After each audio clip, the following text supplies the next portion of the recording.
Pilot, we will wait for your confirmation of thrust before releasing the vehicle. Roger.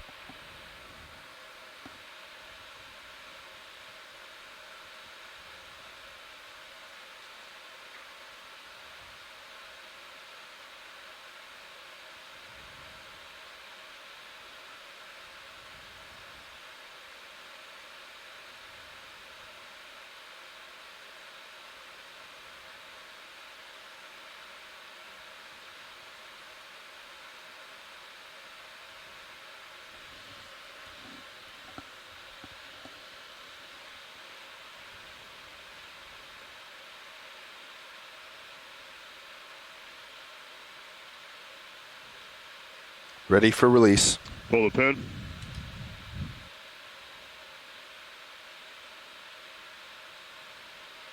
Pilot, lift line is clear. Let's go ahead and lock in auto head, inverse the ship, and push center line. Pushing center line.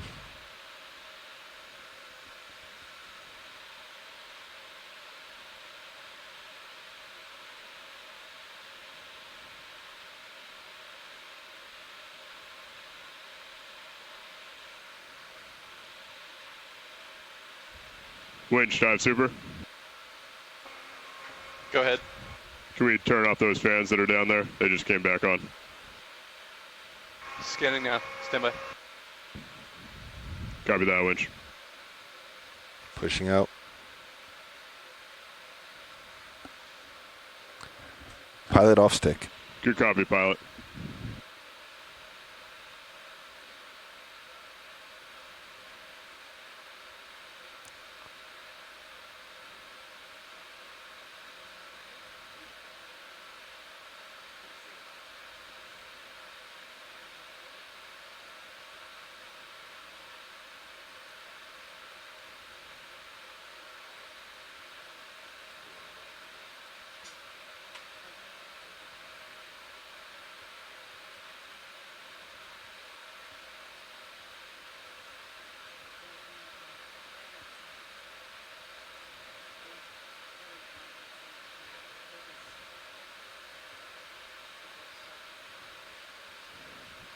All right, Deck, let's go ahead and launch Sirius. Pilot, if you could give us some halfway to help reduce the tension of the tether at this time, please. Wilco dive suit.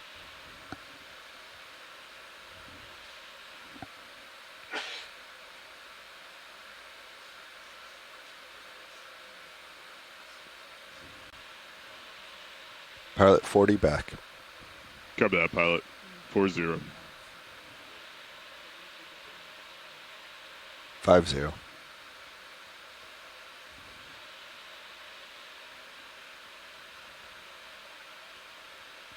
It's looking good there, pilot. Let's maintain that. Maintaining.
It's looking good, pilot. Let's maintain. Roger.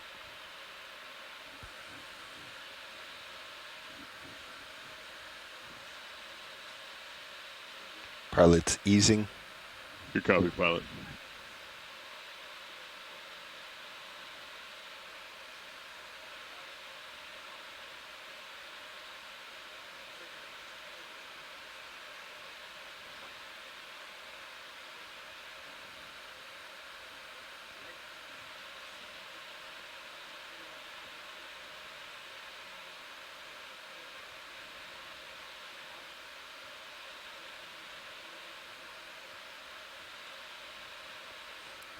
Pilot off stick.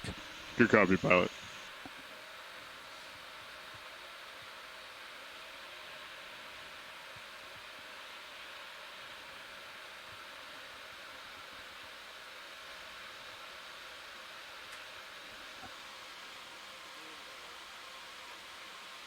Winch, 0 reps. Pilot, 0 turns.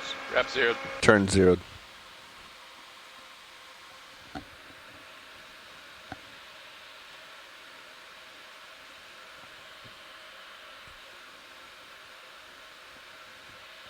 Right, target line's clear. Pilot, if you're ready, let's descend down to 50 meters per minute. Winch will do the same, calling out every 10 meters. Roger, descending. Descending.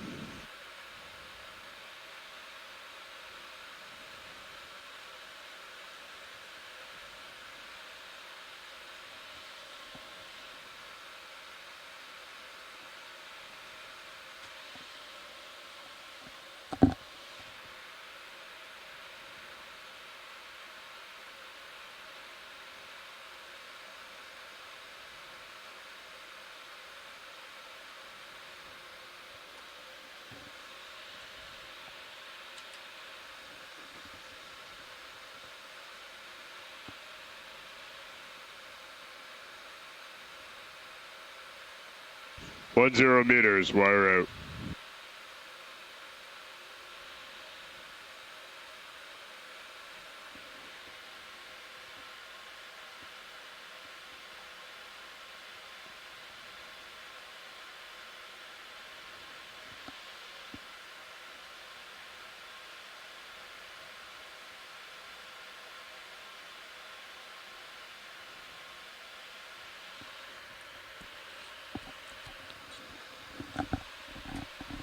Good tracking, both vehicles.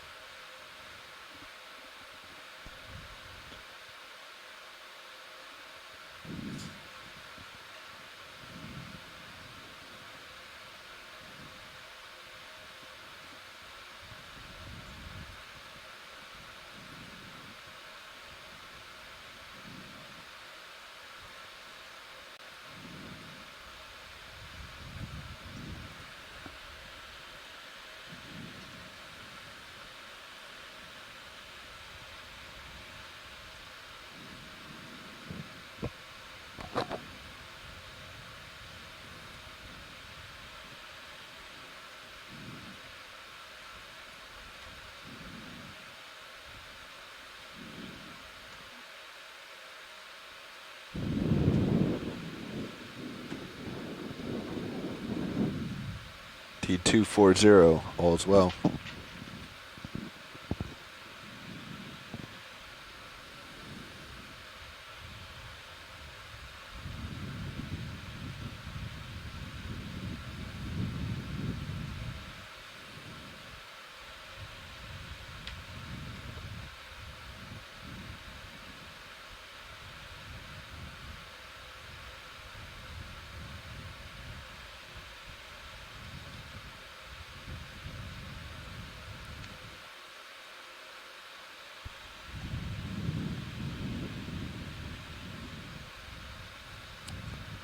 T2 holding 50.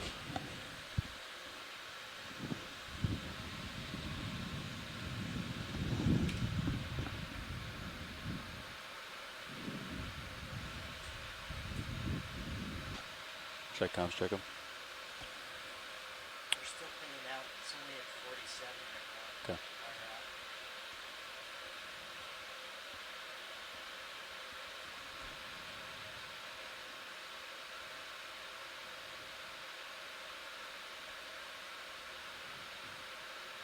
That's 50. Vehicles are holding 50 meters. Winch, dive super. Go dive suit. Can we pass control to the control room at this time, please? Control passed.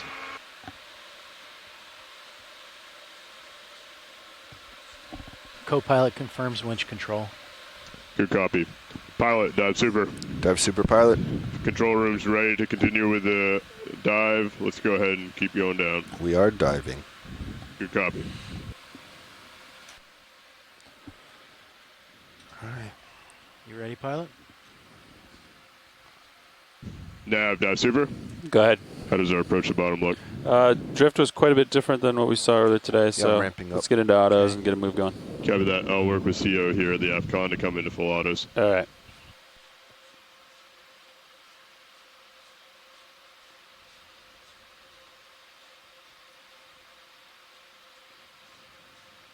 Nav, dive super. Go ahead.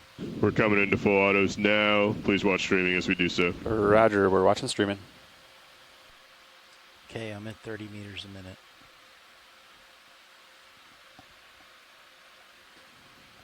Not 32 meters a minute. Not 31 meters a minute. Actually, sometimes it is 31. Censored. Did someone request for these to be increased to 20 percentages? Fernando did that. Yeah, I know he did it, but I think somebody requested it. okay. I kind of liked it better at 5%. Yeah. You like the pressy? Well, so what I would do is do 100 and then minus 5, minus 5 to get at 95% every time. I think we should be at 100 all the time. I'm not quite sure why we're not, but It was for thermal before, but that problem has been eliminated. so I think at shallow water, the lights themselves will heat up, right? Like we're seeing 47. We'll see 50s and stuff. But the lights are supposed to have thermal shutdown, so we're getting out way ahead and pull back. I think you're used to more of a 31 to 32 meters a minute. I know. That was calibrated. You're going to beat me, probably. I'm just one vote, but I liked having the 5% control Okay. so that I could put all my relative lights at the same percentage. I will put it as an item for discussion during the meeting.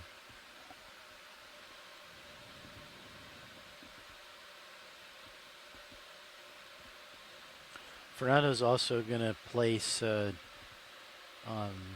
fogs under this guy. Perfect. Since we adjust that frequently. That's great. And that would be I think that one would be a good candidate for like 10%. Yeah. Or 5%, right? Like each click of the...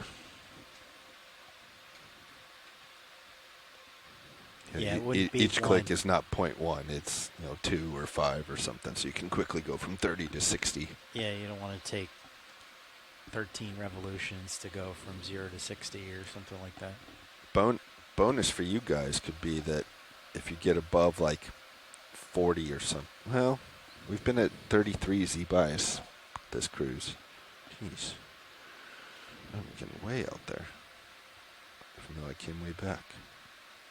On the topic of lights, we have all those triple dashes for our humidity. Uh-huh. The only Nav, option... dive super. Go ahead.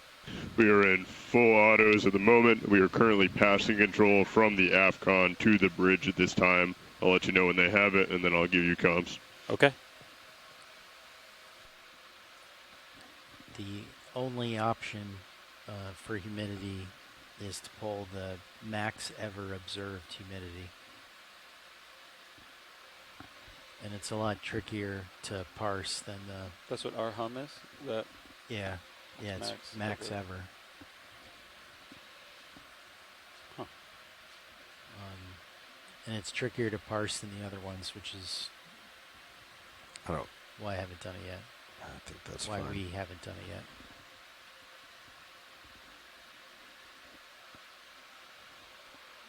Bobby, you're going to beat me. Okay. What's our bottom? 1500. 1340? Show you. We could Nav, do dive super. Go ahead. The bridge now has good control of the ship. They may have to make a small heading change to adjust for the currents and wind that have shifted slightly. But if you are ready, I'm ready to pass the communications back to you. Nav has comms. Nav has comms. Nice job, Deb Soup. Good launch, control room. What were you saying, Andy? Bridge, this is RV Nav. Yes, go ahead. Hey, I'd like a ship move when you're ready, but yeah, feel free to adjust your heading if you need to now. Good coffee. I'm ready to write down the move. Okay, let's do 311 meters. It's at a bearing 38 degrees, and let's go decimal 2. Can you repeat that bearing, please? 311, bearing of 38, distance of 311. Okay, so to confirm, the range is 311 meters with a bearing of 038 at 0.2 knots. That's a good copy, Bridge. Okay, thank you. I was going to ask if the difference between us getting to bottom and the ship getting where we need to go is enough to be accounted for with another special white balance operation. What's your current depth? 300, 250. I thought that was a good idea that you had yesterday. You got 41 minutes to bottom. I have 49 minutes. I'm forgetting 8 minutes. what was the idea? To just hold, stop the winch during white balancing. Right now, you're going to beat me by 10 minutes. Oh, definitely.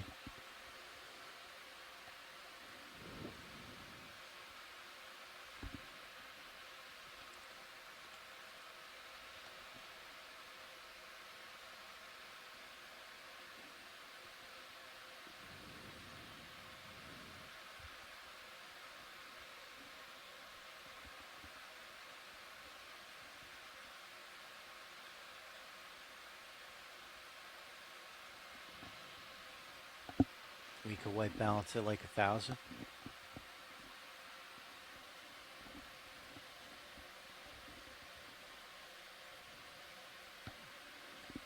Is there anything? We'll see how they do. With 0.7 broad I could turn and starboard. backing into it, Into the, I don't think we're going to make good speed. it's right on the starboard quarter. 0.7 knots of surface current? Yeah. I thought we were going to go 0.7. I was like getting excited. You're like, let's go, boys. Definitely going 0.5.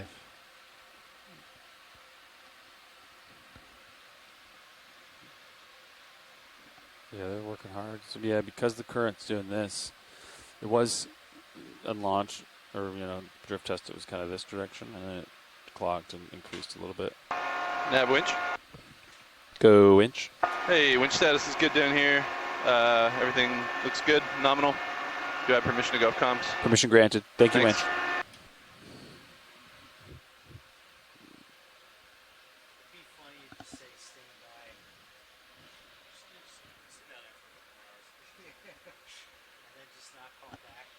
ROV nav bridge. Go ahead, Bridge. Yeah, so we need to do a heading change of about 30 degrees to 290. Is this a good time? Yep. Thank you. Coming to starboard. Turn into the current. Should help the move.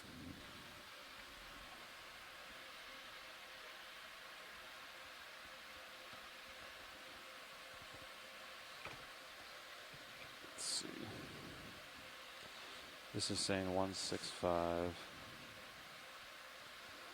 Yeah, it's coming out of 345. Oof. Basically, they're diverted. Wind kind of went southerly, and current kind of came northerly. They were more lined up this morning, but now they're separating, unfortunately.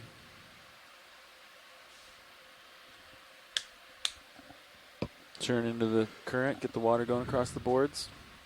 Squid. It's good, Billy.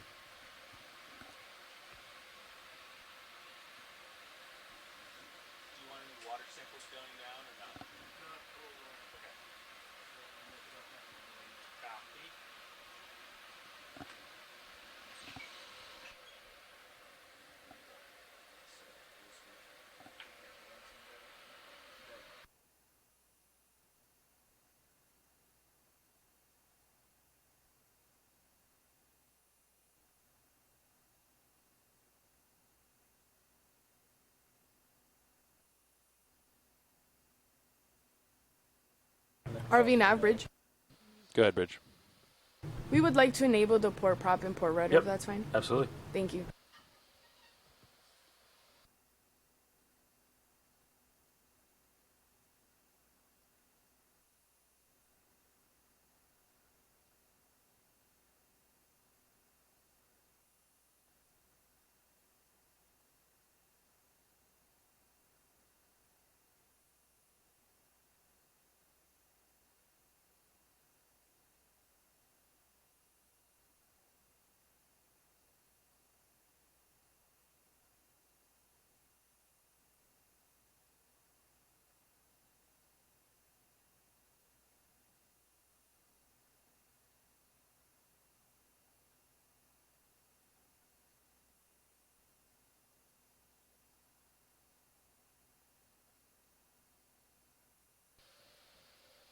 Bridge is RV nav.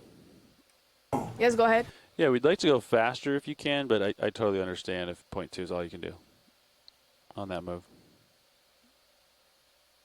We'll try now. Yeah, we'll try to increase the speed right now. Thank you. Yep.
Video co-pilot.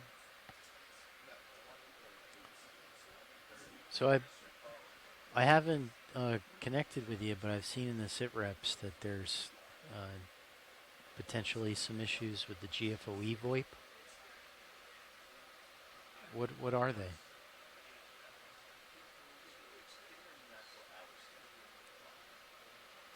Okay. RV nav bridge. Go ahead, Bridge. We have increased our speed to 0.3 knots. Awesome. Thank you very much. Thank you. All right, Sirius distance 300. Gotcha. 0.3. Your depth is what? But it, like 500?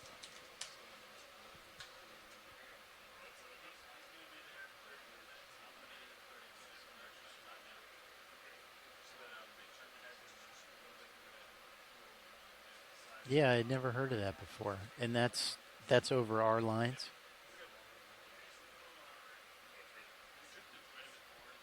Do you need like, I wonder if it needs the one, like old school.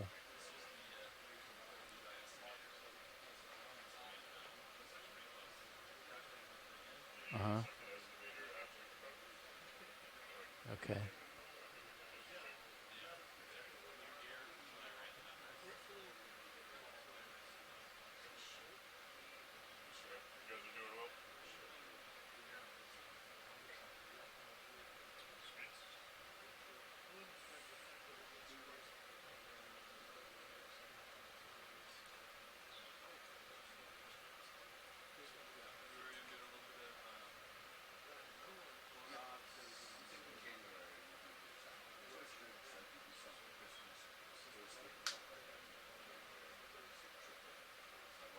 Oh, the GFOE conference service through our VoIP provider.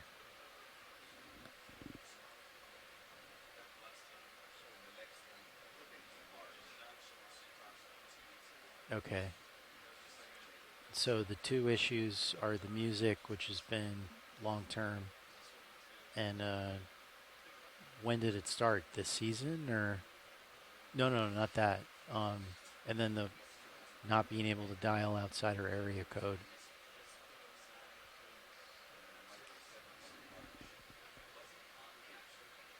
Okay. Thank you.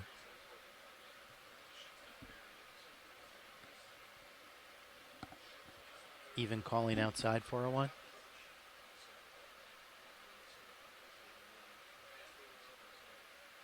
But it's been resolved. Okay. All right, good. Just the music now, which is long term. All right. Thank you.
Sirius distance 270.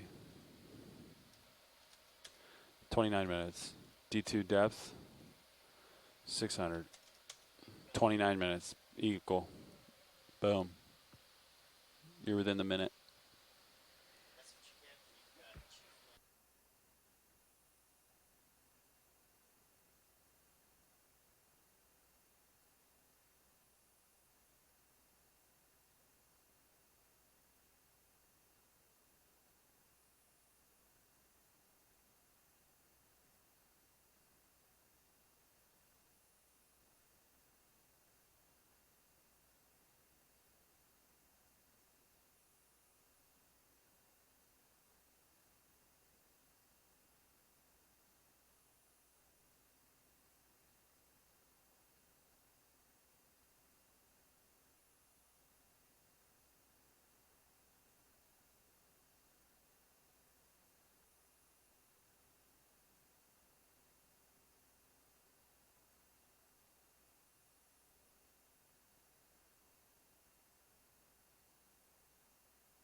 On the SCS display for the traction winch, why is there a bunch of zeros in front of meters and line rates and tension?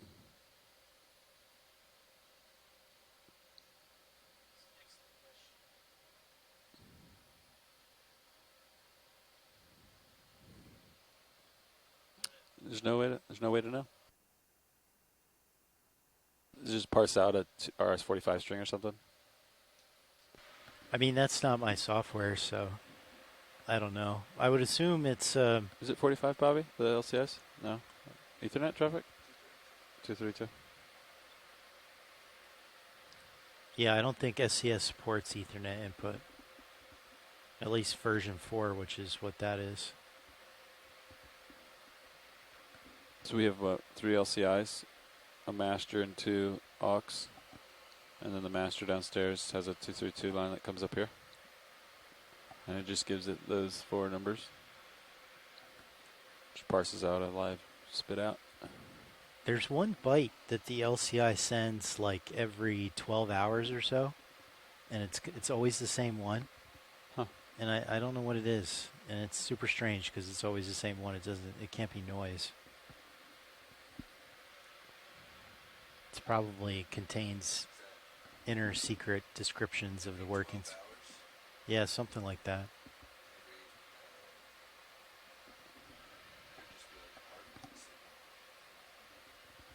I haven't looked at the time when it comes in. It could be when it turns on, maybe. It's not when we leave it on all the time. It's not when they zero the counter thing, is it? Could be. Could be. Zero the counter. What else do we? Yeah. I could be wrong. I haven't looked at that byte. I just set it up to ignore it.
It has azimuthing, so there's no rudders.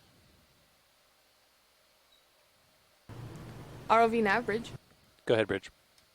We are going to make a 10-degree heading change to 300, if that's okay right now. Roger, you're coming to starboard. Thank you. One issue that there is, though, is it looks like the CCTV cameras are like a completely standalone network. Well, so I don't know, like, do they have separate switches? You're only allowed to access the CCTV cameras like through dedicated workstations that are only in certain places. Is that how it is now here?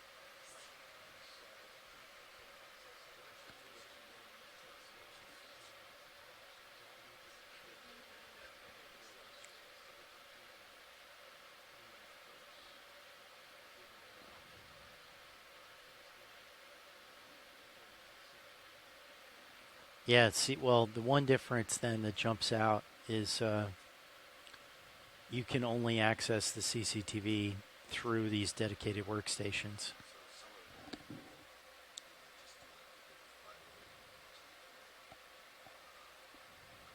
Yeah, doing our own cameras. Yeah.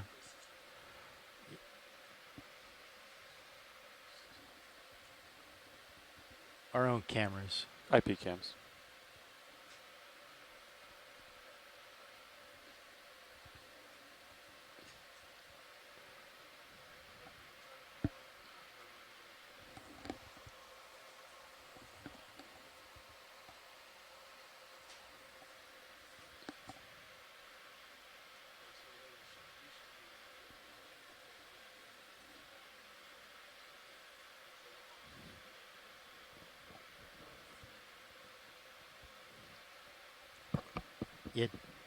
It's more than just controller boxes now. It's like a little PC with its own dedicated monitor and an own private network that I think they're doing it for security purposes. They're like, I feel like there's definitely some, like I get the security motivation.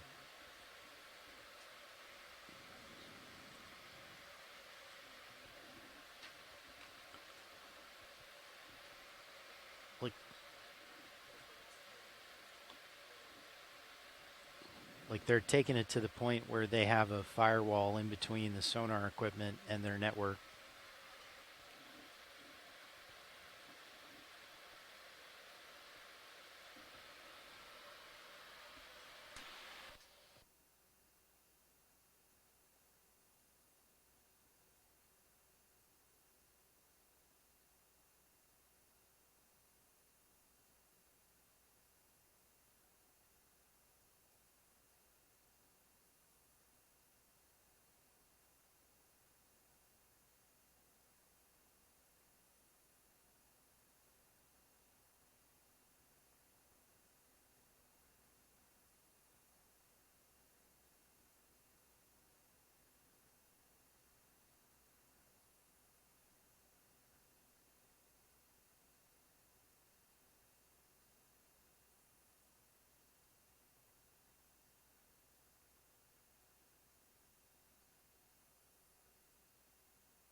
Copilot. Arlene Average.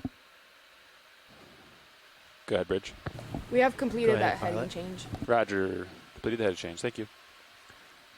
I think let's come to a stop at 1200. Copy that.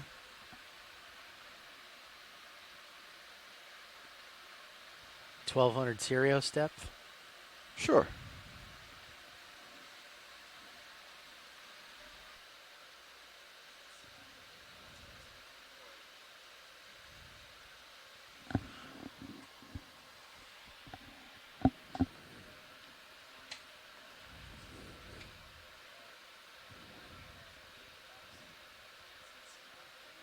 You're just gonna do white balance there. Yeah. Then things should be nice and settled. White balance at 1200, right? Yeah. Things will be settled for our final 200.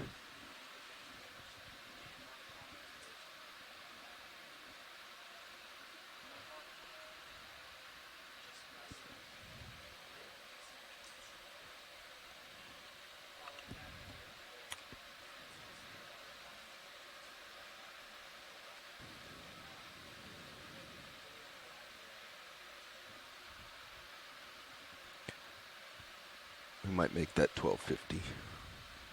1250, serious depth. Stop the winch.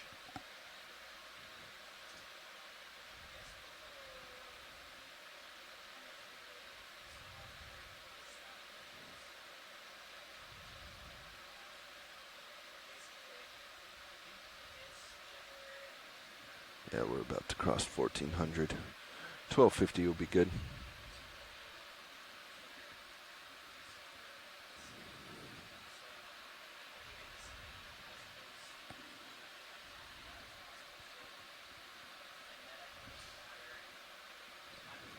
I just heard seep. Are we looking for seeps today? I don't think so. He's talking tomorrow. Oh, okay.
If you're talking about mid-water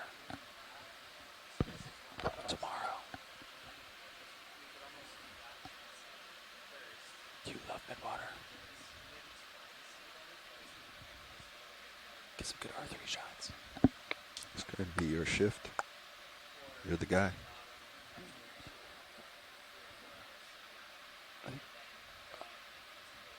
You just take it. Depends on where it is, It'd be you or Sean, right? what time of day it is. Midwater's not so bad. I thought you liked midwater. It's fun. It's like boring until it's not. You know? I like midwater. I feel like you spend like an hour in the water and for like those 30 seconds. Yeah, but you have to get that shot. Exactly. So you could get like, in that 1 hour, there's like a minute where like, it's go time.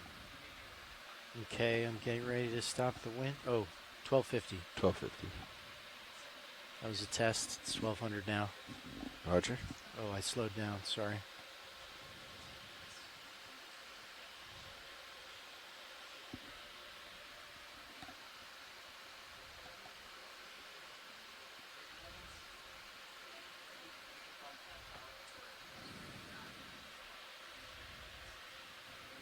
Okay, I'm back up to 30.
Okay, pilot, I am slowing down the winch.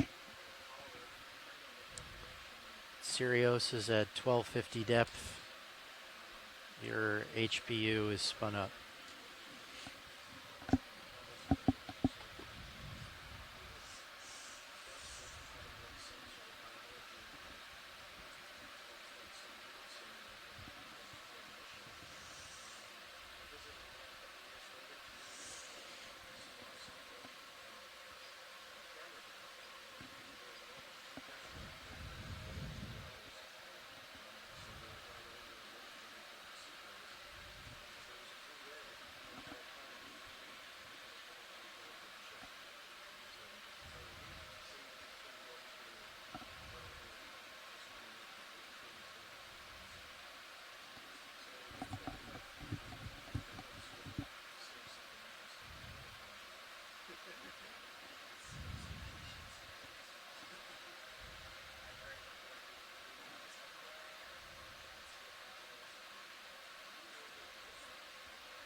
All right, video.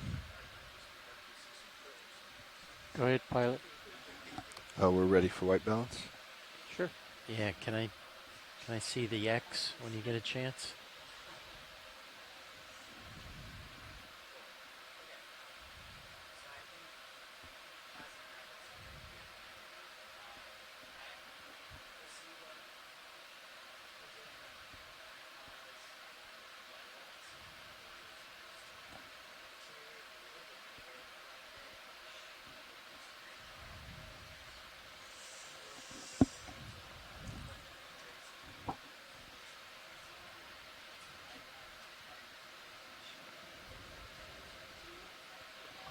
Were you done with the cameras? Oh, Sorry, that was to nav.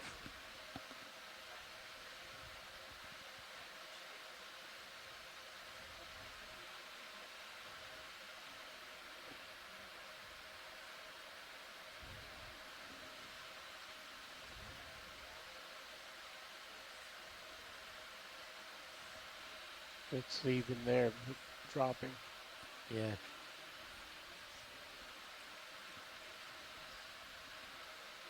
Wait, I haven't been moving for a while. It's weird that it's dropping. Yeah, that's what we've been noticing the last several dives. All right, I'll try and move it back.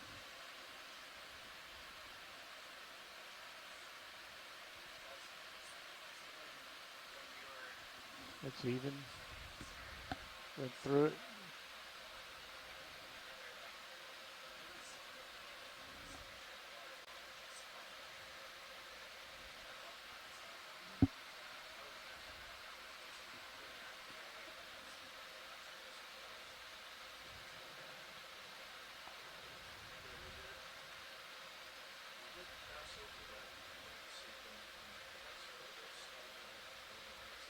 I think it moves just a tiny bit after I let go, so I'm trying to.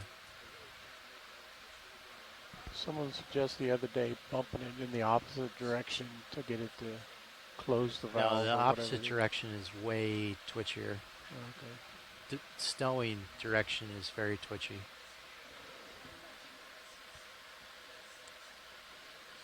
All right, what do you think about that? A little bit more.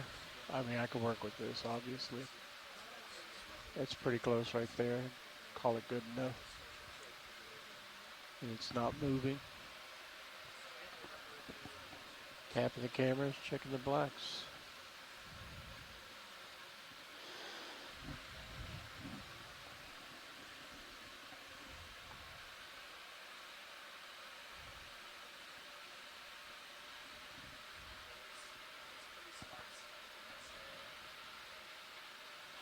Thank you for mentioning the scope yesterday, Nav. That makes Yeah. it a million times easier. Yeah, to have some feedback.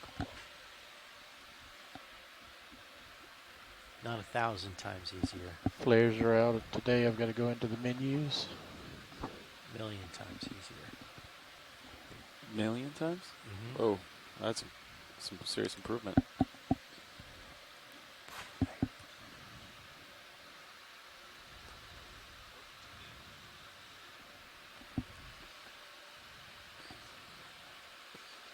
MCO. Ooh, plus 10 on your blue flares, huh? Yep. Ooh, plus 12. Raj. Extra blue.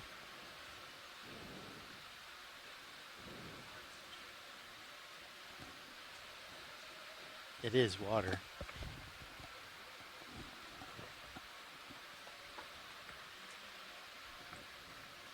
Getting close to the end of the move, gentlemen.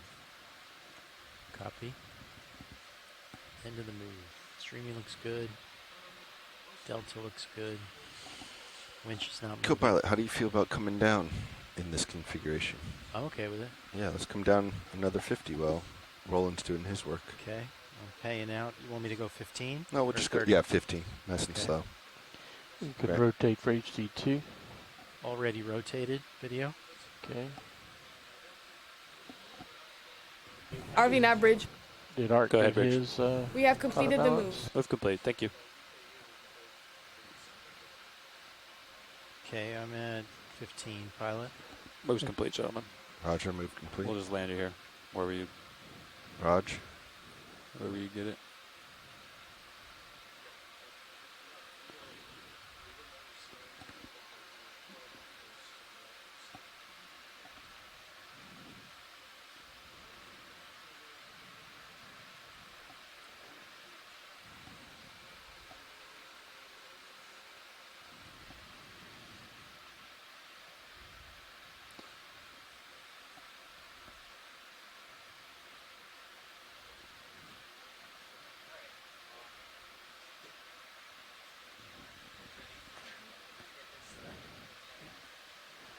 We'll That's where just- the system thinks white balance should be.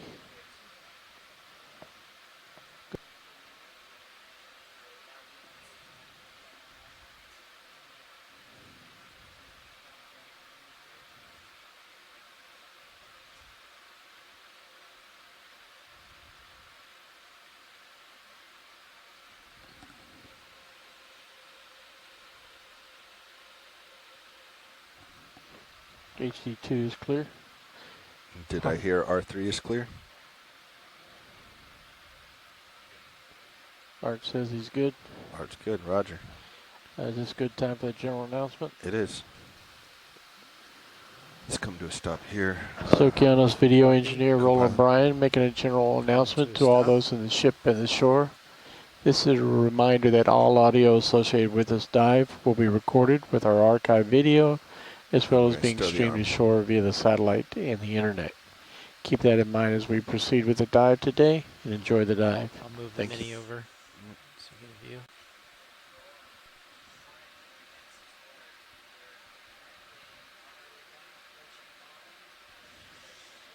Arm secure.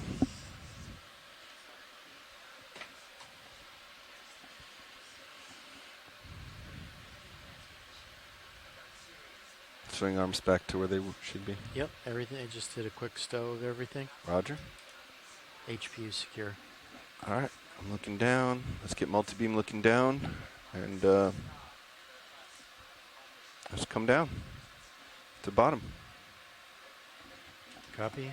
Ready to pay out 15? We can go faster. All right. All right, I'm going to pay out at 30. Expected bottom, 1465. Yeah, we got 200 meters. We can speed up for a little bit here. Okay, I'm paying out at 30 right now, pilot. Been a little bit of exploration on the southern side of the Seamount in 2004 with the human-occupied vehicle Alvin. This will be an interesting comparison with our new technologies. Things have changed a little bit in the past 30 years, 20 years, getting ahead of myself. So we're pretty excited to go and see 160 both how meters this together. compares Roger, to 160. previous dives in the region, as well as the previous dives of this expedition on some of the other seamounts, and get a little more information about this area. So Andy, if you look at the With that, serial I will altimeter, pass it on if to you our add science 100, leads to introduce it makes themselves. sense. Hi there. This is Okay. Jamie Conrad. I'm 100 makes sense. the geology So a little lead bit on more this than double. expedition. That's what I remember last am time with it the was U.S. freaking out. Geological Yeah. Survey It's at not their double, Pacific add Coastal 100 and for Marine it. Geology Science 138, Center in Santa Cruz, California. 37, And yeah, I'm looking forward to the dive today. Denson Seamount is and it's one of the interesting seamounts. Well, they're all interesting in their own way. But it's a little bit of a problem child in the Kodiak Bowie chain. And that it's quite a bit older than it should be. We're near the eastern end of the chain, actually not very far from the beginning Bowie Seamount, which has been dated at about 500,000 years. The northwestern end of the chain is at Kodiak Seamount, which has been dated at 24 million years. Stop at 1400. But we're in a place where turn and face the slope. Okay. Well, Denson itself has been dated at somewhere between 17 and 20 million years. We're also very close to, I believe it's Dickens Seamount. It's just a few 100 kilometers or so north of us, which kind of fits into the chronology of the chain, which has been dated at between 2 and 4 million years. So it'll be interesting to see what we see on Denson. It also differs a little bit from the other seamounts in that it's got kind of a lumpy appearance to the flanks, as well as kind of a stepped morphology. But the fact that it has a different age appears, at least we think it has a different age, from the other seamounts in this chain, suggests that it has another origin. And so collecting samples for chemistry to kind of see if we can validate that and see what that difference is will be certainly of interest. And with that, I'll pass it on to our biology lead. Hello, I'm Merlin Best. I'm a biologist with Fisheries and Oceans Canada. I work for our Integrated Conservation and Monitoring Program out of the Institute of Ocean Sciences in Sydney, BC, on Vancouver Island. And yeah, so right now we'll be targeting kind of a similar depth band and location on the seamount as a few of the other dives that we've been working on along our way east. And I'm kind of, expecting something a little bit similar, but of course we are on a different face of this seamount than that was previously explored. And so I'm thinking, hoping for some rocky substrate like right before you said where that. we might see larger I corals was just and looking sponges. at the headings thinking, that's coming dados. Maybe some variety of echinoderms. And then if we make it up to the ridge, if we don't get too distracted with sampling, we might make it to the top. And we could see something a little bit 3 meters to go. Of a softer sediment and some different biology there. I'm slowing the winch down. But basically this is an unexplored side. We have very little data to go off of what we might see besides comparison with other similar sites. So we're expecting to find, to see the unexpected and to find something new.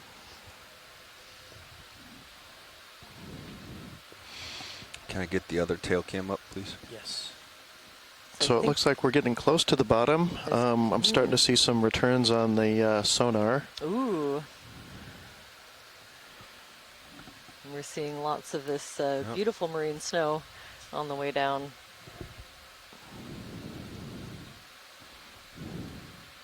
Okay, delta's looking good. Backing. Always a good sign.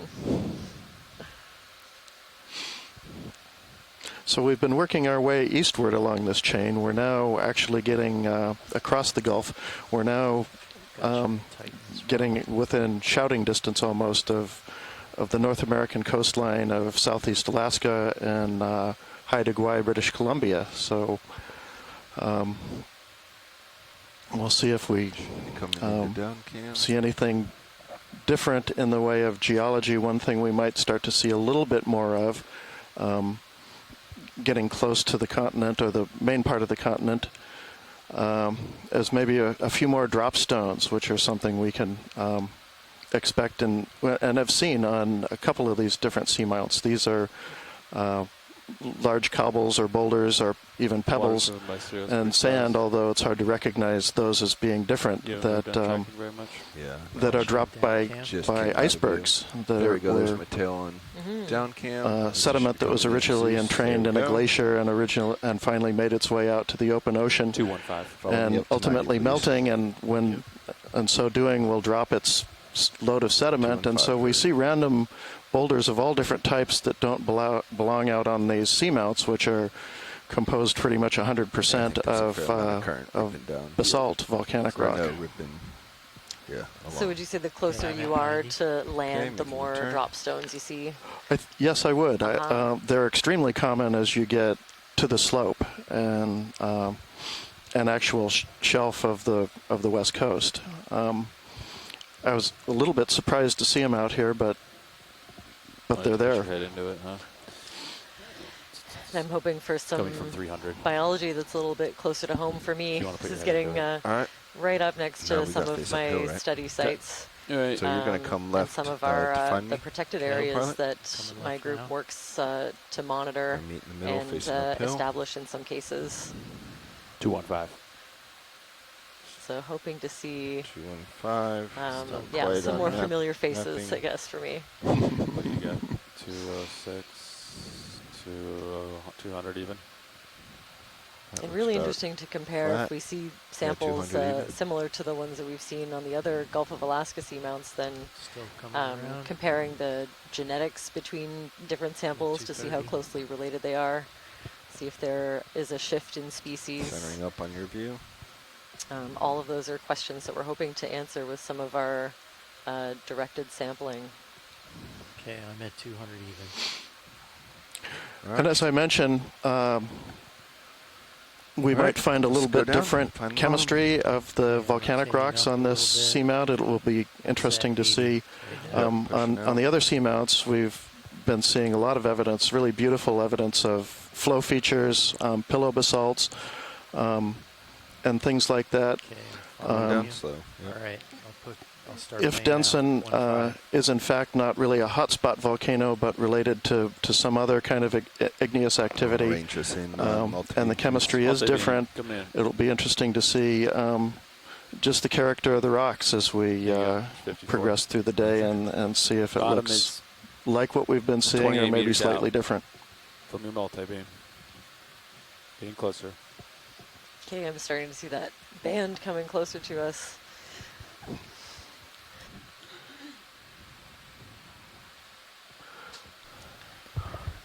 25 meters one of on the my favorite multi-beam, parts, just staring into the blue and altimeter. watching for some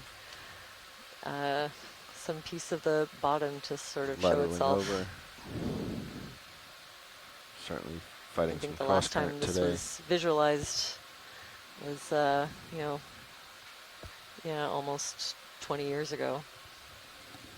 Looks like I see bottom. Yep, And there we go. nothing from this side. I think we see it. We got bottom. Yeah.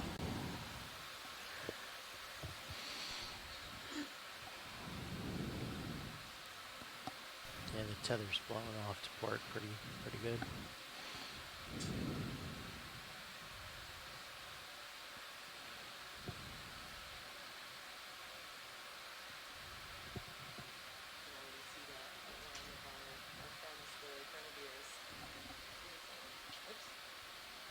There we go.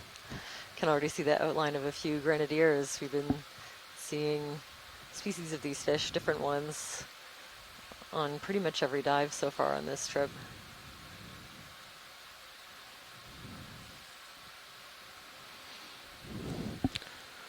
What do you think of the rocks? We see, well, there's some rocks that look like they're in place, and even Marking this as bottom. even might be some crude pillows, as well as some pretty cobbly, bouldery looking bottom off on the kind of the left side of this view that look like some sort of debris. It's come up from up the hill somewhere.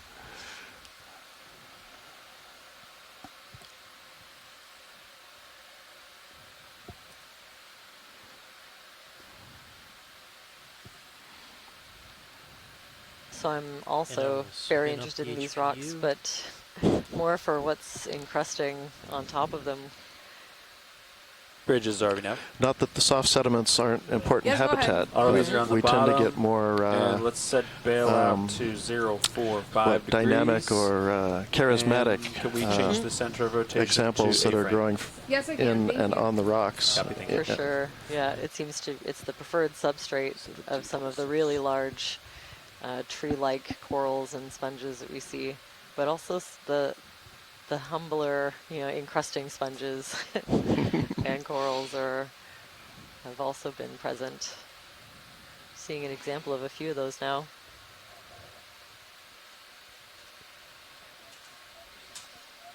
Oh, yes, please. ROV watch lead. Go ahead. Could we request a Niskin sample whenever you're ready? Roger that. Chris Ma has already located our first Solaster of the day.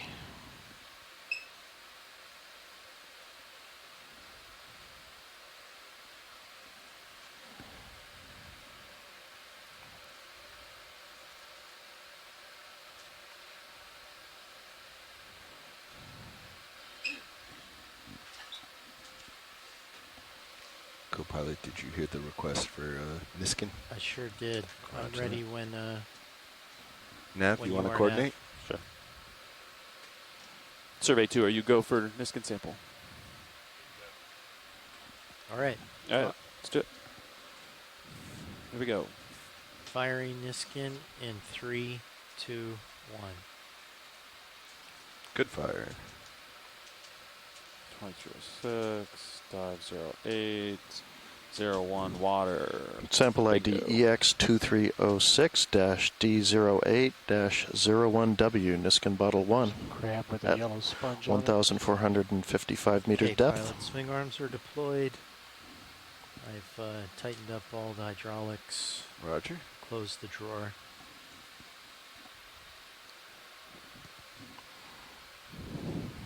And I am securing the HPU.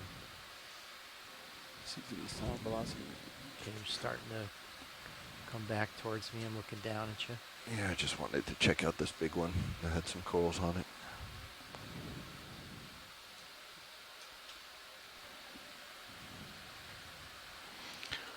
A big red anemone. Up.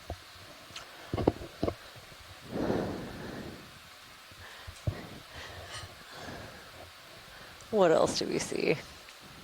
A couple of maybe some mushroom corals and a primnoid of some kind, I think, or it could be a small bamboo coral.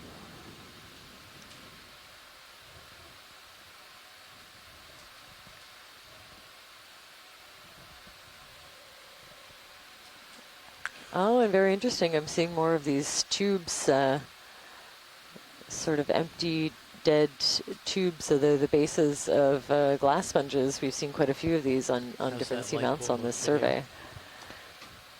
In the near And I ground think we'll looks never good. say no to a close-up of a sea star. All right, let's go.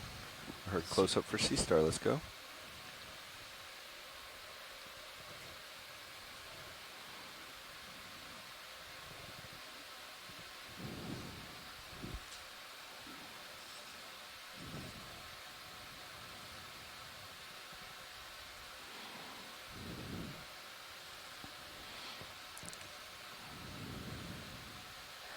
So we have several onshore scientists that are tuning in via our science chat.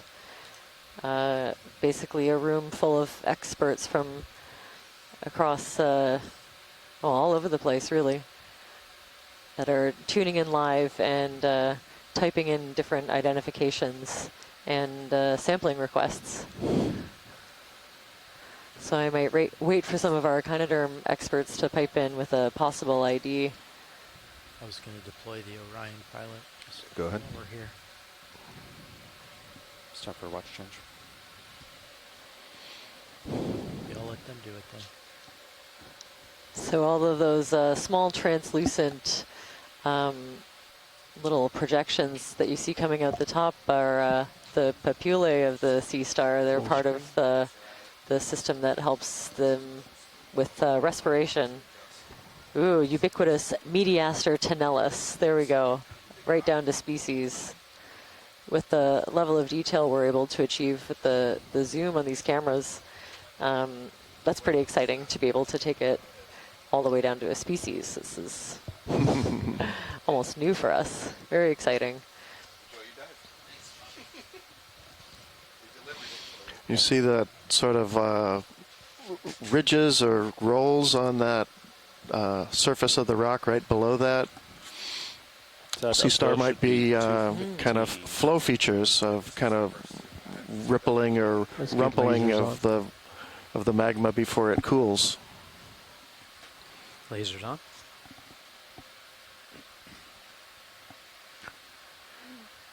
I don't see them. Where are they? Lost in the rubble? Saw them flash for a second.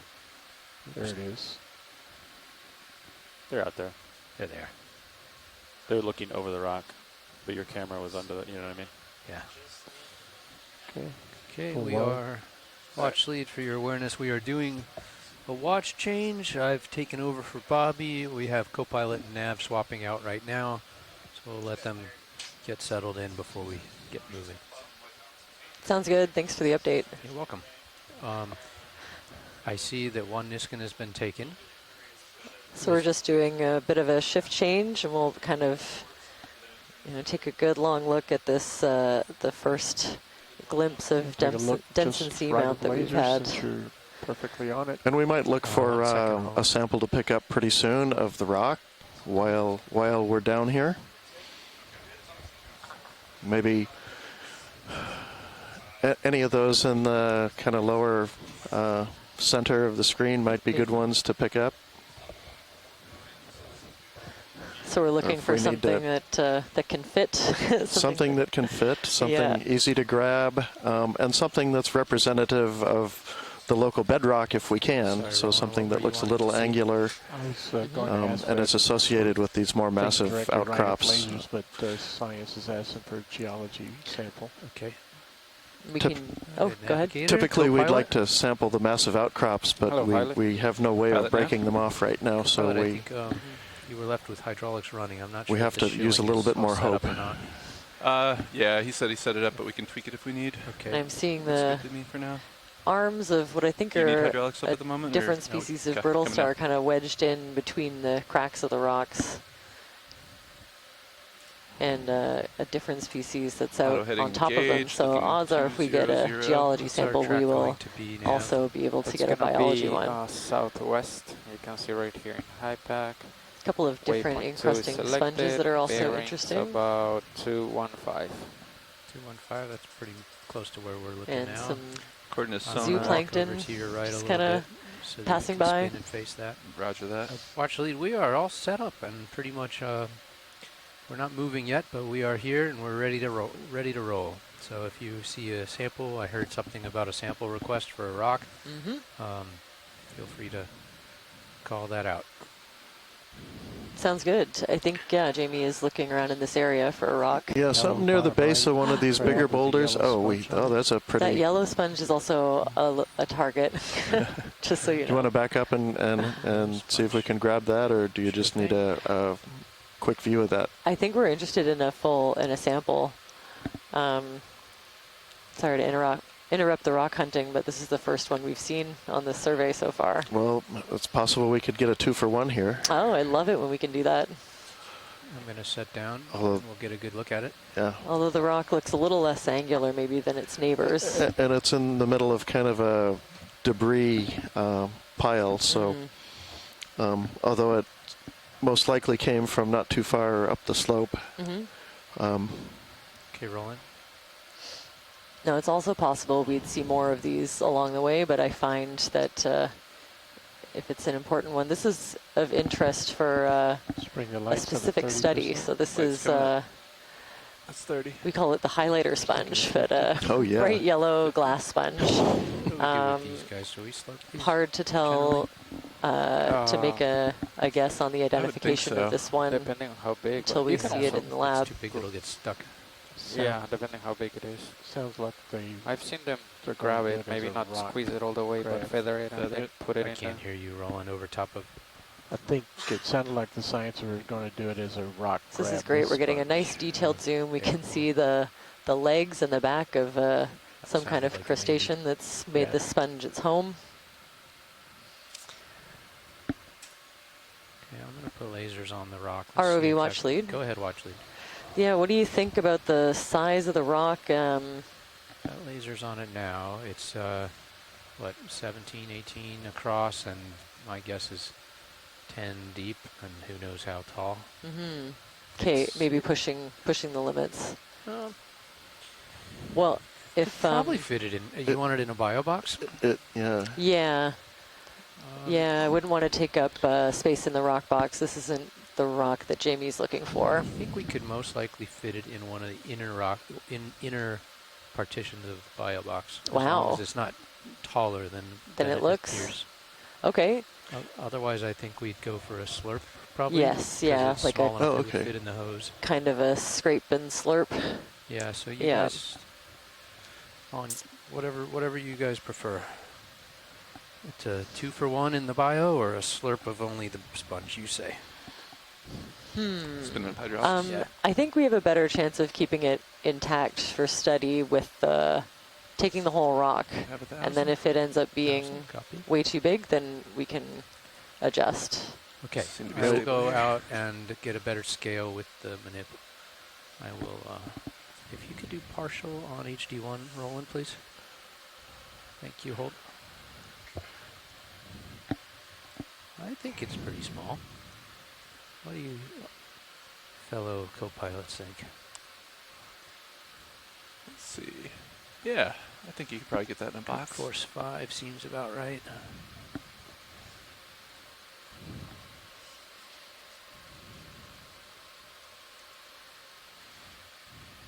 I think so. I'm trying to get my fingers down in there.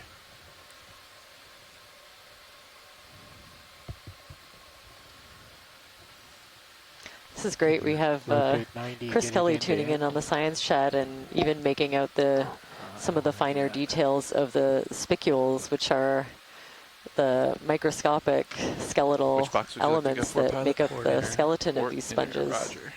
Extending pin. Come on, get the finger down there. Moving slightly. Oh, there we go. Don't want to damage it. Maybe I can do a 2-finger grab. He's got a little bit more roots than tips, initially looked. Come back wide. Mm-hmm. Let me just push this Yeah, I think this one has a bit of a globular basal plate. We're getting familiar with those from some of the other glass sponges we've scraped off of rocks. Oh, I was actually referring to the rock itself. Oh, what do you see? Well, there was more bottom of it that came out of the mud, so it's a little bit bigger than we were thinking. Yeah.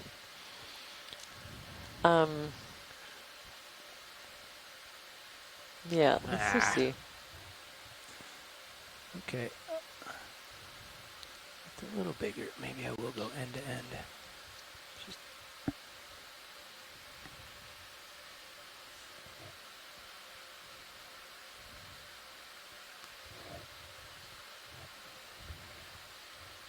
That's looking good. Yeah.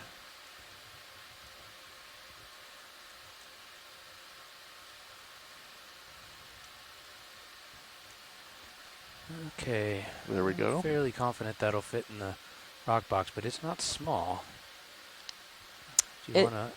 In the bio box, or? Yeah, did I say rock box? I meant bio box. Oh, sweet. It is not small.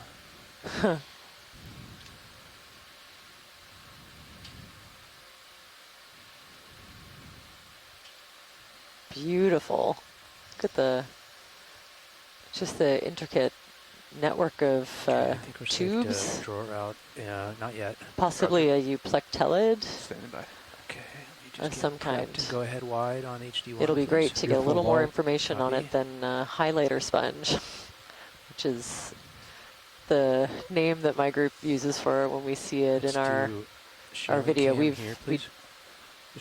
haven't been able to analyze a specimen in the lab yet. 2, OGS 1.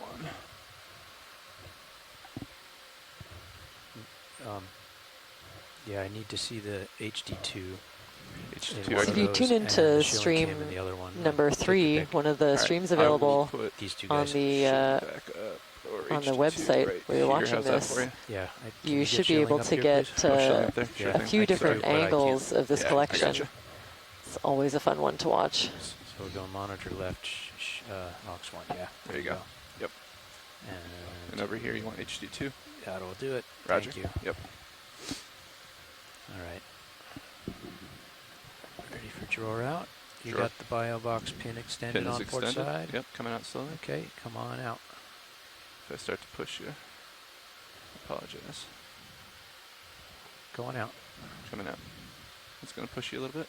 Got a little bit more. It should settle. Go all the way. There you are. Nice. I might need to, I don't know if, can you get it in the outer maybe? The outer's narrower. Narrower. This one's shortened. I think it's going to drop right in there. I'm going to roll it this way because I think it's going to roll back the other way. Yeah, from that view it looks like it'll center and zoom on HD2. Wow, we are pushing the limits of what's possible. This is a bit of a bigger rock than it looked. They all are. Sometimes there's little babies. Oh. Okay, a little bit of a squishage, but it definitely fit. I am happy with that. That's amazing. Yeah, thank you. Retracted. So ID EX2306 dash D08-02B in the port inboard bio box. That's actually nice for stowing it, isn't it? That view. Port, yeah. Yeah. There we go. Clear. Let's leave it as hexact and LID. Camera back. Yep. Taking my camera back as well. So, watch lead, we're going to call that a bio sample, correct? That's right. Okay. 02B. 02 bio. Yeah, bio pop pin port retracted. inner. Port inner. Copy. A couple of those rocks turned over. Pilot, you make sure bio pin is retracted. It is. Okay. Roger that. Video, what are you calling out? A couple of those rocks have been turned over and showing the bottom, the brownish, blackish side. Maybe it's securing hydraulics. Go in. Go in. That's the underside of that rock. I rolled it.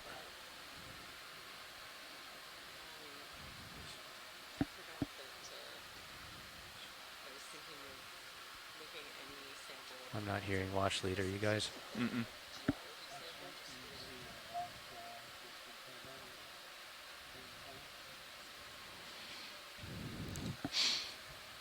See a little bit of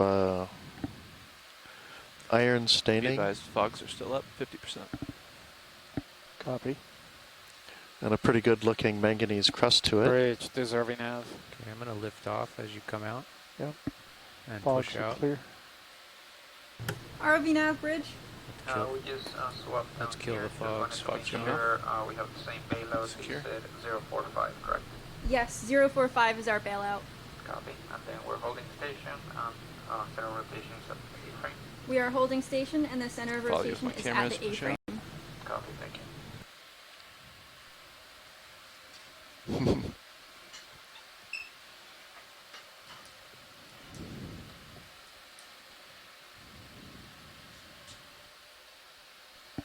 Watch lead, that yellow sponge, I take it is not a glass sponge, correct?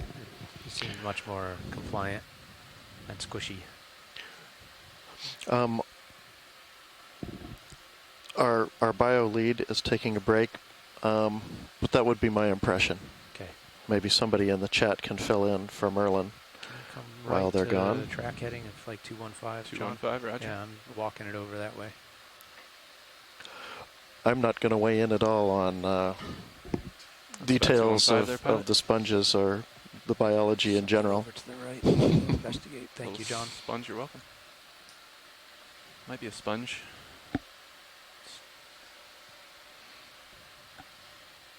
There's another one of those. There's another one. Shrimp. Shrimp going by. Maybe two. Here we go. Nice rock. Lumpy rock, and there's a something on it. Dun, dun, dun. I think it's an anemone. There's a fish up ahead. I'm looking at this big white lumpy stuff. What is that? Yep. Is that a big sponge? Yep. That does look like a glass sponge. It's darkening some of your coming in there. It's Let's have a little look. kind of dark. Cirrus rotator, 65 degrees. 6.5, copy. Good spot. We'll see. Also see another one of those when you have a chance. dead bases Yeah, of sponges. Had a lot going on with that first sample. That's the way we like it, John. We do. Keep you busy. Is this an anemone? It sure looks like it. I think this is kind of in a good spot to have a look. That's about centered there, Nav. How's that look? Good. Go ahead, video. Good. It's a great view on the hog scan there, too. Anemone. Yeah, beautiful. Kind of purplish red anemone. Since we're getting a little bit closer to areas that I normally study, I'll say that this reminds me a little bit of a liponema that we have identified from sites further south. I think I just slipped my toe hold. Yeah. Oh, there's a lot going on in this rock. It's yeah, it has a big clump of those dead sponge skeletons on the top, making those tube shapes. And then in behind, another kind of clock around this. maybe like plate-shaped or shelf-like glass sponge. I'd love to get a close-up of this white sponge. The one off to the right? Yes, please. Okay, stand by. The rock itself has a real lobate appearance that could well be pillows. There's a little bit of wear and tear on this, and it's not clear if this is a remnant of an outcrop or a loose boulder. But nonetheless, we can still pick up some of the flow features, possibly. If you'd like me to turn to face you more, just let me know since we're stationary. You can do that. Roger sure. that. We can come back to 215. Yeah. Come down. Okay, It does look like this is a loose boulder. Doesn't look very easy to image. Real hot in the screen.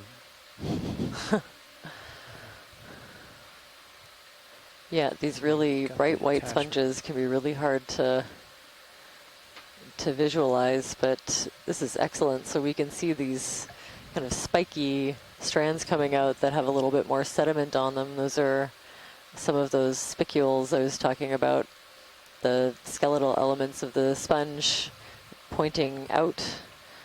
I can imagine has some kind of a defensive purpose.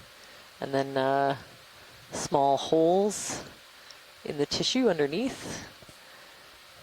And a complex network of interwoven spicules making up the skeleton of this sponge. So I think this is an excellent view that can help us narrow it down a little bit.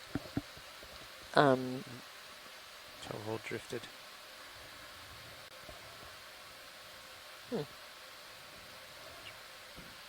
Oh, and of course small, actually pretty big brittle star arms sticking out from in between the crevices.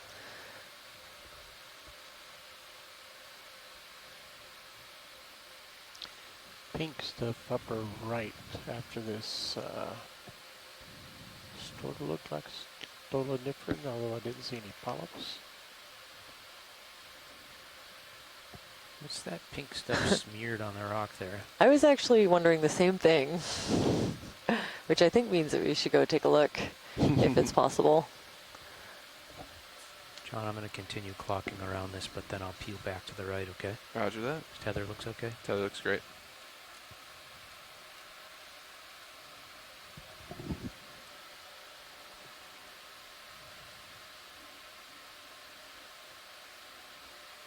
Yeah, I'm going to put the right skid basically on the slope. We're going to be facing side slope. Copy that. You have a good view of it in your odds? Yeah, I'm just going to park it here. And it might be a little teetery. Stand by, Roland. I'm going to get stationary. Teetery tottery. Okay, so what are we looking at? Okay, you want to go partial? I'll try to hold You know, that. the color makes me think of a mushroom coral. That's interesting.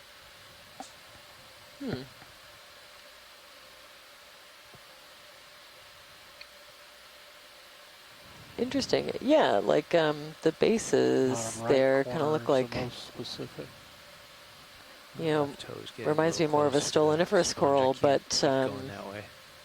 the polyp and the texture of the tissue does remind me a bit of a mushroom coral. Now I'm confused. Interesting. Yeah, the closer we can get to those polyps, the better.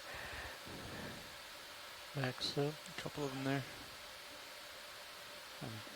My toe Okay. is kind of pinning me. I can't spin. Yeah, it looks like octocoral polyps of some kind. See if I can shift.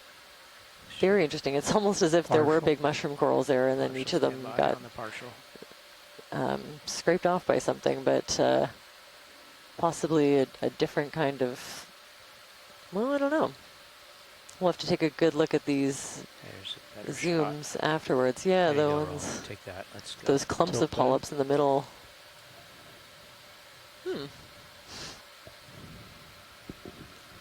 Stoloniferin is another guess from the science chat. A really weird one, though. That's good. Axiom. X. Okay, let's There's go. a bit of I'm consensus really, that this is kind of wobbly on something that toe hold. weird is going on here. Yeah, Not something that I've really let seen. the left toe smear the sponge. Okay, I'm coming up. happy to continue up this Spin right. feature. Lots of anemone there. There's so many huge boulders to look at. Do you want to move? Yeah, let's get a line. There we go, another one of those grenadiers, Coryphaenoides is the genus probably. I thought I saw another species looked a little bit like Albatrossia, which is the giant grenadier, but haven't seen another one. Coming up a little bit. 20 meters, 215 coming up. Thanks.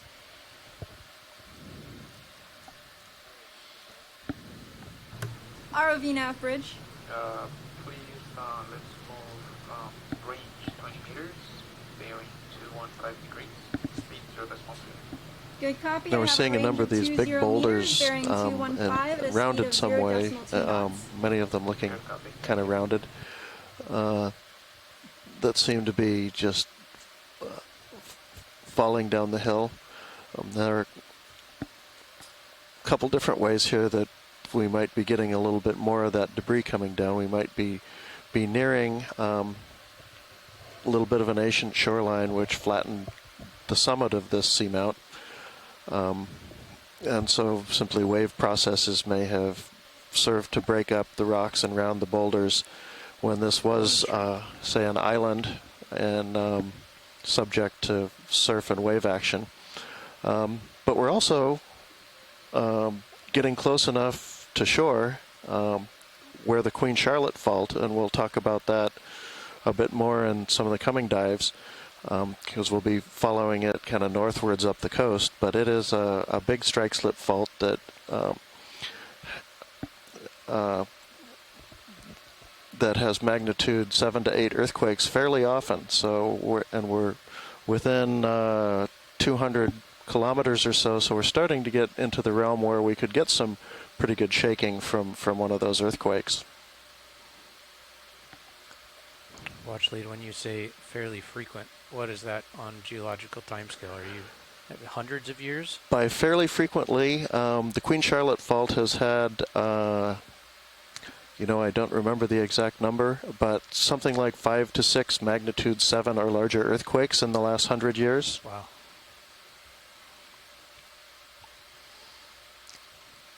Did you end up finding a rock that you wanted to collect, or are we going to... Still looking for something. The one we have is as representative as anything we've seen so far. If we see some ledgy outcrops that look pretty fresh and are part of a pretty big intact body, I'd look for something that was just fallen off the face of that.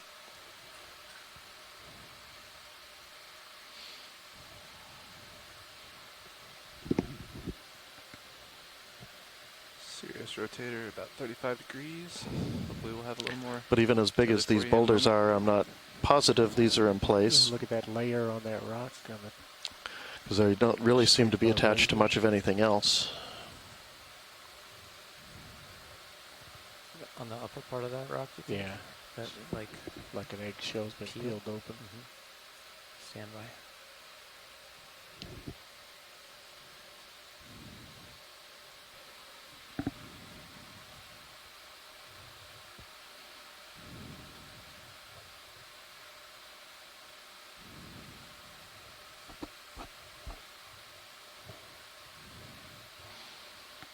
Okay, Roland, go ahead. So this is a little bit of isolated and looks like kind of a weather-worn example, but we're seeing that a little bit of an outer crust that we're zoomed in on that might be a chilled margin to a flow, as if we're looking right on top of a flow surface, and the outer parts are now starting to break off and erode away, so we're getting a nice little view of that. Alternatively, that could be kind of a separate flow that's come down, a thinner flow, just 20 centimeters, 10, 20 centimeters. Well, actually, we're really zoomed in, aren't we? So just a few centimeters thick. Circular shaped opening, crack. That's come down on a slightly older flow, and it appears to have, with that little window that I think I saw as we were zooming in, ROV nav bridge. its own little chilled margin. Co-pilot. Go ahead, Rich. Move complete. Copy, move complete. You see that to the left, and then we see a little bit of a void underneath it where the softer rock may have actually evacuated as kind of a lava tube, and as the magma passed through it, eventually emptied out above the hardened carapace of the chilled margin. Have they said anything about Okay, it? Roland, Heard anything. float off. But we're still moving from the previous one. We've got 42. Copy. Pretty calm. I'm going to scan ahead real quick. Yep. I'm going to push out I a think we little can bit, but probably I'm do another kind of move. in a happy place, 40-degree angle. I don't want to push out too much. Roger that. You ready for another move, pilot? Yeah. Let's do it. 20 meters. Yeah, maybe. Copy.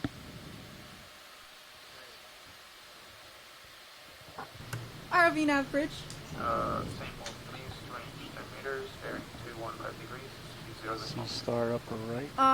ROV nav, I heard you say this time range of 10 meters. Did you want 10 or 20? 20, please.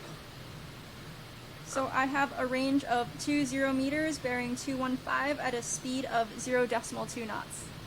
That's correct. Thank you.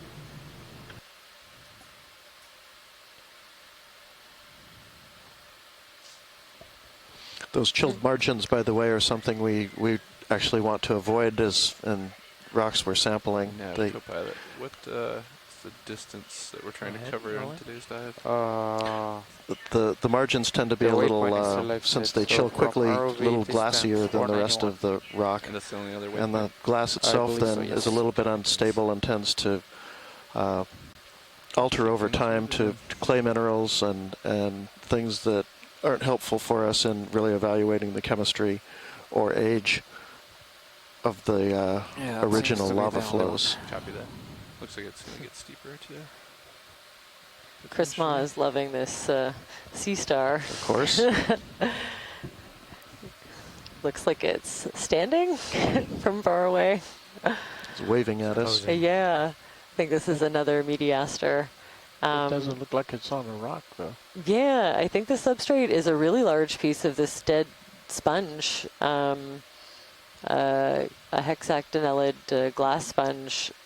We've been seeing some smaller bases. I thought it was a rock, but I think it's a really big piece of sort of dead sponge tissue that has adhered to a rock when it was growing and alive, and now just the base of it remains.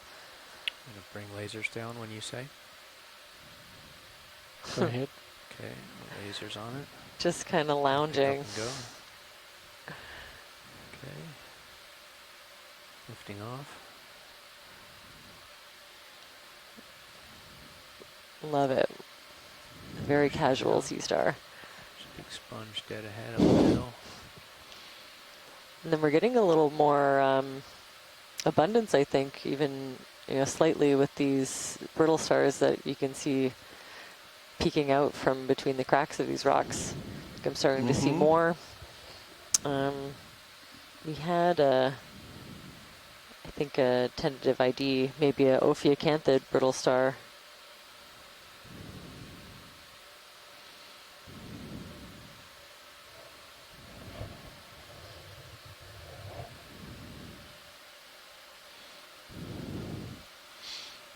So you're starting to give me some anxiety that we might eventually come across a place that's entirely covered by brittle stars, as we did a few dives ago.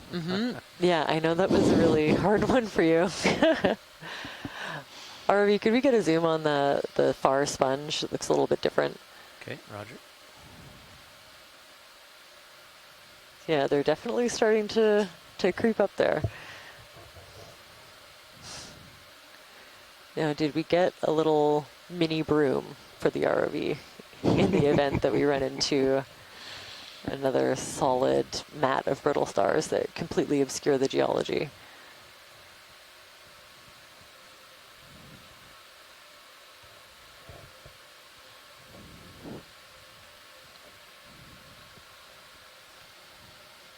So again, these really bright white sponges are very reflective, so hard to make out features until we get close up. Oh wow. Oh, this is very different to the ones we've been seeing, like a network of really distinct tubes.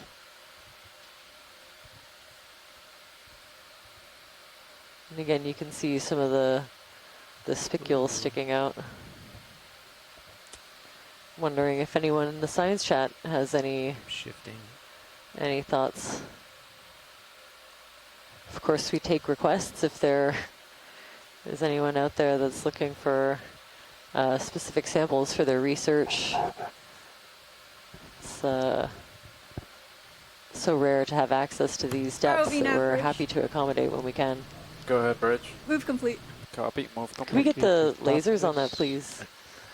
Just up above. Oh, there we go. Yeah, maybe just to get an idea of the size of the tubes.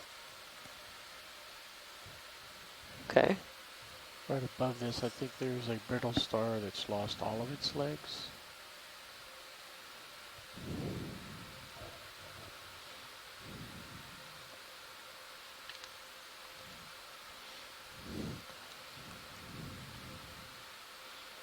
Actually, I think I'm going to request a sample of this one. We don't know what it is. You guys are stopped, right? We are stopped. Just stopped. I'm still drifting. I'd be happy using the suction Do you want me to bring the ship back maybe 10 meters? Or? That, unless it breaks apart, is going to get stuck in the hose. Do you think it's a glass sponge that'll break a piece off, or is it very compliant and squishy like the yellow sponge? I do not know what this is, so I'm hoping that it keeps its structure a little bit more, and maybe we can kind of scrape it a bit with the suction, because I know that rock's not going anywhere. Probably break it and stick it in the suction hose. Can I reach out and tickle it just to see? Oh, according to Chris Kelly, it should be pretty hard, pretty kind of brittle. We can try to. I think I'm going to settle right over the top of you here, scrape a piece off of the hose then. Unless I should break a piece off. I have a range of 5 meters bearing 035 at a speed of yeah, maybe scrape it with the arm. Thanks, Nav. I think I'm settling right over the top, so, but... Yeah, I'd be happy with either one of those options. Coming up. 1,000. Arm live. It's actually pretty small.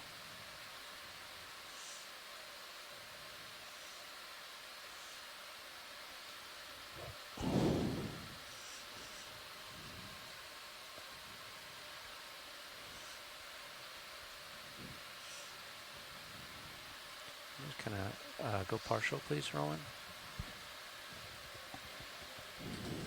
Hold. And just kind of flick it a little bit with the finger. See how rigid it. Yeah, it's very. I think it's fairly compliant. Okay, a little softer than I thought. I'm thinking that the suction hose might be challenging, maybe, or. Yeah, or unless you think that you can kind of pinch off a piece. Yeah. Maybe I could suction it. It just might not hold its shape, though. It's going to get kind of whirled around in the hose, yeah. Yeah. I try to pick it like a flower bouquet and hope that some of the structure stays intact. I put it in the bio box. It's worth a shot, maybe. What do you think, folks?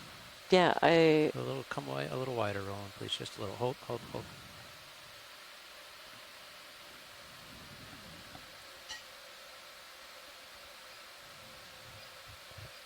Grip force 2.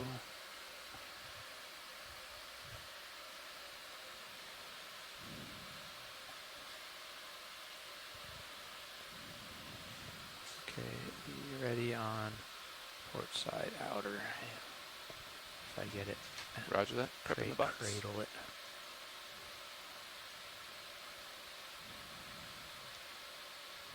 You said port outer, correct? Port outer.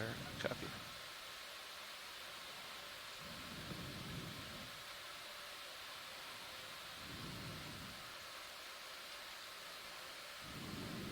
Tube is so weak that I can hardly close the fingers. Grip force 2 is barely, almost doesn't want to close.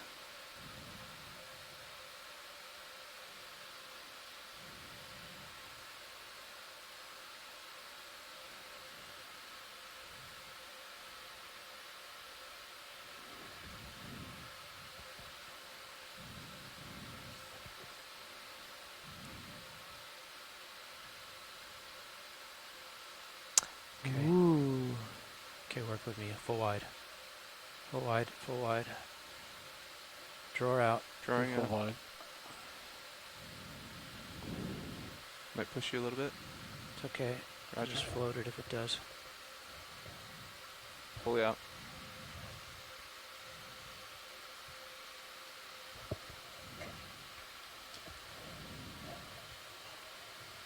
Is it going down? Go down, go down, go down. Yeah. Go down, go down, go down. For a second. It's going. There we go. Port outer, bio box. Oh, nice little touch. One more maybe. There it goes. You got it. Okay. Close it, close Okay. it, close it. Retract. Okay, you got a couple little snippets in with the rock. That's beautiful. Okay. That was amazing. I saw a big chunk of it still intact. That's going to be perfect. Great sample, Todd. Thank you for that. Yeah, that was a really challenging one. Retracting pin. Pin retracted. Copy. Good. Let's just leave it at. So maybe make a note. We don't have a swimmer, but it is light. So if we're in a higher current environment further up, probably don't want to open up that box again. Copy. Okay, watch leads. That was sample 03 bio in the port outer box. Perfect, thank you. Roger we that. did leave behind a little bit of detritus. Do we want to image what was the base of the sponge? Or no, actually I think okay. yeah, I think we're okay. All right. Yeah, I think we have enough clear material to Roger. Yeah, good. Nice job. to look at that in the lab. It was cool. I saw a little squat lobster swimming out from underneath of it, so definitely providing shelter for a couple of different other animals. And you're just a touch behind me, but we're safe. Have a good delta on you. Okay, I'm going to catch up with you. Roger. I'm going to look back just a little bit. Good delta, picking up and pushing forward. There is a different, is that a star or a squat lobster? It is a star. We have not seen that, have we? Not today. Quick look, and then co-pilot's going to bark at me to keep moving. Oh, there we go. That's, Try I think, the 1, 2, 3. You're in safe conditions now. Solaster that Chris Ma was talking about. Stay partial, Ron, please.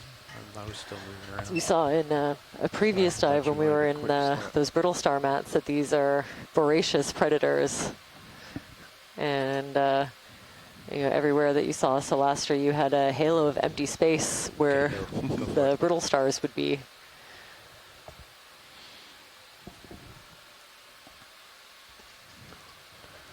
That ship move was complete, right, Nev? Yes. Copy, thanks. That's a good call. Moving us back 5 meters.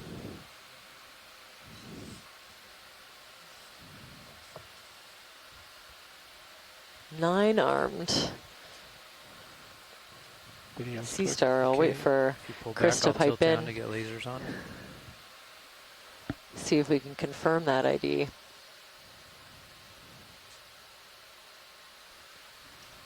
And several different species of brittle star scattering the area. Clear, lifting off, pushing forward.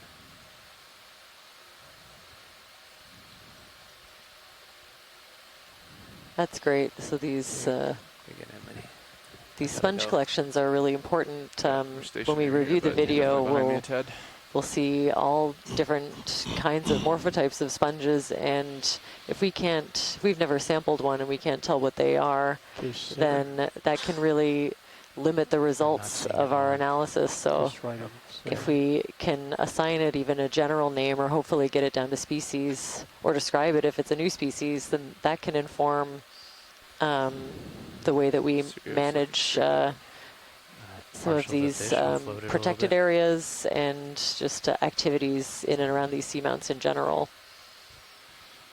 Okay. Touch the toe.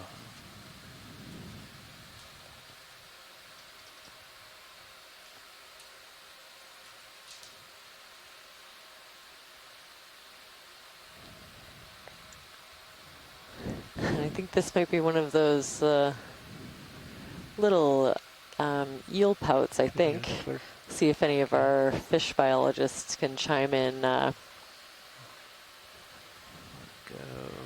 Let it go. Looks a little bit different in morphology, the jaw especially, from some of the eel pouts that I see a bit further south.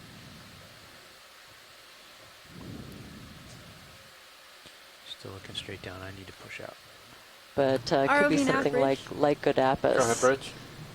I think I said move complete, but if I didn't move complete. And the rocks are still showing us those that look like they're kind of in place, and are the bigger pieces are still have that kind of lobate appearance that that looks like pillows or close to pillows, pillow lavas. And one thing that does tell us is that these lavas were erupted underwater.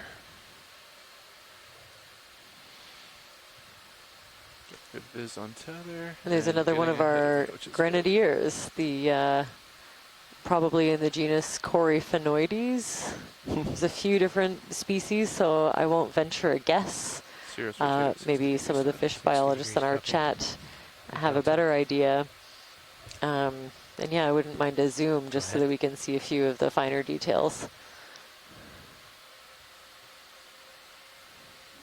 Some interesting coloration on one of the fins, and of course it's always just awesome to get a close-up of these fish in their in situ environment with the big eye and little barbels under the chin, those sensory organs.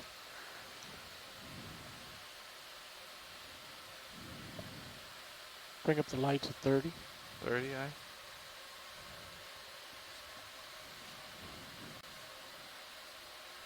Max in. Nope. Wow. That is. Whoa.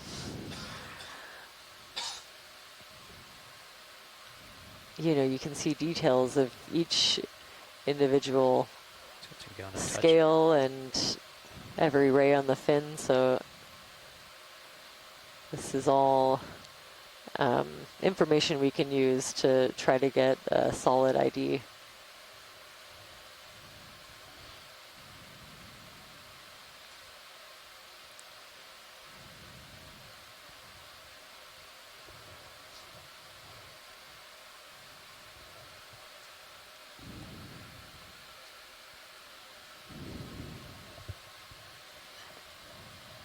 Keep tilting up. I wasn't. Okay, well, go ahead and tilt up and pull off.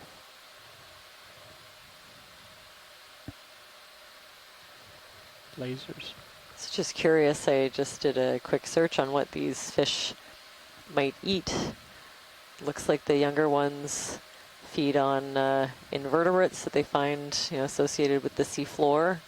Crustaceans, sea cucumbers. Adults feed on larger That was nice. Larger Nice work, prey, Paula. urchins, pelagic, Get in and there nice and tight. benthopelagic shots. fish. Bites are clear. Coming off. Very cool.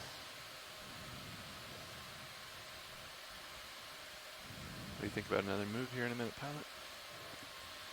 Nice crab. Yeah, how's it look out there? I think it's just a steady slope, right, on a wall. Pretty steady, yeah. Yeah, it looks Yeah, like it looks a little spiky. Makes me think it's one of the, let me see, lithode crabs.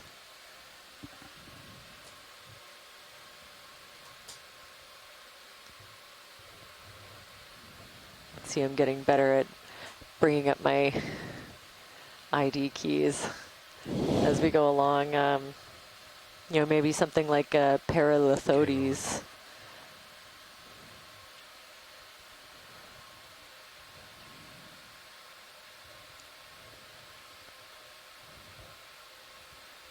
Wow, just oh, that's all. covered in spikes on every part of the carapace, on every leg. Yeah. All right, co-pilot, do you want to move? Please talk about Or this. should we wait until he's done with Maybe this? we'll wait, see how long we want to stay here. Copy. But yeah, as soon as we get full screen, get off this rock, we There's can a move. beautiful anemone just above him that we can tilt up to in a moment. tilt down for full. Lasers on, lasers off. He's so spiky. So yeah, I have a second for lithodid crab. Tilt up. Yep. This is kind of an unusual one, so while we're right it's really helpful to have this in situ documentation. Oh, I see a little tail of somebody in that crack there. Nice shots. Yeah. Oh, yeah. Huh. Who are you? Maybe another grenadier or something else? Fog's still at 60. Yep. Huh. I would guess a grenadier tail, although it's not quite as long. Who knows how far down that goes? Are these very three cool? Different anemone species? I'd say at least two, if not three. Yeah. Yeah, we had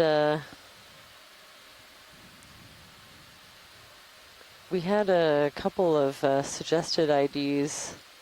A little more tilt up to center on the center one. Let's see. And I'll fill the screen with all three. Copy. What's the science chat saying?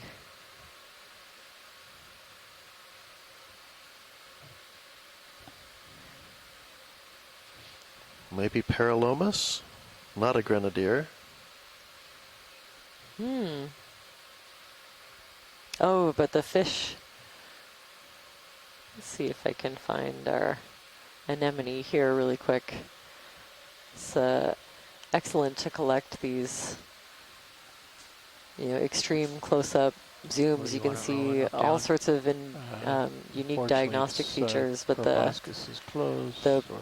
placement of the tentacles and the overall size and shape could help us. And I think the one to the right that we saw earlier, probably a liponema. Try to hold it steady. Shift left. Fortunately, my anemone resources are pretty sparse.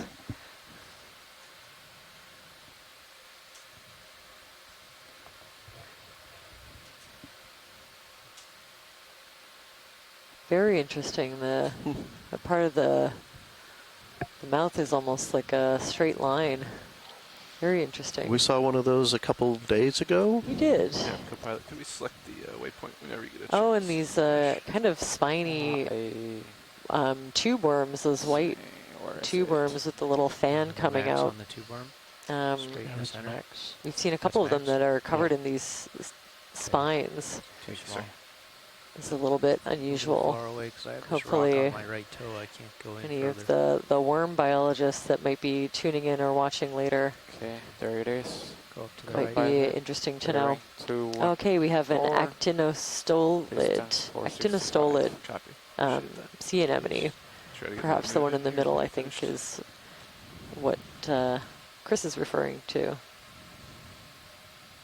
I knew all these bright colors would catch some eyes here.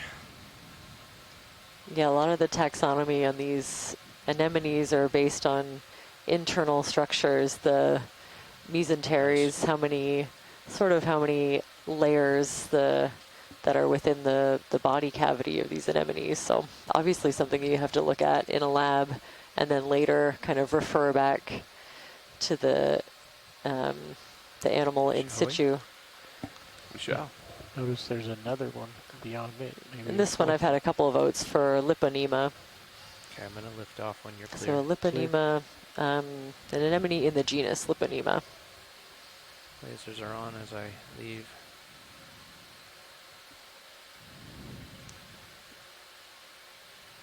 Ooh, quite a big mushroom Lights coral. clear. Lights off. More of that dead glass sponge skeleton filled with sediment. 215. Thanks. Almost looks partially fossilized. Ooh. Oh. Very extensive flow top, looks like. Range 20 meters, bearing 215 degrees, speed 0 decimal 2. Good copy. I have a range of 20 meters, bearing 215 at a speed of 0 decimal 2 knots. The face. Yeah, there's a big shadow there. That I think is what we're looking at. Yeah, big boulder. Haven't seen much in the way of corals, and I think we're about to see one. Ooh. There's a big fish there as well.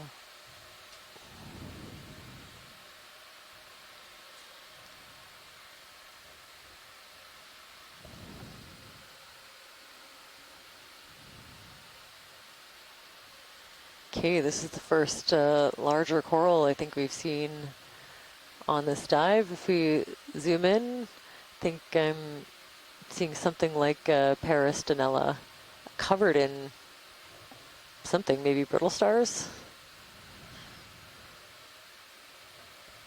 Try to get just a little closer. I think you got the leash for it. Yeah, I'd have the structure there. My right toe is pinned against the rock, so see if I can. This might be a wobbly toe hold. Wow, and like a pretty wide diversity of anemones on this one as well.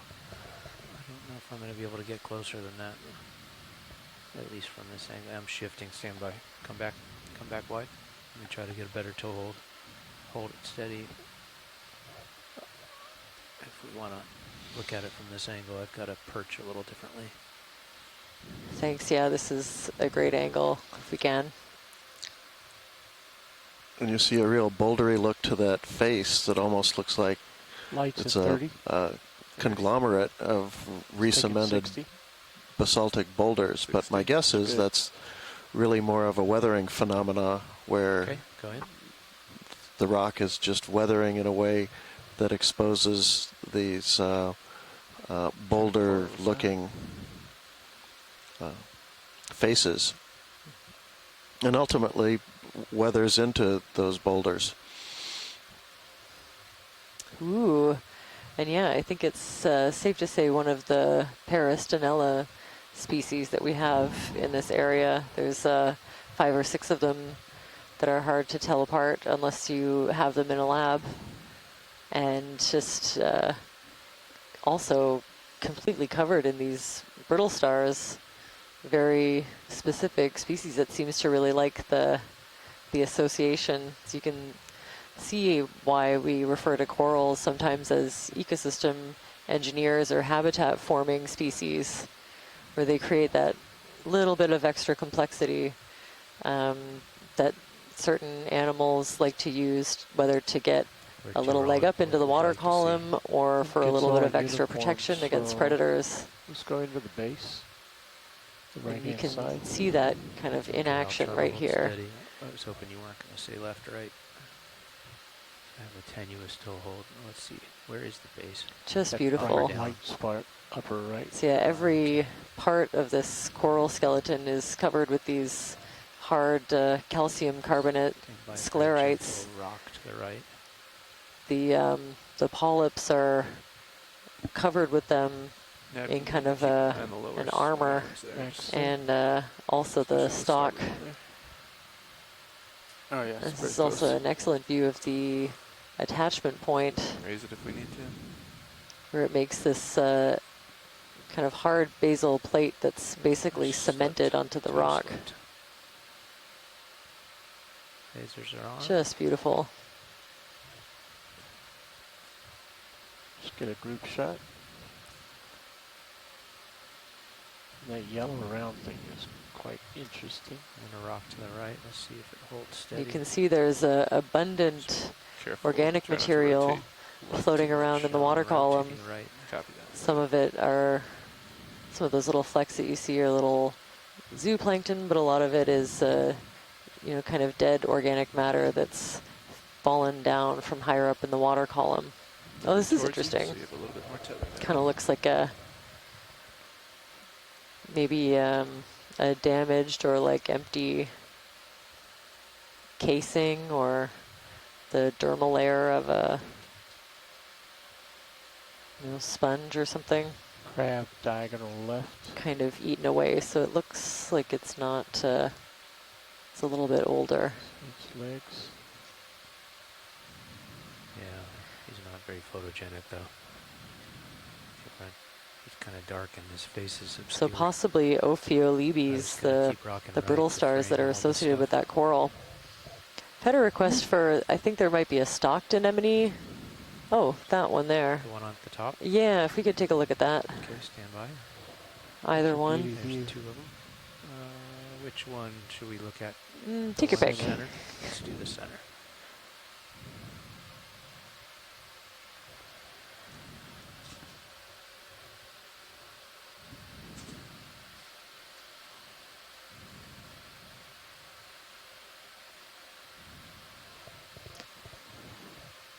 So the science chat thought they might look like a horomathid anemone.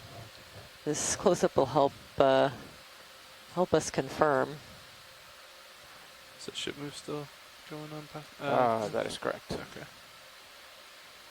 Very cool. So definitely a long right stalk going, on this but it's one. Tenuous. Yep.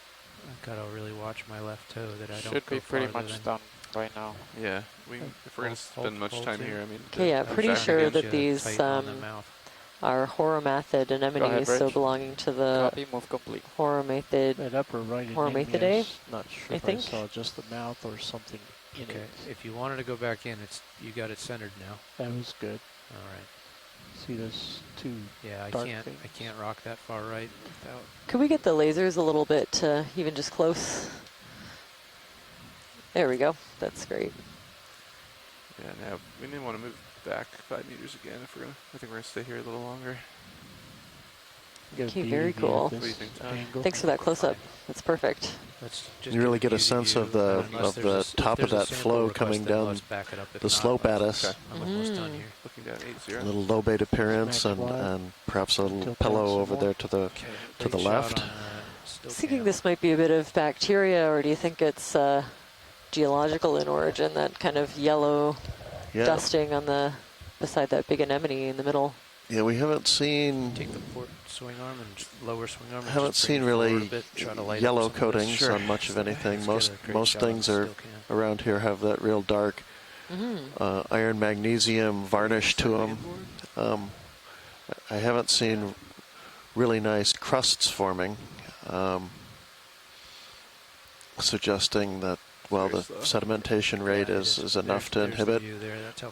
We're not really seeing a big pile of sediment, but we're seeing a lot of fog lights up another 20%. things in the water column that are bring that arm low, here and probably through time inspire a lot of encrusting organisms that keep us from forming good manganese, ferromanganese crusts. That's beautiful. There's, a lot of Serious life just in this one field of view. Okay. Tilt up a touch, Roland. These anemones are wild. Talk to me. Art's going to take a couple of still shots here. You tell me left, right, up, down, Art. I'm listening. Sure, so we're pausing for a couple of still images so we can collect the highest resolution imagery possible. For one, this is a really beautiful area, and secondly, it can help us see some of those identifying features that we look for.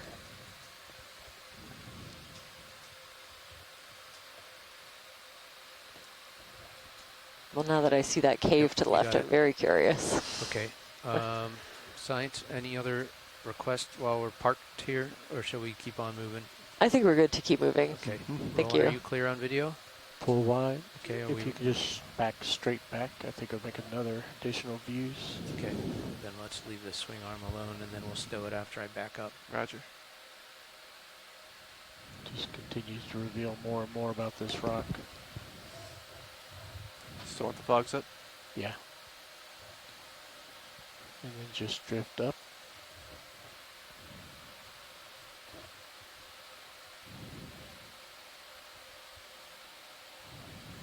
Okay. Pushing forward. Let's stow that swing arm, John. Stowing.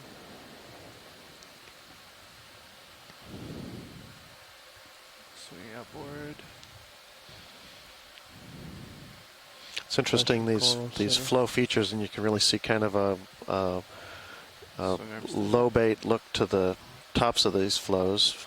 Again, tops of pillows. But the flow feature itself is relatively narrow, as if we're looking at a really narrow tongue of lava coming down perhaps some little gully down the side of the volcano. Here, so good shape. That or it is the more resistant part of the volcano and the flanks, and that whatever it was next to, a little more blocky and less well cemented, has slid down the hill. RB, I'd love a close-up of this glass sponge. I was waiting for that. Yep.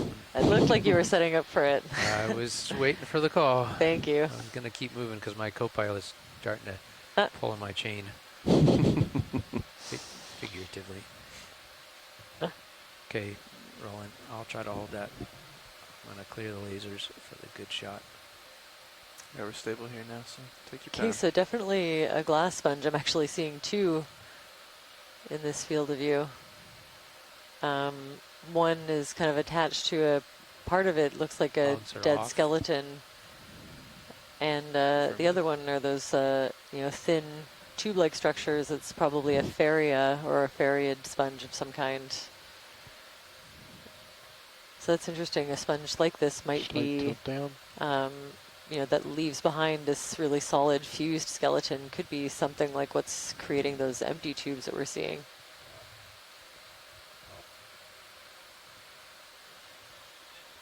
We have a Euretidae. You're clear, I'll hit it with lasers. In the family Euretidae in the glass sponges. Lasers are on. I'm going to tilt down. Yeah, it's interesting, seeing it attached to some of this dead material. So some kind of damage, but there's a good chunk of the sponge that still has living tissue. And how hard would it be to look at that yellow sponge in the background to the left? I think it's in the distance. Co-pilot. I think this is the same one that we sampled earlier, but it's worthwhile to get a good close-up. The one that we sampled is actually going to be examined for the yellow pigment. Apparently, it's possible it's made by a bacterial symbiote, and I think will be analyzed. Get it right inside for its microbiology associated bacteria. Get super close, try to get it right up into the lens. We'll see. And I just love seeing these larger individuals. Get a feel for the way that those small tubes kind of spread out as the sponge gets older and bigger. I was reminded also in the science chat that this is probably the same as the SpongeBob sponge that made its way around social media. So I think it's the same species, but I'm not seeing a Patrick anywhere. Okay, we're gonna have a little bit of time here. They're doing a heading change. Illumination from underneath, maybe. Perfect. Some really nice close imagery of the sponge is going to be very helpful for us. 50i.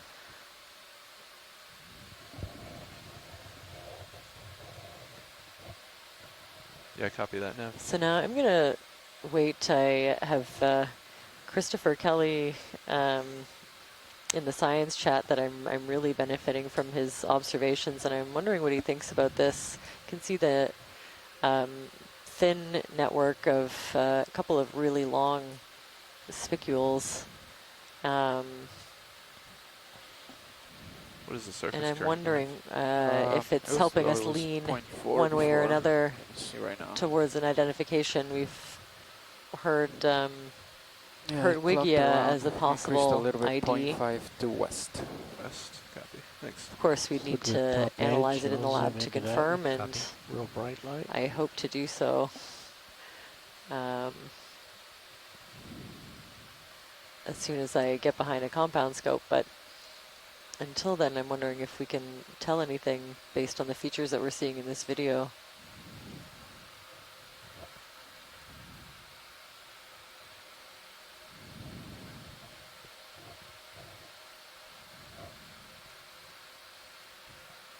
Okay, seconded for Hertwigia. So euplectellids and other soft sponges show long axons because their spicules aren't fused but loose. So instead of having those spicules fuse into a hard skeleton that's really brittle, these ones are loose, so they won't leave behind those large dead tubes that we're seeing. Once these die, they'll kind of turn, you know, the tissue will go away and the spicules will remain, but they'll kind of loosely float around and become a part of the sediment as they break. That's for survey 2. You can see it's providing habitat to a brittle star. That's wonderful. Thanks for that.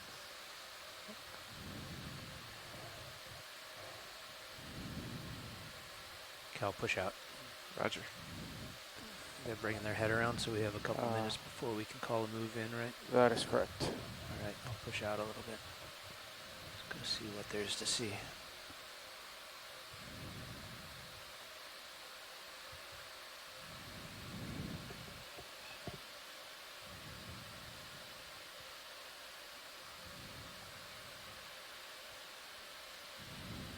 Shall we clear fogs?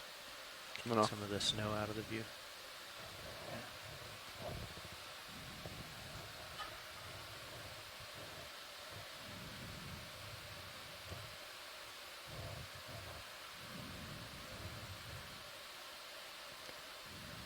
Love a closer look at that larger glass sponge that's coming up.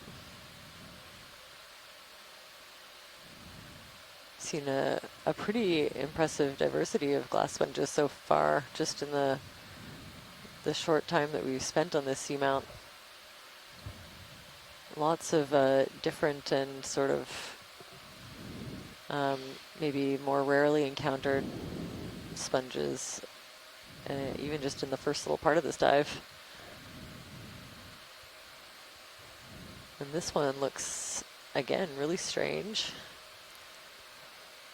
It looks like there's some hexagonal fracturing to these basalts here. 5 and 6, I see some 5-sided ones, but those again are cooling fractures, and similar to the columnar basalts people see every now and then. There's a nice example on the lower left. Oh yeah. Is that a thing? There's like a predictable number of sides sometimes, or like a pattern you see? They're usually 6, but I've seen 5-sided ones, and these are a little more irregular. There's a 5-sided one a little bit over to the right. Oh. But this does look like a nice blocky outcrop. After we look at this, we might look for something basalt-wise to pick up. Of course.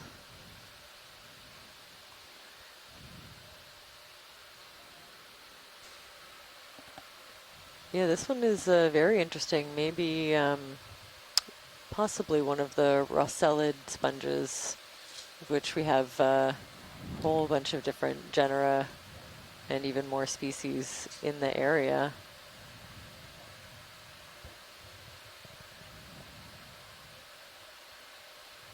Let's see. Wow, little crustaceans kind of living in every little tube and crevice of the sponge. Again, providing kind of a unique and sheltered habitat for some of these smaller animals to live.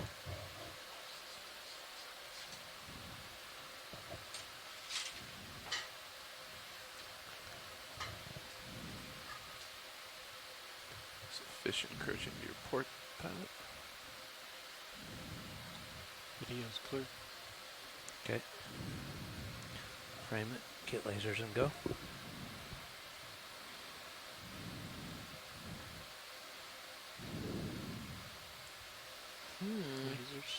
Lasers.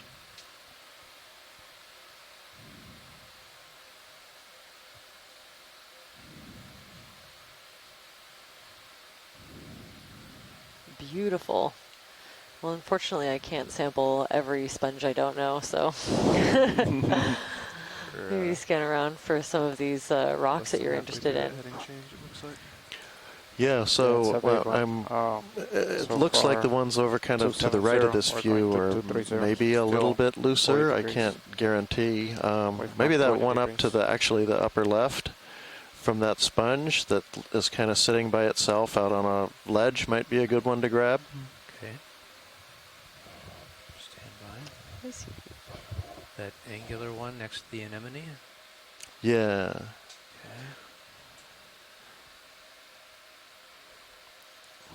Yeah, a little lower. He's now kind of bottom center of that view. Okay. Spin up your hydraulics.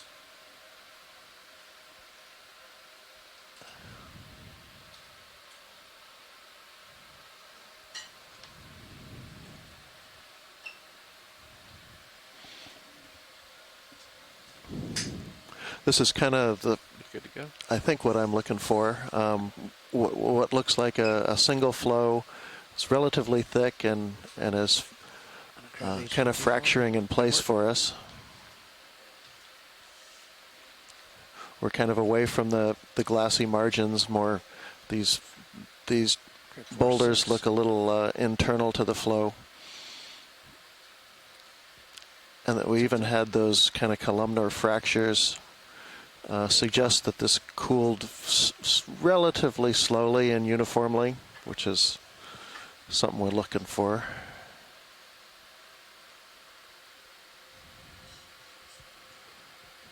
By the fingertips. Pearl star left. This also has a nice manganese crust, and it may be thick enough to sample. Okay, rolling. For that as well. Going in the starboard box. I think so. Roger. Standing by for wing and board.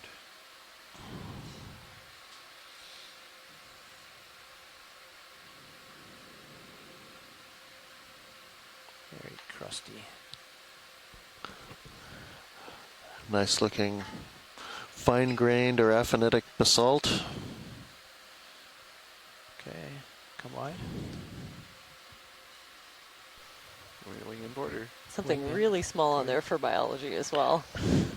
A little polyp from somebody. As always. Pretty much always. I think we found one pretty clean rock sample, but the rest have almost always had something for us to look at. And there he is in the starboard forward. Guess I should log that, shouldn't I? Sample ID EX2306-D08-04G, starboard forward rock box. There's an awful lot of movement on the anemone, lower right of center, below the crab. All right. Very nice, thank you. Steering hydraulics.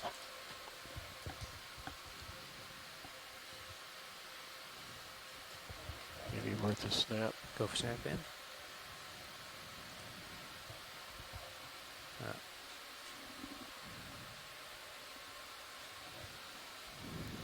Just his location. I thought he might have had a fish, but does not seem to be pulling in.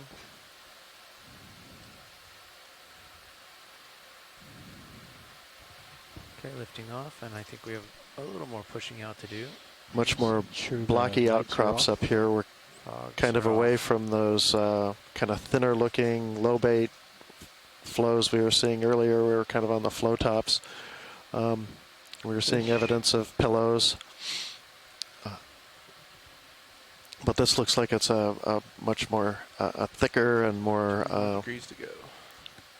Coherent, I suppose, flow unit, or perhaps intrusive. It could well be part of a dike. Some magma that has intruded a fracture and crystallized in kind of tabular units, a couple meters or so wide. There's a star, bottom left. Is that of interest? Oh, pretty much always, yes. Lasers. Lasers are on. Can you double check the port wing is all the way outboard? Roger.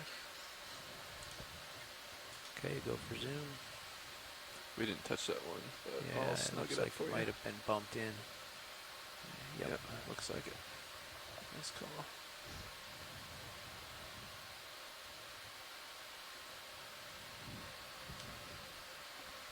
Okay, so a different sea star, kind of longer, thinner, and more rounded arms than the one that we looked at before.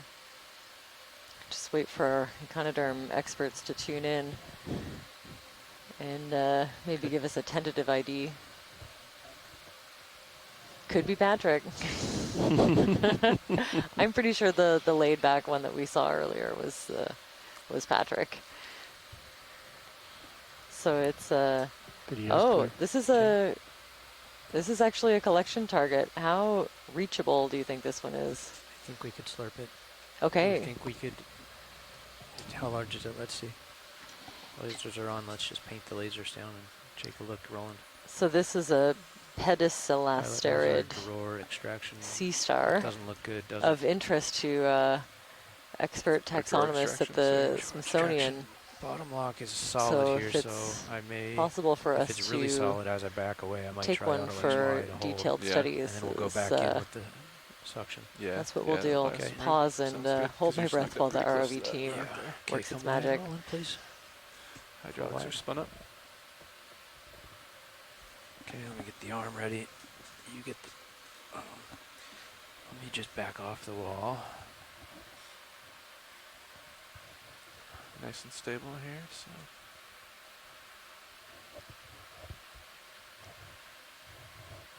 Fernando, watch that. Watch the stability of that altitude number for me for a minute.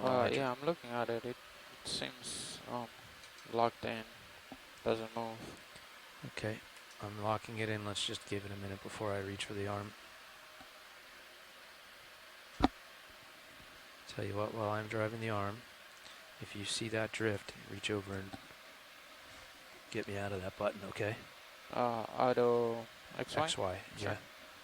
If you see us lurch, just come take control. Just copy. Okay, arm going live.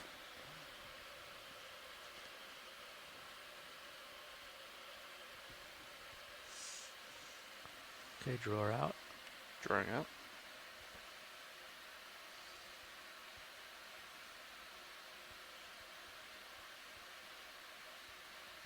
Full out. 6 is good.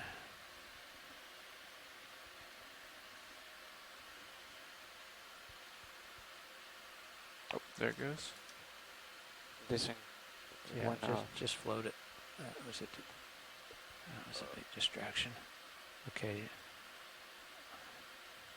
Drawer in. Drawing in. Go ahead. Go ahead, Rich. Copy. Heading change complete. It's full in. Yeah. We're going to have to rattle some change that teledyne, huh? They don't seem very, Yeah. Okay, you've got a slurp cam up where you can see it, maybe? I'll put it right here. Go ahead and get us on slurp 1, unless I'm mistaken. We don't have a slurp yet, right? I've already got you on slurp 1. Slurp 1, and you got pump ready to go. Get the lights up, stand by. I think this guy is good for at least 5 to 800 RPM, right? I concur. What do you think? Let's try it. Maybe tilt up on HD2 just a little for me. Coming up. Okay, that's probably good. Copy. Standing by for suction. Okay. How much did you say you wanted to start at? I don't know, 5 maybe? 5? Sure, we can start there. Ready on your command. Let me just bring this in a safe spot. Floating it in.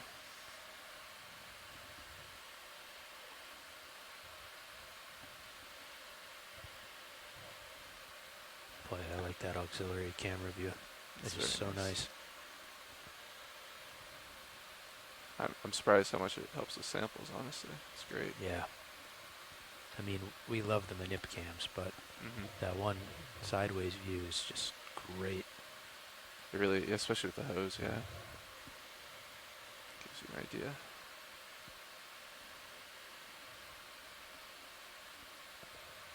Okay, I'm going to settle in. I think I've given myself enough room with the arms, not with the arm. If I punch in right there and toe hold it, I think I'll do a better job if I get a toe hold than if I float in. Agreed. Watch the hose tip getting close to the rock there.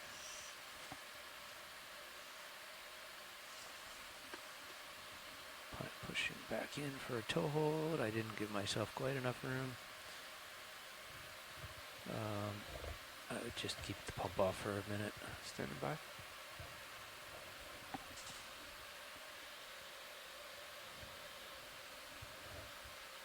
I parked? I think your left skid is down. Okay. Ready? Ready. Coming on. Okay. 500. Yeah, I think it'll take more than that, don't you? Probably. Yeah, we can ramp up. You ready? Yeah. Coming up. Got Partial zoom on HD2, please roll in if you can. It's 800. Hold. Tilt up on 8 tilt down HD2. Coming in. Give you 1,000 here. Give him a little tickle. Come on. He's Here's kind a little of sucker nestled in. feeder. I can give you 1,200. I think you give me everything you got. Let's see if he can. There's bonus on the give you if you're ready for it. Give me everything you got. That's everything. That's everything I got, Captain. Come on. Got 1 foot loose. I don't know. He's holding on, guys. Yeah, pretty wedged in there under that little overhang. If you could get one more leg in the nozzle tip there, maybe. Try pulsing as well. I don't know if that'll help though.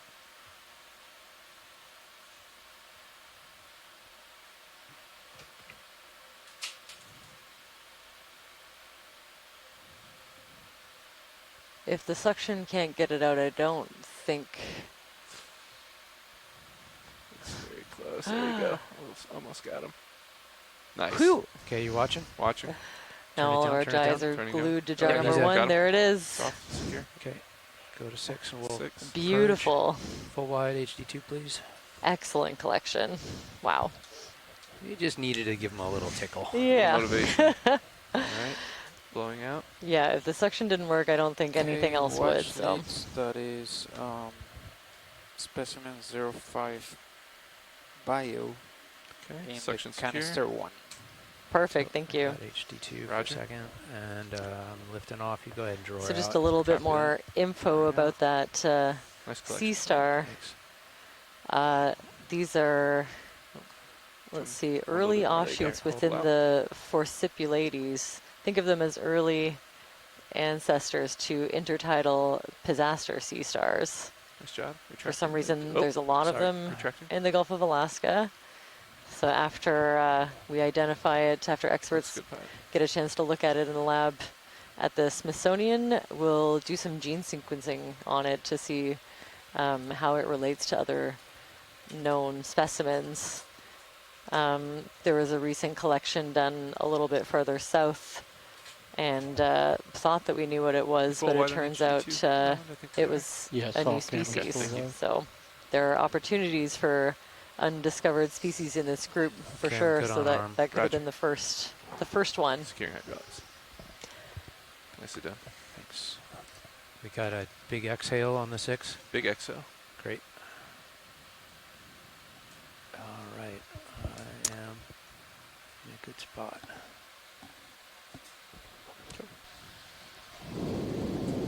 P&T back home. Looking forward.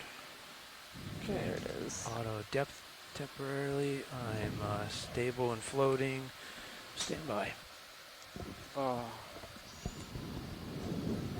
Hey, video. Can you? Is Andy out in the dry lab or Chris? High pack. The video input into high pack is not right. I don't know if there's somebody in the rack room.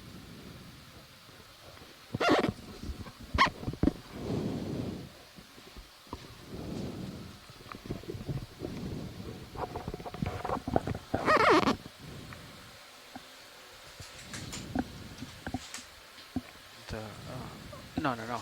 It's the video input of high pack. There we go. Check. Oh, it's probably just the back of that monitor. Maybe if you wiggle the connector. I was just behind there. Let me go check the video. Okay.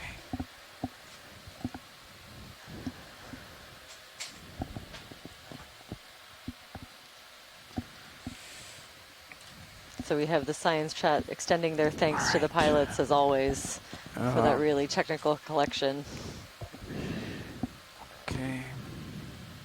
66 on your rotator. I'm gonna push up and then push out. Copy that. Ship is stable. Looks like we completed that heading change. Yep. We've been stable for a while, so we can call a move. Andy fixed the video issue. Okay. Looking 215 pilot. That's my heading. Copy 215. And when you're ready for it, we can let Neb know. 20 meters. Looks like the train ahead is about what we've been seeing. Okay. Fernando, you're up with the samples. Everything's all set. Yes. Passed off. Okay. Yep. Might be a touch steeper than what we've been transiting, actually, pilot.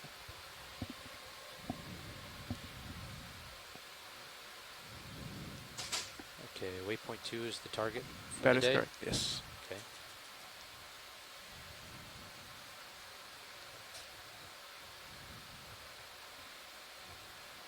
Ooh, 463 meters away, guys. Yep, That's a long one. We should probably we've been taking our time thus far. We should have. Okay, sounds like we have Pilots ready. What is that? Watch lead? Oh, no, just sorry, just getting distracted by these grenadiers now.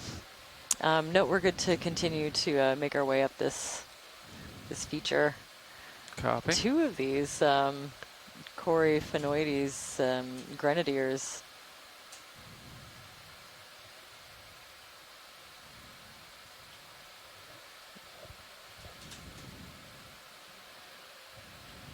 Just beautiful.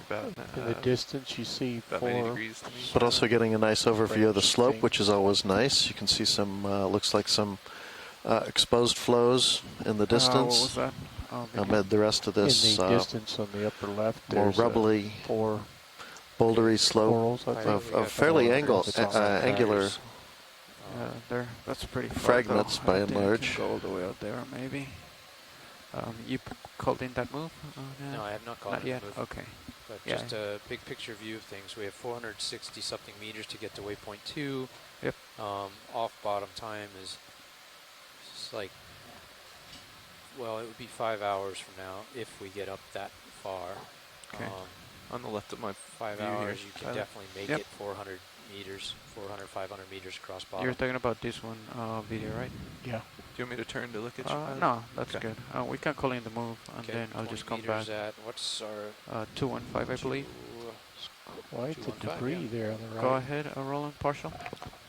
Bridge nav. I don't think they're interested in this, but Oh, yeah, I'm if interested. you were ready for a move, we'd like to go So that 20 looks meters. like a small bearing bamboo coral. 215 at decimal 2 knots. Yeah, one of the small, sparsely branching bamboo That's a good corals, copy. I Thank think. you, Bridge. I've seen samples of these. I find them very hard to place. With this group, we used to use branching patterns, so whether the branches emerge from the darker bands or the nodes or the white spaces in between, the internodes.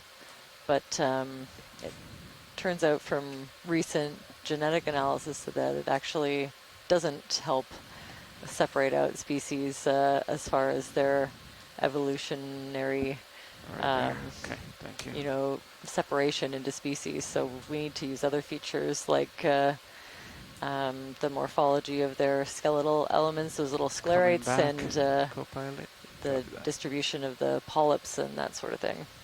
Ship is moving. So I think I would have called it keratoisis at some point, but I think we'll just say a bamboo coral for now. Still lined up with 215 here. Seeing a couple of those little sea cucumbers, like the possibly in the genus Panikia.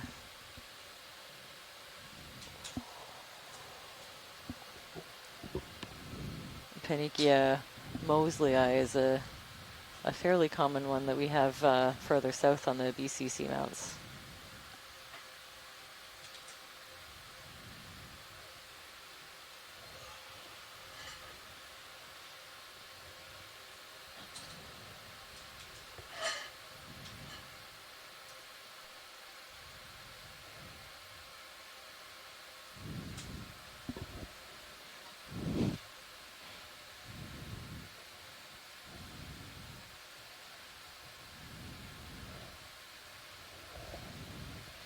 Looks like some getting up to a nice little outcrop of something went off to the right. basalt that looks like it's the source of all these real angular blocks we've been seeing scattered down the slope.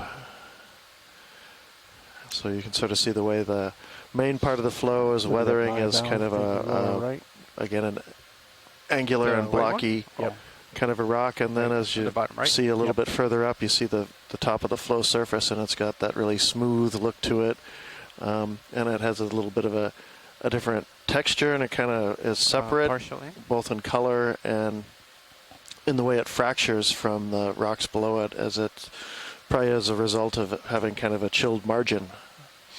Hold right there. That cooled a lot faster than the rocks we're looking at that were down a little, a meter or two approaching it slowly below the surface. Yeah, these are really beautiful angular rocks. I really like them, and this looks like a file shell attached to this one, file clam. We were able to sample one. See if we can get a little bit. Hold on. Oh, perfect. Okay. It's a little bit different maybe from the one that we sampled earlier. But someone in the science chat was noticing some damage around the hinge, and we're kind of seeing that there too. Yeah. Yeah, again. Sorry, I'm rotating.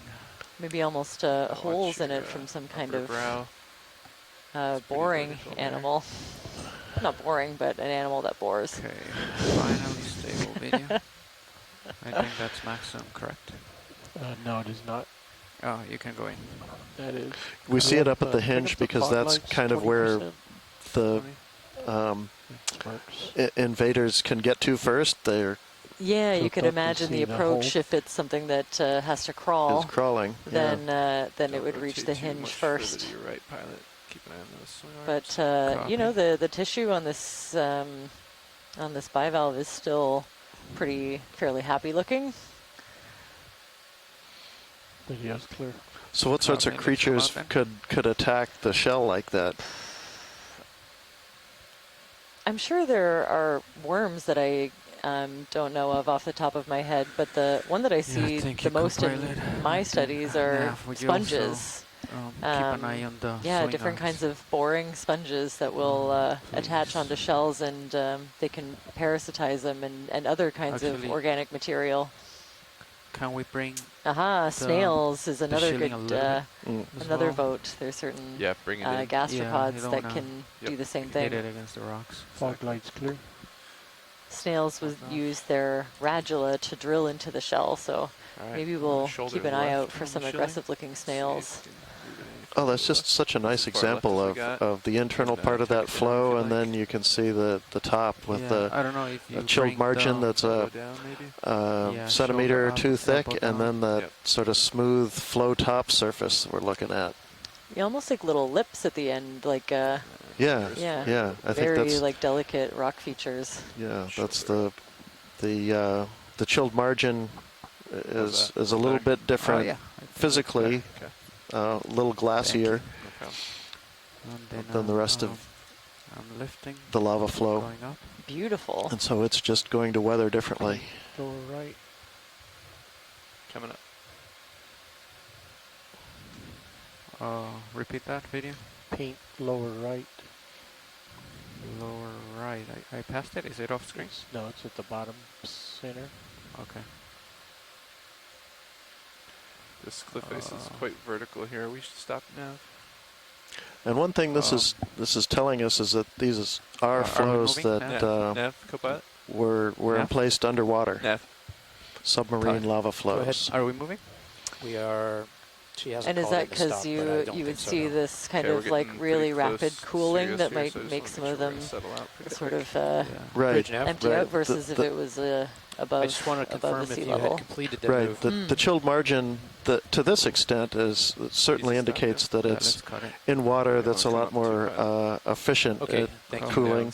And, 2 meters and in addition, we've seen lots of evidence, not here so much, but further downslope, not very far. We don't know. We've not come up more than 30 or 40 meters, I think, so far. But the pillows are certainly diagnostic of underwater eruptions. Okay. Yeah, I don't think you're gonna have too much time here, pilot. We're definitely. They certainly make for interesting habitat. Look at every one of those little caverns. Some of them are filled with a little bit of sediment or detritus. Oh, cute little baby mushroom coral, I think. How about time? Clear. Although it could be, we saw maybe some damage to the specimens earlier on, just kind of right when we landed, and just touching that. It's kind of hard to tell when they're so tiny. Be nice to see the gradual shift in size, the whole range of sizes up to the adult. Maybe we have seen a few mushroom corals. Maybe we'll take a zoom. And we see one next.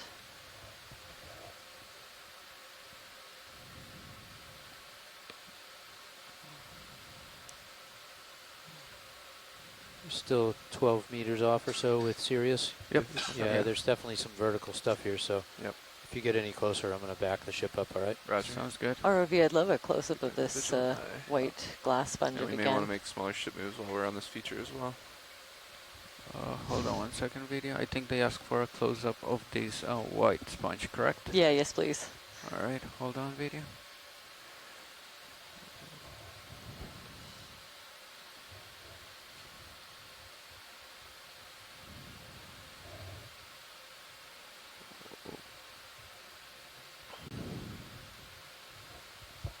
Okay, let's come in partial.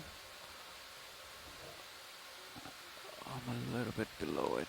Watch your port rock box lid. Wow. The thing dragging along So the again, rock. just like a little bit of a different morphology than some of the sponges that I'm just keep an eye on it that you don't used to seeing a bit further south on our BC seamounts. But a really thin network of kind of interwoven frills or tubes. Do you want any fogs, video? No, we're good. Okay, copy. We're settling here, but we're right at that hairy edge. You can see that kind of regular frame. Yeah, they sounds good time. Bridge nav. interlock at or intersect at right angles to each other, kind of making that, we'd like to back up a square about frame. 5 meters. Let's say 0.45, 5 meters, 0.2 knots.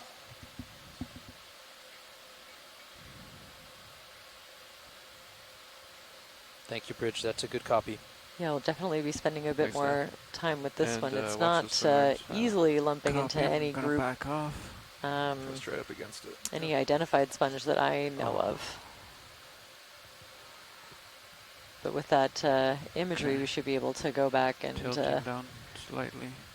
make a Alright. slightly more specific Then, ID. More of these going up. stocked anemones as we go through. Nice. More Healthy anemones delta. in general.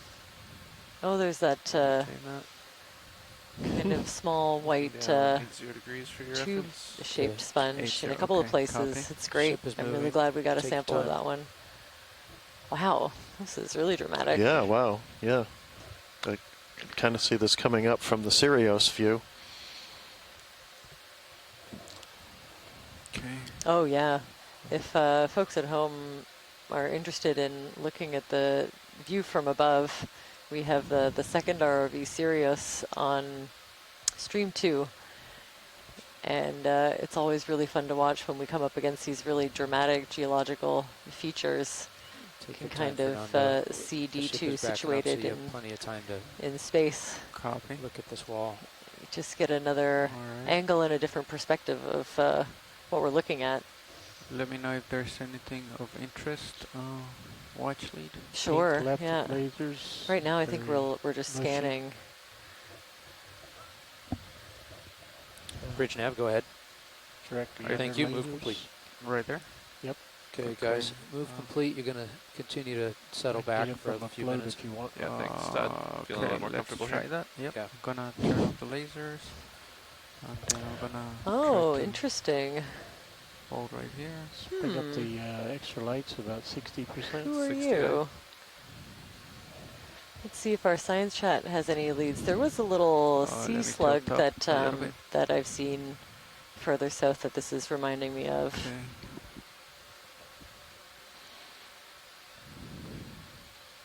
I'm It was drifting, kind of so like if a, you go I think way it was a too tight, I might Berthella, lose if it. I'm Hold on, remembering right there. my sea slugs correctly, but it was really hard to place. Tilting down. You're drifting back. There we go. I have a second vote for possible Berthella slugs. Ah, so that's 2 of them. Yeah, two. Okay. Not drift back. Yeah. Lasers. And you know, it's hard to see any kind of Let's identifying come out, features see except for lasers. those two. You.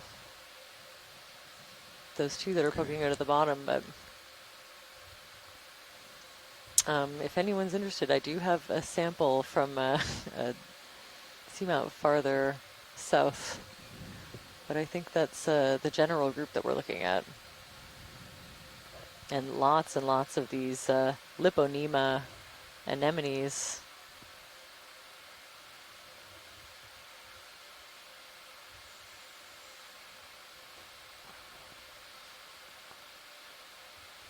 Possible whenever you see 2 of them, there's a possibility that they are mating, which is always an interesting observation. It's probably pretty rare to catch 2 of them together.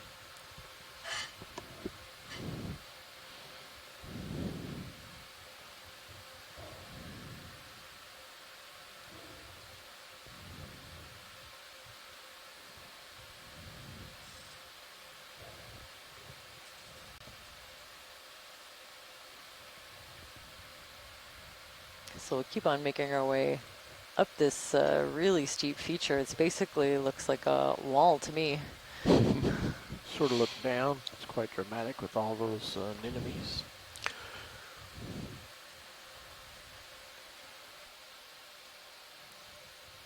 Yeah, I commented, I think at the start of the dive Bring on up how the lights this at 60%. seamount There at overall 60. has a very lumpy lobate look to the flanks. Lights are clear. I think this is what we're seeing is on a whole different scale, but it might be part of that same process that some of these flows come out and are fairly viscous and make kind of mound-like features as they erupt, kind of like toothpaste squeezing out of a fissure. That's a really helpful visual. I like that. So this is another one of these glass sponges with the really hard brittle frame where the network of spicules have fused together to create these really hard structures. You can see part of the part that's brown looks like a dead piece that's been kind of filled with sediment over time, but there's lots of living tissue You can come in a of little the bit sponge tighter if you sticking wanna, out of the side of the side of this almost vertical face. Trying to hold right there. And there's a few different different species that I know of from the area. I could see, I've had a suggestion, maybe Coneylasma, and I'm not sure if it's that. There's a there's a Hexactinella, not to be confused with Hexactinellida, that we have from a bit farther south. I'm gonna try to go to the crab. Let me see if I can get there. But not quite seeing what I would need to see here. Yeah, these kind of regular drifting in. Let's parcel out. Holes in the tissue kind of do remind me a little bit more of a Coneylasma or a Tritodictium. Clear. Okay. No, I'm all over the place, and I'll have to review. Copy. But it's definitely got that brittleness that we expect to see. And also, as you saw, it's creating a really nice resting place for that that spiky crab. I don't know if we've gotten ID on it now, besides a lithoid crab.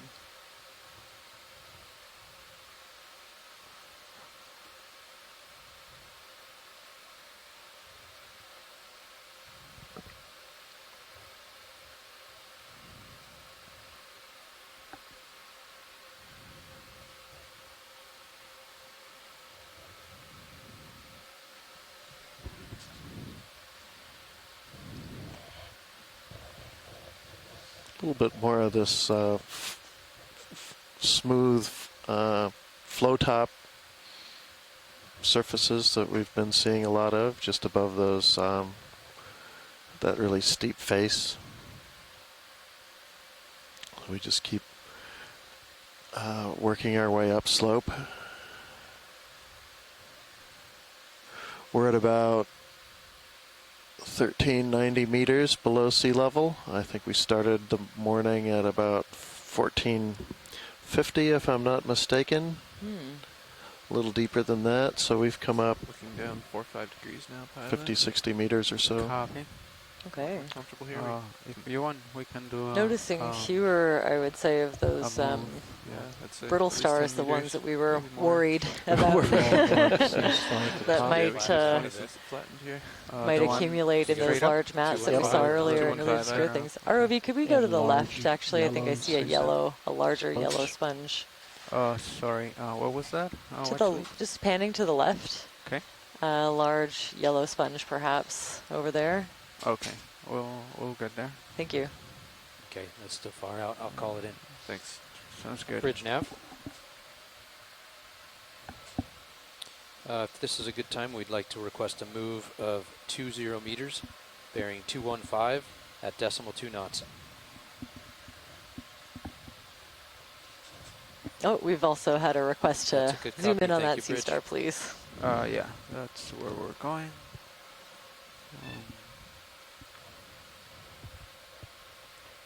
Okay, guys, move has been asked. Copy. We'll be moving momentarily. Appreciate that. Sounds good. Chris asks if those chimneys and holes look like some kind of gas release volcanoes. I think they're just holes that have formed in the chilled rind of that flow. I think there's a 2 or 3 centimeter chilled rind that forms, especially underwater, but does form subaerially as well with these fluid kind of lava flows. But that kind of chills and makes a lava tube, in this case with a very thin shell.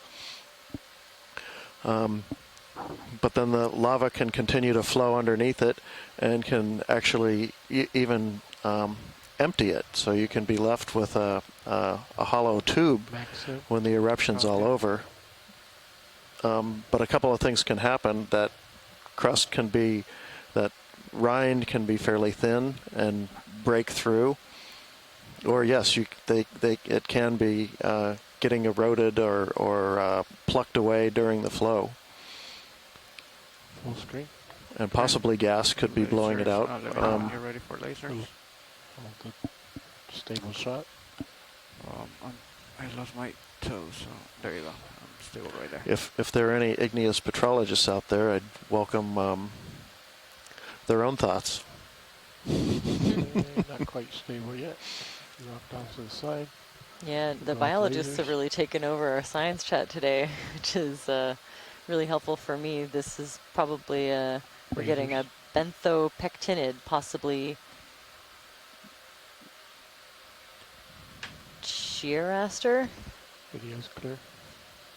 Okay, let's go for the Very cool yellow sponge to the left. Definitely looks a little bit different. The center part has a really different morphology than kind of the extremities of the arms.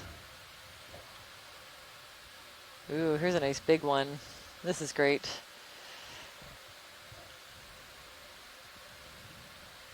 Oh, there we go. Thanks for the help, Kyraster. Kyraster, benthopectinid sea star. Start at the top or the bottom of this. Oh, this is excellent. We see it all. Can see some of the dead skeleton, I think, in the middle here, which can be really helpful. Certainly the largest individual that we've seen yet. I've spent a lot of time hunting down this sponge for the last year or so. This is great to see. Still to the lowest part. And obviously the brittle stars are really enjoying access to the dead part of the sponge if they're not having something to do with it.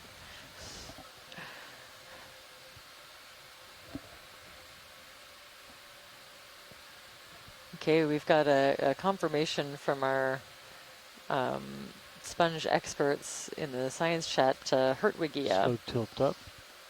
Which is the genus of this, our highlighter sponge. Very cool.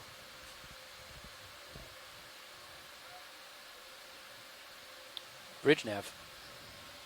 Thank you, Bridge. See some of these small crustaceans that seem to be using the sponge as habitat. Not even sure where it is. It's coming up to it now. Okay. Hold And there. we have a close-up of some of the dead skeleton, which actually is a little bit easier to see some of the larger features. Okay, very continue cool. up. Yeah, it looks a little bit more like a kind of a disorganized network of spicules, a little less regular than some of the other ones that we've been seeing. But yeah, one layer, I think just one spicule layer thick. And of course lots of encrusting fauna in the dead part. I think that might be a little scallop of some kind and dozens of brittle stars. Pandalid shrimp and a scale worm nearby.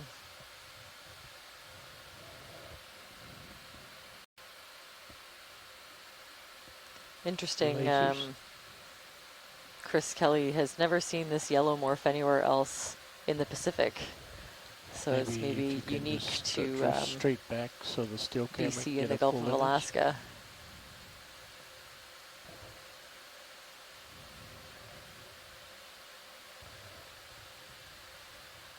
Maybe a little bit farther south. Excellent, thanks for that. I'm good to continue. Okay, right there. Try not to get too distracted. We might actually get to where we're going. Lifting off. I like to try. Or do you want anything else? So that bright color makes him look like he's really trying to attract some attention. And then pushing up. Which is interesting because it'll, once we leave, you know, it'll be completely dark. Right. So I think that's maybe one thing, like the particular chemistry of whatever he makes his spicules out of, or how he makes his or want me to dial another move spicules. in? Yeah, well, I think the something that the group that will be sending a subsample to are looking at are the bacterial symbiotes. That there might be a bacteria that's making that color. You have time to be slow. I've also seen another sponge make that color. Like it's one of those thin sponges that lack spicules of any kind that will encrust other sponges, and they can be like a very bright yellow color, but not quite that neon as far as I've seen. So definitely further analysis needed in the lab to see what's going on there. It's a very unusual color. Call in the same move, 20 meters, bearing 215 degrees at decimal 2 knots.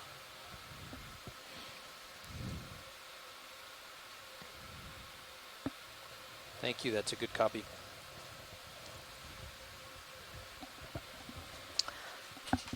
Apparently this that yellow sponge looks a lot like the morphotypes you see on the New England seamounts. Such an interesting, this genus at least is known from both coasts.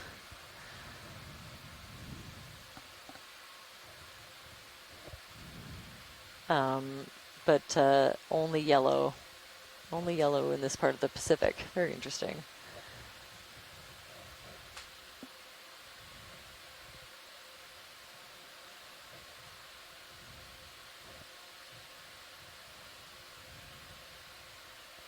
Ooh, yes, please.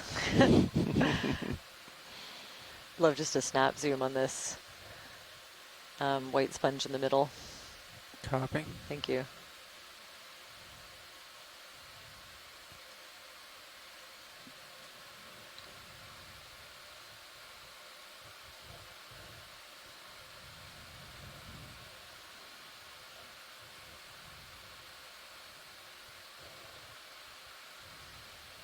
I've had a question asking if some of these sponges change the alcohol color when we preserve them, and definitely yes. I have had one of those Hertwiggia sponges in ethanol, and the color leaches right out into the preservative. Okay. And you're kind of left with a hold right there. A really drained look to the remaining sponge. All right. Let's keep going. Okay, another, tilting up ooh, slowly. with little spikes on the inside. This is, again, something a little bit different.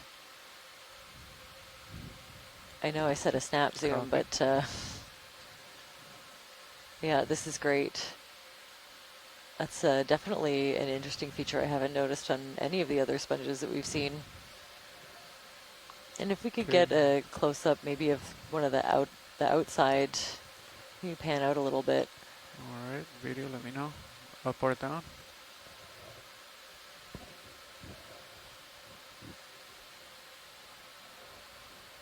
Yeah, down. If we could get a focus on maybe this. A little bit of light. That's great. 40. Interesting. So kind of an overall, you know, cup or urn-like shape, but then made out of these loose folding tubes. Very cool. Thank you for that.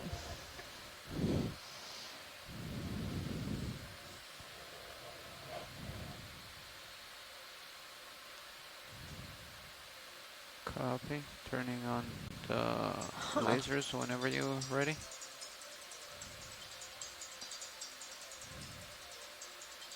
Okay. Okay.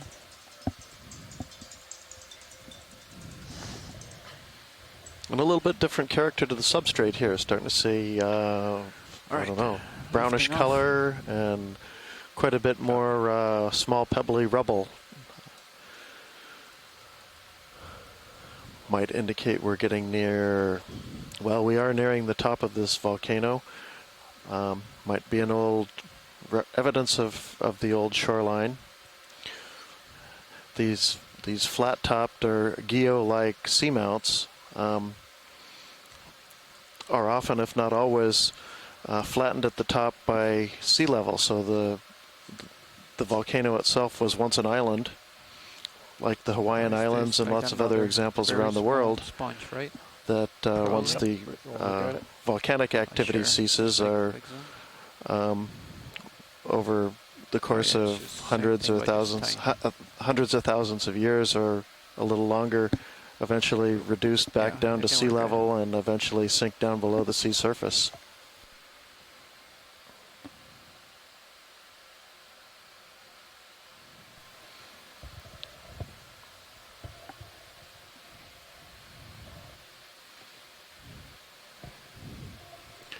So with that in mind, looking for evidence of being at sea level, we're starting to look, or we are looking for things that indicate erosion at wave base or at a shoreline, things like breaking down of the big boulders into smaller rocks and pebbles, and especially rounding them off. It's in a lot of ways hard to round off rocks that start out as mostly angular blocks without some sort of wave action. Oh, look at this rock right here. Yep, that's a different kind of rock. Seeing more of the Faria or Faria-like sponge in the background, but that is also a very cool angular rock. A little like a slab, platy slab. Closer look at that, or? Yeah, let's zoom in quick. Okay.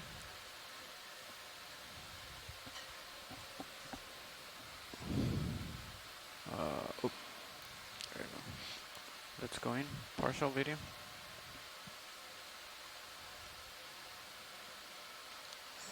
Hold right there. You can see that banding is probably flow banding that forms in the structure of the rock right before it cools as a result of the flowing of the lava.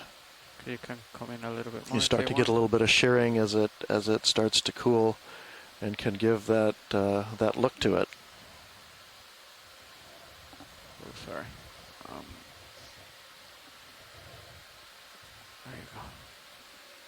I'm seeing some really small encrusting organisms, little patches of sponge, probably some kind of tree-like bryozoa. Bridge, but they're down there move. And maybe some worm tubes. Lifting off. And that's another good example where you see a pretty good development of the ferromanganese crust on the vertical surfaces that don't get sedimented like the more horizontal surfaces like that which we're looking at now.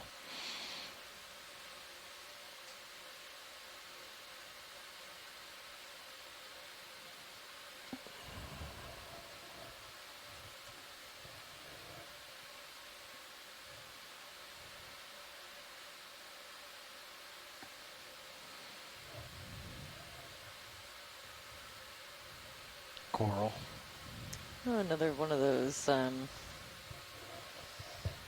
sea stars that we zoomed in on earlier, so I think we'll pass this one by. Looks really similar. What about the coral?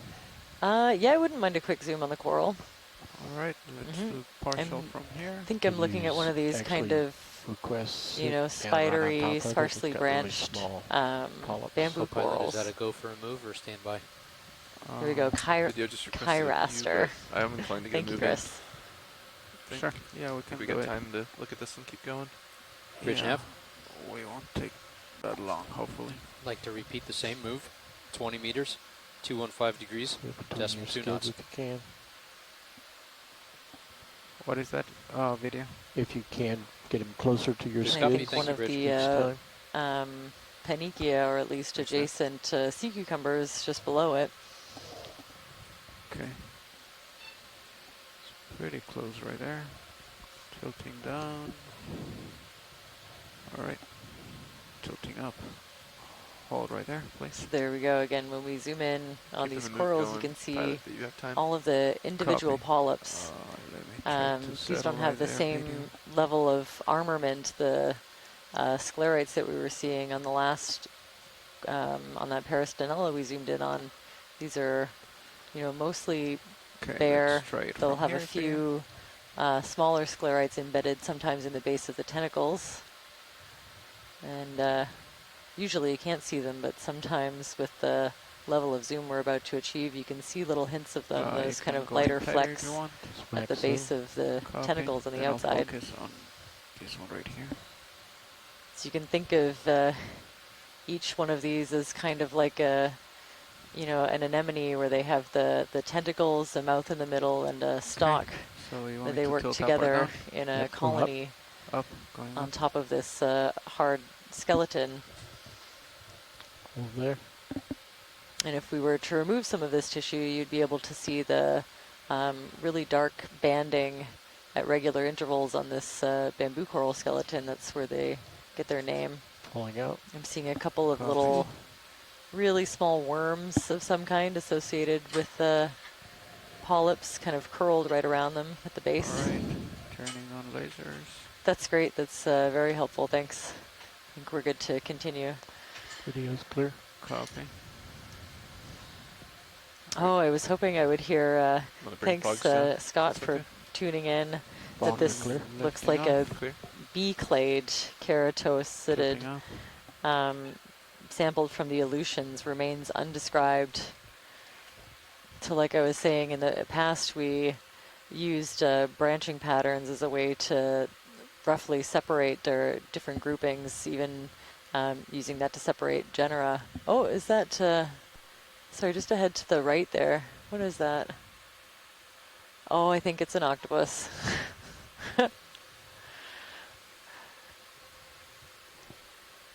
Is it? I think it's a... It is. Yeah, Red on kind the of left, the white on the mantle is showing one Attached to color the on one rock. side and another on the other side. Okay.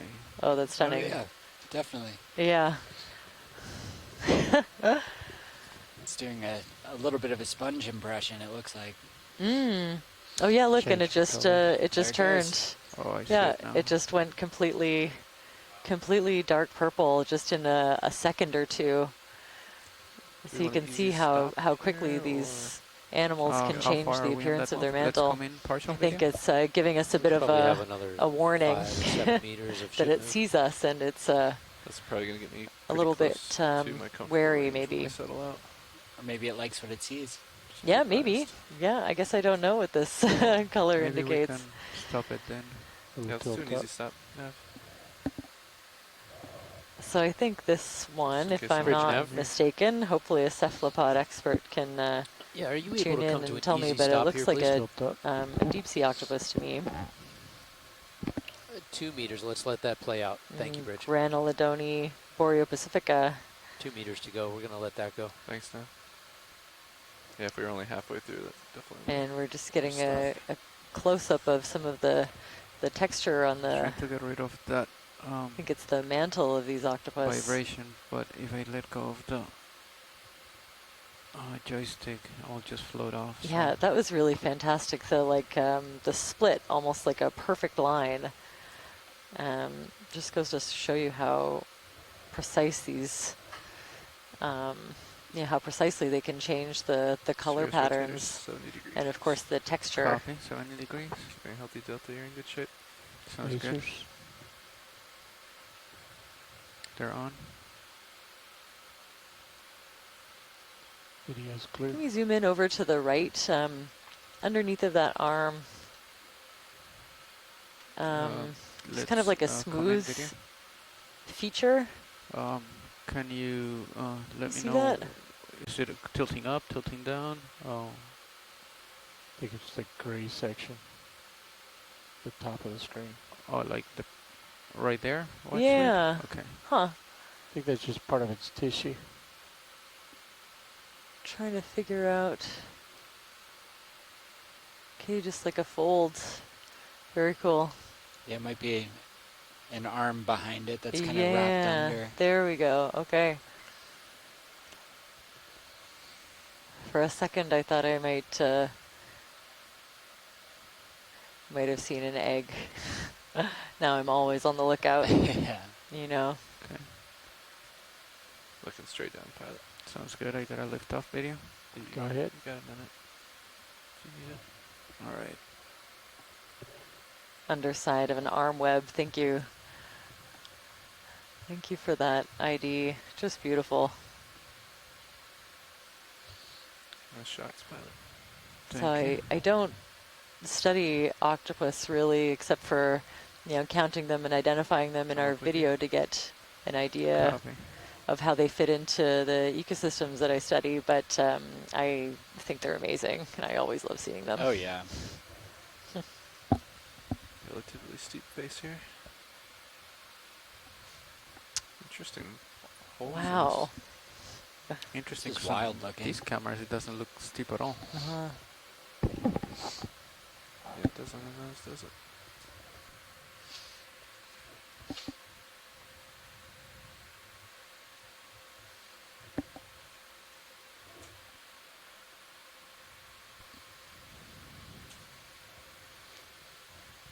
I think it was just that local face.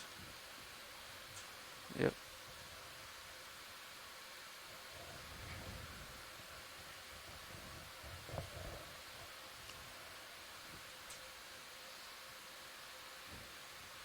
Oh, ROV, could we pause for a second? Just to the right, I'm seeing a little bit of purple.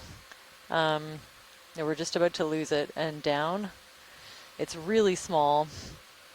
Down on this smooth rock, right there, at the lower right corner, kind of coming into center now. I was wondering if we could zoom in on that. No, I think it's almost all the way, microscopic. All the way down right here, right? Yes, that's it. Thank you. Yeah, Good catch. okay. Yeah. Let me get stable video. Hold on. Just curious. I'm keeping an eye out for something that's that color of purple. Copy. Okay.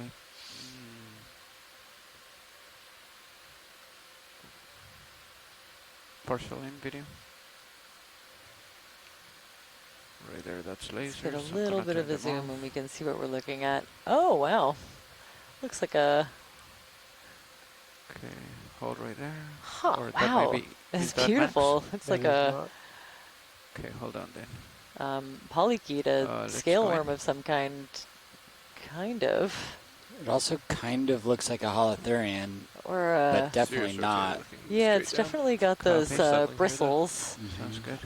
For legs, but wow. Oh yeah, and I can see these overlapping. These are individual scales, and they're all this beautiful color of kind of iridescent purple. Very cool. Okay, so not the purple stoloniferous coral I was looking for, but beautiful nonetheless, and it's really active. That's great. I think we can continue. Thanks for the... Okay, when you're ready. Thanks for the quick turnaround. There's another one of them at the top. Doesn't seem too pleased with that. Yeah. Looks like it's going to get out of here. There might be another couple of those around. Yeah, maybe more of the same. Yeah, definitely another... They just swam again, top right. Polychaete. Third. I just don't see anything, sorry. No, that's fine. I think we can continue. Top right. Yeah. Sorry. That's not quite what I was looking for, but a very cool surprise. Okay, I'm gonna tilt up.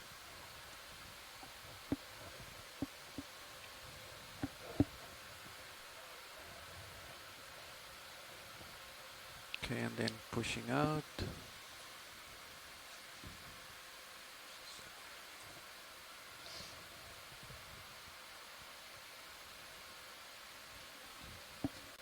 So we were able to collect a couple of bamboo corals on previous dives, but certainly if there's interest in a collection of this, the particular one that we've been seeing, please let us know. Looking good. I happen to know there are examples of that in the collections at the Royal BC Museum as well. I think we'd like a zoom of this sea star in front.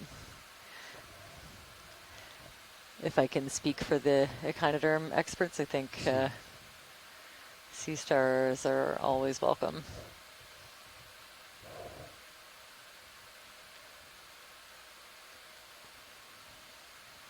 Okay, partial in video. There we go. That's the sea star excitement I was expecting to see in the science chat. Coming. Yeah. Hold right there.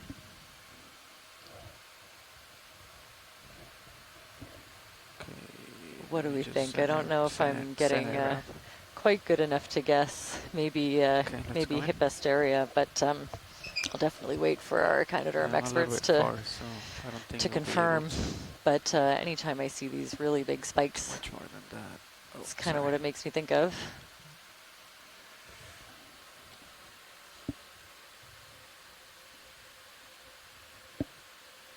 And of course, we're seeing an array of encrusting fauna, and behind anemones, brittle stars, encrusting sponges, worms, hydroids, all kinds of things, just on the one small section of rock that we can see. Looks like we're getting Hippisteria confirmation. Okay, great. Another Hippisteria, the menacing coral-eating Do you remember this sea star. like that vibration one? I do. So yeah. From the camera you're saying, or from? I don't know if it's the camera or it's the from the thrusters. thrusters. I don't know. Probably I don't know what it is. Hippisteria, When we Fringiana, or very Californica. tight, like I feel like it's vibrating. Yeah, I don't know. sometimes like a little oscillation. I don't know. I thought it was the thrusters, but I can't. I tried to let go as much as I can before Another drifting star off. right edge. What color? Sorry, coral, pretty bright. Pink.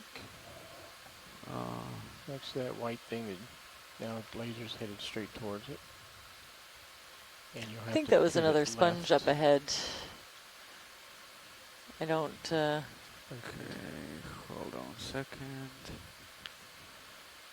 All right. Look how angular that block is up top left. Yeah. Hold on, video. Oh, okay. It looks like these. All right, let's come in partial right there. Those Hippisteria sea stars are maybe voracious predators of cnidarians of all kinds. The sea anemones next to it Hold right there. might not Hold on belong one for this second. world. Not completely stable. There you. Okay. There you go. So, you think you're still feeling a little bit of that oscillation, pilot, on this expedition? It's one of the brittle stars that we've been seeing. Not kind in of, this shot, but sometimes, hiding I don't know. in the crevices of these rocks. That one's missing the piece of one of their arms. Okay, we're good. Video clear. Okay, and then watch lead. I think I was going for this specimen, and you said you mentioned another one. Yeah, sorry. There's a sponge coming up. I can see on the Sirius view. Okay, the big white one. Okay. Yeah. And then we have this rock right here. Ooh. That won't fit in our rock box, but it's nice looking. Very cool, kind of Take a look. slab-like rock. I'm sure Jamie wouldn't say large. no to a quick zoom, All right. especially on this Let's vertical do face. Partial.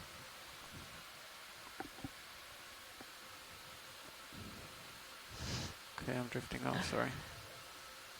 All right. And I can No, I can no tell longer you very drifting off. little about it, except for what is encrusting on it. Maybe 2 or 3 different species of encrusting sponge, maybe more. I really like those the yellow and white ones with the really complex network of canals going through. Clear. All right. Well, on, at least I whenever you think want. it's a sponge And now. then I'm we'll go less for the sure now that sponge. we've zoomed in. Great. Okay, lifting off. And then let's get this right here. That usually happens. Usually the more that I learn, you know, is more learning about what I don't know. Mm-hmm.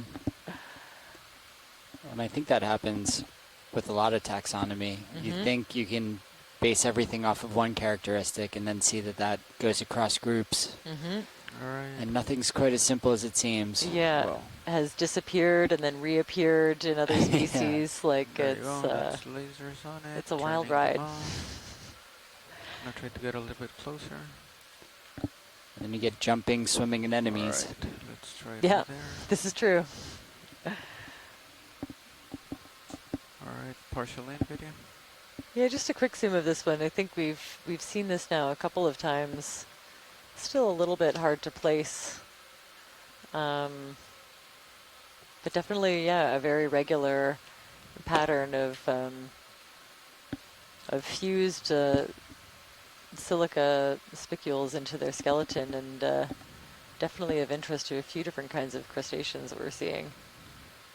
making these large plate-like structures. Definitely, and a different texture on the underside, sort of the dermal side of the sponge.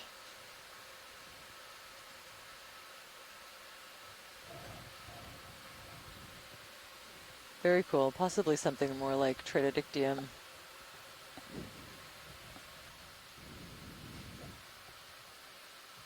Euretid for sure. Full wide. Copy. Lifting off, and then your rotator is at 55, maybe. Ready we'll for get another move? Yeah, we'll get another move in. Bridge nav. Oh, I'm sorry, I missed something that looked like a single move. polyp. Same one as the last. Sclerotinian. 20 meters, bearing have to review the 215 video. at decimal 2 knots. Or if someone can send me a screen Decent-sized grab, boulder there. 20 meters I'd be out. happy to look out for something like that. Good copy. Thank you, Bridge.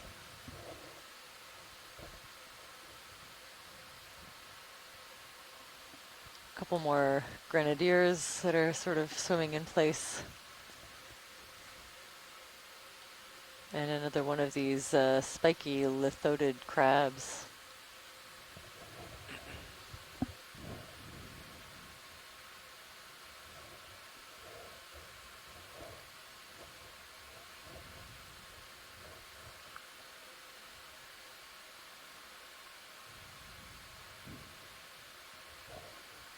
Oh, this fish looks different. Ooh, it does look like a different fish. Can we get a zoom on it, please?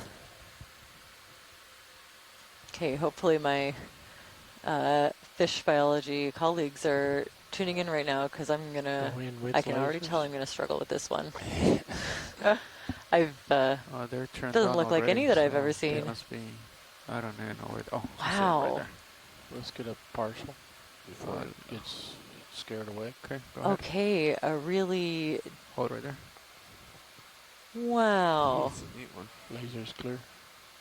Who is this? That's so cute. It's another purple thing that you weren't looking for. Yeah, look at this little. His little smile. Their little face. Aw. And maybe modified ends of the pectoral fins. I can't tell if it's for resting or maybe more of a sensory function. Hold right there. Okay, I'll try. Okay, we have a snailfish. A couple of votes for morid or snailfish.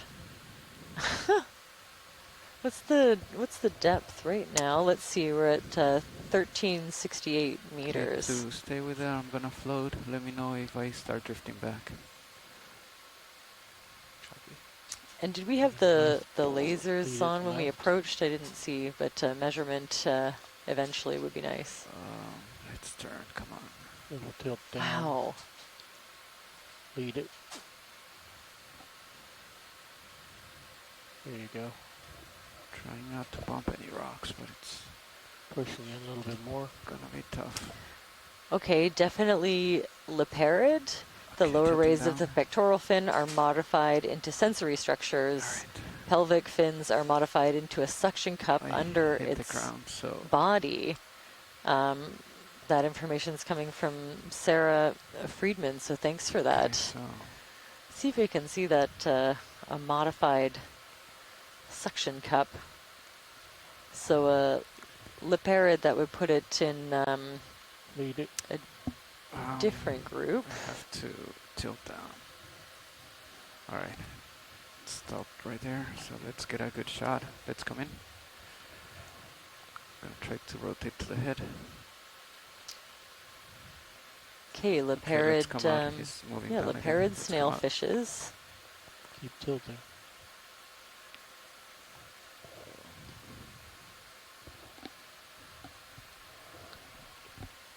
Just beautiful. Yeah, I've never seen one of these.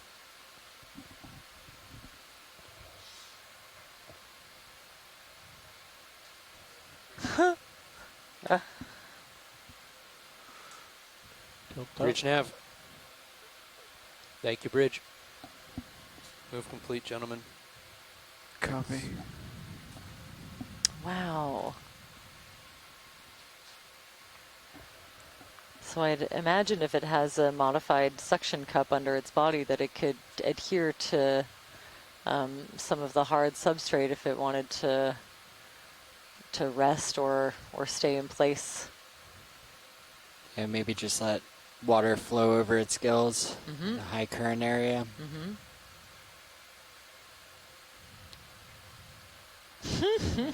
Ready for his close-up. Wow, look at this. Pulling out.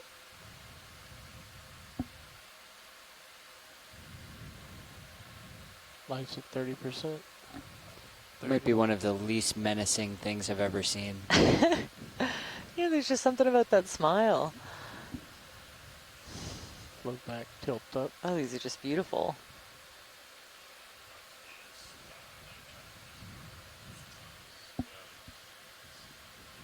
So hopefully with the, yeah, we've been collecting some really amazing See if you can frame the still. imagery Tilt of down just this to tickle while get one or two of this fish Go for that it is still. rarely observed, I would say, in situ in Right its there, natural center. habitat. Survey tip. It's coming right in for a close-up. It's not shy. It is not shy. That Wow. is full wide. Tilt up. Okay, left. I And don't know where it is maybe anymore. maybe thought better.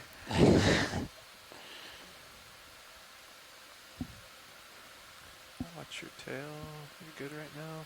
Drifting off the side of my screen. So hopefully the Alright, let's, patterning that let we're it seeing go. in the scales, the Okay. yeah, the overall shape and morphology can Just help us maybe into determine what species this underneath might be. Oh yeah. Judging by what I'm seeing in the chat, I think that may be unlikely. Mm-hmm. Driving towards my Okay, left a little bit. incredibly speciose family, which means lots and lots of different species, difficult to tell apart without a microscope in many cases. Sounds like sponge taxonomy to me. And Asako is saying snailfish is smilefish, and I think I have to agree with that one. Yeah. Oh, it was just so friendly. The smile. I've never seen seen a fish like Just that. very friendly looking. Yeah, just Although beautiful. it did kind of come after us. Yeah, maybe that's how it gets you. Yeah, it lures you in with that beautiful little smile, and then Yeah. all of a sudden, Yeah. Maybe don't trust a snailfish. I'm going to give it the benefit of the doubt. Mm-hmm.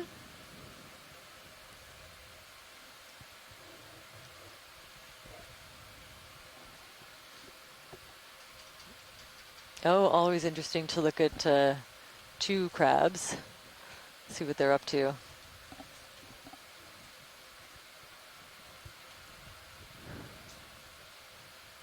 So I think we've seen this behavior a couple of times earlier in the survey, not for a little while. I don't think so. Is the ship moving? Nope. Nope. Thanks.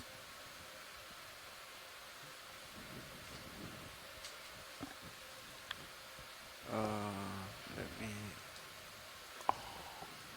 sit right here, and then we're gonna switch, and Levi's gonna take this shot. Looks like a nice claw opportunity. So we're definitely seeing two, I'd say lithodid crabs. Had a suggested ID of Paralomus. So there's a possibility. Tilt up. I have a Paralithodes in my identification guide that also looks pretty similar.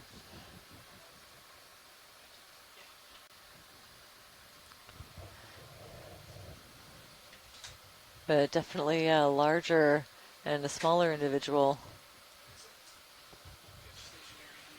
Kind of grappled. You can see the smaller one has its Port side bio box is maybe not to one be of its opened. legs in locked in pretty tight by the claws of the larger one. Sponge. I saw your sponge floaty. There it is. You kind of pushed it down. Yeah. And starboard rock box has a rock. Is it a big one or a little one? One slurp of a star. Rock? No, it's modest.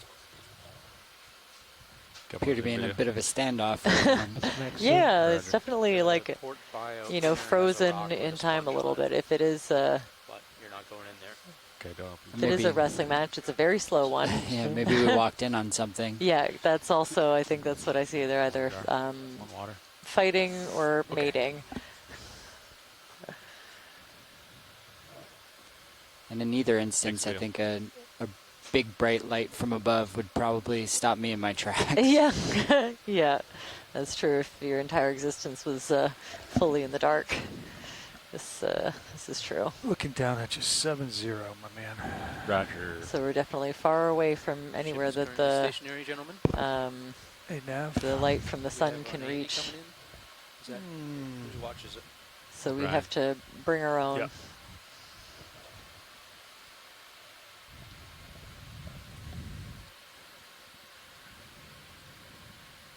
Dark. Yeah. Onward and upward here. Copy. Coming up with you. And yeah, this substrate is wild. It's not something I've seen, especially with all these kind of hollowed out holes.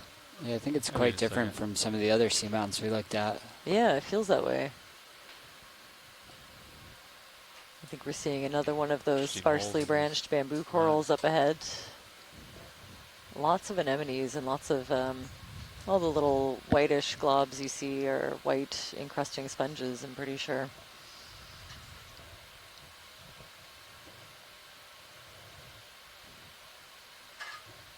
Guys, I'm going to move it.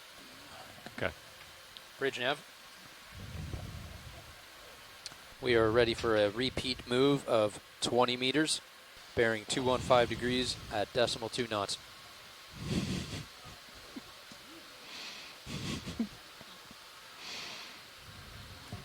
Good copy. Thank you, Bridge.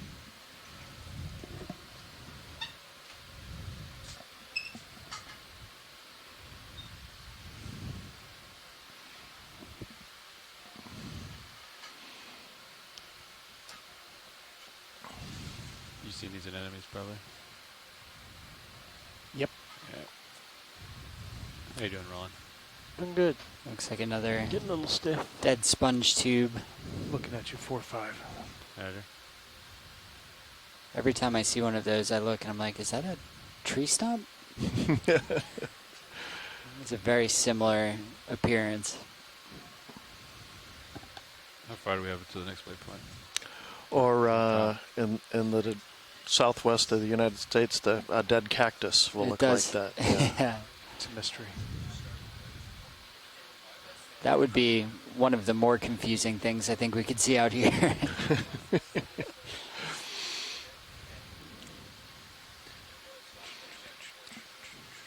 So really interesting features on these flow tops. It's kind of remarkable how the last couple days we've very often found ourselves kind of following up it's going to take before I feel that's single flow tops. I think it tells you that the flanks of these seamounts are the slope of them is actually controlled by the slope of the original volcano, and that these flows have been preserved. I'll frame it up.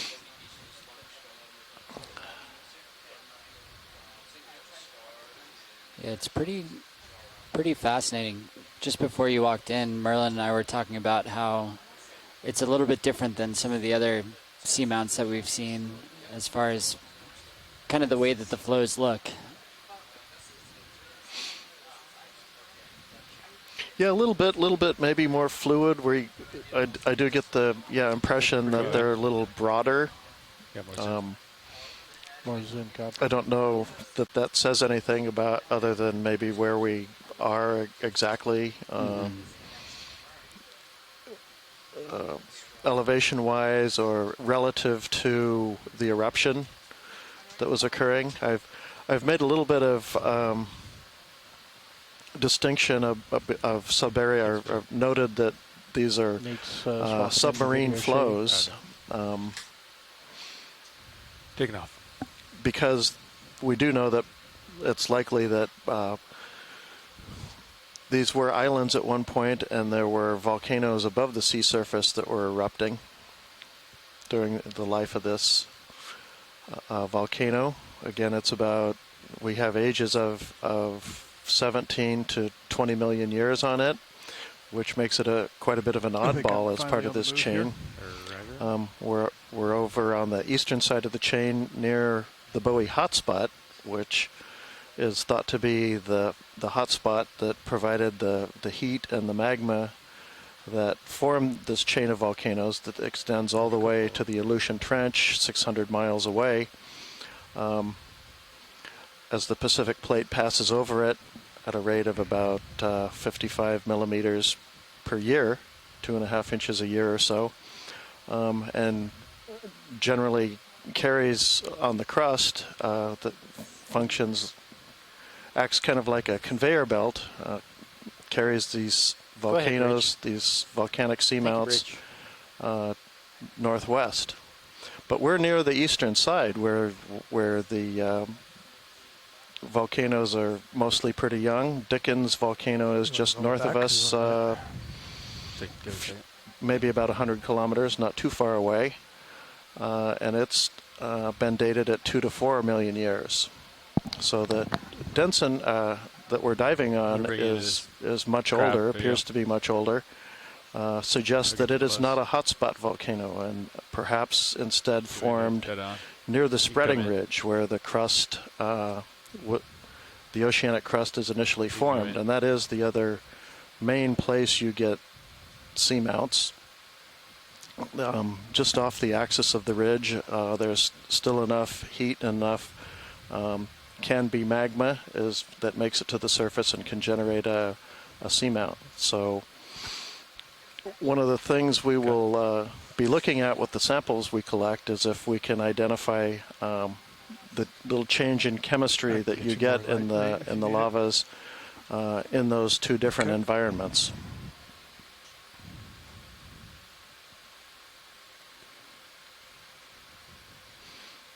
Looks like he's waving at us. It does.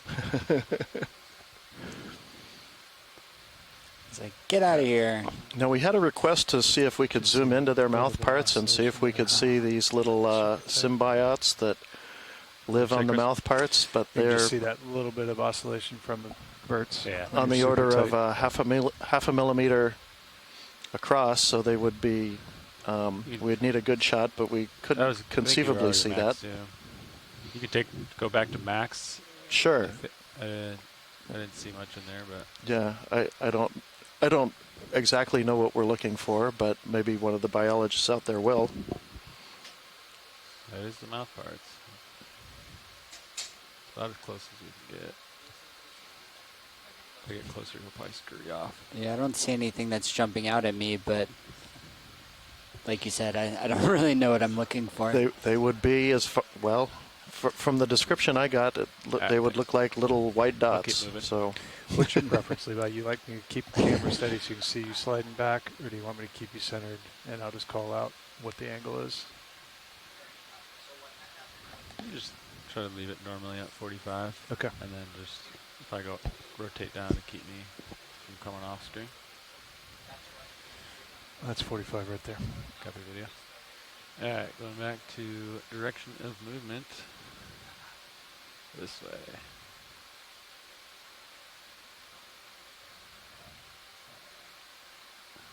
I'm gonna go for the fish, I think.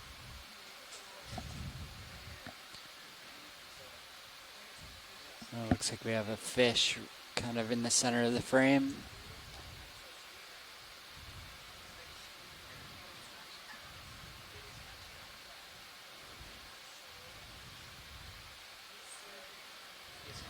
This is similar to the ones we've been seeing kind of throughout the dive. Come in partial, frame him up.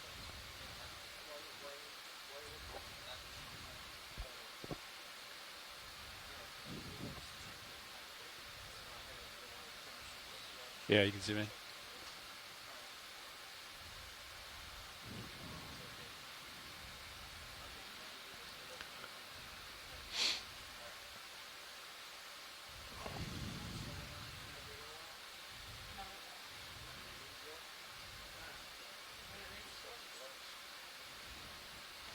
He sure got a nice, really, really tall dorsal fin. Mm-hmm. And you can kind of see that dorsal spine sticking out of the top. A good view of the lateral line on the side there. Another sensory organ that many fish have. All right, we'll let it go. You come out.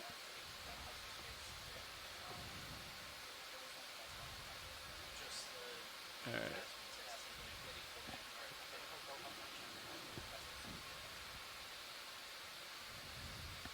So you know, Andy, I secured the D2 altimeter. Copy. So we're, after Fernando eats lunch, he's going to come back up and get the RDI software ready. Okay.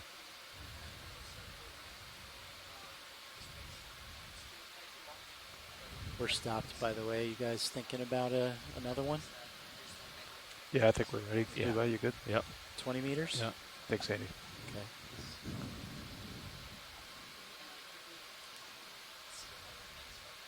A lot of similar anemones here, huh?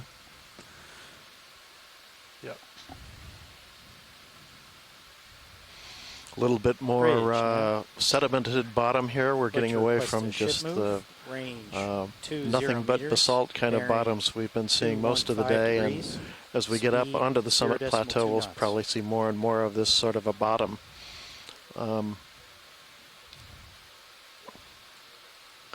Good copy. And anywhere, ROV, if we could just zoom in and have just a look at just what these sediments look like. Yep. I'll do it. Be great. Starfish. Star while I'm doing your sea star. Sediment operations. Coming for easy lad. You come in video on the star, and then we'll also get the geology while we're here.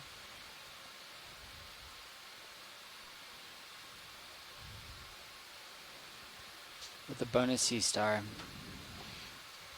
Bonus sea star, bonus boulder, and a pavement of fairly angular but smaller. Maybe cobbles, maybe pebbles. I missed calibrating my eye with the lasers, so when we pan out, that's good. Look for that. But looking at my lasers on. Lasers on. Okay.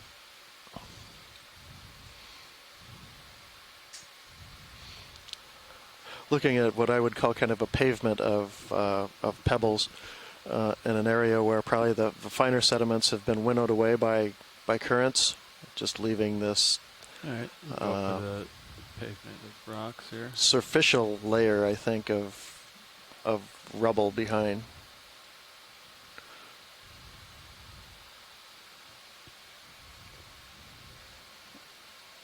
Nice. It looks like that sea star is a Mediaster tenalis, according to Chris Mom.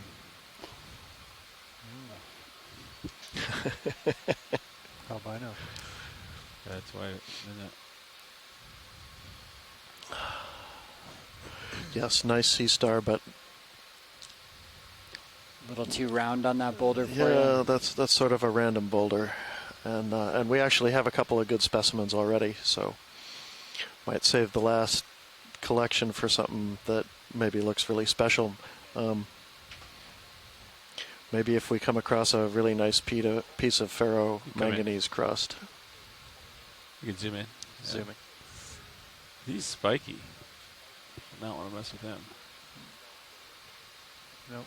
We could take him. Yeah, let's go for mouth parts. They've been asking for that. Yeah, he really does not want people to grab him. No. Not too inviting.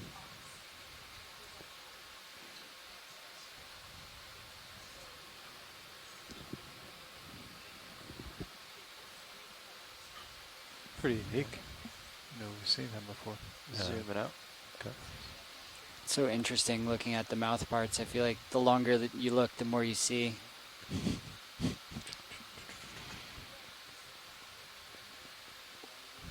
The advisor shielding goes out. Copy. Thanks, video.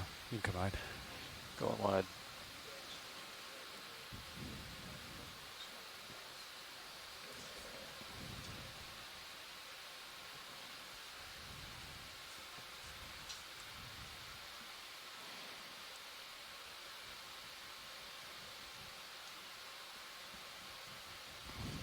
I'm seeing a lot of, looks like white, Go ahead, Bridge.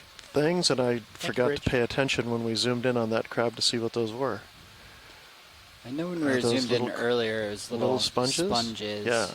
Okay. You can see some bigger ones off to the left as well. I think we've been seeing a lot of that kind of throughout the dive. Maybe you want to snap zoom on some white sponges to show them what's here. Copy sure. That. Yeah. Let's have a quick zoom. Have a look at them.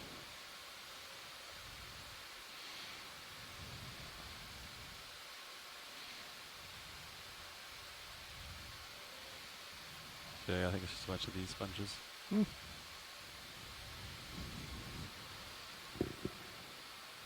Coming out. Yeah. Got some more tether and keep moving onward upward. Looks like a gentle slope here. Want another move? That one completed, the last one completed a minute or two ago. I'll give it one more minute. Okay.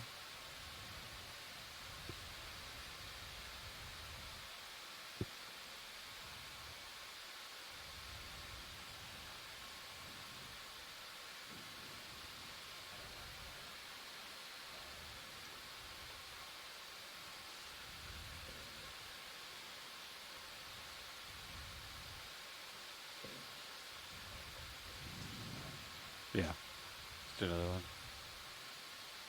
If you're ready, Chris. Yeah, I think we're ready. We'll get another 20, Andy.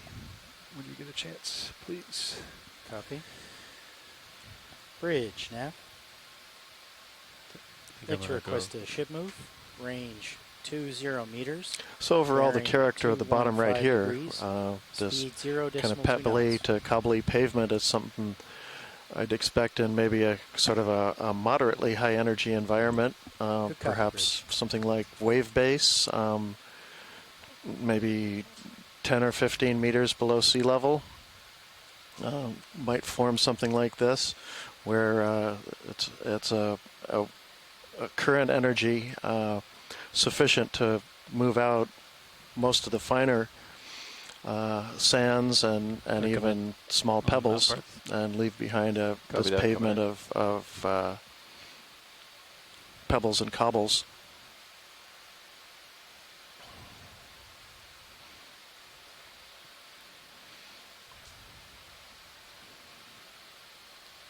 Want to try the extra lights, Nate, or you got enough light?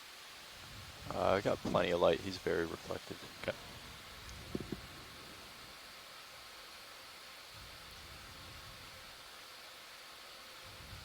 Great view of the mouth. You just pick him up and hold him in front of the camera. Yeah. Put him back down. I didn't think of that. I don't know that he'd let you get him. Bring him right into the Looking macro for white lens. specks. Yep. I see some what looks like detritus, but probably put maybe a couple pieces of on the lower. No, maybe one on the one on the right. That's kind of what I'm seeing. I don't know. It would be helpful if I saw one, knew what I was looking for, and then could try to identify Black it. eyes, man. Yeah. They're like insect eyes, kind of. Ready to come out?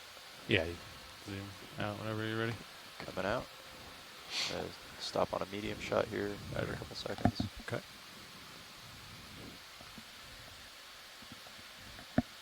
And coming out to full wide. Roger.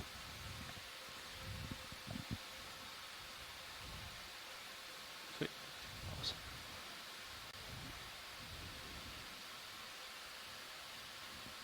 Thanks for adjusting the side tone. This it's a lot better now. Yeah.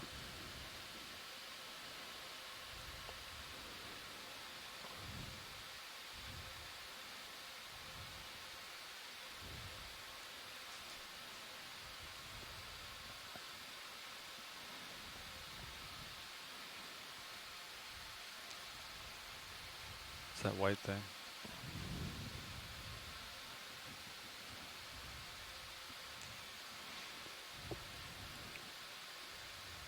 Oh, it's a sponge that tipped over. Is that a feeding sea star? Oh, sea star. predation. We can just snap a video. And then Maybe feeding on the sponge? Something else on the sponge?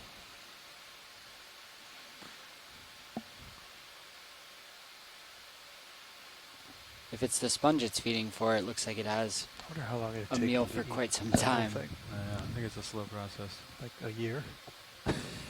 Imagine. Drop target. Come back here in a year. Unless Chris Ma is off at lunch, I would expect to. There he is. Feeding on the brittle stars on there. That makes a little more sense. Thought we'd hear from Chris. Huh.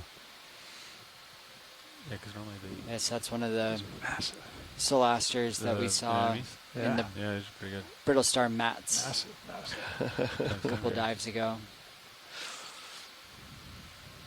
Go ahead, Bridge. Thank you, Bridge. Those are some of the biggest ones I've seen. Very healthy environment for them. Yeah, everybody taking advantage of the one big boulder around. It always amazes me, these little oases in the middle of the ocean. You see so much recruitment and so much biodiversity on, one on your toe. I know. It's been there since I on every took the structure. con, Trying to get you low back there. Whoever's on photo. All right. I wonder if that little coral down there at the bottom, he seems like he's kind of hiding behind that rock. Just slide Might have, and from what I can see in the particles in the water column, he might be hiding in a place that's a little bit out of the strongest currents, which is why he decided to settle there, or was able to stay settled there.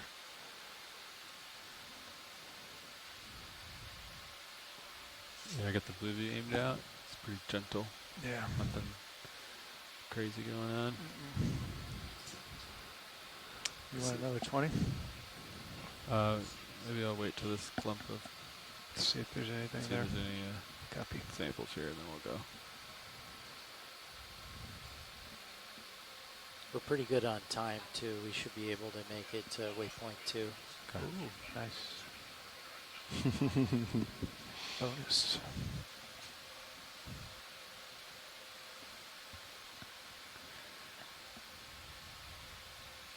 Video, you want any of this? I'll do a quick snap zoom on this. Very pretty. I'll go for center, I guess. Kind of It's beautiful. drawing me in.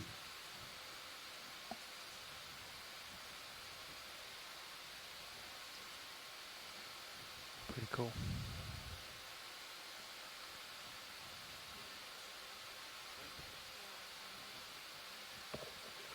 There's that one random arm pointing towards the center.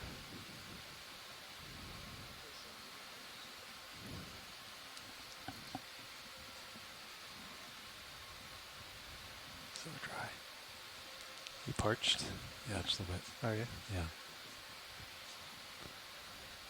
Clear lasers for you. All right. Anemone Hill. Coming out the full wide. There's a couple of those around here. Yeah, looks like we're kind of moving. I can see in the sonar we're Questioning.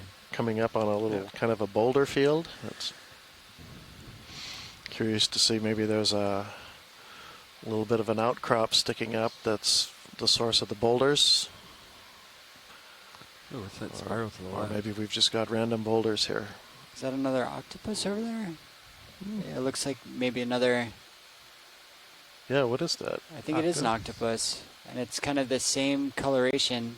I think it may be trying to pretend it's both a sponge and one of these. Very cool to see them all white. Doing a little camouflage work. I wonder if it's going to change colors again like the other one. I'll try to get closer video. Ooh. He saw you. Did he? Yeah, look. I think it's the same. It's kind of species getting we saw yesterday. more of that Very deep similar. purple color.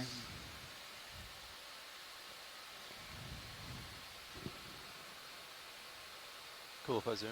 Yeah. I'll settle in here. Go. Coming in. I'm going to kill lasers to make it a cleaner shot. Yep. Cool. All right, I'll hold this. You zoom where you The want. ability Go of for eyeballs. octopus to change their color and shape It's a warrior. so quickly and so It's battle drastically is scars. incredibly fascinating.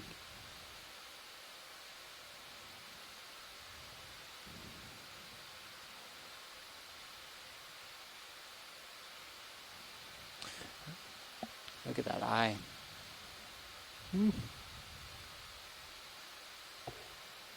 I think he's winning the staring contest. Yep.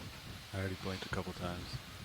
Are we seeing the reflection of D2 in his eye?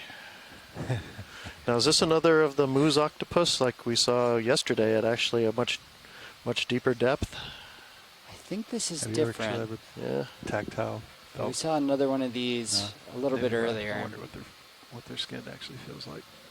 It's like tissue paper, or if it's like soft. It's gotta be gooey and slippery and stretchy. Coming out to full wide. Okay. Like fresh squid. I'm getting that Want me to rotate? vase Try to sponge do in the back different is a angle for you, video? ruscillid. That would be great. All right. Excellent job centering that eye up. Kind of stands out as Staring not being contest. the only thing that's not a reddish ball in the area.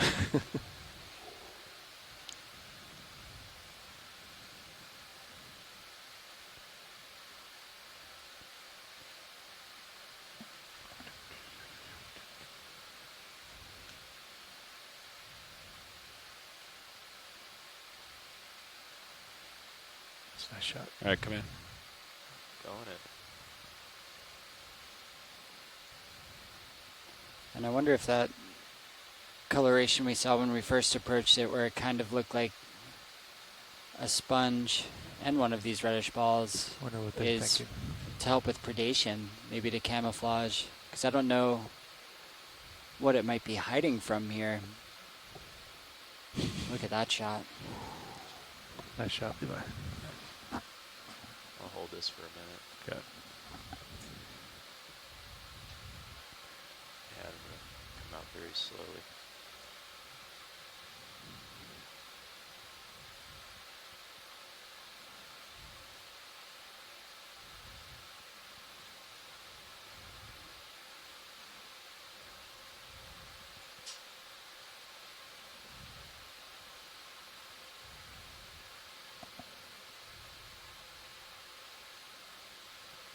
Nice.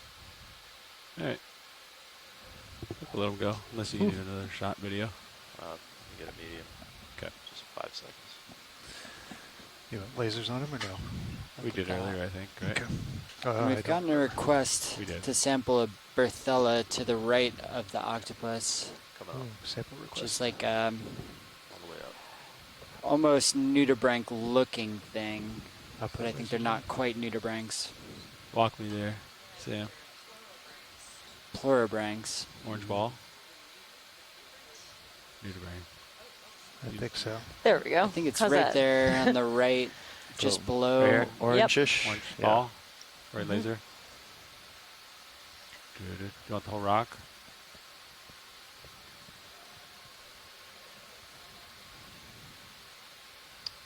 Or suction sample off the rock. Coming down for landing. Yep. Ship is stopped. Great. Lasers off. It'll be interesting to see to what degree all this activity is going to bother the octopus. Mm-hmm. Yeah, another beautiful deep sea octopus. I think that Granulodone boreopacifica, if I'm not mistaken.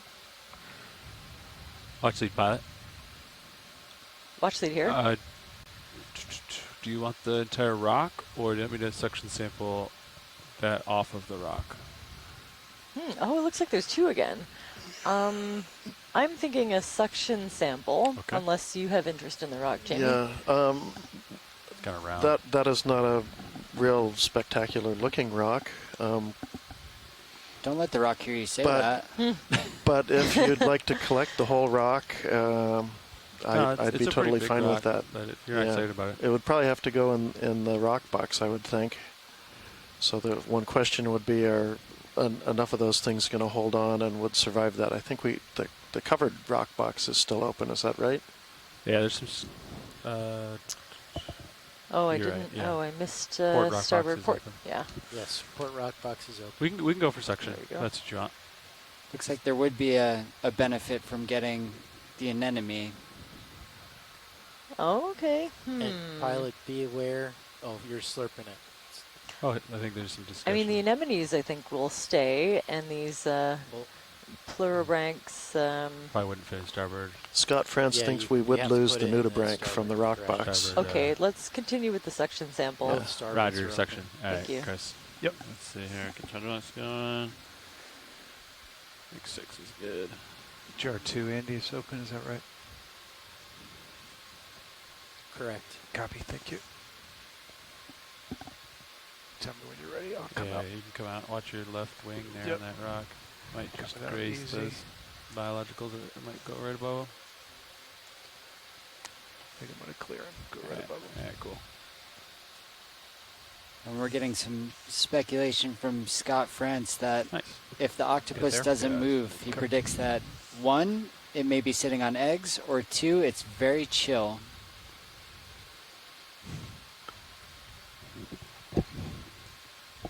Or maybe it's very chill and sitting on eggs.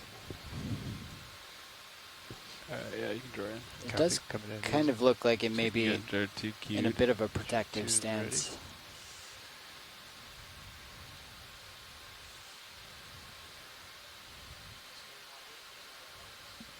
ready. Yeah, you want to come in on the main HD here. Zoom in. Actually, you can zoom in on. Copy. Just Zoom in checking on to make both sure. Zeus and Mini Sometimes Zeus. when you paste things into this, HD1 there's a and funny HD2. error. So just checking to make sure my message Yeah. came in okay.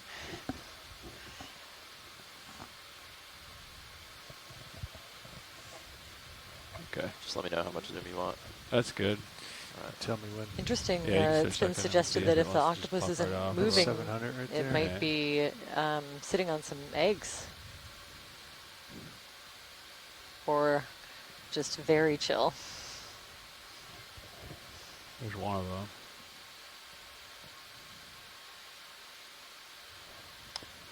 What's your RPM? 700. I think it'll go. There we See go. one in section jar number 2. Once the second one gets in, you can secure section. Yep. There it goes. And there's the second one. Beautiful. All right. Ocean fish is gonna photobomb us too. Nice sample. Nice. All right, I think that's a good spot for the drawer to come out. Okay. Coming out easy. Yeah, Okay, you're just a hair up. yeah. Oh, look at that. Okay.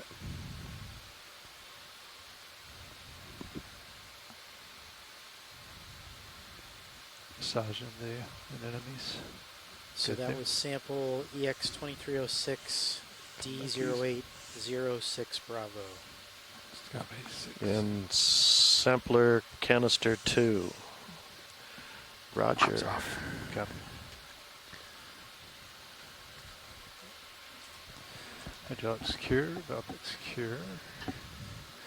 I've rotated just like 5 degrees to keep you in screen. Okay. So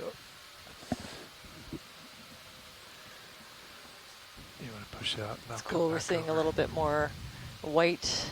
I just don't want to sacrifice this octopus. This octopus is flashing us a little bit of white on this side. Ooh. So you got some action. I've seen that in squid when they're kind of split exactly down the middle, where they'll show one side, you know, to one kind of animal, and the other side will be white. Great, so they can look either approachable or unapproachable, depending on which side you're facing.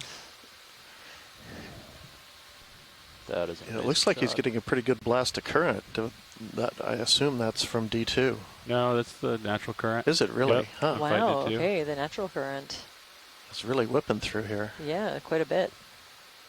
And yeah, that octopus is definitely, clinging to one place, potentially guarding a clutch of eggs underneath, although haven't seen any.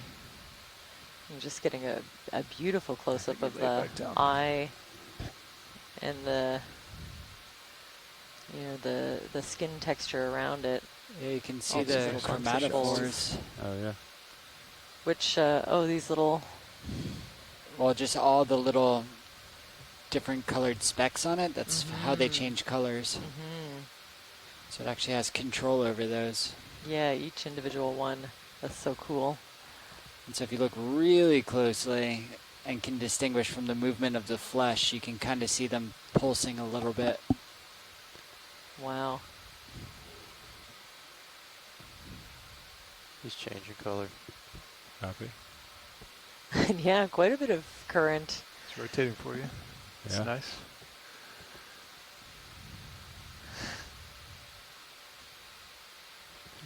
Kind of just waving in the breeze. You don't have to blink, huh? Big siphon underneath of the eye. And yeah, getting a lot more of the white coloration.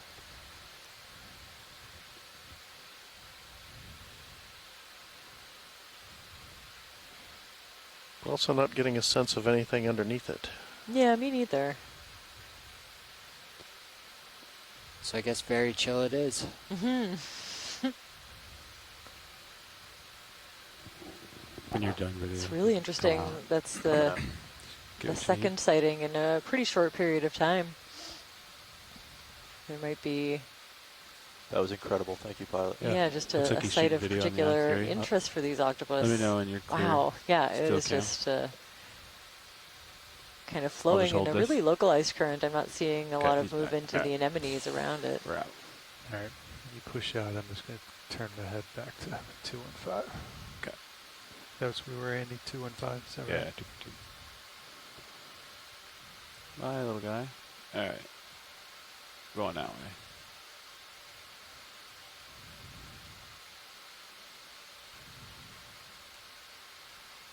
That was fun.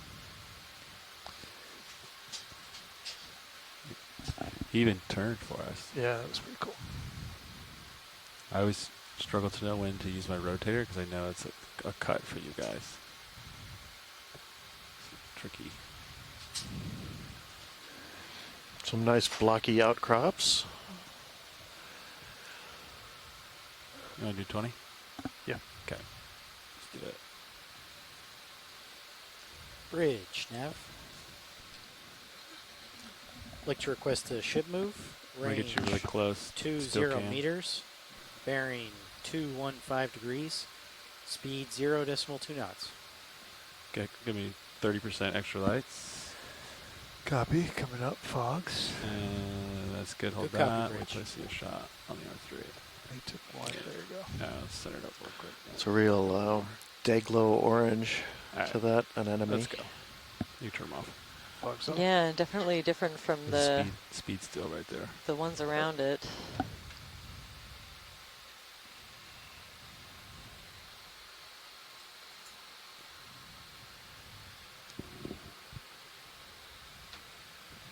Look at all these. Another big, large, mostly dead base of a glass sponge that's providing extra structure for these anemones to attach to. Some of those stalked anemones that we saw earlier. Just a really wide diversity here.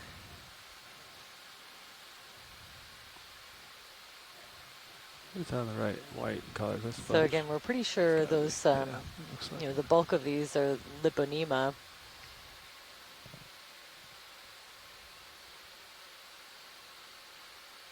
Not even Octopus Friday today.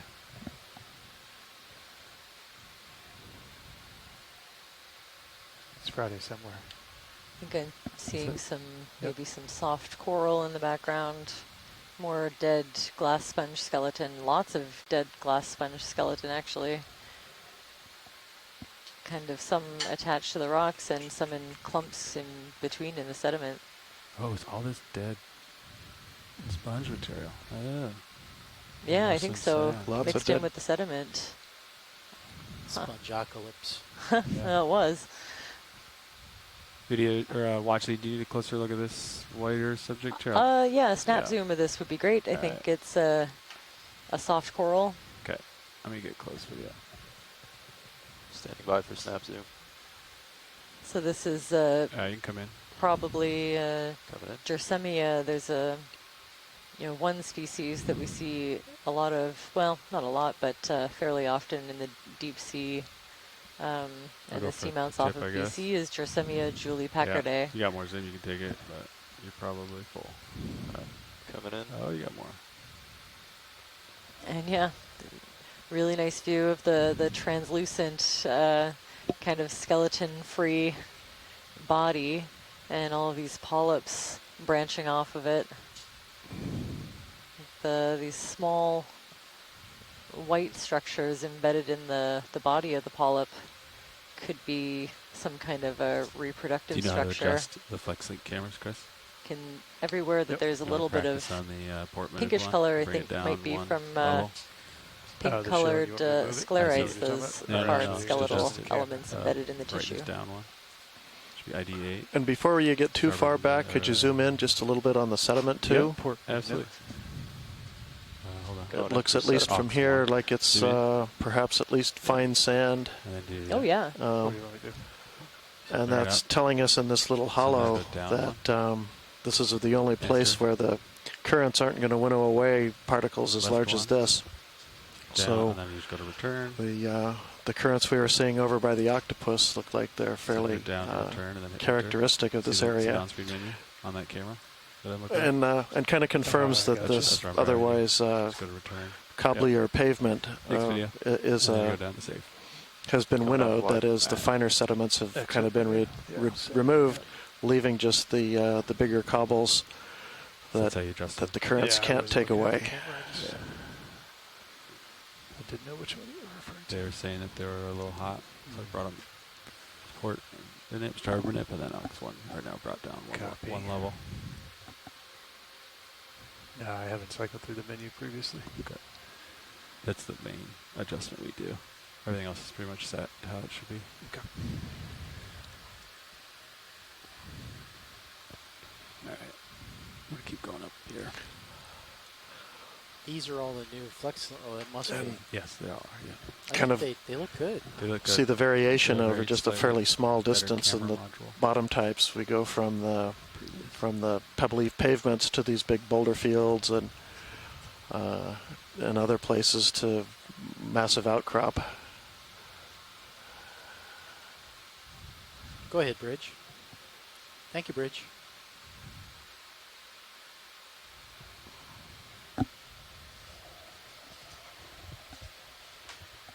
Like this is a game of Where's Waldo, looking for new things I don't recognize.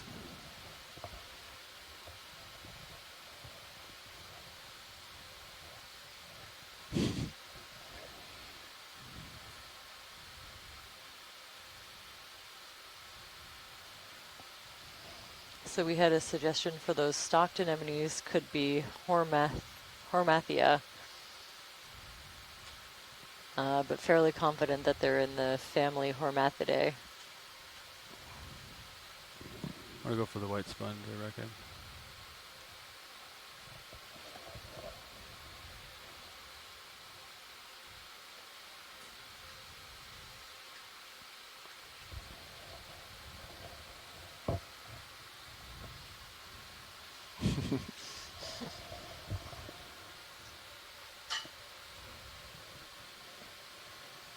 Pretty gentle slope, huh? Yeah. Seeing a couple of yellow markings that look about the size of an anemone holdfast. I'm wondering if that's not the remnants of one we zoomed in on earlier in the dive. See what we see on it. Beautiful. So I think this one is safe to call a Feria. There are a number of different species found here. There's something else with a different branching pattern a little bit below it and kind of a plate-like sponge behind it. Just There's trying to find a a toe pretty is a wide challenge, huh? diversity of sponge to look at on this dive. Huh.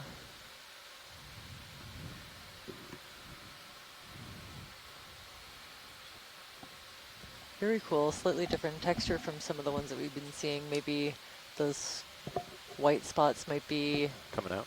Small spines. That's great, thank you.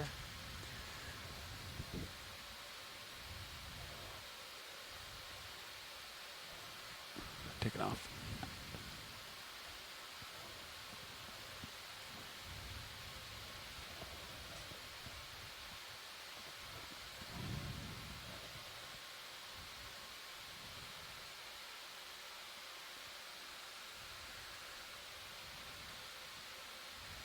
You want to turn a little bit towards that local slope a little bit more? for now. Well, the You marine can line up snow with your that's falling through sonar this return, area we'll is just saddle over to you. Okay. is really intense. Probably It doesn't seem to be 225 settling or something anywhere in like that. particular around here, so 230. maybe a little bit Give it a sweep. of a See if different that's it. area. The current here seems, well, we're also moving. Yeah, I'm also moving. There is quite a bit of current going that way, though. Okay. Yeah. So in addition to the move, also seeing quite a bit of current, so it's kind of Okay, we're just sweeping about all that 5 marine degrees. snow over. Okay.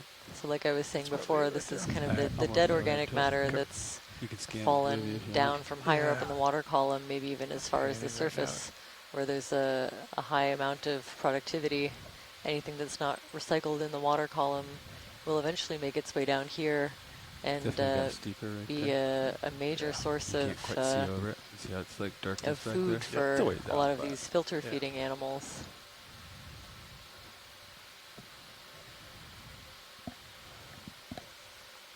it got steeper here, so it's kind of more of a wall feature here. Wow, did it ever? Yeah. We'll work our way up this here. So we've just hit Yeah, a turn pretty fogs off. steep wall-like They're not feature. I think they're all off. Always Alright. fun to Okay. check out the view. Is There's a stream lot of number snow. 2 of Yeah. Sirius, looking down at D2 as it faces this really large geological feature. We'll make our way up. RV, could I get the lasers? Oh, I yeah. can't tell. They're Thanks. on now. Has kind of a low bait You look guys to still it. swing You can arms up, see like, from the A overhead little more view. closer to vertical. I sure can. Oh, Might be I don't the end of a see. flow. I'll get a snap of this. Kind of coral a part it. tongue Watch of lava that came to a stop right here. 45 or you want them almost vertical? it. The starboard one looks perfect. Come in. Okay. I'll match the port side with the starboard. I'll try to hold this video, get an ID on it, and we'll keep going. That's great. I think we're looking at another one of the sparsely branched bamboo corals. So these are Yeah, currently tickle me in 10 meters undergoing to- some much Yeah, needed that's what I was just to, thinking. revision. I think 230. it's very likely this 230? is an Like that, Chris? undescribed Yeah, 232, I species. think. So the local Um, high. we can only describe it Yeah, in 10 terms meters. of Yeah, stick that in. genetic Okay. clades at the moment. It's grouping. I Bridge, think. Nav. I think I heard B2. I'd like to request a ship move, range 10 meters. So you can look Like at a clear the video, you can pattern come at the out. end of the 0 polyps. degrees. There's a kind of a Speed line 0.2 of knots. sclerates, I think. You know, they're easy to I'm going to explore group, this wall, but co-pilot. when we don't have Copy, a described species yet, Yeah, it looks like it just with a pitches up full right there. morphological Right at the bottom. description, it's hard to call it anything specific. So we'll leave it at sparsely branched bamboo coral. Better. B1. Okay. Thanks for that, Scott. Awfully I optimistic. think I heard, also read earlier that there's only been one species described from this clade so far, and that's one that's known only from Tasmania. So sounds like there's lots of work to do in this group. Just everywhere is littered with these really beautiful anemones.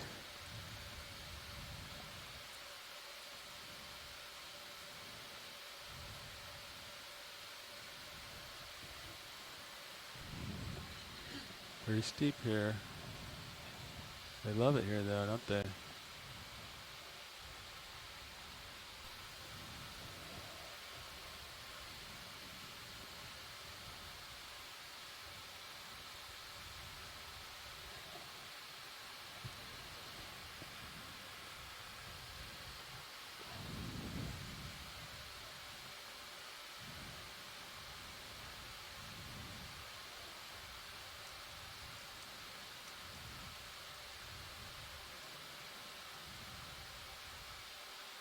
Look at them all.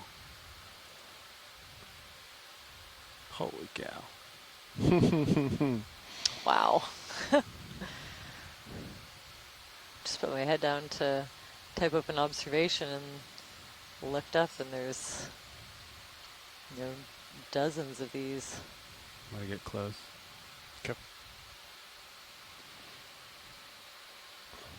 And then there's a nice clean face of of rock right in the middle of all that. Strong vertical joint. Go ahead, Bridge. As close as I can get you. Thank you, Bridge. Still camera operator. I don't know who I got back there. I'd like to go in for a zoom. Okay, you're floating, so it's going to move, but I'll do my best.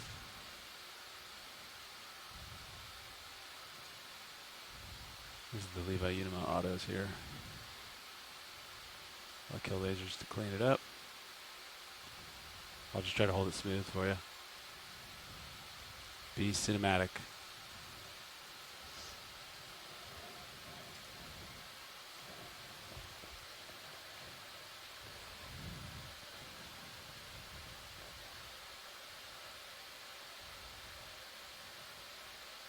And coming out. Okay.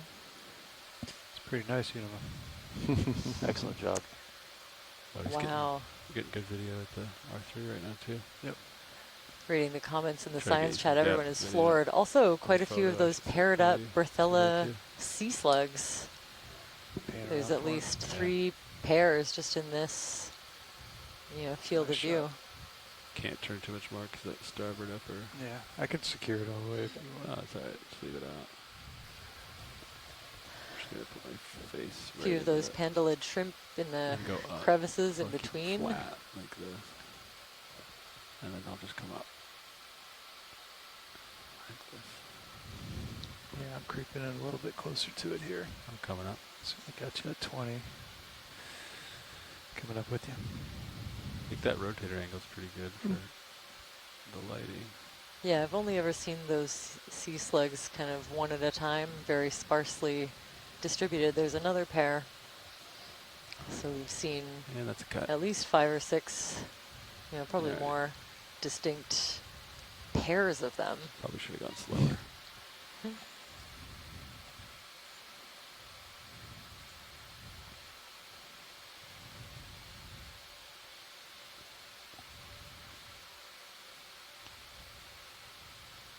We're getting into some very angular You feel like you're blocky moving that 10 looking meters, or you think you already moved? I rocks. think I already moved. I definitely creeped in.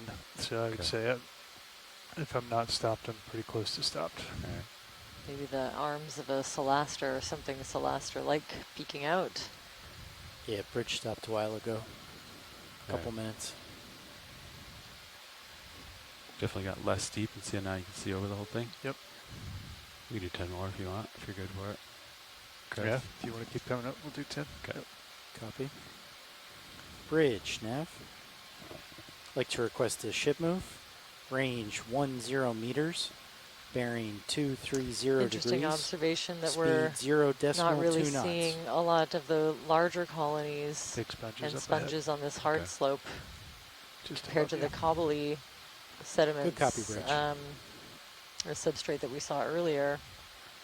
And the oxygen levels here are fairly low, 0.6-ish milligrams per liter. But here we have a couple of nice big Faria sponges. I'm just going to keep moving. Watch lead unless you need something here. No, this is great. Yeah, let's just pass over them. Okay. Yeah, these are definitely some of the larger individuals that we've seen of that species. But we got a good close-up of them earlier, so you can be fairly confident. Okay. All right. I'll Thank keep you. going. Just when we were talking about how we weren't seeing those big sponges anymore. I think that's a curled up Brisingid. Could use a snap zoom of that one, Okay. please. Snap. Everything good. Lasers for size and go. Let me This know if I one need to has its boogie arms for curled in violet. way more Yeah, you might get a little than outcrop some of the other just observations above we've you. had. Alright. Almost Pretty can't much see shadow there, so I'm just not what's sure. going on, but I think we're looking at the undersides of this Brisingid's arms.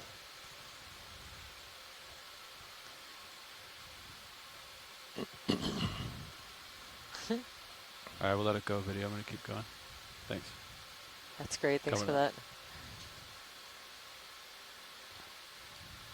Another one of those big. I love the texture of the wall here.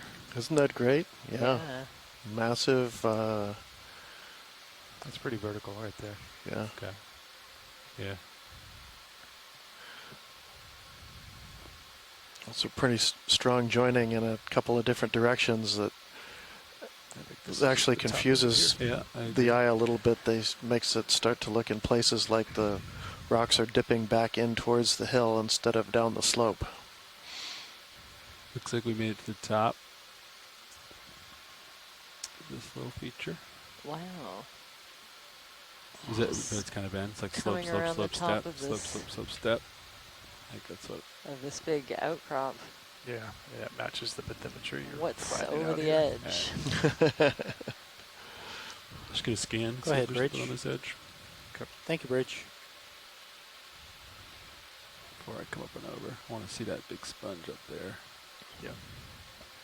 So the arms of that Brisingid were forming a feeding basket to take advantage of the currents. Another big one off to your starboard, just over the top. It's very cool. That one over there. Yep. Okay. But I think this is another one of those knobs or lobes of, Yeah, we're making good maybe the little ledges some like kind of this pastier, are really fun. thicker magma that Get your didn't camera want to really run low. down the hill so Fish much as background just as well. Yeah. sat here and So built a you do little kind of a small dome kind of feel like you're on the ground with on the side of the slope. Was maybe the source for some flows downslope, but going to go part of the fish in body background, crab in the foreground. formed here, Right. and as There we I go, said, come might be an analog for the bigger lumps that we see in the kind of the gross morphology of this seamount that we see in the bathymetry. Sorry. Tried. Yeah. Jam a toe in. Yeah. Stuff it to grab. We're getting another pair of these Work my way back to that sponge. spiny crabs. There's plenty of stuff up above it. Okay.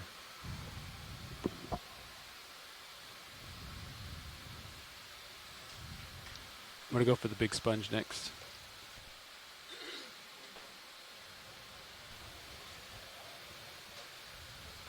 Probably going to actually spin around Yeah, it it's facing away from you.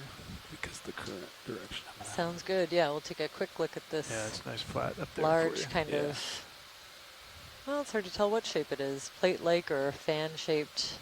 Maybe a little bit of a cone. And perched right on the edge of this, looks like kind of a bench feature. Workshop, co-pilot. Yeah, it looks pretty steep coming off of that bench feature. I imagine those crabs wouldn't want to get a whole lot closer Sean, to the edge. Give me a little bio here. Good copy. I'm going to try to see the other side of the sponge. Watch it. Yeah, perfect. Thank you. Looks like it's opening into the current. Yeah, definitely looks angled, you know, on purpose to kind of like a baseball glove. And you can see it there. Catching the current as it moves off of this this ledge. Tactical cam. Oh, you can see right in it. Yeah.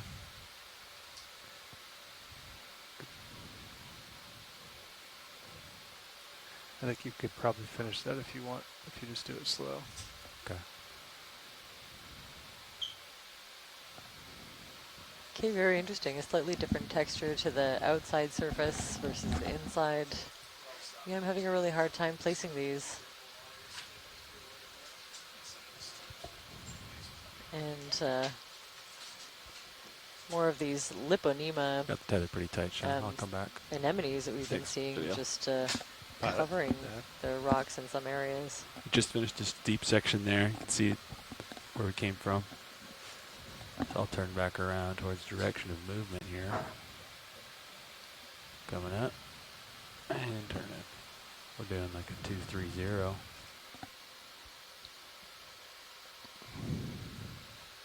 I think your sonar looks like it's headed uphill, right? Still? Yeah. Oh, yeah. Roughly centered. Mm-hmm. Looks good. What is Seems that? like it's been kind of steps, like steep, flat, something in the steep, water flat. column. Are you seeing in the Sirius view, or? I just saw it No, okay. just on the edge of D2, but it's gone. It's all right. We'll go for the Oh yeah, really different up here. Yeah, You even see some little ripples on the sediment We'll go surface for the here. fish next video. I'll get you close. Copy that. Gives you a good idea of what the current, what direction the current is.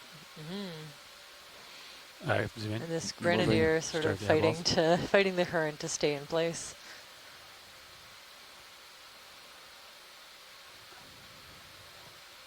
So I think this is another Coryphaenoides Maybe something like the Pacific grenadier, but there are a few different species that it could be. Tell me what you want video. I'm going to go in tighter. Okay. We always love a zoom of these. You can see the details of the scales. The eyes are just very beautiful. You can see that little barbel under the chin. It has a sensory function.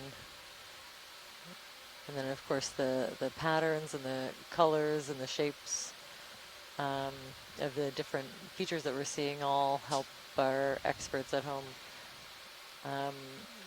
They choose to try to identify this fish. Interesting little flap that kind of projects from his forehead to back over his gills. Oh yeah.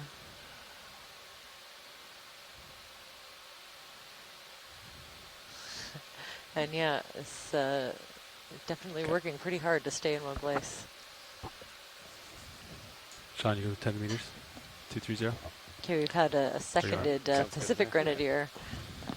Bridge. And it looks like that's a sort of a wasteland of those dead sponge bases across this sandy area. It makes me wonder if those are anchored to rock just underneath this sediment, or if they've been carried across it by the currents and dropped here just as the sand got dropped. Good copy, Bridge. Yeah, I definitely am seeing like that big one at the bottom there. Looks like it's the base. So that would make sense that it's associated with the rock. Video, let's snap on the white super reflective thing here. What is that? Oh, is it just a sponge? Just a sponge. What is that? So maybe a shell of some kind. Oh, got it. We'll let it go. Thanks. Yeah, that's great. Always good to check.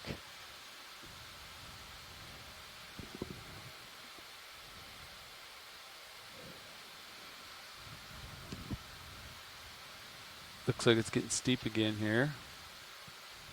I'll pan over to this side so you can see it. See the strike. Yeah, I believe he's only seeing like 5 meters in. Yeah.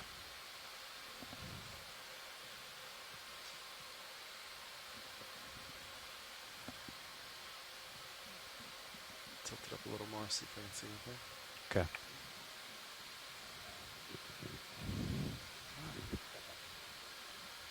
Yeah, see 10 meters out. Still pretty steep. Yeah.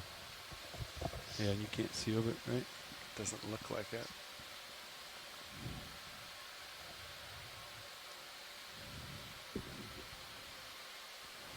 It's an interesting sea star. I might snag it real quick before you watch lead. Yeah, I think another one of the solasters we've been seeing. Okay. Let's snap it then if we've already seen it. Yeah. Okay. Yeah. All right, we'll let it go video. No, that should be great. Thanks.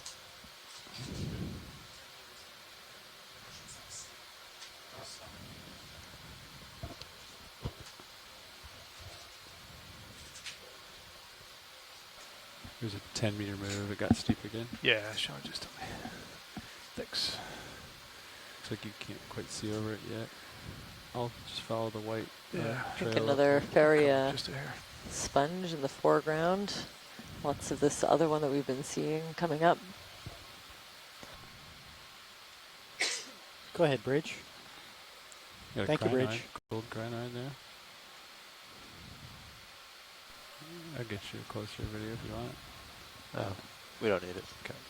Oh, there's a crinoid, maybe one of the first ones we've seen on this dive. We'll snap it.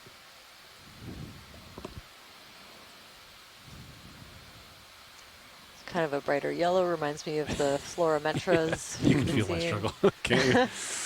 Sorry. All right, I'll just try to hold this.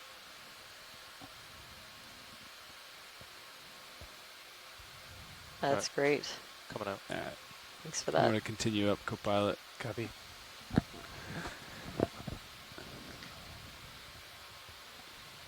Gotta keep the Copilot happy. Over on the left, it looks like we can see some more of that intact flow surface. So looking down on the top of basically a single flow as it's spilling down the side of the volcano, still intact here. Go ahead, Bridge. Thank you, Bridge. Up you go. Up we go. Let's flatten it out a little bit. Right up there. Yeah, I agree.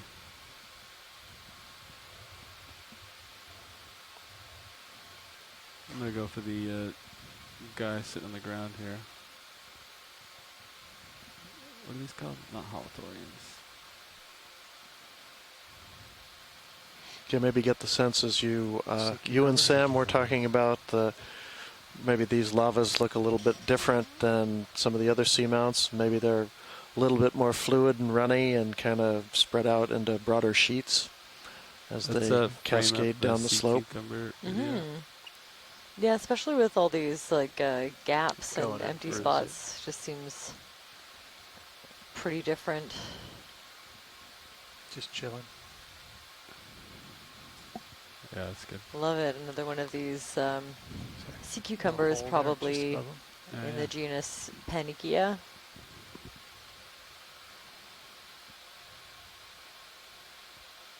I'll hold that to the steady shot. Ooh, very cool. You can see some of the longer, kind of long, thin projections coming out of the top of this sea cucumber. Lots of very cool patternings in the dermal layer, especially near the top. Okay. And these kind of interwoven, like branching tubes, those are all Faria or Fariid sponge of some kind. Go there. Watch, did you want a close-up of crab mouth parts? Or oh, sure. Let's do another one. I'm not convinced we can see these things, but this will be the way to find out. We'll go to the max zoom and see if we can find some almost microscopic structures associated with the mouth. Somebody pointed out, and I think I got this right, that bringing you over. the little symbionts we're looking for in the mouth parts were not in crabs but in the lobsters. Well, we did get a request to check the crabs out for them, and I love this request. Love any excuse to go searching for teeny tiny things. We're getting really lucky. Wow. And that's max zoom, I think. I'm not seeing anything that's jumping out to me as potential. I don't know if it's a parasite or a symbiote. Yeah. Wow, there's a lot going on inside that carapace, though. Very cool. Love that view. So I'm not seeing anything, but it's possible that someone going back, taking a screen grab of that, and then blowing it up might see something that I don't. This fish is a little bit bigger than previous ones, I think. Maybe not.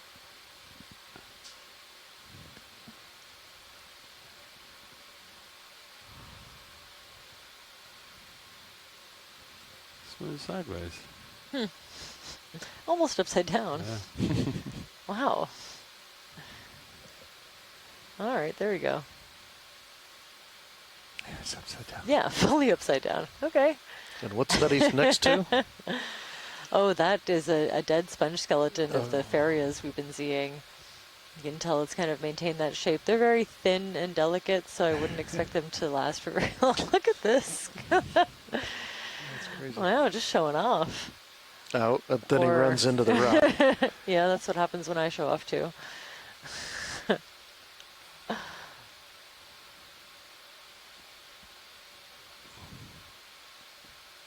You're just enjoying the current. Yeah. Definitely getting moved around quite a bit by this current. Huh. What is that curly cue right here? Take it. Oh, it's a fish curled one up. of those little curly fish. Yeah, the little eel pouts. I love it when they tuck up like this. Just a little floating donut. It's a couple of goofy fish. Yeah. All right. I guess both of those behaviors are possible reactions to the light as well. Amphithiomastus. Is that what they're called? I don't know. There's Anthony. I can't remember what that's for. Let's get 10 in, 15. We're seeing quite a few of those bigger clumps of Faria or Faria-like sponges in the background too. They can get pretty large. That sounds good to me. You find relatives of these in yeah, sounds good. Thank you. In the sponge reefs, so they're not. I'm waiting on some tether video. I'm gonna not go one of the for main orange two in the reef-forming foreground. sponges, but they're often Like to request associated a with ship them. move. Range 15 meters, bearing 230 degrees, speed 0.2 knots. Okay, we'll let him go. All right, you come out video. Decent. Good copy, turn Bridge. on the tether. Okay. Angle. Current's pulling it pretty hard. Yep, sure is.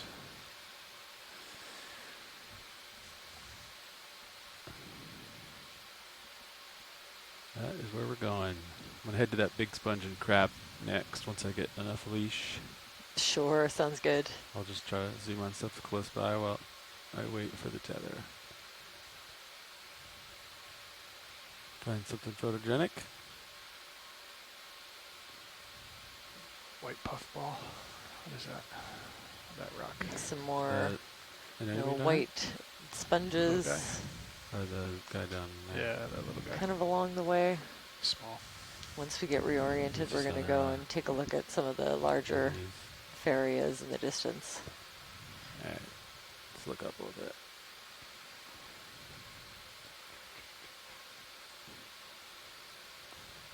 That one's facing right at you, that one above you.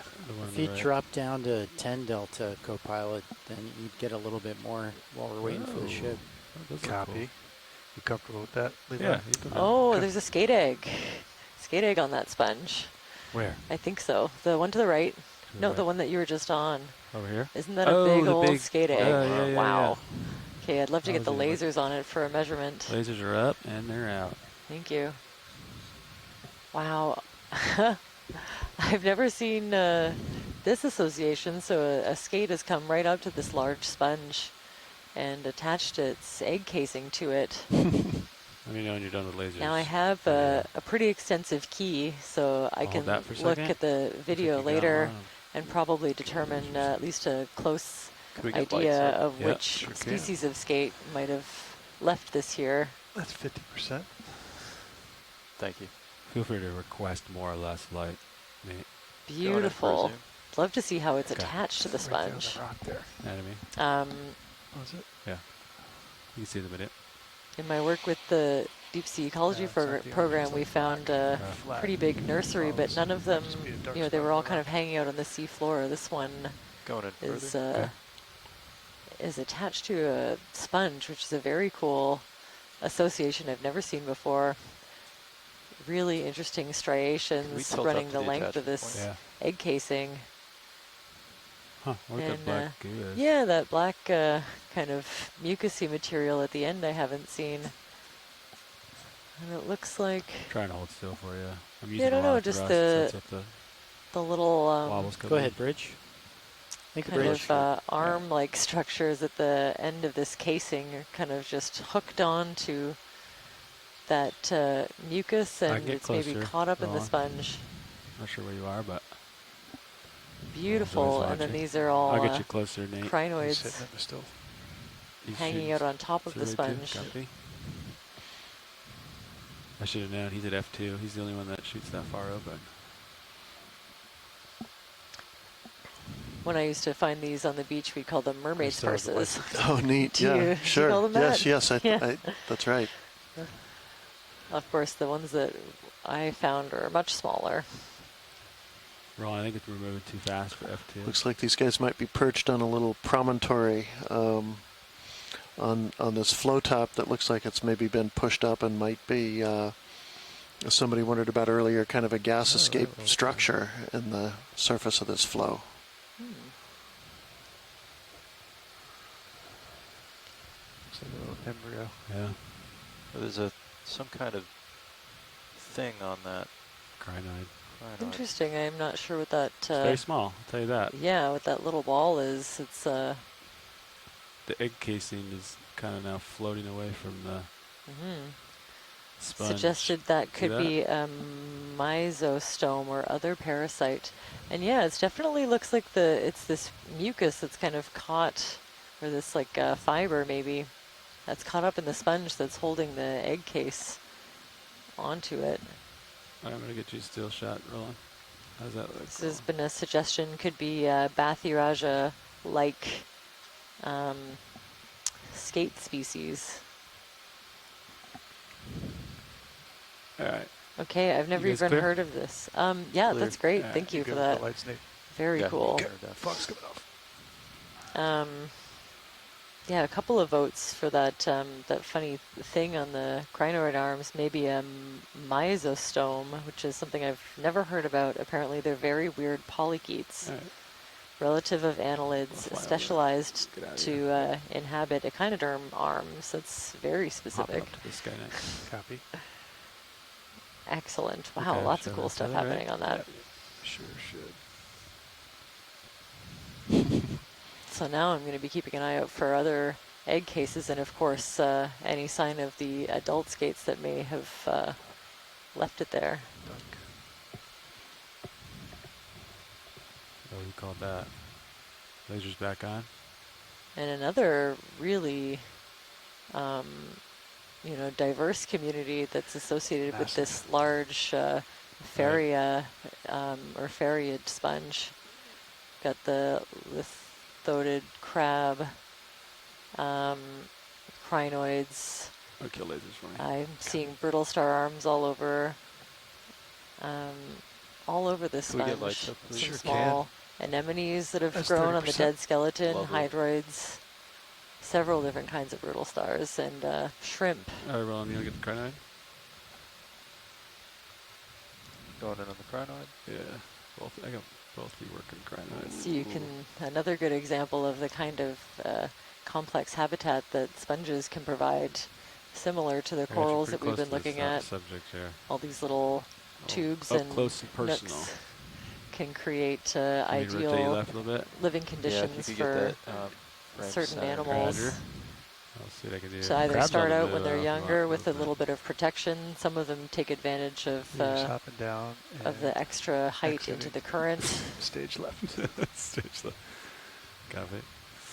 You can really see the. Put me down to that attachment point. Yeah, the yeah, serial. that's very All cool. right, I'll center the serial. Hold on.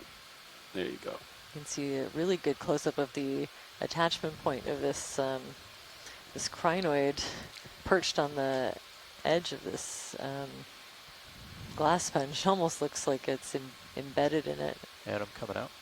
Okay. Now these crinoids don't seem to have much of a central See body or what's cup exciting like here? I'm familiar with seeing on I guess more ancient crinoids. Right, yeah, the like really kind of like the head and I'm the done. cup. You need anything else here, video? I'll keep moving. I think I'm good. The arms are all attached to. I think I know what you mean. It does seem a little bit reduced compared to some that I've seen in the fossil record, but definitely there is that kind of central disc, the head part, in the middle. Yeah. I had a hard time seeing it there. Yeah. Back out there. It was small. Yeah, and obscured by a lot of arm action. Up. All right. You can kill those fog lights. Kill that backscatter. Fog's off. Do you want to move? Yeah. Wow, some 10 very or cool. 15? Do 15. Yeah, ecosystem engineering, habitat creation of those two really different kinds of sponges. Loved seeing that. Yeah. I concur with that. Very clear. Significantly flatter here. I'm going to do these two here. Bridge now. Work these dual inspection. I'd like to request a ship move. I don't need a Range close-up if 1.5 you're looking at meters, these sponges. I think we've seen bearing quite a few. 230 Thank you. degrees. Proceeding. Speed 0.2 knots. We're on the move. Seeing more of the dead bodies and clumps of the Fariid sponges. Good copy, Bridge.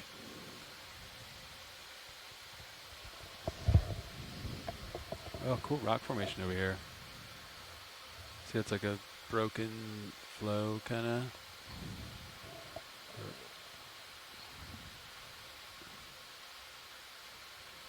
We'll let it go. Oh.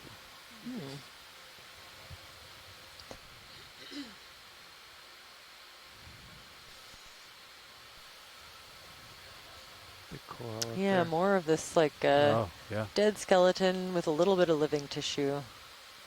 I didn't see much of those today. Copy.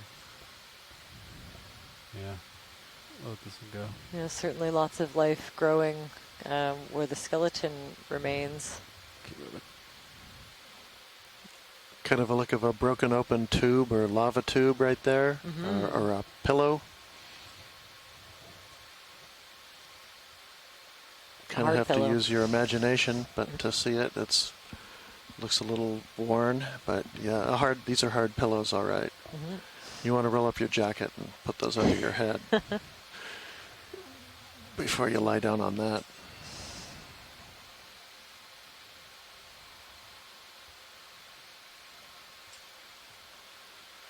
Wow, lots of these huge dead sponge skeletons.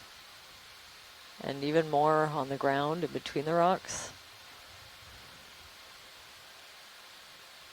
So definitely, scan here. Yeah, scan around for sure. I think we've had nice close-ups of most of the sponge species I'm seeing. Can we get the lasers back on? Yeah, they're out there. There's in the water. Are they? Oh. I'll put them on the ground. Oh, Yeah, thank you.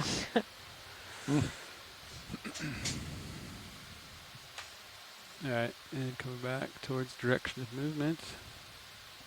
Try to go slow so we don't get sick. Little fish. Oh, cute little fish.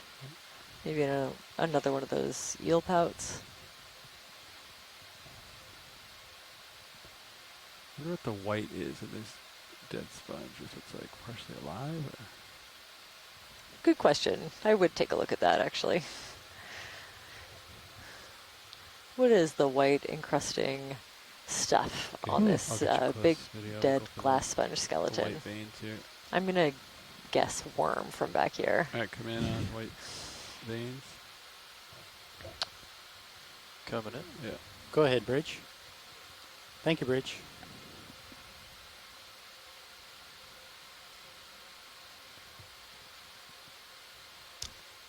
Ooh, definitely different kinds of, I think these are serpulid worm tubes.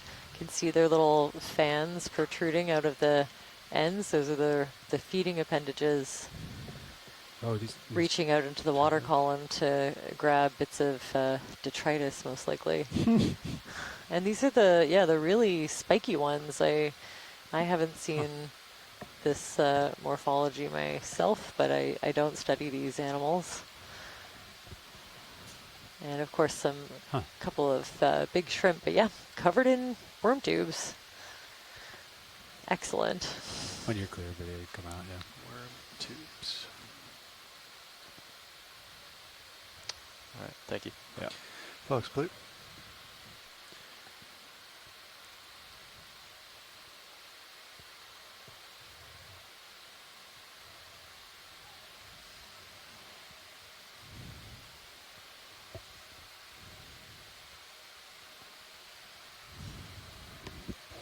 It's like I keep wandering to your starboard, don't come back center. Ooh, there's a rock I can check out. Yeah, sure, an interesting topography of a real hard bottom. Watch it, do you want the fish? Pretty or solid of kind of rolling. I think we're good with the fish. Let's check out this boulder, maybe. Oh, yeah. It's a nice boulder. Sometimes looks like buried pipes just underneath the surface that are kind of winding down the slope. That's another primnoid coral, probably covered with brittle stars like the last one. We could get a snap zoom, but I think we got some good imagery of this earlier, so don't need to stay, just a quick snap to confirm. Ready for snap? No, not yet. And give us a chance to have a look at the manganese coating. That's a pretty good example right there. I won't be able to bring that back though. I think that's too big. nice sponge on it, lots of anemones. I think we could do a lot with this sample.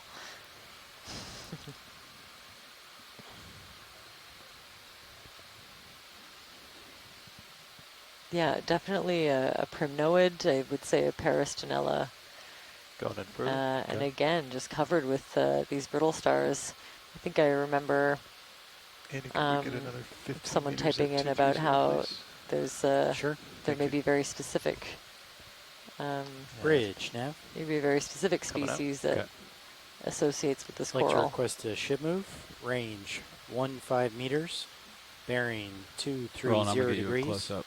Speed 0. So we have had a couple of really nice opportunistic collections on the biology collections when we bring Good up some copy, rocks for geology, and I have definitely collected a few serpulid tubes. They don't come off very easily, and usually in a couple of pieces, but we do have some for morphology.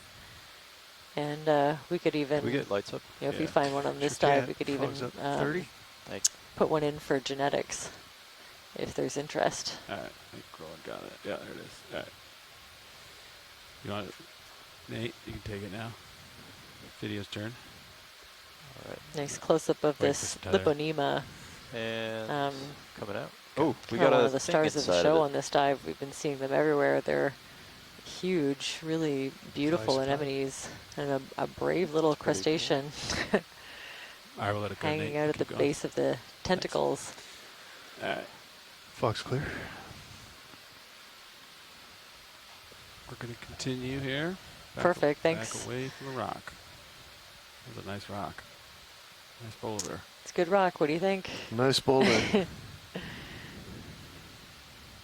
Two hands might be able to. Put it on the roof. Yeah, there we go. That's a big one. Just put it on the roof rack. All right. Chris, this is where we're going? Yep.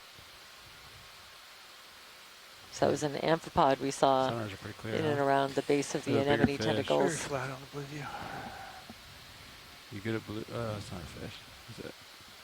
Got me. Got me good. Yeah, we're on the mood. Actually, can we do a quick zoom on that balled up mushroom coral? Yep. I think you're honing in on it. Oh, and then something behind it, maybe a nudibranch. All right, video. You can come in on the ball here. Ready? And landed. Yep. Go for it. So it's all of its arms retracted. Is that what's going on? Or is it just? Oh, is it? Okay, so this is one that we haven't seen a lot of, a mushroom coral with the polyps completely retracted, all the way into the tissue of this little capitulum or the cap of the mushroom coral. I wonder if it's because And that guy's there. I can see a couple of, I think a couple of different sizes, different size fractions of polyps. There are a few different genera. Let me get you closer. Getting a little bit better at differentiating, but I'm not sure. I'll hop over. Thank you, Bridge. And probably a Tritonia nudibranch behind it. That was great. So I'm thinking possibly, well, we have Heteropolybus, Anthomastus, and Pseudoanthomastus, and I'm thinking maybe Pseudoanthomastus. Of course, we have a couple of experts tuning in that might be able to help confirm. Sure can. Fog's up 30%. And there's a nice side profile of one of those serpulid worm tubes with the fan sticking out in behind. You can see it when we pan out a little bit. I'll pan left to the other guy.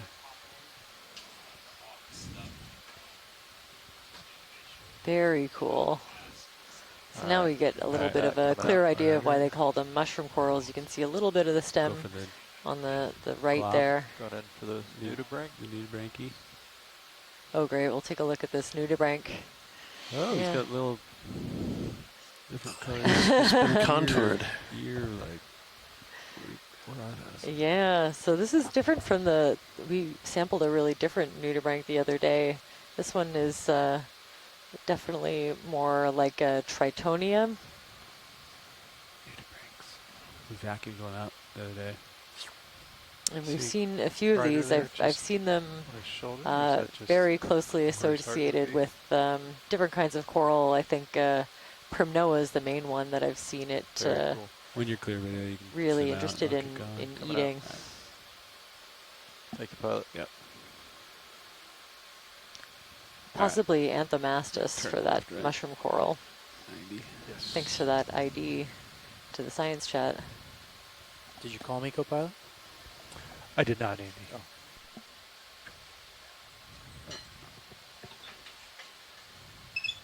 That way. You still got that as uphill? That is the way.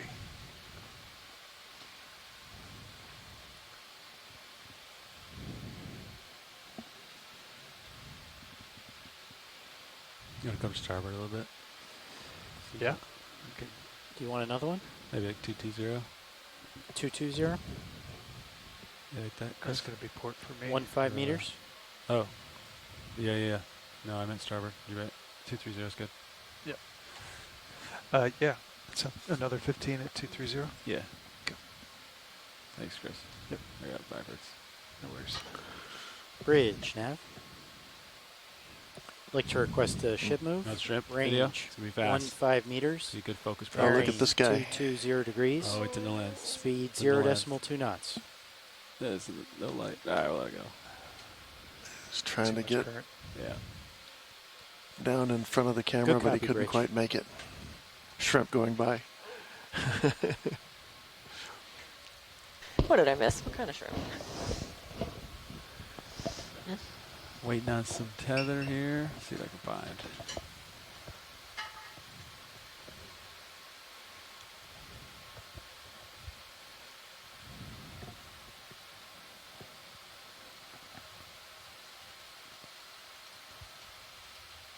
Fog's clear. Yeah. Maybe we'll do a geology zoom while we wait. You know, zoom in video. On Sure. Let's zoom into this kind of new substrate we're back into. We've seen a little bit of this before.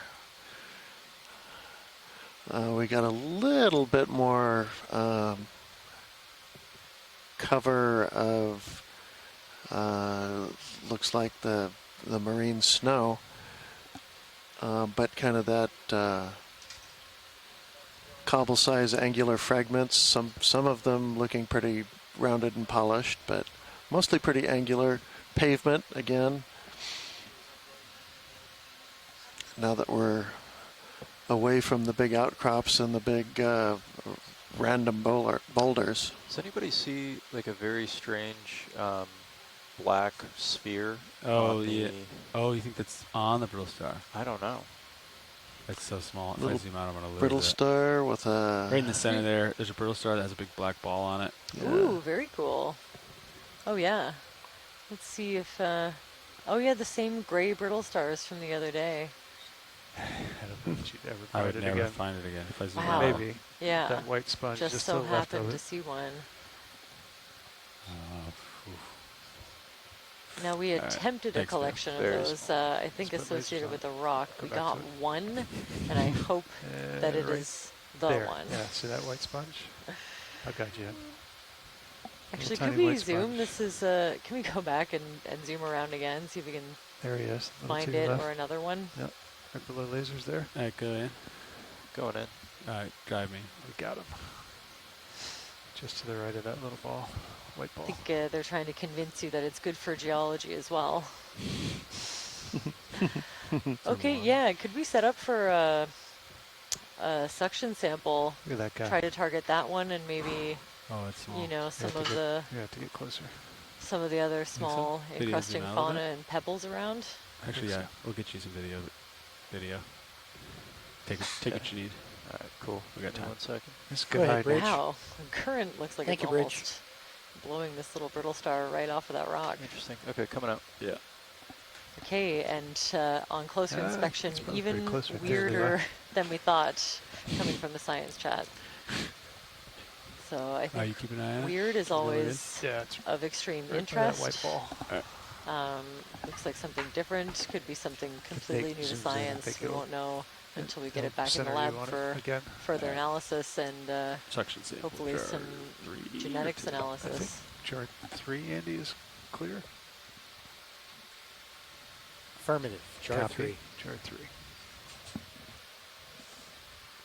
Ready on the drawer on your mark. No rush.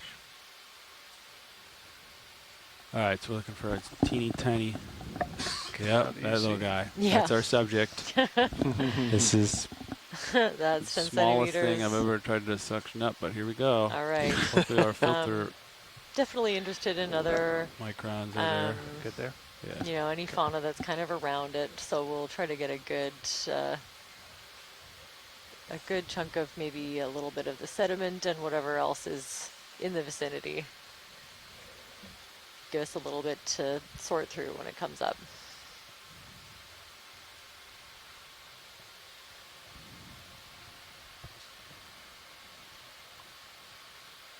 Sure. Copy coming in. Easy. I like to think that at least one or two of the leave brittle my camera star right there. collections we've done have Do you wanna benefited tilt down a little bit, the Copilot? geology as well. On your rotator? I think one of Oh, them absolutely. one of them that we targeted just for the brittle star ended up being really weird. Which, Zoom in again, video. I think is always a good thing. Copy that. Hey, hold that. All right, we gotta find it on Mini Zeus. I can come out a little bit. Yeah, just a little bit. Come back in. All right, zoom in on Mini Zeus, and you gotta find it, Chris. You don't need partial mini. Yeah, go ahead and zoom in on Mini Zeus. Oh, I think it's... Can you zoom in on mini Oh, Zeus, Nate? zoom in on Mini Zeus. Right below your nozzle there.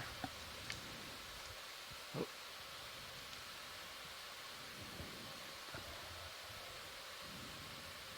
Just gotta work out the 3D-ness here. Back it out just a little, maybe. Just gonna touch the ground to see where So I am. again, if you're watching at home, you can check out stream 2. Oh, Should have, that's it. sorry, Start stream section. 3 has a couple of different views Section of up. this. All right, center up Mini selection. Zeus. So we'll go up to the tip of the nozzle. Zoom in on Mini Zeus. Yep, give me that. Where is he?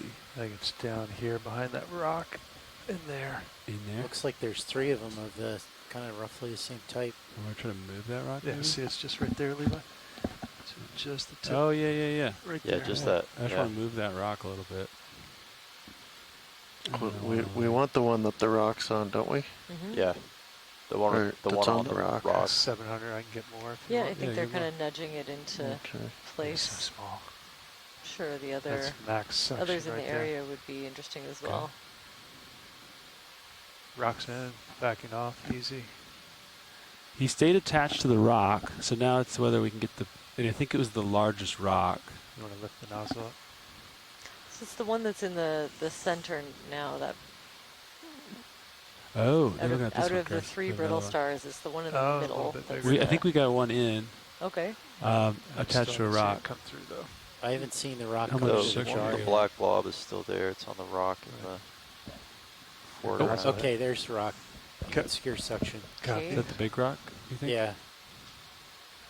All right, so watch lead. We saw one Mhm. with the black center disc, and it was attached to a rock, and it went in. And that rock spun around quite a bit in there.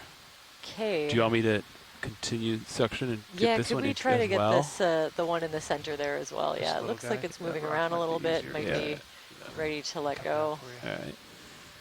I know it's a really awkward angle. Right there. Yeah. That's it. Oh, it's up there. Yeah.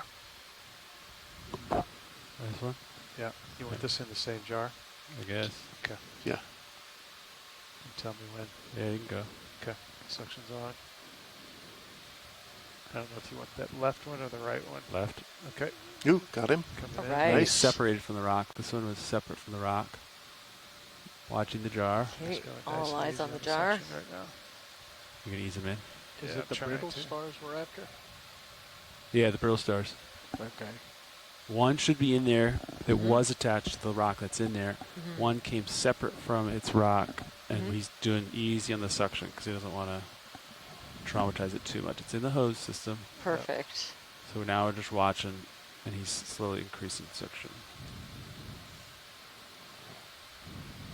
Let me move this. Does that help Yeah, you? if you come up, I think it helps gravity.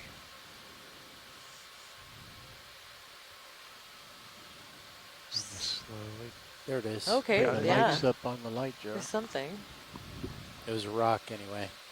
I don't think it Alright. was from the original collection.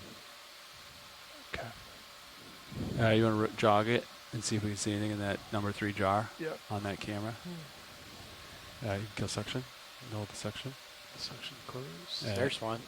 Ooh, yeah, there we go. Eyes on. Yeah. Eyes on. Beautiful. There's definitely one in there. Look at that. Maybe two. Okay. Can confirm one, maybe two brittle stars in suction jar number 3. You can zoom out on my And did the rock come through, or are we going to... There's definitely some smaller pebbles. Yeah, go ahead. Okay. Is this going to be a geology or a biology sample? Bio. I think we'll call it bio. Okay. You can zoom out on Vinny's video. Yeah. You can do your drawer thing if I'm in a good spot. So this should be ID EX2306-D08-07B and canister 3. Oh, 8. Must have missed something. Oh dear. Oops. All right. I will download this and find out. Yep. So am I behind one? Oh. Looking straight down at you, by the way. I think we're on 07 maybe. 7, yeah. That's what I had. Oh, sorry. I thought you said 08. Oh. There we go. Yeah. 07. Dive 8, C3. yeah. Okay. Yeah. These Sorry, numbers. I misheard. Okay, I think we're good to Nice. continue. 2 of them. Well done. All right. The jog's coming off. I'm taking off. Let's see. Top pack secure. I spined the video. They wanted it. Yep. Did you miss me? Hey. The eagle-eyed it. Yeah, Nate saw it. Well, and I couldn't help notice, but you were shooting f2.5 on that camera. 2.5 on what? On the f-stop. Yep. Did we have quite a bit of light? Yep. Okay. I'm going to follow you out back to 45. All right.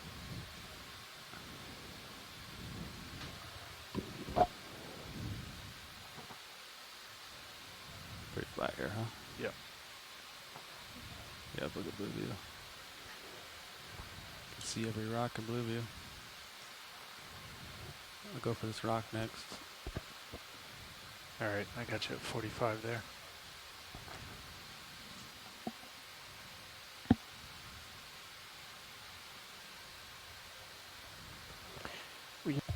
We just passed over a strange fish. It's oranges in color. I missed it. Sorry, Ron.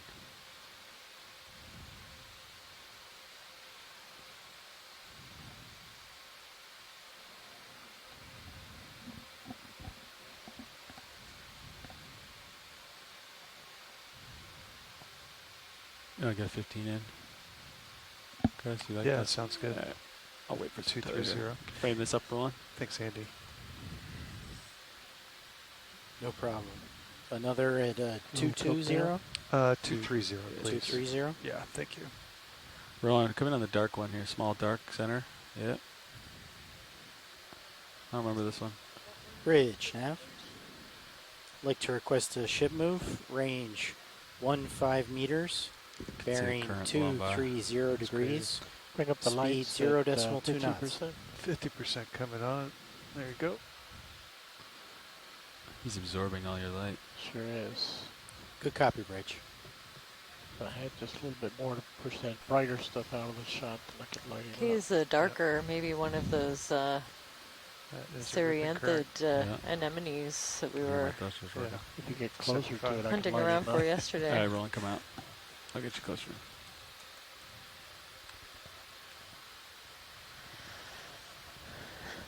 I still have the fogs at 50 roll. Yeah, that's fine. We'll see what it looks like. Yeah, everything's kind of really getting blown around in the current. All right, come in. Hopefully I brought up a bunch of dirt, so hopefully the current blows it away.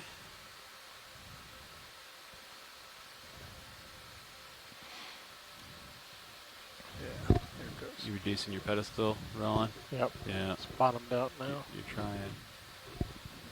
Should clear.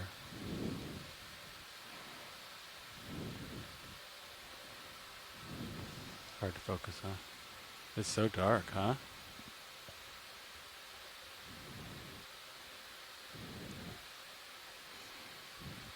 So Hugh McIntosh is asking me how we go about dating these rocks to get an age of the seamount and any other analyses we might do. These rocks, basalts are relatively easily dated by potassium argon method or a variation of that known as the argon-argon method, but that in general takes advantage of the radioactive decay of potassium to argon. These rocks are actually relatively low in potassium, maybe less than a half a weight percent, down to even 0.2 weight percent. But for something this old, again, we assume something in the range of 17 to 20 million years. There's plenty, and certainly plenty of time for argon to accumulate with radioactive decay. Chemical analyses would involve, various studies for both for major and minor elements to characterize these. We almost at the top. Technically, Andy, these are a little bit different from your normal garden variety basalt, or from the typical mid-ocean ridge basalt. They're often. Which bottom time we on? My understanding of most of these seamounts is they're alkali basalts and maybe what we call a trachyte basalt or trachytes. Good. Thank you, Bridge. We have 2 hours left on bottom. They're even they would be even lower in silica by a few weight percent than your average basalt, that might make them even a little more fluid than what we normally see. We're at 1288. Contours at 1310, so a little bit different. But those sorts of analyses, looking at both the major and minor element assemblages or percentages that are in these rocks, would allow a good igneous petrologist to distinguish between, say, a mid-ocean ridge basalt and a hotspot basalt, and which in turn are very chemically distinct from the kind of basalts we see on the continents.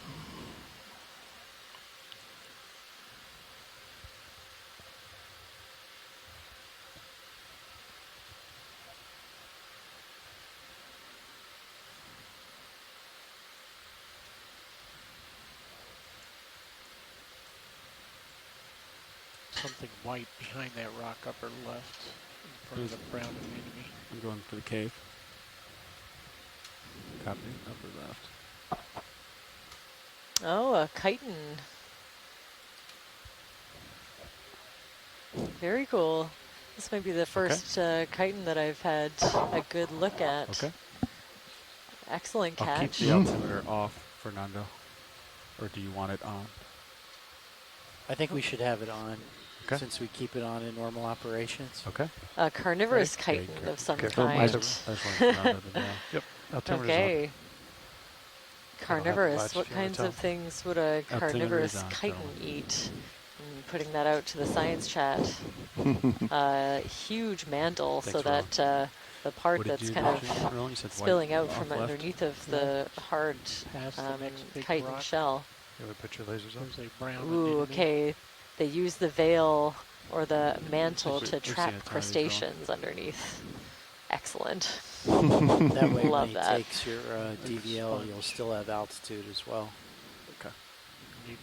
I didn't know if you wanted some data. So whip coral. Well, I think rock in the back. So the software that he's going to run does an FFT, so it'll tell us the frequency of the interference. Oh.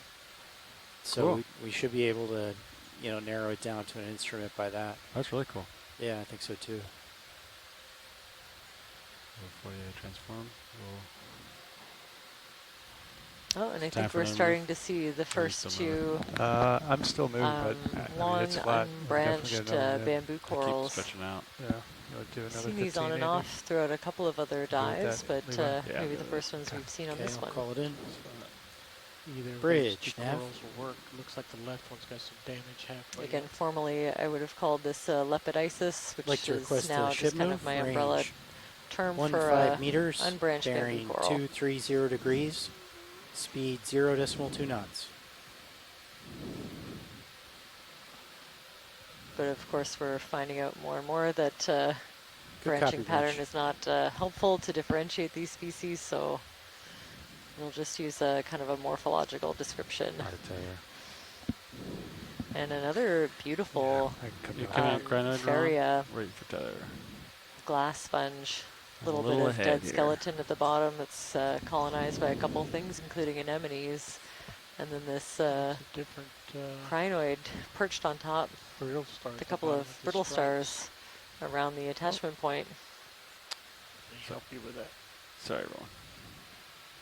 My starboard toe knocked up a little bit of business. Not seeing any of those strange little parasites that we saw in some of the other crinoids. Little, I mean, they were pretty big compared to the arm of the crinoid, so they'd really pop out, but I'm not seeing them here. And this one's really, moving around in the current. Okay, that's clear and video's clear.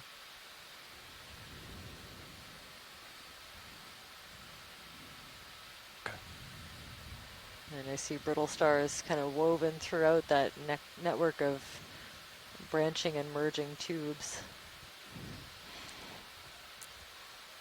And is that a pile of organic debris to the right, or is that sediment? No idea. It has it's overhanging in a way that makes it look like it's certainly not loose sediment, but. Okay. You come in on this. I think that's what they're talking about. And maybe that's just another one of our flow tops with the holes through the chilled margin. Just really encrusted. Here encrusted, so we're still right near the flow tops. It's really kind of remarkable how those are making up the outer surface of this volcano. Dusting it out. So I wouldn't mind a zoom of this unbranched bamboo coral. Yeah, there's a different one to the left I'm going to go for, if that's okay. Sure, yeah, take your pick. Okay.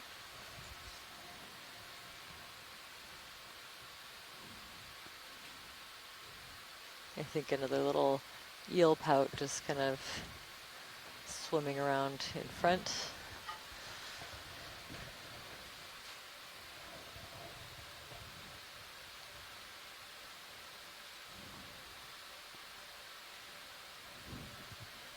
Go ahead, Bridge. Thank you, Bridge. Video. Come in. The still camera, aren't you? Yeah, I can do still hops here. Just looking down it. It's not that good of a shot. It's a little dark.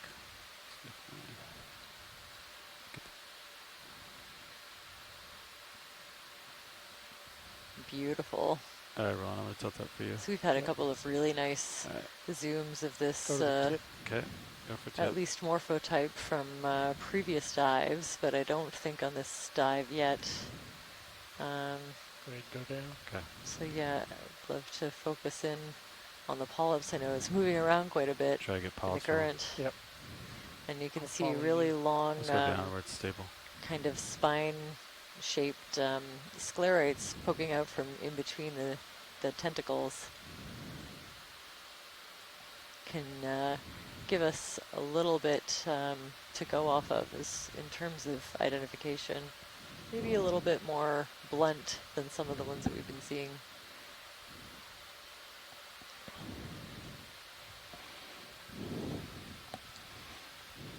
See what happens when we bring the lights. So we've just passed through 1,300 meters depth. We're at got more zoom video. About 1,290 right now, and so we're right kind of on the edge of the summit plateau, and looking like things are flattening out just a little bit as we make our way forward. Now that we've kind of rounded off onto what I'm calling the summit plateau. This particular seamount, Denson seamount, seems to have a little bit more of a curvature. In other words, we still seem to be heading for the next couple kilometers. You continue on a much more gradual slope than we've been on, but nonetheless still climbs several hundred meters on up to the eventual top of this particular seamount. Okay. All right. And that's our position there, just kind of coming up to this, to sort of the edge of this? I think we're a little higher than that.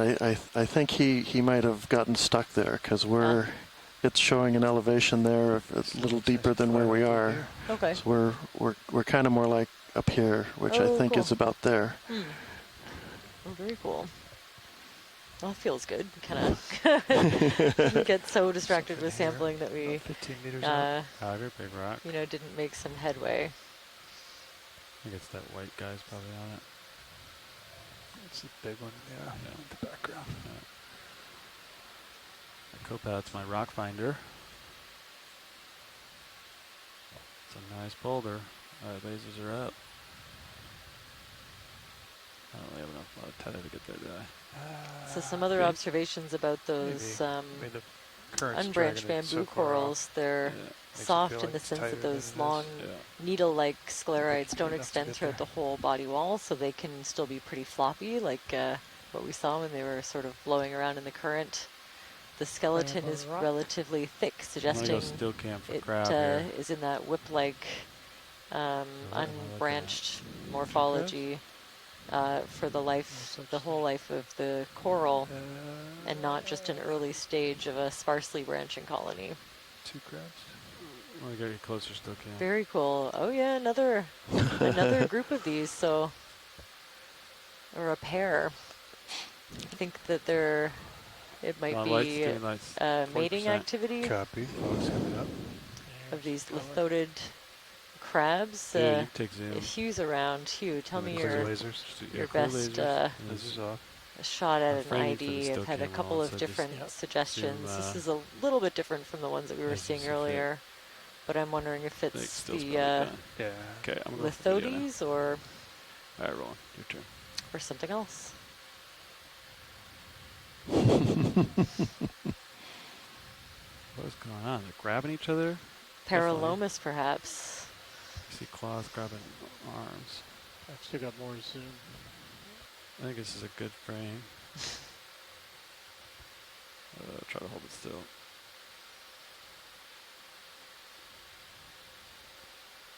So yeah, definitely seeing that one big claw around the other one. Oh, there it is.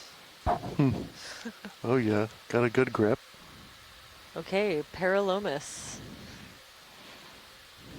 Suggested by a few people in our science chat. Do we want another move? Gonna take a medium 10. Yeah. It's very cool to see all of the texture of those hair-like projections coming out of the legs, the range spines 1.5 meters. Every part of the carapace pretty much, all the way to the legs and the claws. 0.2 knots.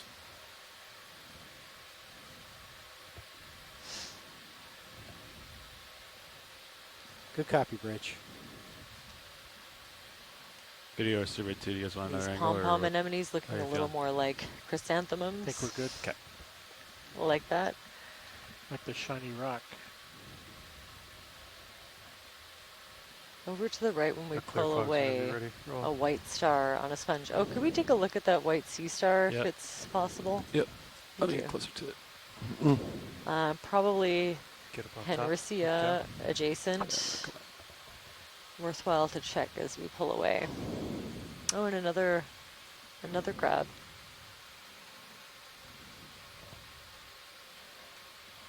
It still fogs at 50 roll, or at 40. All right, come in.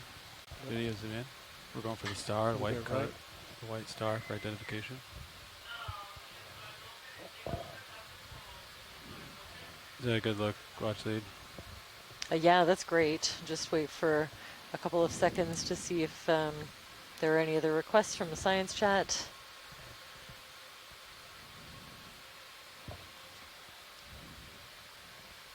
That's the fate of the sponge after Henricea is finished eating. So the sea star could be responsible for the sad state of this glass sponge underneath of it. Thanks for that. Yeah. That's great. Okay, video. Lights are clear. Copy. So possibly one of the sponge-eating Henriceas. They look so innocent. But if that's true, then they've done quite a bit of damage. These, but I'm biased towards the sponges. I think these are really beautiful. kind of intricate network of tubes. They can get really huge, and obviously creating some really complex habitat for the animals that live here. 5-fingered coral left screen. Got branching coral, copy. Alright, coming back to center. Crab on top of sponge. You can see all the dead sponges right there on the ground. Wow. Oh yeah, quite a few. Those are, yeah, pieces of dead sponge skeleton kind of collected on the seafloor. Copy. Well, actually, did you need a closer look at this white branching or not? No, I think we're good. Yeah, we've got lots of great imagery of that one. Okay. Watch lead, Snap. Watch lead here. I just wanted to confirm, waypoint 2, that wasn't like a hard target. We just wanted to continue to go up the local high. Absolutely. Okay. Yeah, we can continue on up. Thank you. Roll and snap in. Lasers on. Go ahead, Bridge. Thank you, Bridge. Encrusting sponge on a rock, I think. Yep. Got the video guy. You come out right now. Unusually smooth. Caught my eye as well.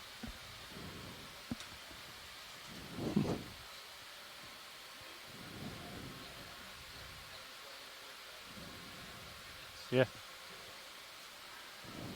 Altimeter coming off, Fernando. It's off. With no DT altimeter, does that affect your nav products at the end of the day?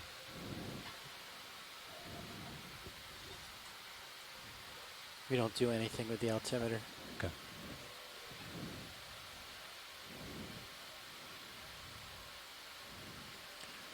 Color some stars. A lot of stars there. You guys are still moving, right? We are still moving, I believe.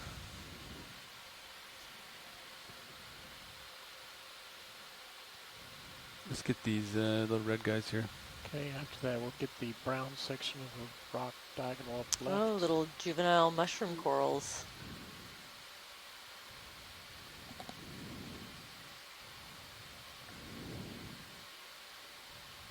Some really small ones. This is great, actually. Sorry, Roland. Seeing the range between the really tiny ones, kind of mid-sized, and a larger individual with the full cap and stem. Go to the brown section of that black rock upper left. Gold section here? Yep. Yeah, you can take it.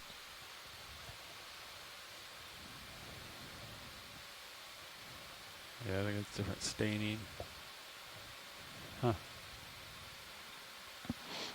You see a little stark difference between the ferromanganese coated basalt there and about halfway down it's a little reddish zone and then becomes totally uncoated. So that's an indication that that uncoated area typically has a fair cover of sand on it that prevents the manganese coating from forming. But that otherwise that's been a pretty static exposure of that boulder. The coatings form at a pretty slow rate of something like a millimeter to as many as 5 or 6 millimeters per million years. So it's a very slow process. And this is an area where we don't get very thick coatings at all due to the general environment, currents, and the amount of sediment that tends to be in the water column. But you do get a little bit.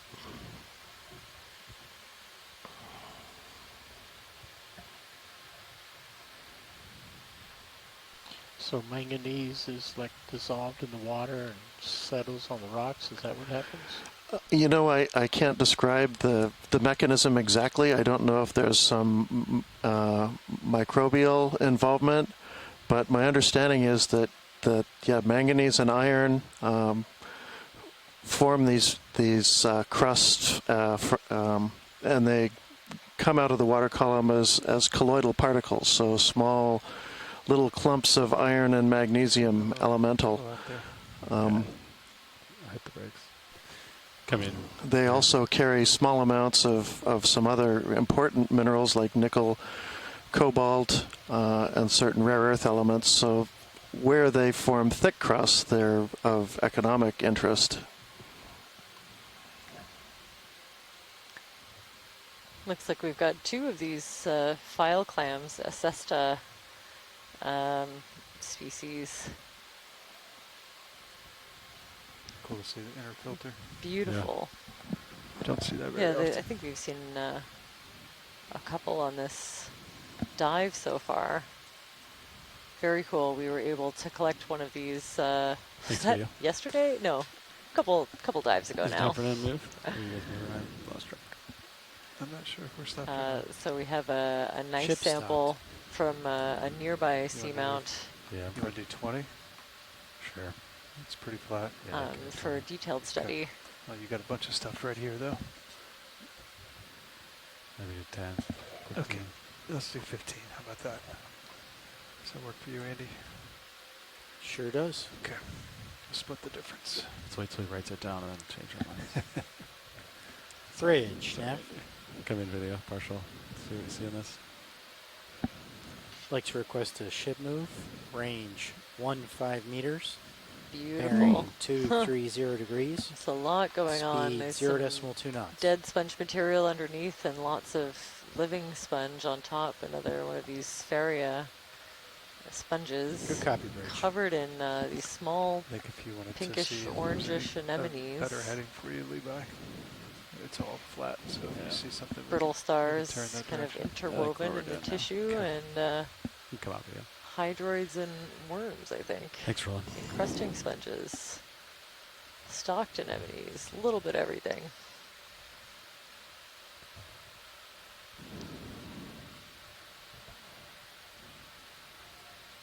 Snapfish. Get a quick snap of this. Like, ooh, who are you? Take it. Take it, take it, take it, take it. Maybe the... It's different. That, like the cusk eel maybe that we were seeing earlier, or somebody else. Maybe the, there's a larger, yeah. A larger eel pout type of fish. Hoping that hoping that our fish biologists can chime in and help me out.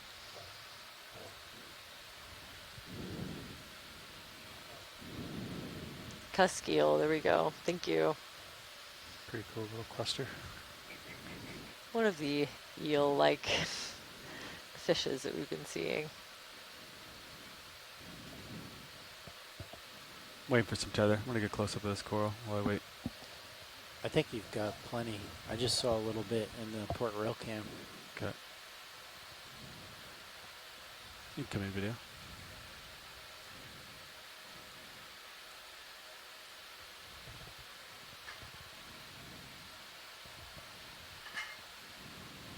See if you can find the polyps, sclerates on it. There's a node.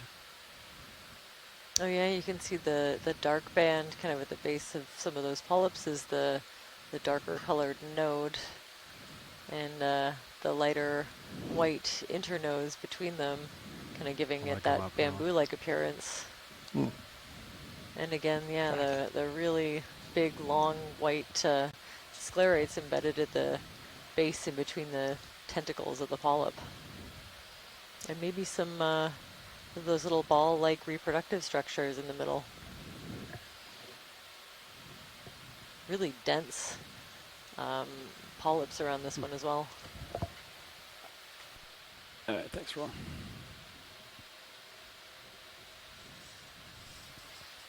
And that very cool Panikia adjacent sea cucumber right beside it. Go ahead, Bridge. Thank you, Bridge.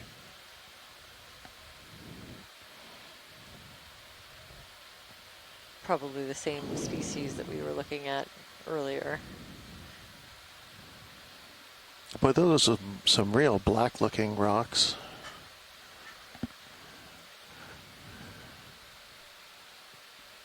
Like these big boulders you find? Or Yeah, well, one to the right, the angular one to the right, lower right corner. I think it's shadow. You can come in. Right here? Yeah. It's a hole. Oh, no, that's a shadow. You can come out, baby. Getting a good view of a little stolen it for a squirrel, though, so thanks for that.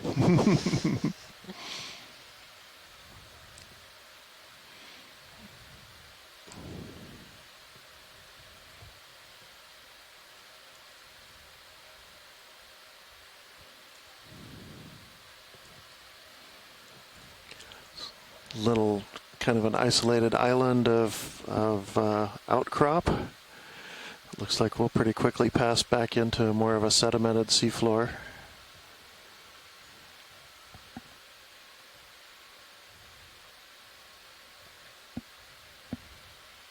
Oh, somebody with sharper eyes than me spotted an isopod in the cave. Definitely missed that. Gray fish, right? I'll say, oh. Blackfish. Hello. Huh. All right. Nice grenadier. Going for the chase. We got lasers on it, and killing lasers for greener video. Come in on eyeballs. Okay, maybe a slightly different Coryphaenoides grenadier. Or just a slightly different pigmentation. This one's a lot, maybe a bit darker than the ones that we've looked at. Slightly different geometry. There are a few different species that I really struggle to differentiate in situ. But I think Coryphaenoides. Cool color. Yeah.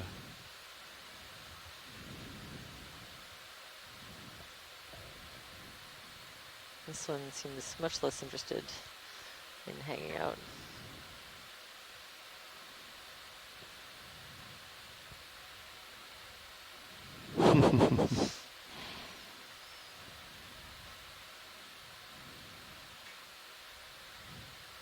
It's a standoff. Trying to figure out if he can go underneath of you. Yeah, we'll let him go underneath. He's scared. All right.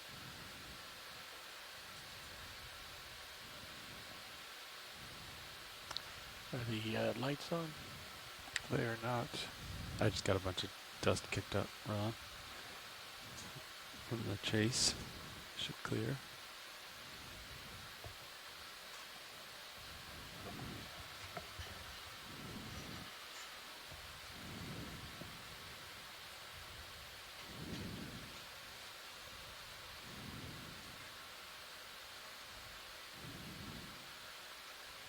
Sonar's pretty clear, huh? Yep. You want to do 20? Sure. Okay. 230, Andy. 20 meters. That works for you. Bridge, Nav. ROV, could we have a little snap zoom on that blackish looking boulder lower left? Ship move. Range right 20 meters. Yeah. Come in. Bearing 230 degrees. Speed 0.2 knots. Alrighty. Okay. Thanks. And I'm also kind of interested in kind of zooming in on the sediment here too. Maybe just to the left would be a good spot. Okay. Yeah, come in on sediment. Just see, we don't have much for scale, but yeah, I think we're looking at a pretty good sand. I see rounded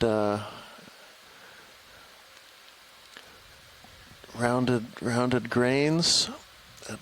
People are always interested when I tell them that there were shorelines around these islands. They wanna know where the beaches are, and we might be pretty close. This might be kind of subtidal near shore type deposits.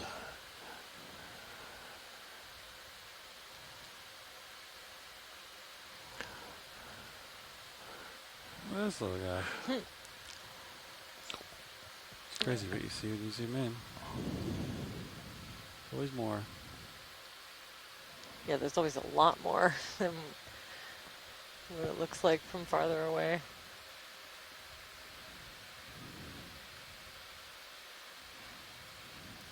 Very spidery crustacean, another Munopsid isopod, I believe. I see it, Joey. Yeah, you sure do.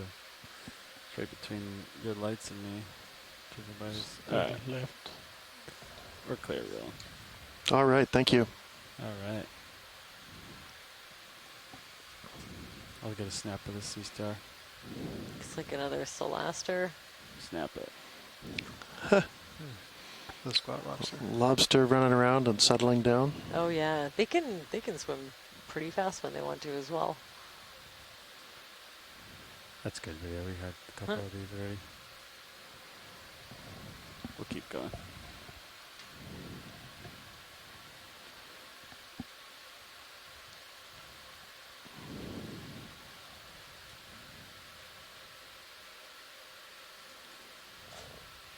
$230? 230. What is that? Did you snap that? The pink thing? Right on my laser. It's a rock. Oh. Sponge on it. Never mind. Oh, it's a pretty sizable brittle star out. Oh wow, is out it in the ever? desert by himself, Yeah. Ooh, one with significantly less arms than the other. That one didn't do so well. Yeah. Oh, and he's gonna. I love watching these move. Take it, take it, take it. He's going to win. That ended really abruptly. And and I see lots and lots of little ones. Really small ones in between, yeah. Oh, look at them all. Huh. So I wonder, so this is a little bit pebbly sediment here. I wouldn't mind getting a suction here if we could. Oh, great. I don't know how much of the sand we'll be able to collect, but there are enough pebbles that I know we would be able to keep those. So if we have a canister, we can go through one, I think. Yeah, we got one more after this. If we do one right here, Char 4 co-pilot. somewhere where the sediment looks a little pebbly. Char lights on. Go ahead, Bridge. Thank you, Bridge. Maybe first we're going to do a little pilot turnover. No, not quite yet. Okay.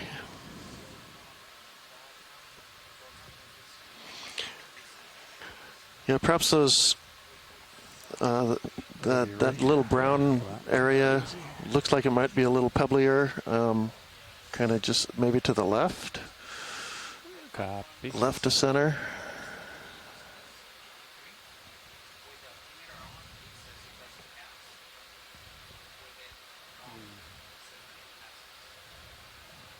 I'm going to re-grab it. Yeah, I think you're right on the tip. There you go. Yeah. Okay. Come in.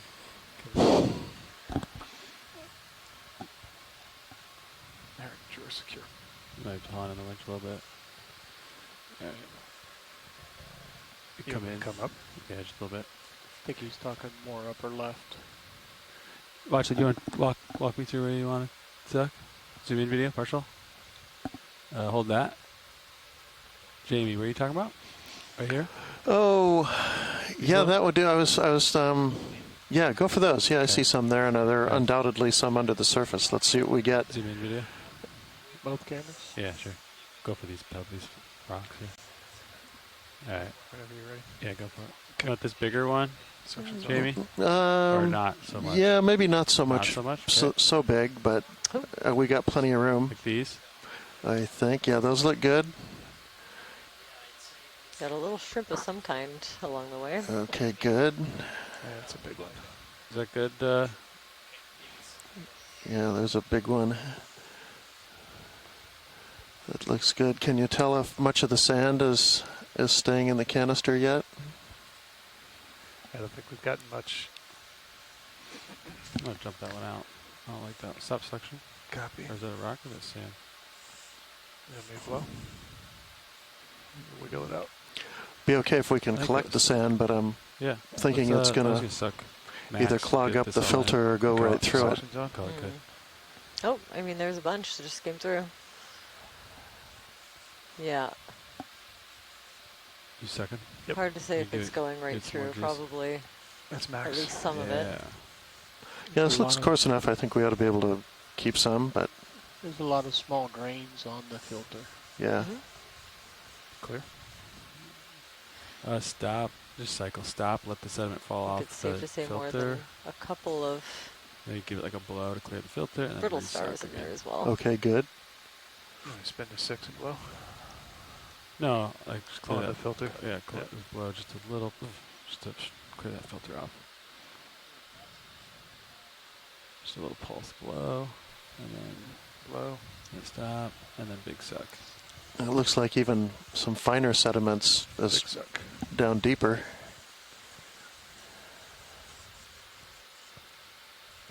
Good. Yeah, and then index and take a look, peek, and see what we see on that jar.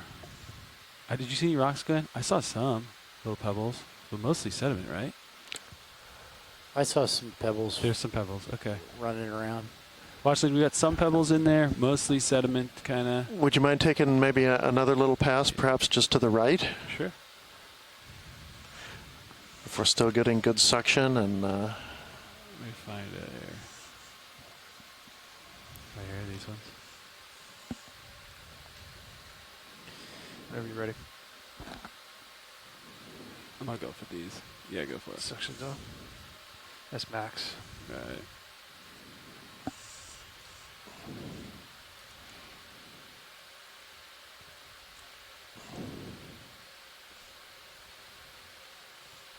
See that rock? You think we can get that in? Well, that looks like we got a good Shake good it, scoop. Shake it. You have to let it come up, help with gravity.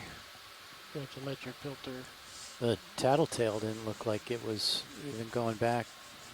I think it's staying in there, Levi. Just cycle the thrust of the section. Like, see how clear that filter. Yeah, and then. Yeah, there we go.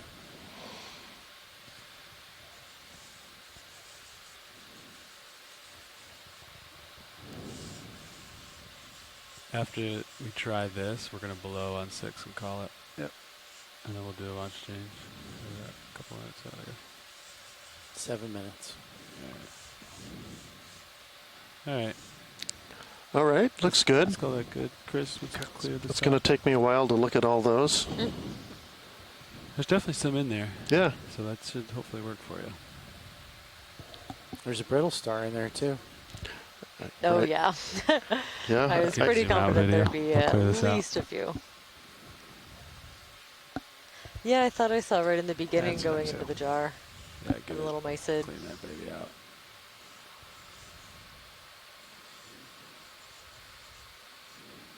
I think that's clear. Okay. So you can zoom out on both cams. Suction clear. Let's do this. When you're ready. Yeah, you can draw it. Coming easy. Looks like there's some biologicals caught on that toe. Yeah. That was the end of me from earlier. There? Yeah. There you go. Good. Yeah. Pilot watch lead here. Go ahead. If we could get a zoom at your convenience of one of the large brittle stars, the central disk. Copy. Central is disk. of interest. Just be one of those to sit down on top of it. And that was sample EX2306 Looking straight down at D0808 Golf. Hydraulic secure. Suction canister number 4, that's correct. Thank you. Let's go Well, for, that's we have the same thing. let's go Yeah. for disk video.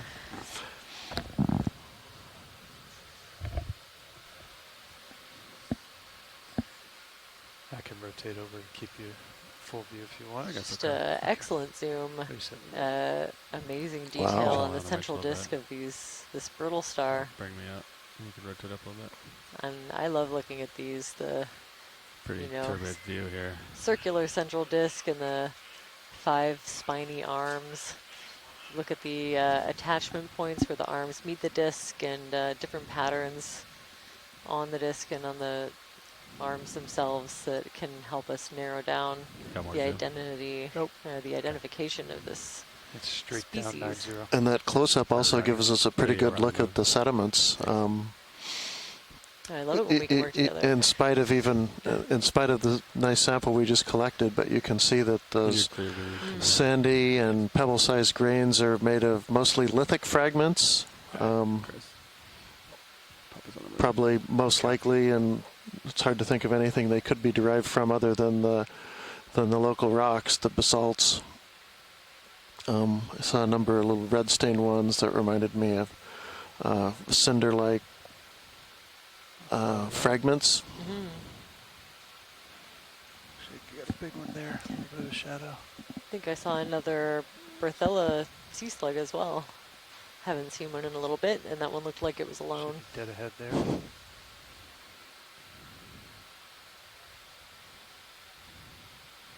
it's right here.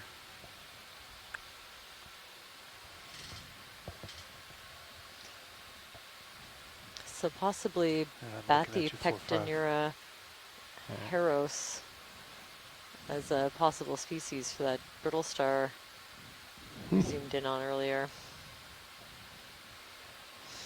You're pushing out. You want to do another 20? Those would be terrifying if they were larger. I often think about that with many of the species that we see.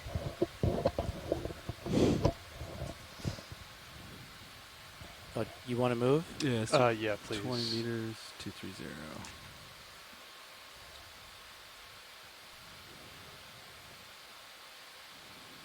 Right in the middle, that way on the handoff. You saw the rock ledge, it was to your left. Bridge, Nav. Like to request a ship move. Range 20 meters. Bearing 230 degrees. Speed 0.2 Interesting platy. knots. A little wet. Could we zoom in on that one right in the center there? Yeah. Big flat platy slab looks like, from here anyway. And he's, and left a nice overhang, it looks like, for somebody. A couple of anemones and worms so far. Mm-hmm. Go 50%. All right, thanks. Looks good. 50%.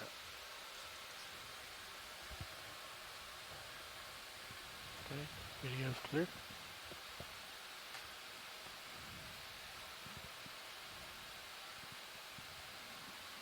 Lights are clear. Lights secure.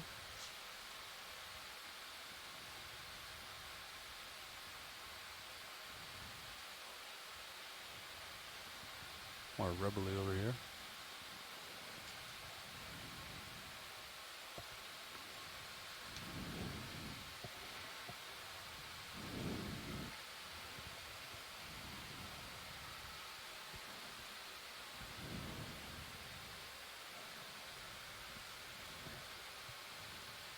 I'm gonna go for still cam on the crinoid.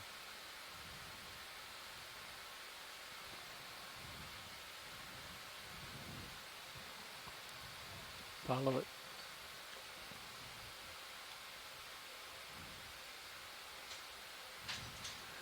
There's a rock that's a different color.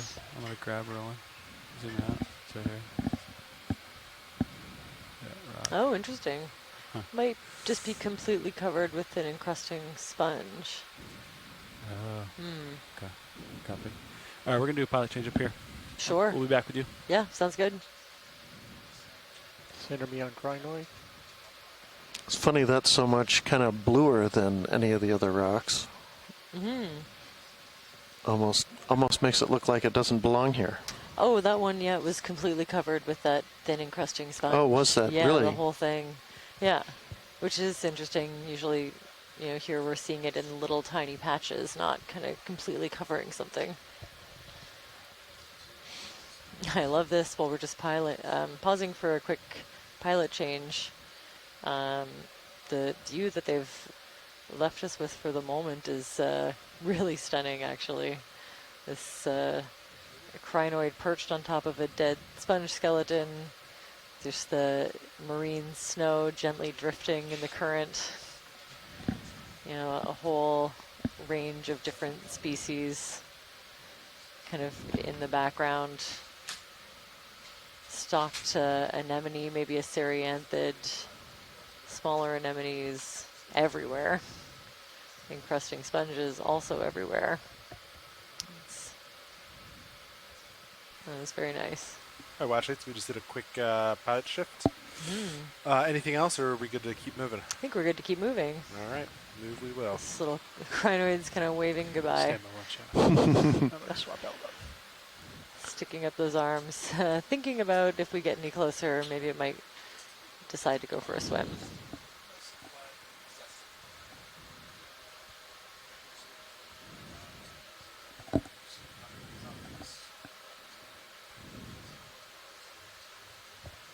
See a branch coral up in the upper left. Copy that.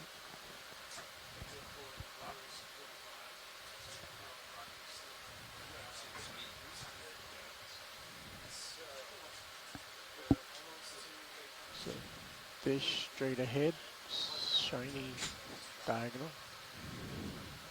Copy that.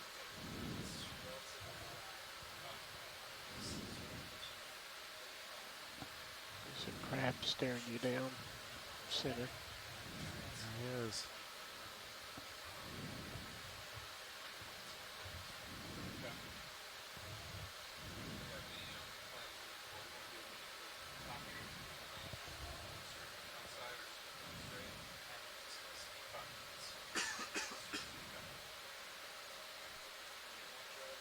Quick.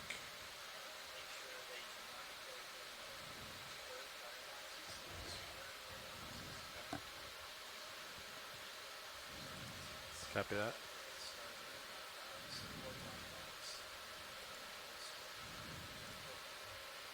Hey, Copat, how's it going? Going great, pilot.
Well, I'm going to be disappointed if Merlin doesn't locate another drop stone today. Uh-oh. Surprised we haven't seen one so far. Pressure's on. Yeah, how's it going?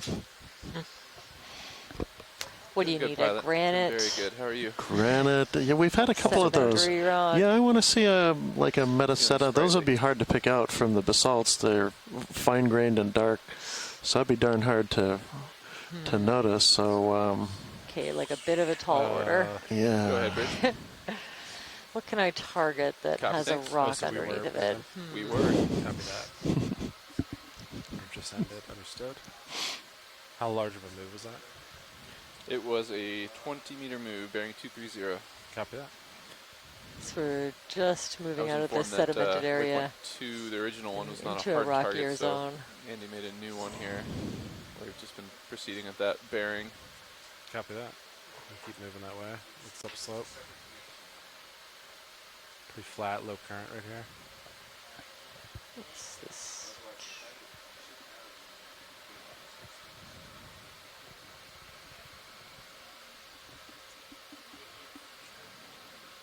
Thanks, Hugh. Somebody always has to say that.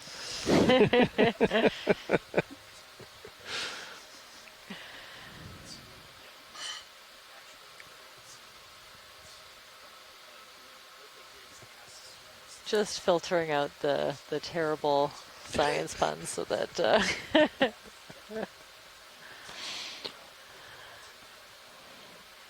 well, I don't know. 20 meters. I don't know. It's part of the experience.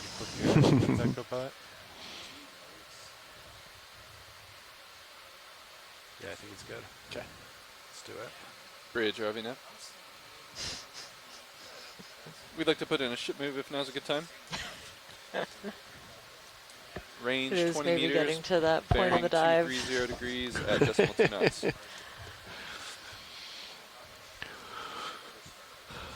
Well, it's maybe time, and we are, to move off Good the job, seamounts and look at some other things. Tomorrow we'll be hopefully diving on a cold seep, a methane seep, over on the shelf in between, kind of right on the border between the United States and Canada in Dixon Entrance. So I'm looking forward to that. Yeah, maybe see a shift towards some of those seat communities that we were how much time do we have on the bottom? No? keeping an eye out for. Not that I haven't learned to love the seamounts, but Approximately 1 hour and 7 minutes. It's been fantastic. And then 5 Yeah. minutes of Yeah, setup we've time seen after that. just Copy that. such a wide array of different Start setting environments up, on, 23, jumping from 44 seamount to seamount as we make our way across the Gulf of Alaska. So yeah. Oh, I didn't really absorb that this might be our last seamount dive for quite some time. After this, we'll be doing a few off of in near Haida Gwaii, and then coming up along the shelf closer to the coast of Alaska. For DVL. Copy that. So if I heard correctly, DVL and T2 altimeter both turned off at this time? Correct. Copy. Altimeter is power secured. DVL is comms secured. Copy Meaning that. they So it just pulled it into their computers for now. Does the data look better with altimeter secured? The report is the self-test passes when altimeter Well, I was really off, glad to hit that but fails one when target that was altimeter kind is of on. right in this sweet spot. I would say just I did too, at or that's why I'm above a the little oxygen confused. minimum zone. I thought that was the first thing we It's checked. fairly Make sure low they here at interfere because they're 0.63. installed so close to each other. I wonder if we're So I think we'll kind of on the outskirts of repeat it. the tests today and probably tomorrow. Seeing if we can narrow down the interference.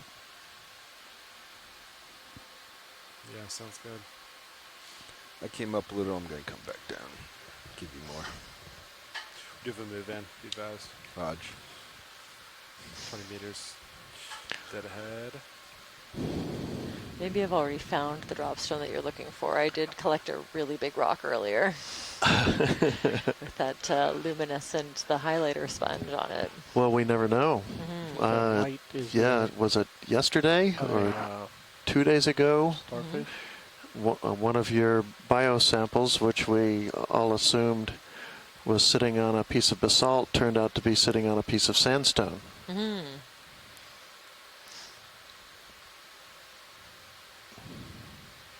Oh, and another, large dead sponge skeleton. Just a little bit of living tissue on it.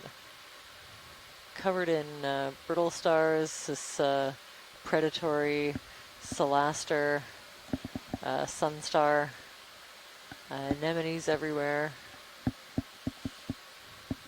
Very cool.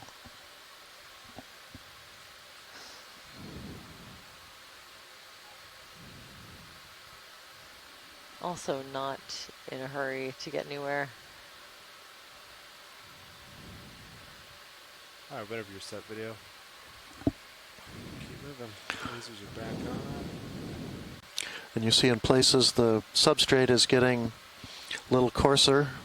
What I would have described before as a pebbly sandstone is now there more better described as sandy pebbles. So we name sedimentary rocks by their primary size classification. So the mostly sand is a sandstone, and if it has pebbles in it, it's a pebbly sandstone. But if it's mostly pebbles, it's a sandy pebbles. Notice those names are very easy to remember. They're not long and Latin sounding. We can keep track of them.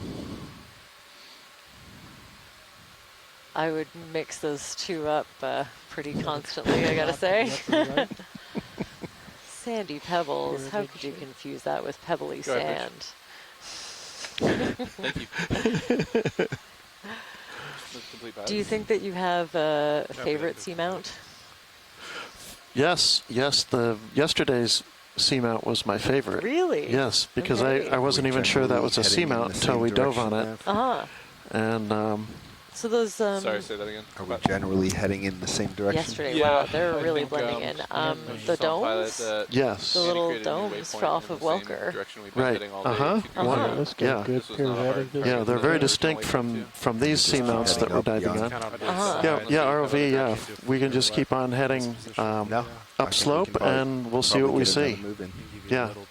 Side to side, but Look underneath of it if we can. Yeah, this looks like a really big dead sponge skeleton.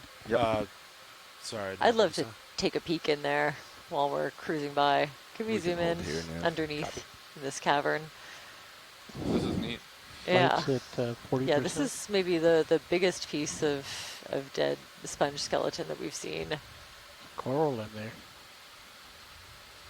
You know, it looks huge. Maybe Maybe zoom something inside when more you're similar ready. to a coneylasma. Those really big kind of trumpet-shaped, you know, cone-shaped sponges that we saw earlier. There's a little coral in it, like in and underneath, I think a Peristanella. And just a really cool little cavern. I always expect something big to be using it as a home, like a little den, but that isn't always the case. Yeah. Yeah, that's cool. So even some of these large, and I find they're really brittle structures, maybe when they get filled with sediment, you know, I don't know if they're any more stable or if they're just kind of ready to crack. The overall shape, yeah, looks like a coneylasma or something like that to me.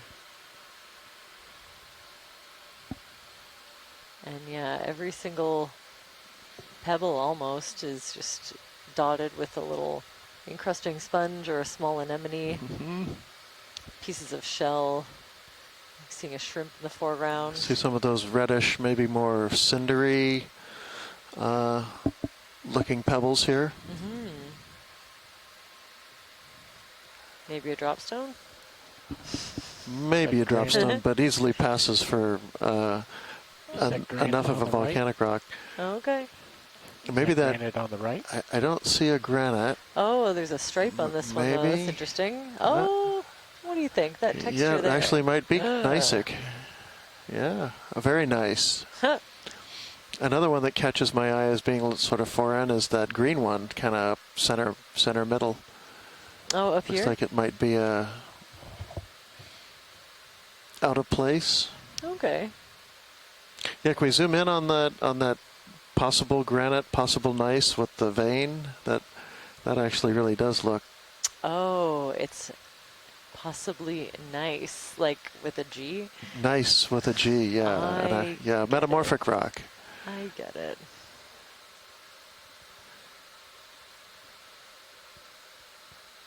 Yeah.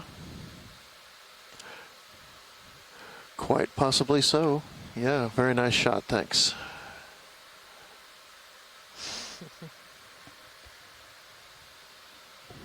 Tilt up and see the arch.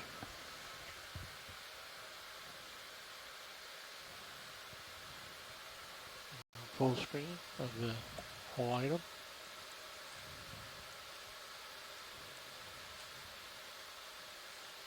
Just hold that. Holding.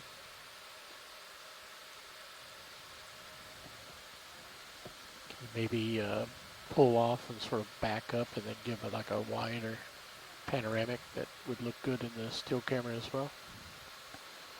Copy backing.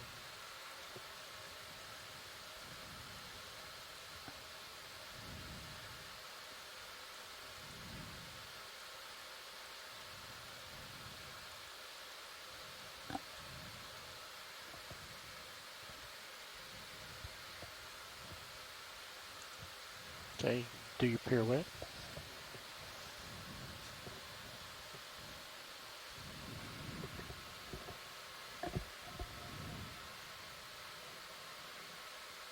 Very cool. Look at all this marine Just snow. try to keep the whole thing Just in kind of view as gently you turn. drifting now, maybe a little bit less current in this You area. have which camera? Both. Challenge you. I guess Okay, the goal to fill the. very pleased to be panning still, or is around it to to fill take the another look.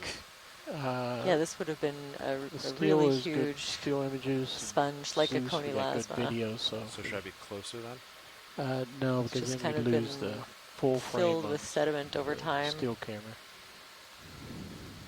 So just keep going around where you can. Copy that. I think, start heading back, and then I say let's keep moving up slope.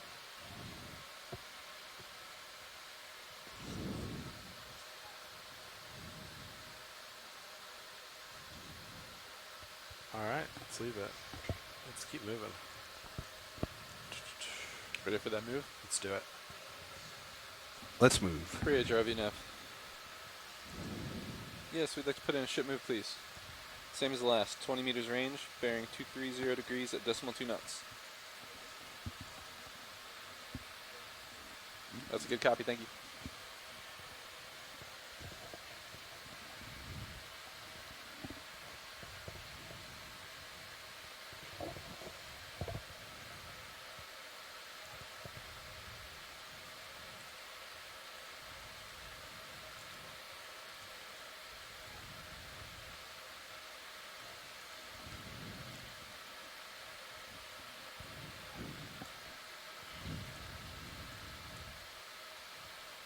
Could we bring the fogs down? Yeah, sorry.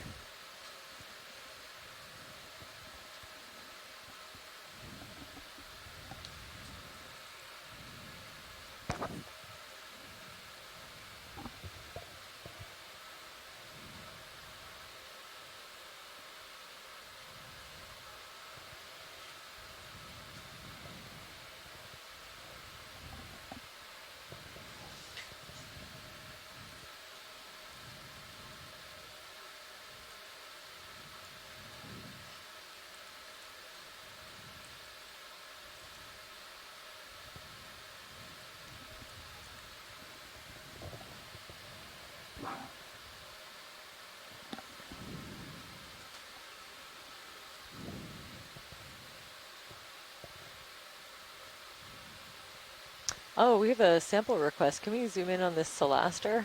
The sea star below. Just for an off-screen Yeah, I'll bottom. back up. Thank you. Looks like we've Do you got want to call an easy stop on the ship, or are you okay? starboard bio boxes available. Oh, is this a sample? Like a? It is a sample Yeah, we're request, gonna yes. stop the ship. Priya, driving now. Let's see. Could we request an easy stop on that move, please? Thank you.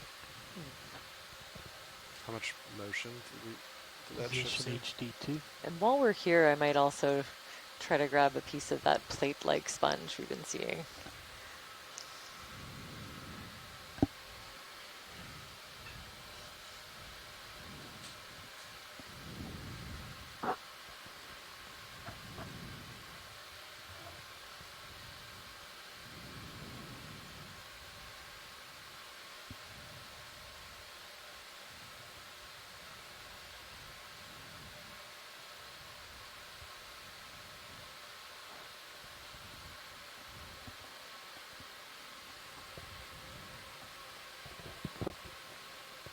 If we're not in a huge hurry to get Go ahead, anywhere, and I'd love to do too. Yeah, no, I think we're good. Okay. We're definitely up on the summit plateau, and we've got time to have a look. Looks like we've got For just a reference little pilot, you have under both starboard an bio hour boxes of bottom open time left. I need to So go starboard, that's correct. and one suction jar. It's too big for suction. Yeah, I think maybe just pinching one of the arms would be okay. Okay, sounds good. Get one It's of the more lower arms. the mouth, I think, and there's lots of other arms to choose from for Okay. analysis.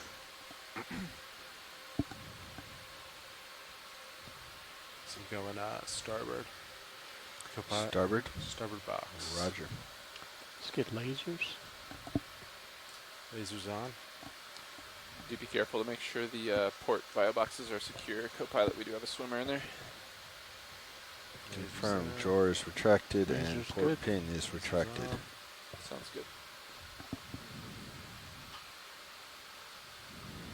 It's more of a floater than a swimmer, I suppose. But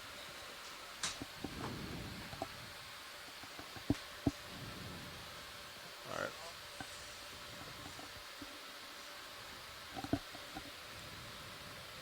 Arms come live. 3, 2, 1. Arm is hot. Okay,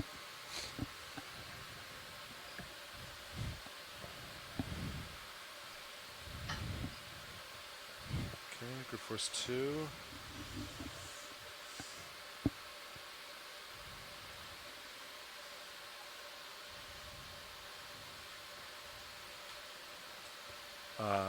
Let's see, I'm thinking ahead.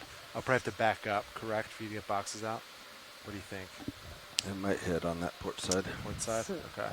I can bring the wing inboard though. That might give us clearance. Sounds good. Can you send up mini Zeus and get a partial zoom on that? The front legs are kind of sticking out.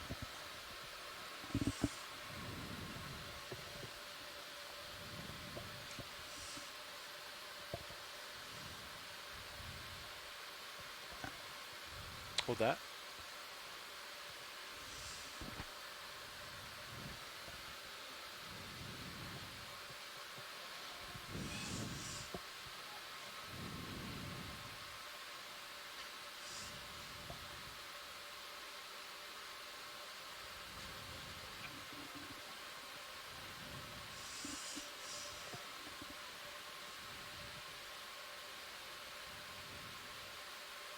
That's 2 there, okay.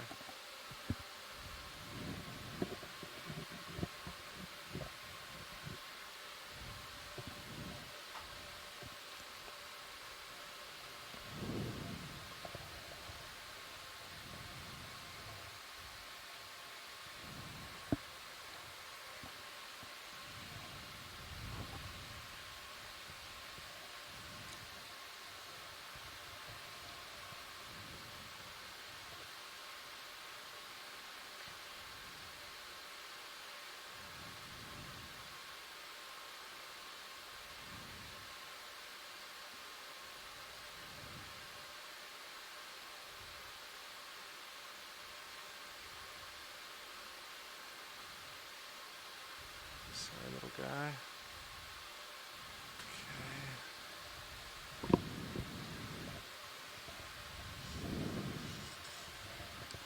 Okay, I'm winging inboard.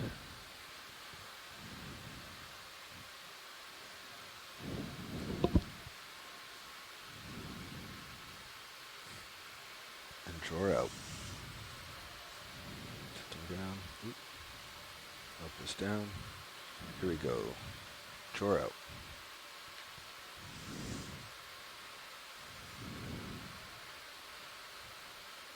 Drawer's extending. There we go. Confirmed. Open and closed as desired.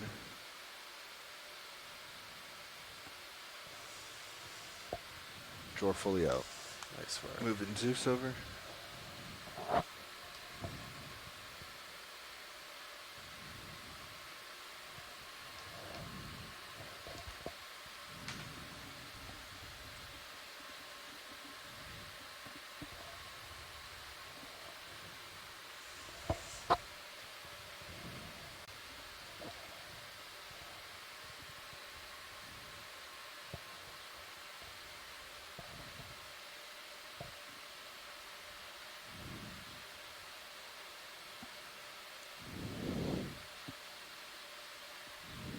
Good view on Okeanos. Closing. Beautiful. I heard request of a sponge potentially while we're here. Starboard outboard. Copy that. I don't think it's within reach though. Well, actually, is there another request? Yeah, if we pan just to the left, I think there's, I'd like a zoom on it first to confirm. Yeah. I think it's one of the kind of plate shaped sponges.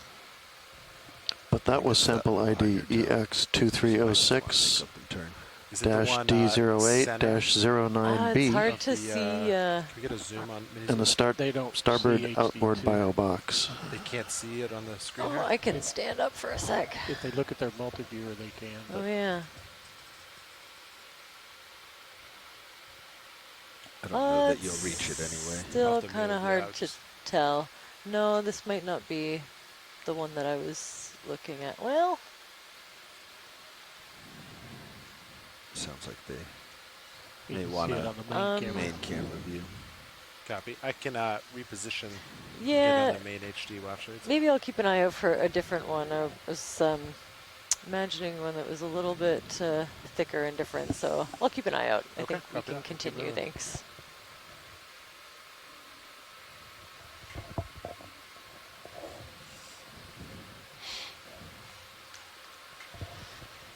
As always, a big thank you to GFOE for that collection from Chris Ma. Right. Pleasure is ours. Chris Ma? Thank you. All right, co-pilot. Your port box is still on board. Sure is. Can I get a zoom on that yellowish sponge that's ahead of us to the left? Is it on screen? Yeah, just a bit to the left. Get over there. Can't tell if it's kind of a dead-looking individual or something yellowish, a different thing.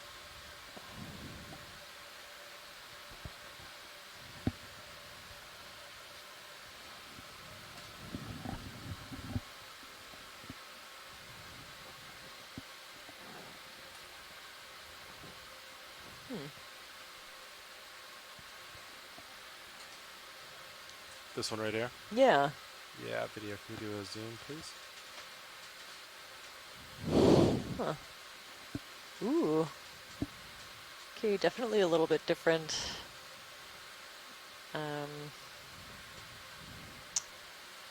A demo sponge, I would say. There was a halochondria that we collected from a location farther south.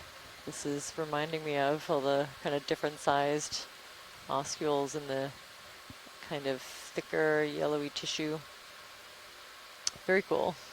Thanks for that. I think we can continue. Copy that. We're moving. Looks kind of like a bad hairpiece on that rock.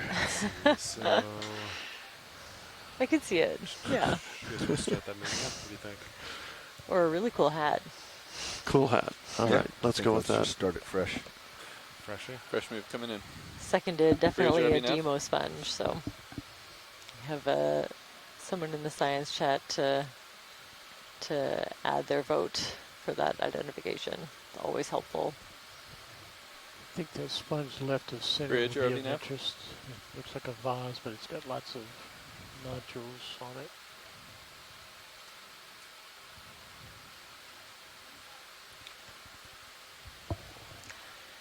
Apparently that Solaster that we Bridge just RV sampled nav. could be Yes, we'd like to put in a ship move, please. Now's a good similar time. to We'd a like species move that that's Chris range Ma is 20 currently meters, bearing describing of 20.2 Solaster knots. collected by a diver from British Columbia. That would be very interesting. It was not this if one. it was Yes, it's a repeat of the one last of those move. new Range species. 20 meters, bearing 230 degrees at decimal 2 knots. Another Faria sponge, Good copy, thank you. which we've been seeing quite a few of in a couple of different morphologies, so maybe a couple of different species here. Some of them are pretty big, Just and then also their dead skeletons that remain seem to be really popular spot for brittle stars and anemones and all kinds of other out there. I'm going to come down. associated fauna. I will hit it. Additional forward Y. A couple of hydroids sticking out at the left, maybe a scale worm. Just covered. Very Pilot cool. speed advised about 44 minutes bottom time. Copy that. This is going to be a major interest. Lasers are back on. Move up.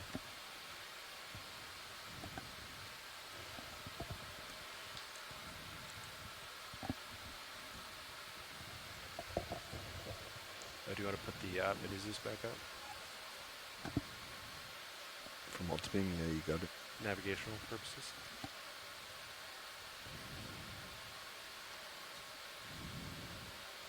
Maybe more of just a really light current. You know, you can almost see these little flecks of marine snow just very slowly falling. And tilt 0, 0. Surely a lot less current than we were seeing earlier in the dive a couple hours ago. Yeah, just thinking about coming back from lunch and that octopus kind of billowing in the wind. Yeah. Well, the current. Seeing a large mushroom coral on the left, some other sponges coming up.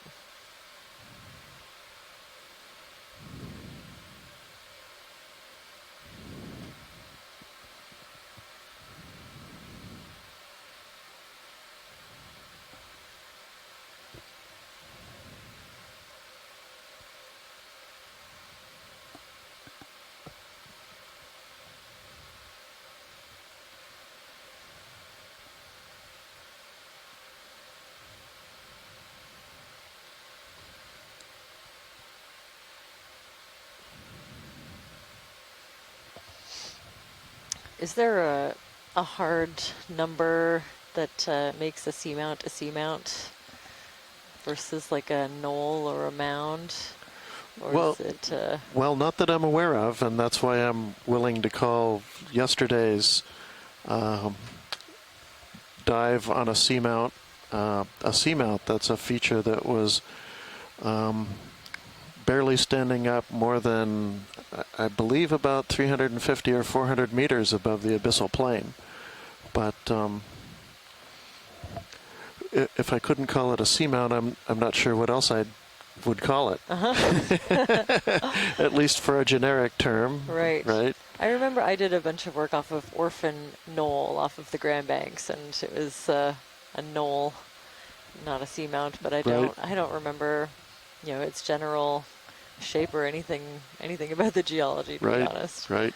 Yeah. Well, they don't have to be volcanoes necessarily, and they don't have to have flat tops. Far as I know, and so they reserve the term geo for the flat-topped ones. But the other seamounts, for example, in this chain that have pointy tops are still allowed to be called seamounts. And this one is a seamount, but it has a fairly flat top, does it not? It does. It has a fairly flat top, a little bit more of a rounded off top than maybe some of the other ones. I get the sense of, but okay. The taxonomist in me wants like a hard and fast rule, but that doesn't exist in taxonomy either. So well, it sure doesn't exist in geology. That's great. It's good to know.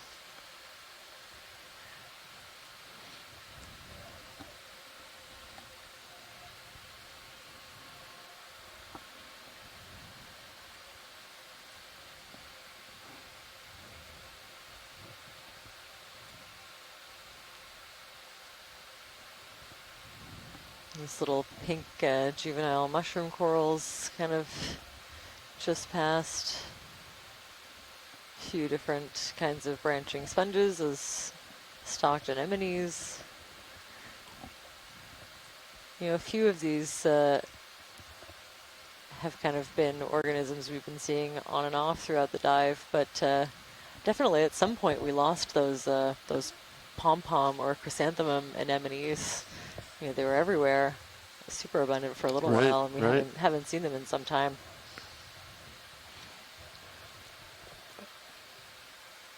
Yeah, it'd be interesting to go back and look and see if that correlates with oxygen levels, or perhaps simply substrate. Maybe we got away from the real big blocky outcrops that those seem to like. Yeah, it looks like we're slowly maybe rising a little bit in oxygen level. I see a 0.66 and now a 0.69, so could be very slightly on the rise as we gain a little bit of height going up this very gradual slope now.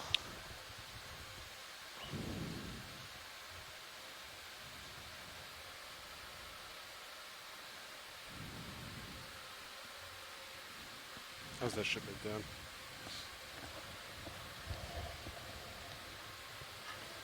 Stand by one. Looks like they are either completed or nearly completed. Two octopus and a skate egg. That's also very cool. So you keep going. Seems like a long time ago, but oh, and just as I said, we hadn't seen one of these anemones for a while. 20 meters, There's one right there. At decimal 2 knots. Interesting. Yeah, so our Liponema kind of pom-pom, or some have suggested a chrysanthemum anemone. Can we zoom in on one of these rocks just in the lower center? Yeah. Of course. Yeah. Maybe that. Yeah, right under the lasers right now. Video when I start to come in.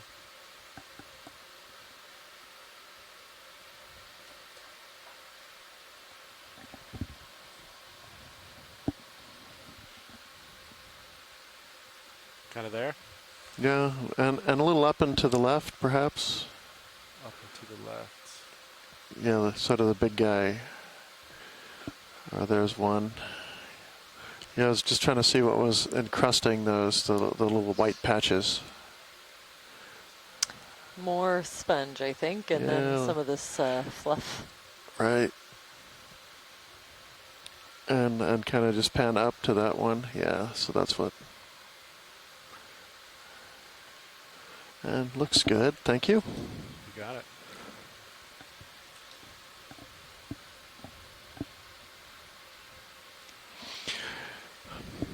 So possibly just a interesting local recruitment phenomenon is maybe why we're seeing those anemones in certain places and not others.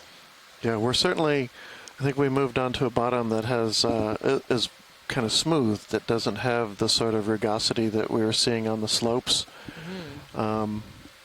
A lot more fine sediment, sand and pebbles and whatnot, and of the boulders and cobbles that we do see tend to be kind of randomly scattered around and not so directly related to bigger outcrops.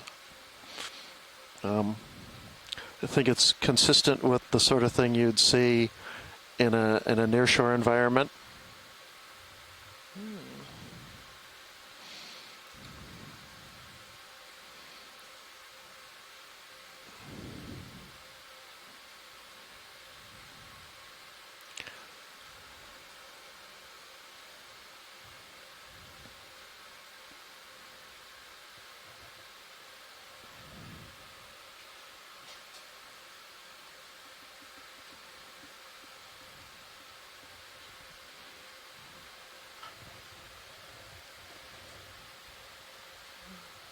And here a nice big boulder, yet unassociated with anything else that looks quite like it. It does look pretty similar to the flow rocks we were looking at earlier, but clearly disconnected from anything else like it. Things like that, you almost start to wonder if they've been thrown around by tsunamis, perhaps.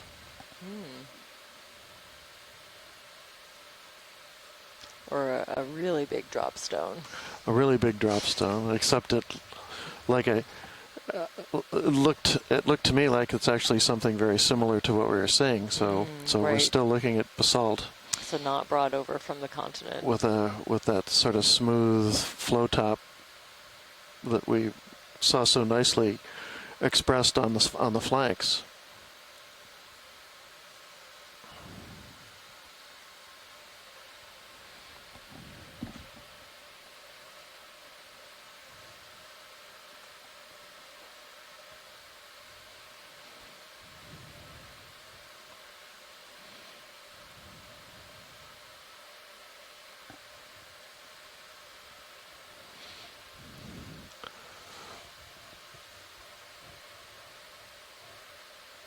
It's always hard to imagine, so if we imagine that this was indeed an island and that there was a seashore around it, but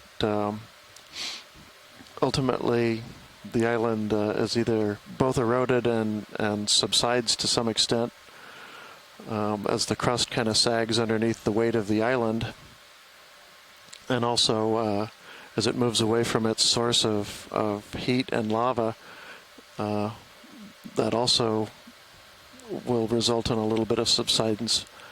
And though you want to imagine those shorelines. Good. Good.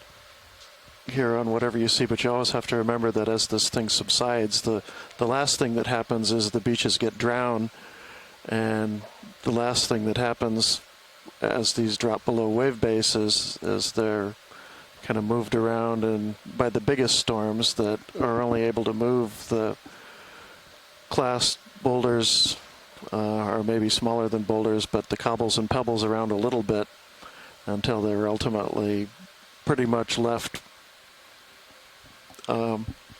where they were, with currents no longer strong enough to move them around.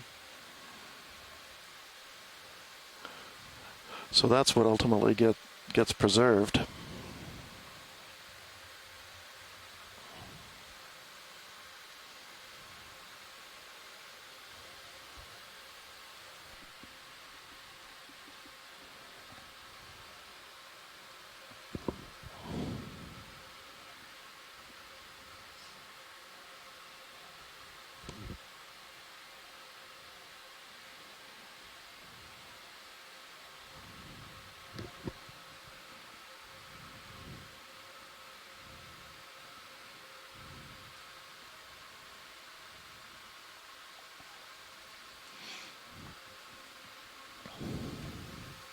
So Hugh's asking, how far out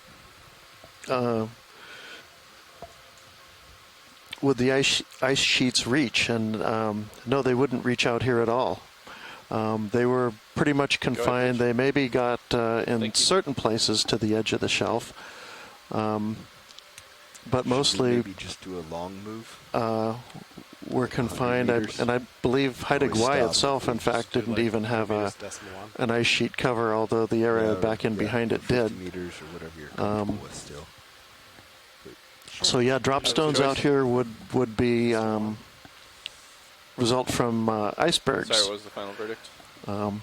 That would be calving off and floating out into the North Pacific, something we don't see anymore really very much, except immediately adjacent to the current and relatively small tidewater glaciers that you find in a few of the fjords in southeast Alaska and British Columbia. Bearing 230, and that's going to be at decimal 1. But yes, during the main part of the glaciation, we'd expect quite a few of them out here, and especially as the ice sheets collapsed, probably see a big pulse of them moving out into the sea and relatively quickly melting and dropping their load of sediment. Very good.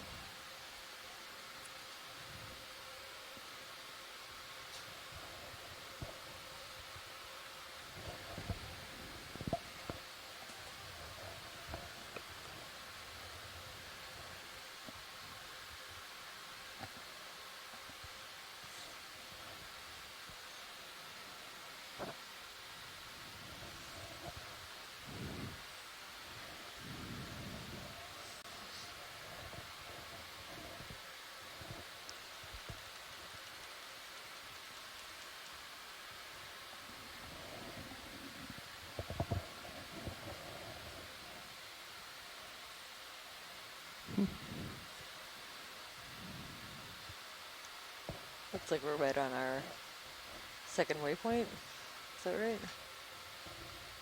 I think so. Very cool. Wow. Ooh, good for us. I think this is the first time we've hit the end waypoint. First time in a long time, at least. But we can just keep heading up slope here. See what we see. Copy that. Keep on moving. It's interesting. It's it's becoming a little more sparse biologically, seems like. watch Yeah. lead snap. And yeah, I wonder. watch lead here. Yeah, just for your own reference, we have just under 30 minutes left of bottom time remaining. Thank you. Sounds good. I think we'll scan for objects of interest and just continue on this line up the slope. I might actually see one there, that kind of plate-shaped sponge straight ahead now. The top half of the screen. Copy that. I can make one over there.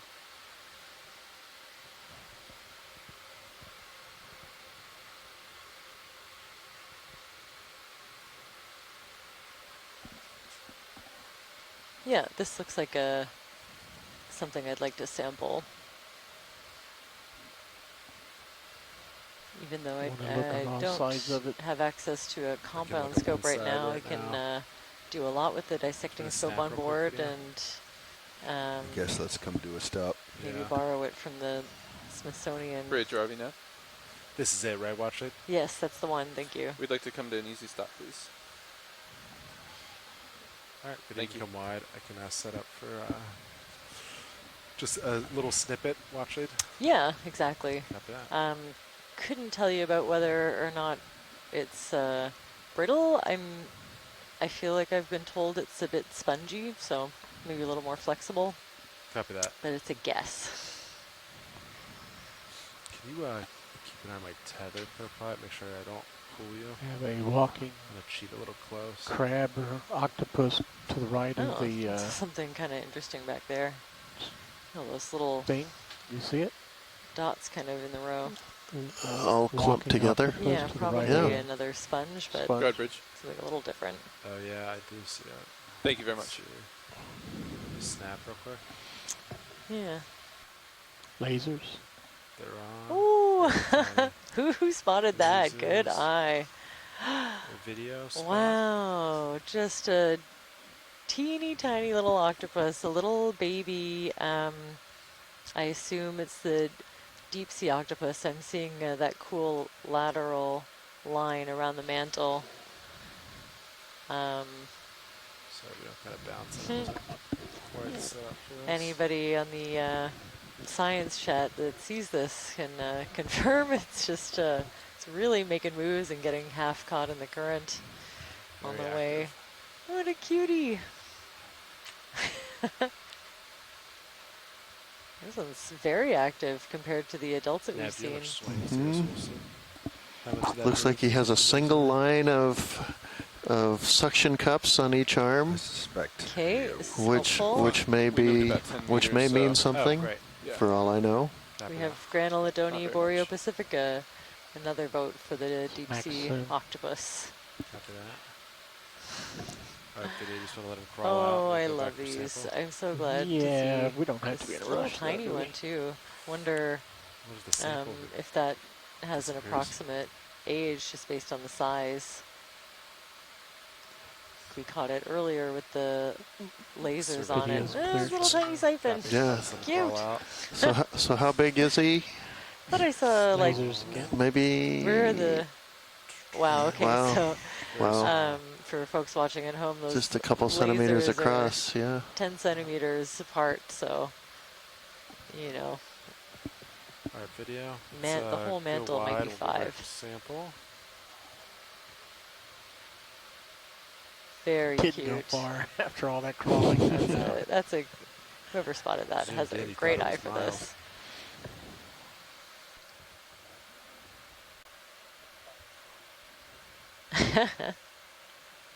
Oh, great. I do spend a lot of time trying to pick out octopus between rocks, so. Starboard inner is your last remaining bio box. Sounds right. Copy that. Can you put my mini Zeus down a little bit, co-pilot?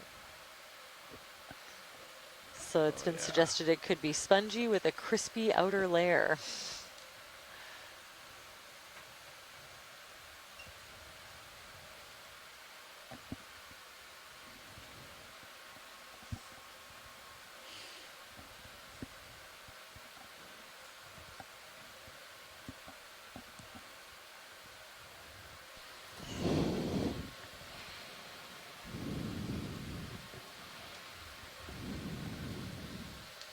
Alright, Fiddy, you want to zoom in on it? I got lasers on. Lasers off. So we'll just take a couple of nice close-ups. Kind of We where can I'm thinking, just snipping that side. document the texture and any identifying features before we take a sample of this Yeah, individual. you did the side or off the top. Being able to pair up the top's the easiest. The specimen with the in situ imagery is a really important part of this process. Your fingers kind of catch some. And we can use the information we get from the lab to inform the annotations that we do when we're combing over this Imagine video. It's going to tear pretty well. And, extracting data from it. All right, so we go for starboard box. Be advised. Arm is coming live. 3, 2, 1. Arm is on.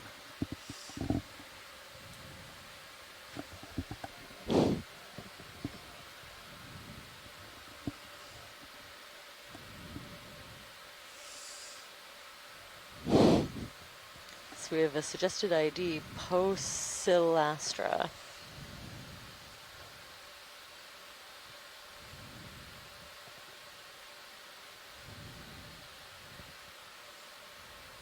I think there might be a couple of species. One coming to mind is Posilastra compressa. I've never looked at a sample can I get myself. A partial on the mini Zeus, please? All right, you can hold that. I'll pause. So I hold my breath for this collection.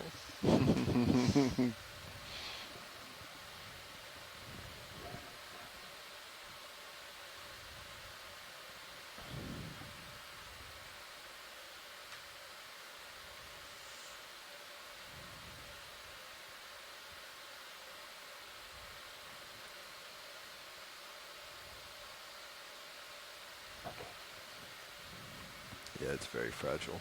So when you cut it, it will tear right off for you.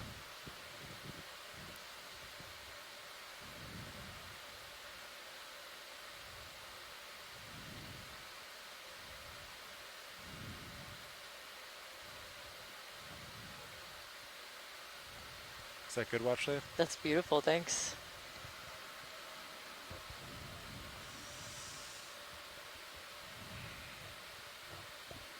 Extending drawer. So that should allow us to look at each side, if we can figure out on a plate-shaped sponge, which is the inside and the outside.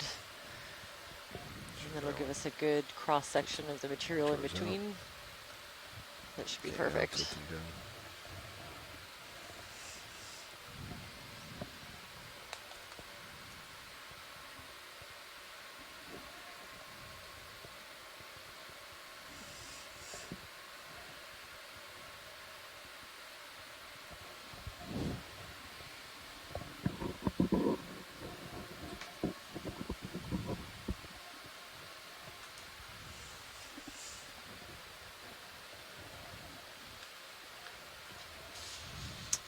And this is There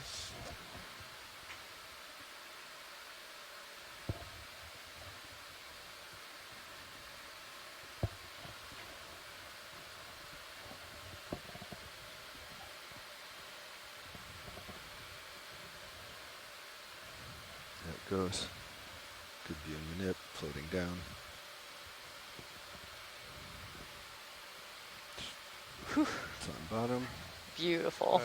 Okay, you can close drawer. Retracting. Confirmed in starboard inboard biobox. Nice. Sample ID EX2306-D08-10B, in the starboard inboard biobox.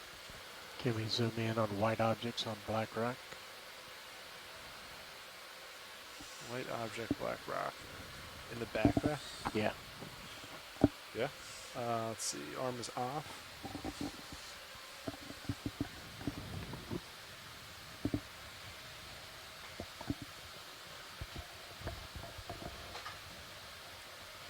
We go for zoom. Oh, cool. That is interesting. Wow. So one of these encrusting sponges with kind of little tubes coming out. Re-engage the. Could be similar to the Yeah, the I'll little ask 'em if they can tubes that we pick back up sampled where they near left the off beginning or of the brushing. dive, Okay. but it Another looks 50 like meter. it's Yeah. coming out of Bridge, a, RV I don't know, maybe a different base. We'd like to request Be the very same cool move to as compare. last. Range 50 meters. Would you want to bearing get a piece of that 230 and take degrees the at a rock with decimal it? 1 knots. I'm not sure how big it is. Well, the only spot we have left That's is good your copy, rock Dave. box, so that's up to you. It could go on a rock box. It might make a good manganese sample, manganese crust. Oh, okay. I wouldn't say Copy. no. We have an expert team of scrapers. Yeah, I think I heard that are getting sample. really good at. Is that right, Watch It? What do you think? Yeah, let's see. I can't, if we get the lasers on it and see if it'll, I think it Lasers should on. fit. I don't think it's big. Oh yeah, it'll fit in nicely, and I think it's distinctive enough. We can put it in with the other. Yeah, I like that. Copy that. What rock box would you like to send? Bridge, RV Because now. is the starboard rock We'd like to box. request an Oh easy no, stop, please. right, there is something in there. Yeah, but as I remember, the starboard rock box was fairly small, and I think there's plenty of room in there. Starboard. Yeah. Oh, starboard. There's something in there, though? Yeah, in starboard there is. Is there something in port? Yeah, there should be something in port also, but I think it's a little bit bigger. Okay, so I can go to the starboard I would box go then? with starboard, yeah. Okay, understood. And that, you think that'll probably stay attached? Yeah, To- yeah, to that the should extent be that- a nice, helpful identifying feature. Yeah. Yeah. I'll just make a note on the sample sheet. That nav or that. Yeah, Nolan thinks it'll Yeah, they're probably currently make it. bringing the ship to a stop. Copy that. We got about another 10 meters out of it, I believe.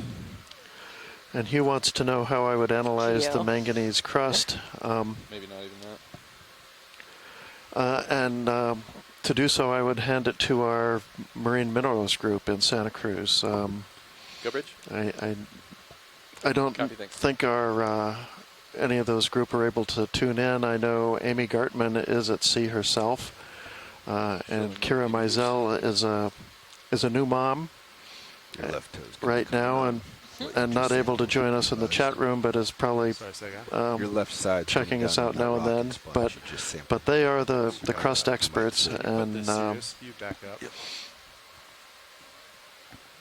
they've got a lab where they can analyze those things directly by X-ray and other means. So they would see it on your scrape it's right those under little your coatings off. left toe. They are fairly thin in this area as far as ferromanganese crusts go, but Yeah, you're clear now.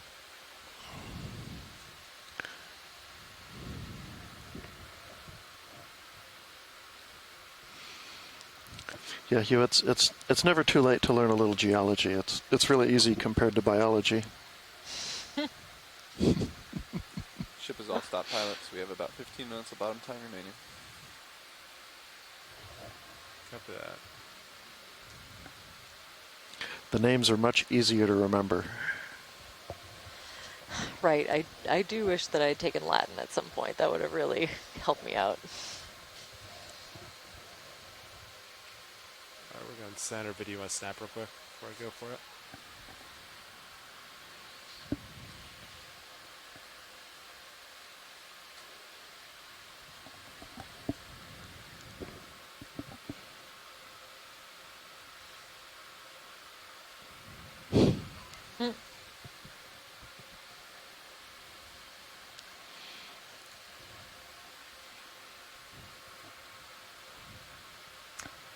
Lasers one more time from the side.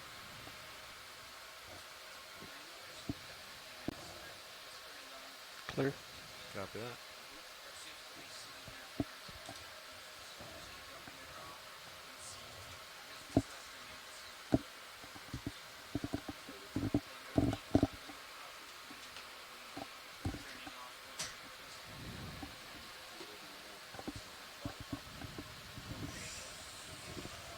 Arms coming on, 3, 2, 1, arms on.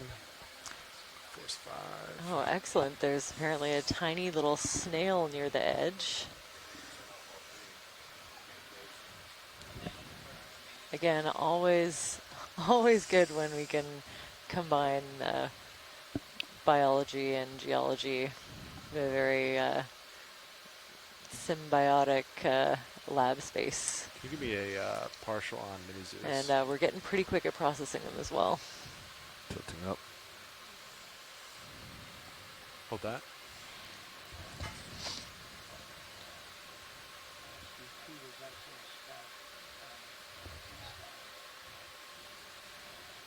Oh, there might even be a small sea star associated with this rock. I think they're trying Be to very interested keep to the see sponge on the left if you can manage. Yeah, I'm trying to. Who we find when we take a closer look in the lab.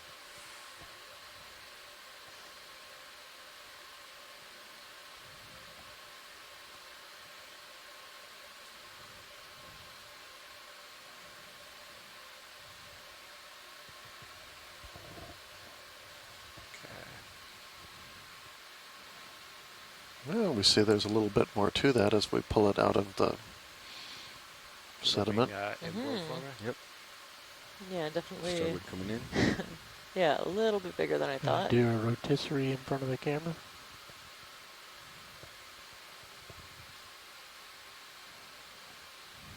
Ooh, I got a finger on that sponge.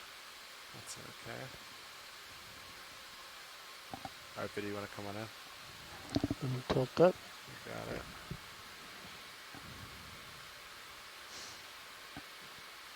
Give us a spin.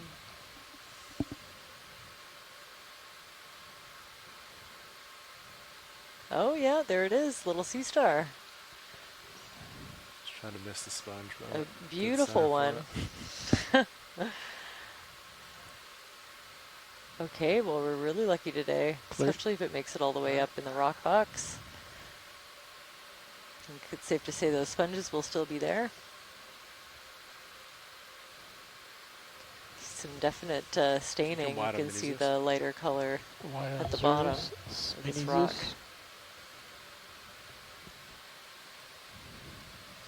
It's always so exciting to, pluck something off of the seafloor that you're interested in or a colleague is interested in for their research. And then, in less than an hour, we get to look at it in the lab. And we won't do a whole lot, at least I won't, beyond, making sure that everything is properly preserved. But of course, we'll photograph it right away, see if we can capture as close to living colors as we can on the lab photo. Oh, fell off. Yeah, may or may not see it at the top, and that's fine. Did the sea star fall off, actually? It fell off of the rock, but it could still be in there. We don't know. You want to look at it at HD2? Mm-hmm.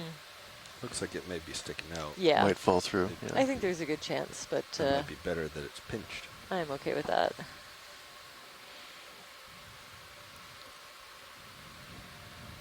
Tube feeder cross that it gets on board. Okay. Very funny. Arm is off. So that was sample ID EX2306-D08-11G. Right, also in this, along with another sample in the starboard forward rock box. 10 minutes, copy. Let's see. Just want to do a quick 20 meters.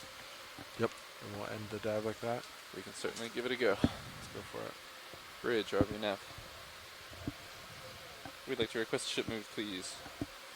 Range 20 meters, bearing 230 degrees at decimal 2 knots.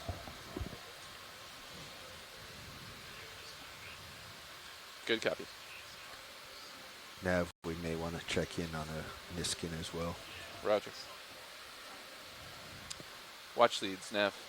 Watch lead here. Yeah, I just wanted to inquire about any potential Niskin gathering, either on the seafloor before we depart or in transit to the surface. Yes. Might as well do one of each of those, and that'll probably be it. Roger that. We'll plan to take one then when we're setting up to leave the bottom, and if you want to give us the depth at which you want us to acquire on the way up, we can do that as well. Perfect. Sounds good. Thank you. All right. Stand by for the deep scattering layer depth. Could we get a zoom on this little squishy in the front, right, squishy pinkish thing on the middle rock in that group of 3? Center screen. Another one of these sea slugs, but this one looks like it's on its own. Lasers are on And again, we hadn't seen them for a little Try to while. remember to lasers right there. Copy. To fire a Niskin before we leave the seafloor co-pilot. Raj. So we did have a collection of a couple of them, but I don't think we've seen it from this angle yet. So this is a nice opportunity to document some of these other structures. Quite brain-like. So is that his tail or his nose? I think I'd say it's the front, is my guess. I have never studied these with any length of detail, as you can tell. So I remember just in the organization, they are pluribranch, so kind of nudibranch adjacent, but their own group. Looks like he's trying to run away. Great, seconded vote that is the front, Right. which is very helpful. I see there's actually two now that makes them look more front. Mm-hmm. Video's clear. Copy that. Thanks for that, Zoom. Yeah, That's excellent. And lasers on them one last time. also our echinoderm experts piping in that there are more of those gray brittle stars, so once you start looking for them, they seem to be everywhere.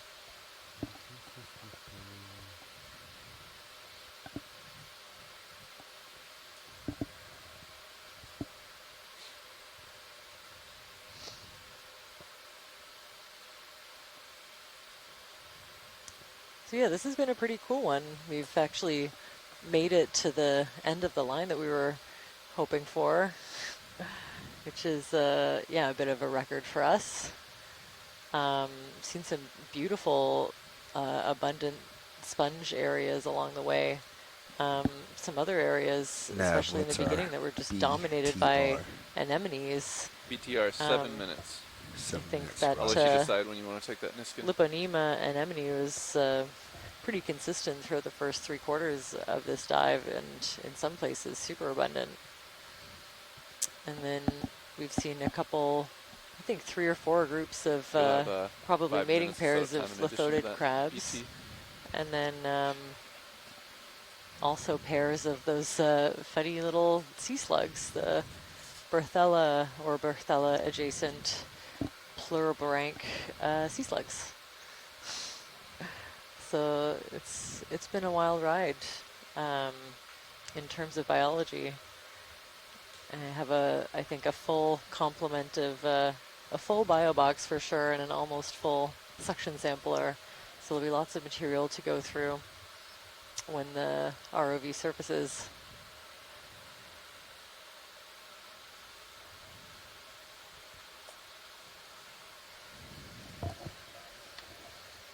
So we're pretty much right at 1,273 meters. We started off at about 1470.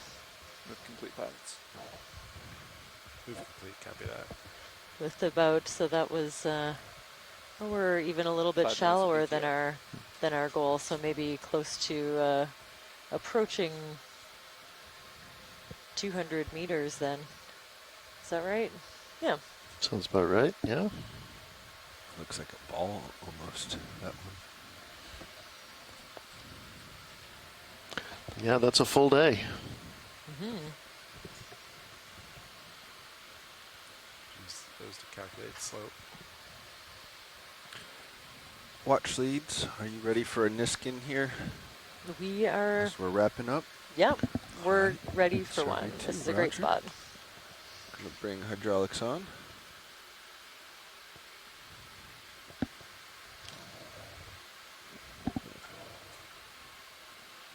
Nav, are you ready? Ready. All right, I got the thumbs up from all stations. I'll do it. Okay, we're resetting. Do it 20. So here we go. 5, 4, 3, 2, 1. Trigger. Looks like we had. Oh. Ooh. That's operator error. My fault. Try again here. 5, 4, 3, 2, 1. Niskin, good fire. You in the drawer? No, I was valve packs That's disabled. Niskin 2. I'll get you. Niskin Okay, 2, that's sample great. ID EX2306 _ D08 _ 12W, Niskin bottle 2. I'm going to start putting away the shilling. Yeah, copy that. 1273 meters depth.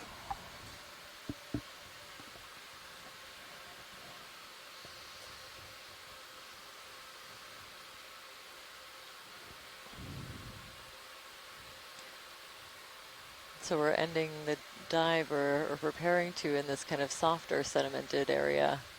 It's a little bit different from the dramatic, boulders and broken up pillow lava that we saw earlier on in the dive. A little bit more sparse sponge distribution up here. Definitely still lots of marine snow and maybe a little bit of a lighter current. We also saw 2 octopus and a skate egg. Let's not forget. Those are some highlights for An me. ROV before we head on up. Shall we have one more zoom in on the sediment just to get a look at the grain size overall? And Sure, just and down. Does that work? Or is there yeah, kind of straight ahead. Sure. Copy that. Nav. Get low. We'll look. Confirm shilling, please. Shilling could come up just a tad, wrist right. Wrist right. Tucked it in a little too much. Wrist right.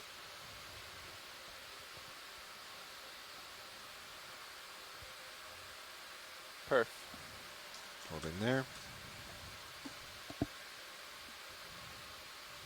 We'll zoom in here and you just keep tilting down. As soon as you pan down, also just dozens of really tiny brittle stars. Oh, man. Might be a little bit hard to see. All over. I'm going to start stowing arms. Start tilting down. Tilting down. Copy, co-pilot. And if we can pan back just a little bit. Pan back. Like Zoom back a little bit. Zoom out. Copy. All right. Thanks. That's good. And then if we can kind of pan up a little to the, I see some sandier sediments up there that aren't covered by the real light fluff.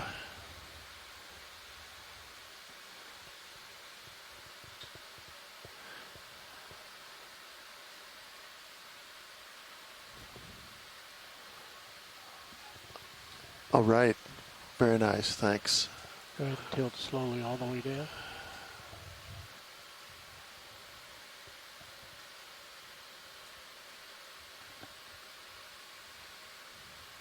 Oh, there we go. Yeah.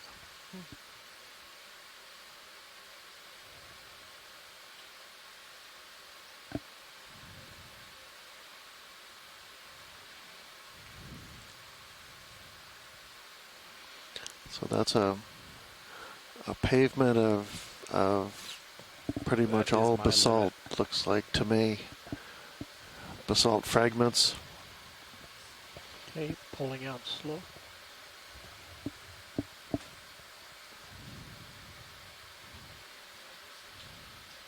There's the end of our bottom time, pilots. You have 5 minutes of setup time remaining. Copy that. Time to set up. Mostly pebble-sized, for sure. Are stowed. Copy that. Orion is stowed. All hydraulic functions stowed. Not quite a cobble. No, actually, that's the end of the dive. We're going to start coming up. Okay, Nice beautiful. work. Thanks All so right. much. Thank you, pilots. Once again, I am already on heading. We have Chris Moss speaking for the stars. The stars, thank you. Gonna start coming up.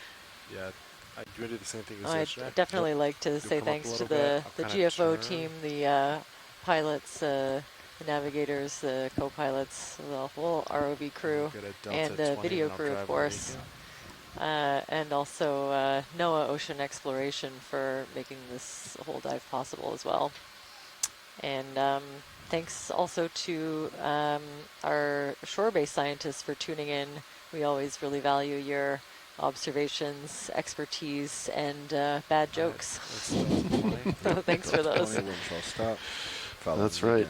And thanks to my, feels like we're almost like my co-lead. It's been really wonderful learning about the geology Camera all the way on back. Denson Seamount with you today. All the way back. 6, 5. Sorry? And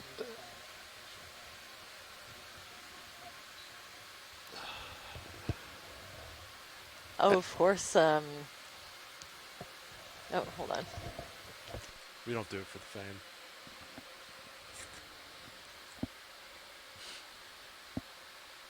Push it out.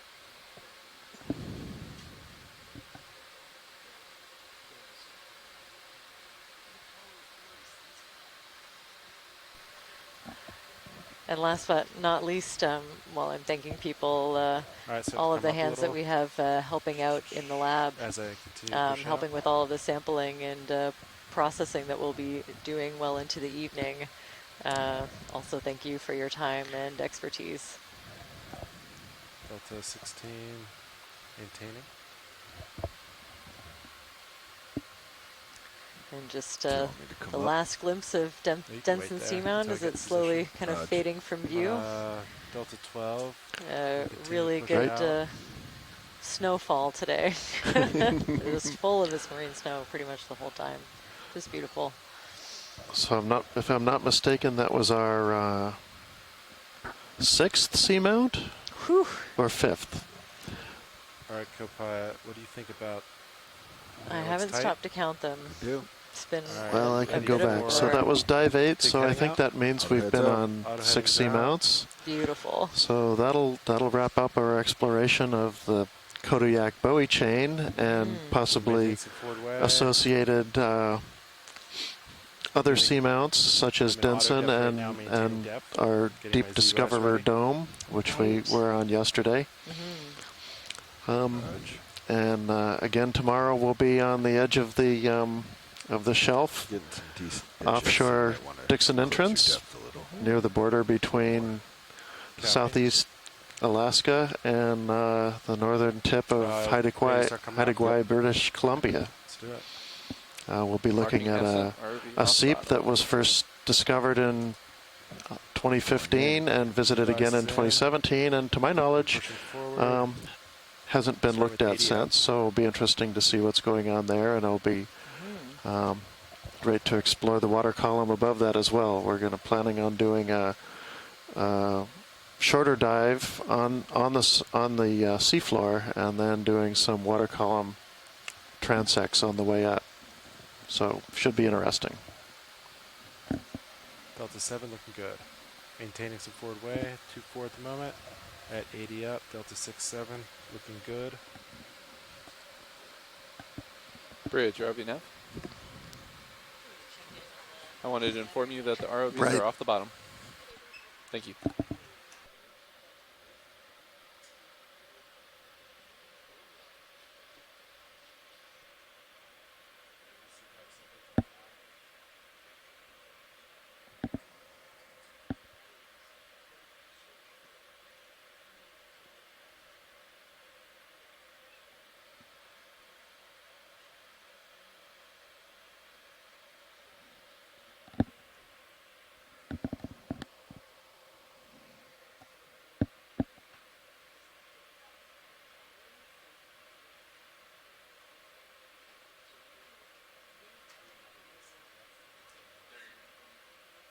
They're going to be back with us shortly. I believe they wanted one in the deep scattering layer.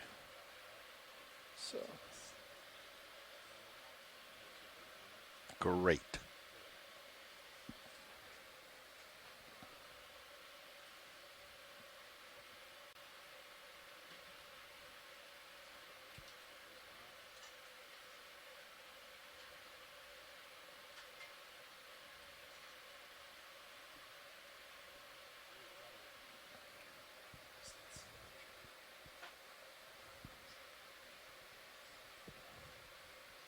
Oh, on the the fingertips.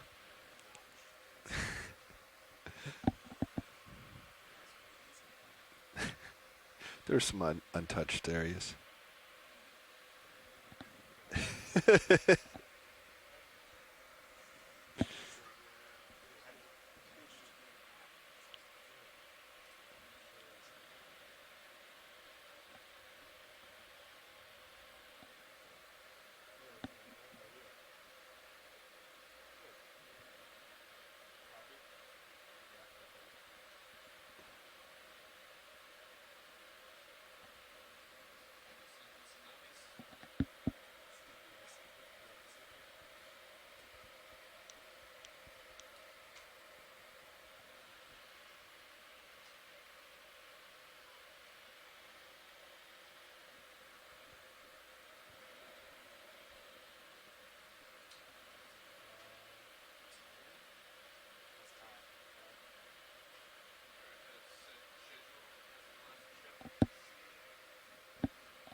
closers. 2 minutes early.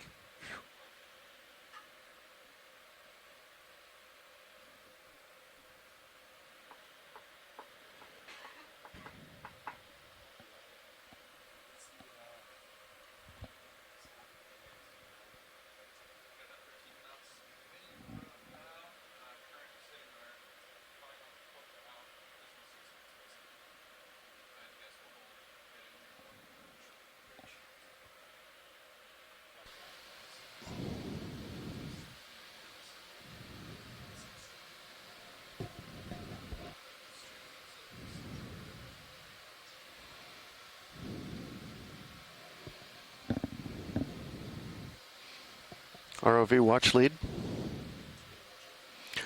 So our call for the deep scattering layer Niskin collection is 450.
I can.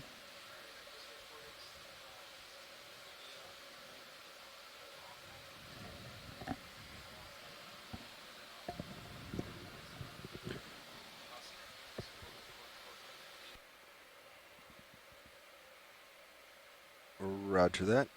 Pilot, I'm going to take down multi-beam and sonars. Pilot copies. All right.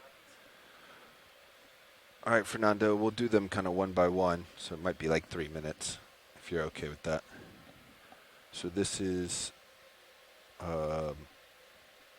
Sirius altimeter coming off. That's should be, I believe, 200 kilohertz.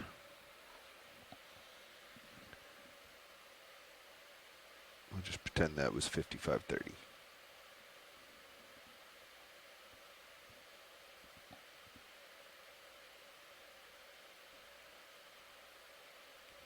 Sirius altimeter is off.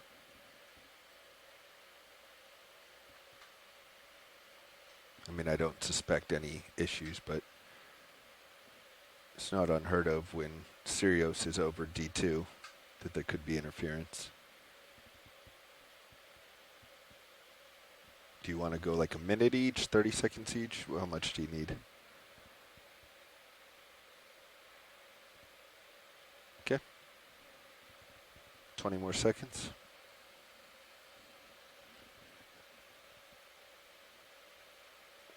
We may need to conduct this test again tomorrow, right before we leave bottom, when we're in like exploring configuration.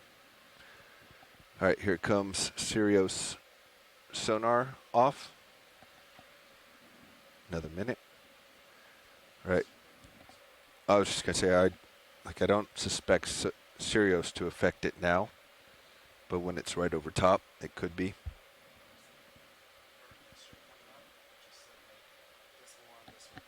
It did. Yeah.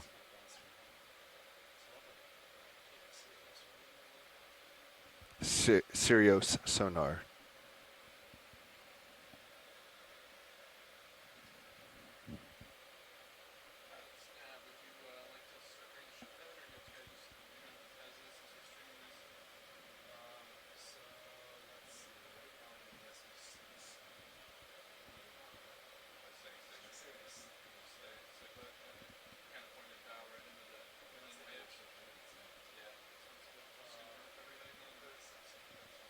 Okay, Fernando, D2 sonar is coming off.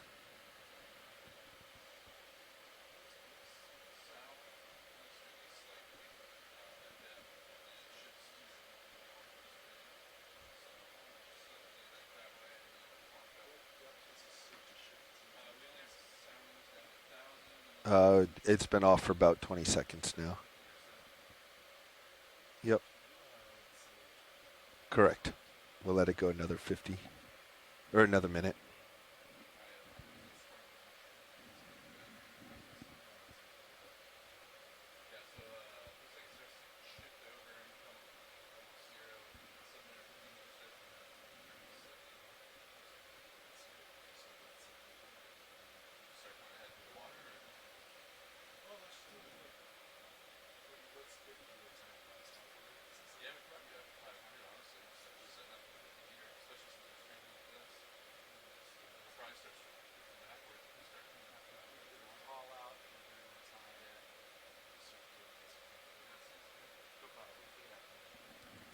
Did not hear it, but I approve.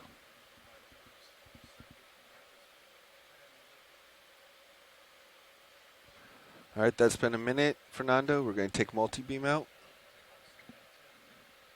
Let me know when you're ready. Multi-beam is out. 1 minute.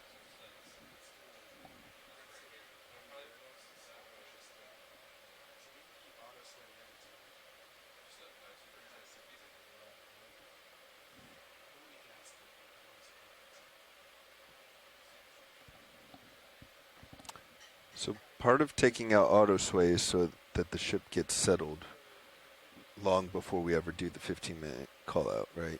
Or at the 15-minute call out, you know.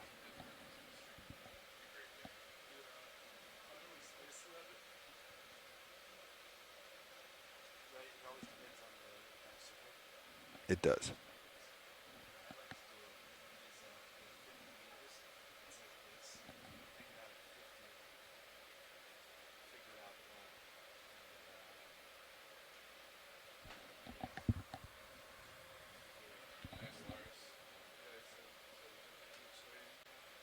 All right, that's a minute with multi-beam off.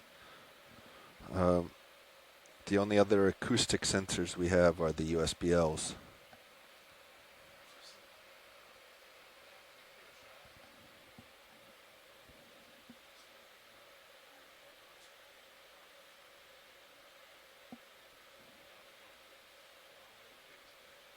Yep.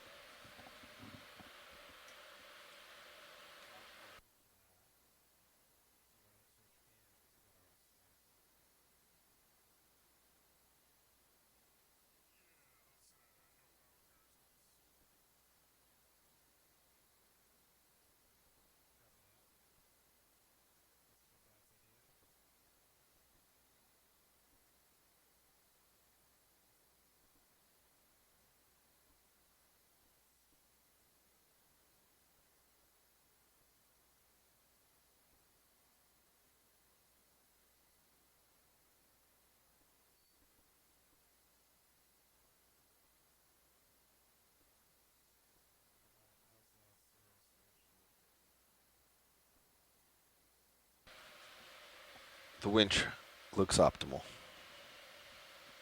Sirius is nominal.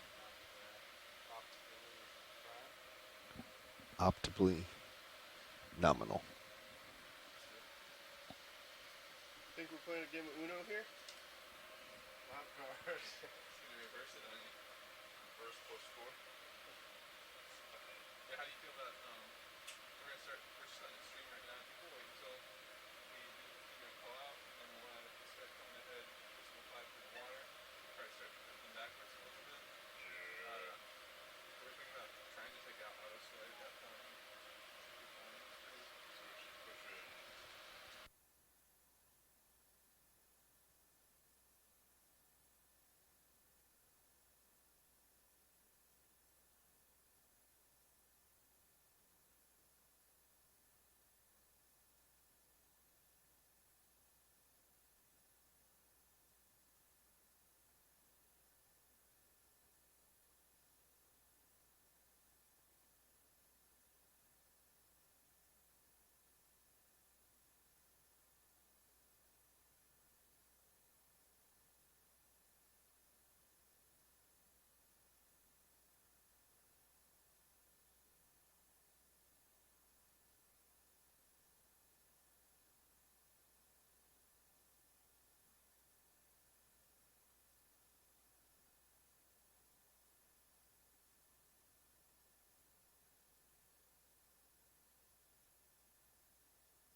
I couldn't hear it. You guys were on mic'd, but why don't you just call the 15-minute early? At 15:30. Or even 16 minutes.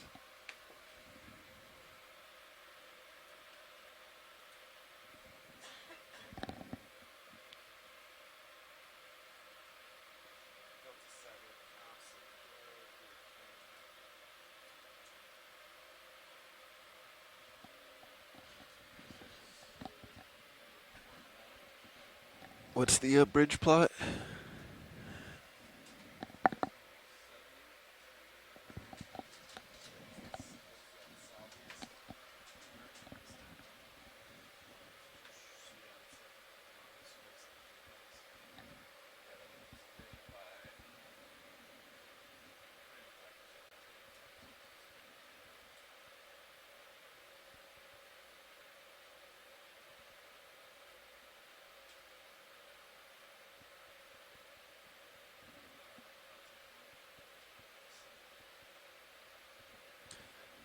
$750 meters.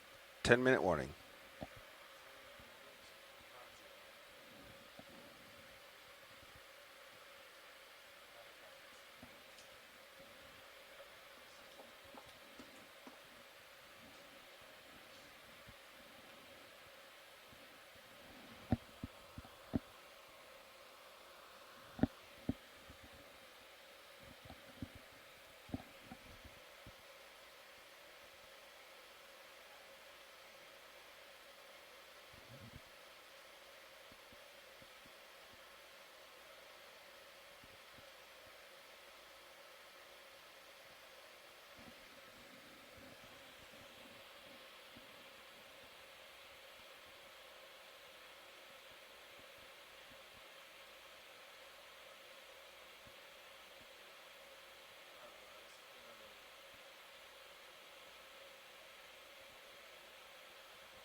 Nothing I need back there.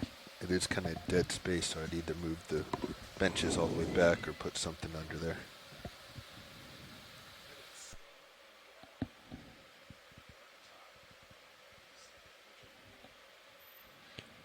Extending. There's I think a trash can back there or something now. It's not a lot of clearance. I forget how close it is, but there's not a lot.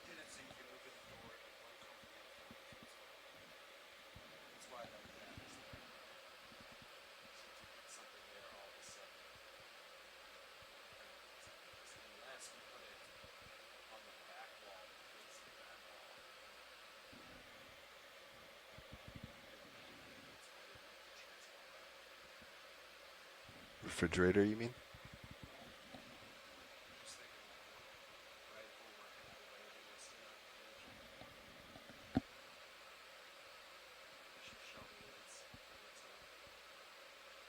I trust you. There wasn't any.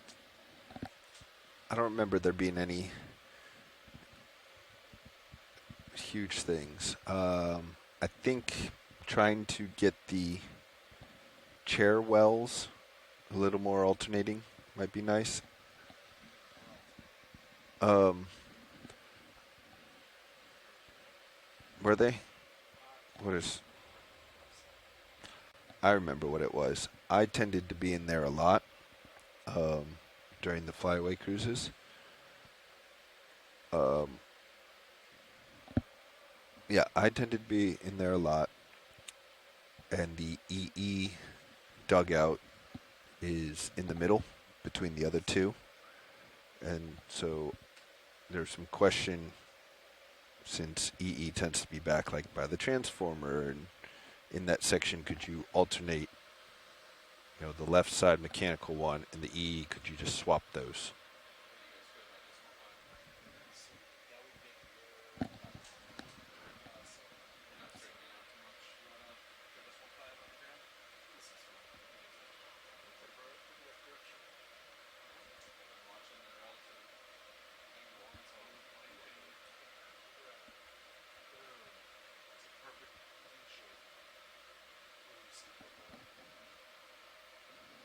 Everything looks good to me.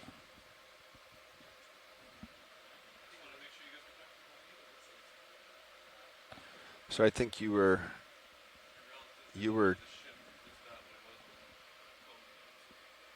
I think your starboard, you were having some starboard heading there because of the tether pulling in. Now that you've pushed out more, I think you'll start to straighten out again.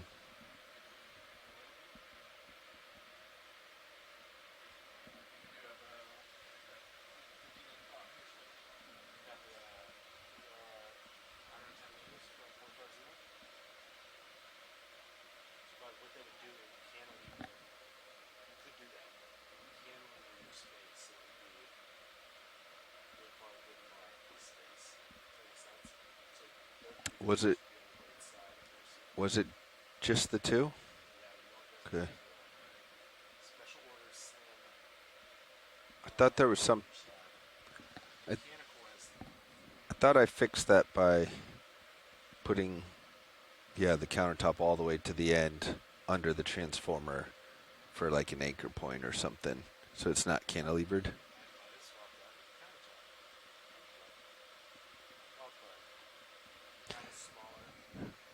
So that was more just like a kind of how it ended up working in the test operations, that a lot of times people were trying to get through, or the EE chair was blocking drawers. And I think I actually ended up just sliding the stool down, giving up the footwell, and being out of the way of people trying to work. Yeah, because the electrical is kind of in the way. Okay.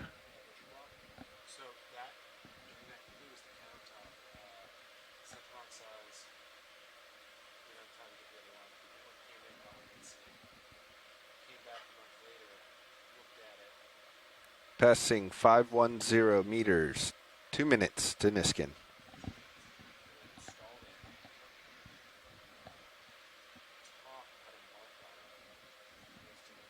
Yeah.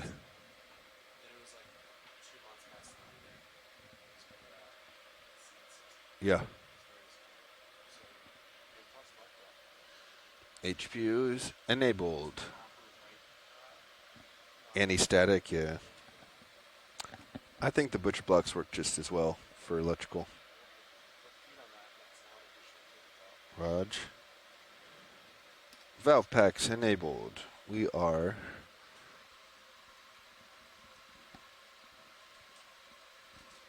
retracting pin. Resetting. We have good reset. Yep.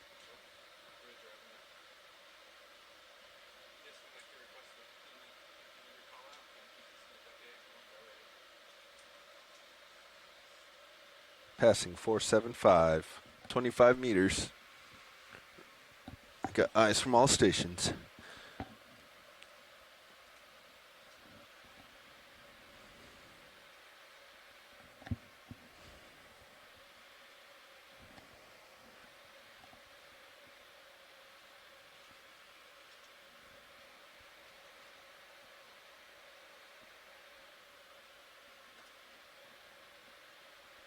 Four 460, 10 meters.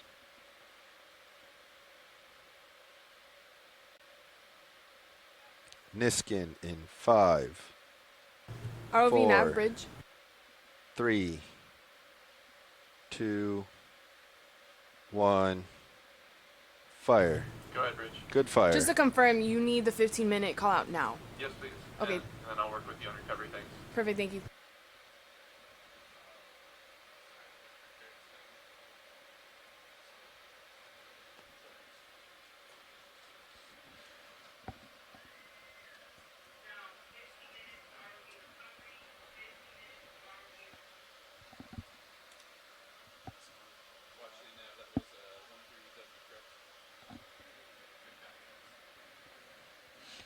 I trust you, Sean. That was the one thing I remembers.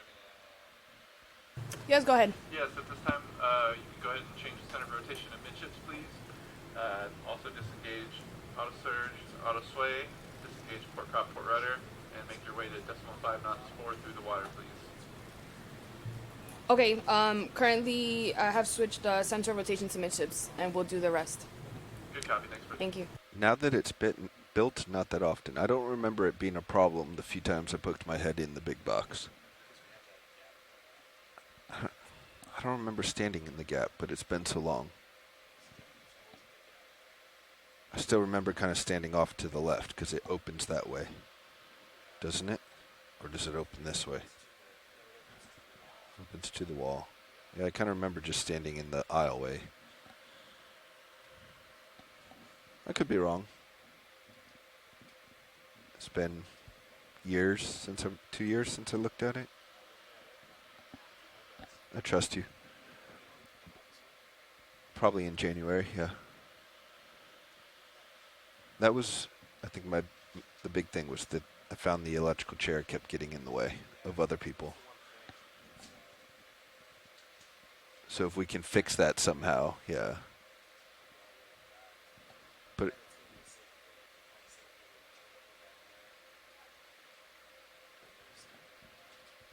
well, it was also like getting by, but also opening drawers, right? Like the center mechanical Vidmar was opening right into the EE.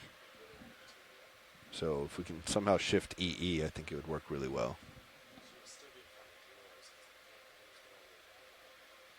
Yeah, but I thought we made those drawers like less used ones. Like less used items. Okay. I feel like I was by screwdrivers or something that was just constant. I trust you.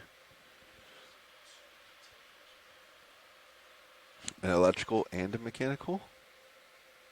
Separate spaces? I like it.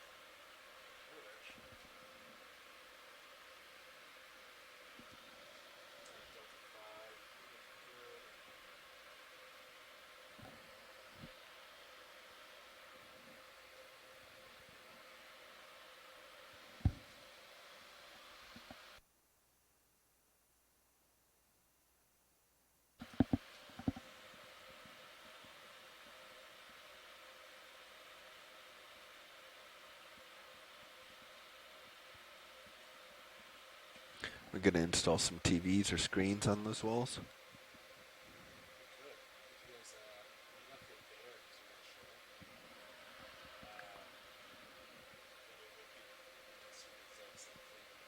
I mean, now that it's truly going to be a mobile workshop, it would be nice to have connections to the video just like we have now. And some KVM screens.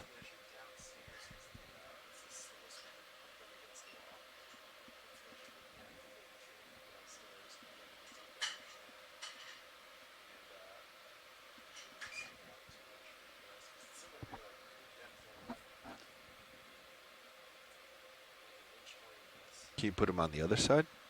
On the mechanical side? True. Yep.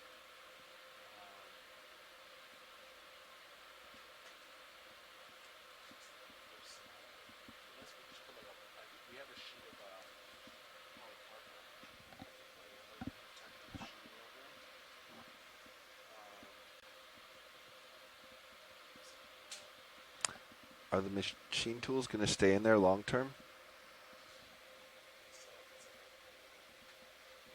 Or would we have like a ROV workshop and then a machine shop with like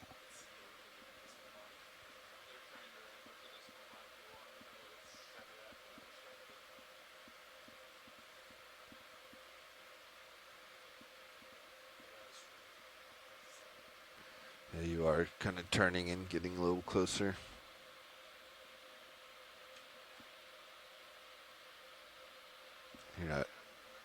You're not in danger zone, but at this point they're aiming through for a half knot through the water, yeah? Yeah. I think they're probably just trying to figure it out. Turned everything out.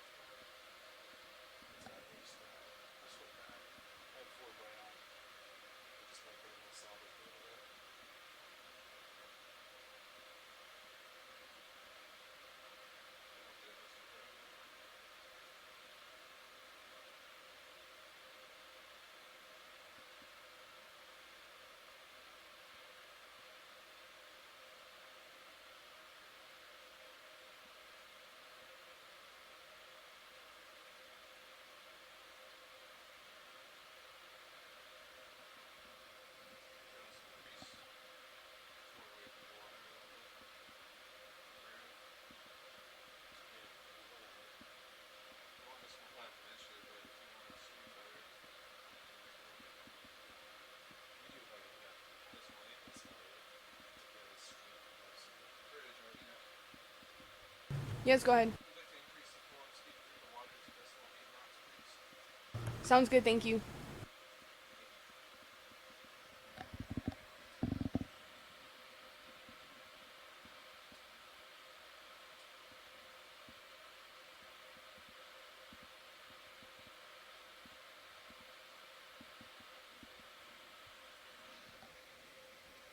Like if it continues to a ship deployment, would we need a machine shop?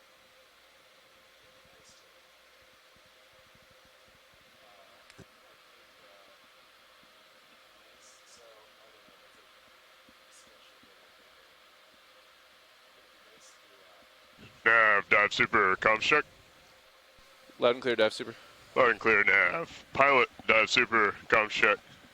Pilot has dive super, loud and clear. Loud and clear, pilot. Winch, dive super, comms check.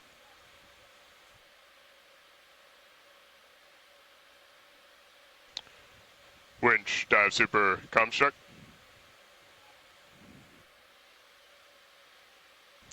Deck boss, dive super, comms check. Loud and clear. Loud and clear, deck boss. Bridge, dive super, comms check. I can hear you loud and clear. Loud and clear, bridge. Winch, dive super, comms check.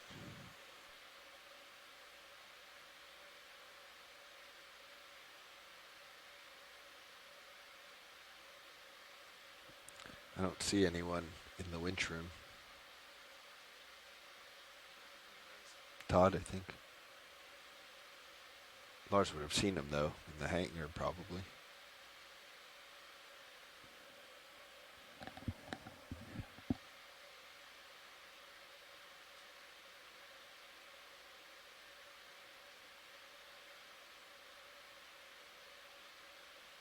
Well, there's someone in winch room.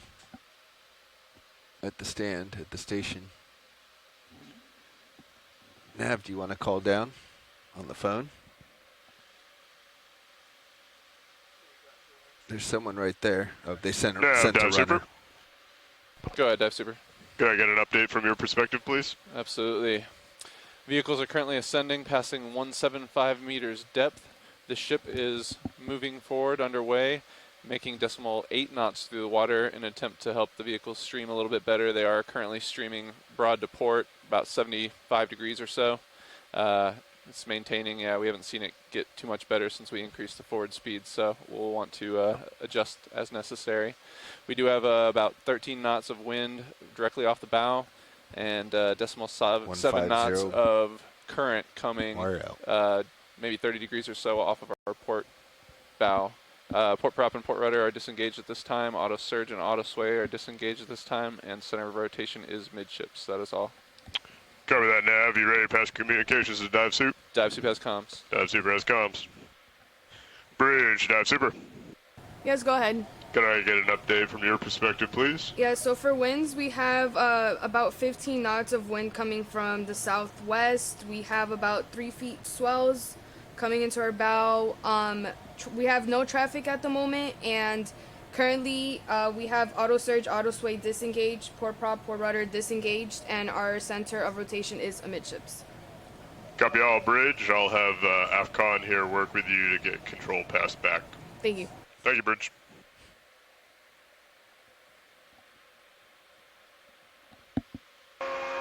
Dive Soup, winch is on comms. Good copy, winch. Got you loud and clear. Loud and clear.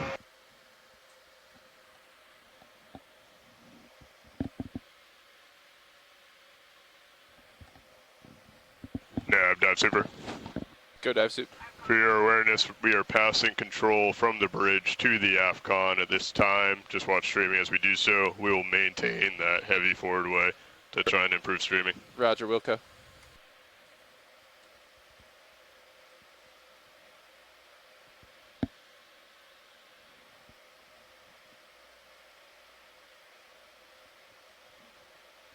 One hundo.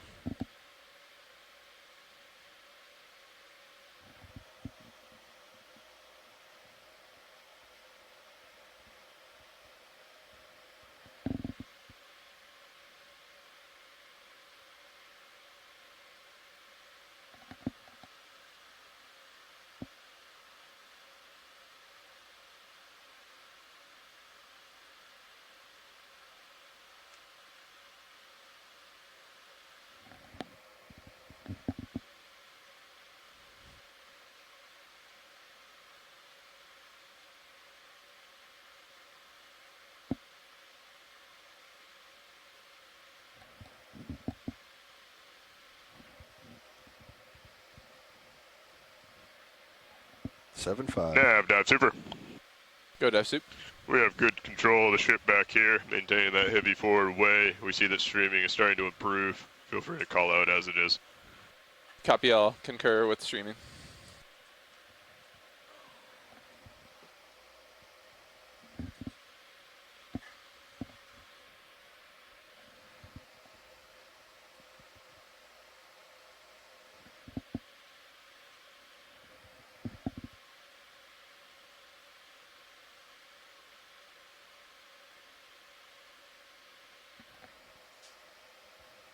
Slowing.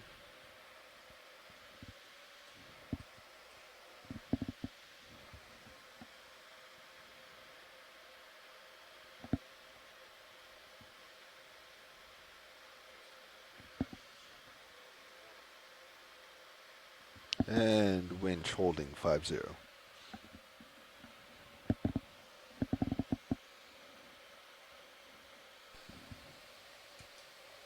Dive Soup, Nav.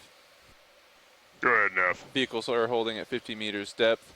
We see streaming presently about 36 degrees off of port. Good copy. We're going to be easing down that forward way slightly as they do improve. Trying to time getting them streaming straight with 0.5 through the water now that they're in a similar current. Copy, understood.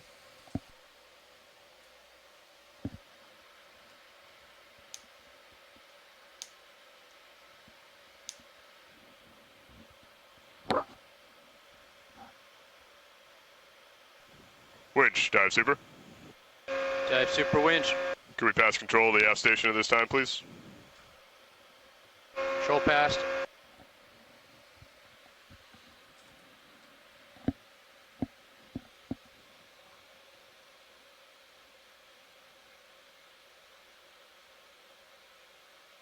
Aft station confirms control of the winch.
Pilot, dive super.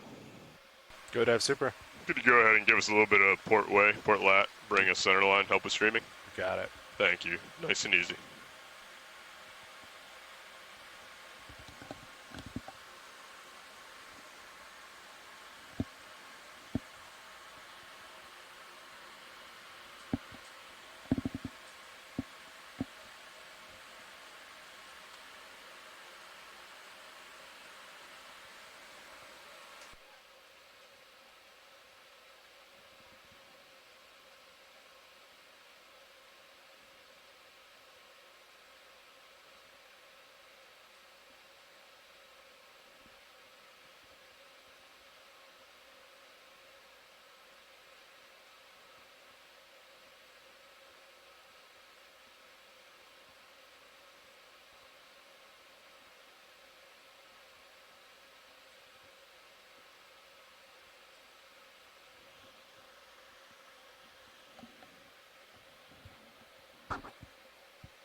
Yeah, dive super.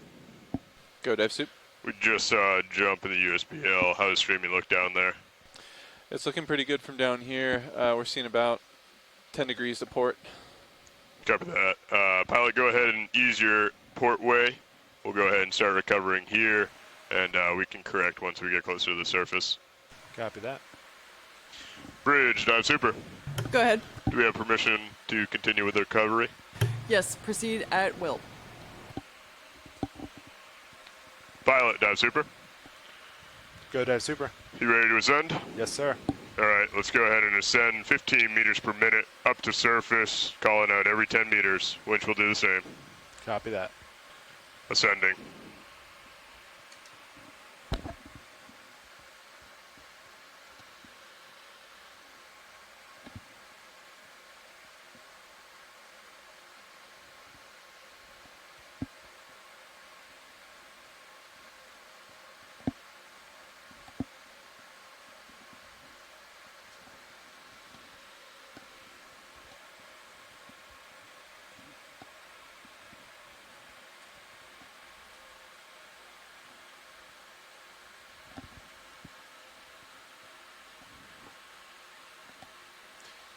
And Dive Super just heads up. We have jellies again in the water. Good copy. Deck. You hear that? 40 meters, wire out. D2, 45 meters.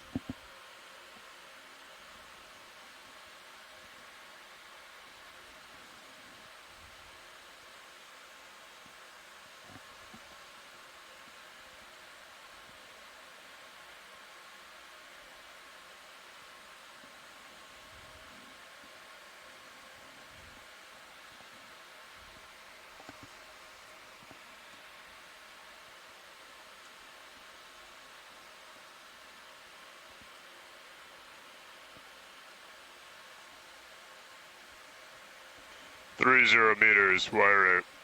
D2, 35.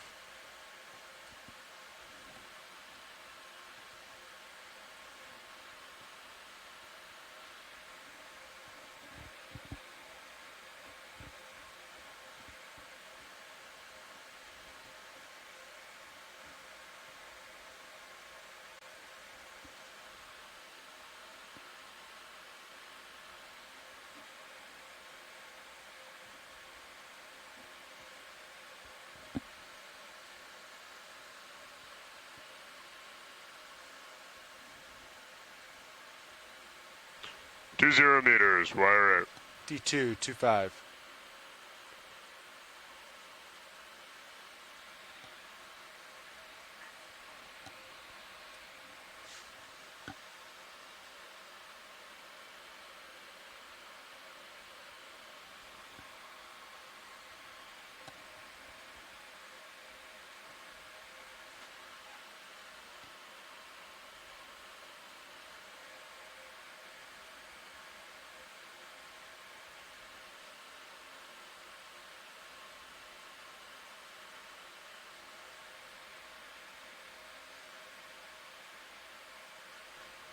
One 0 meters, wire out.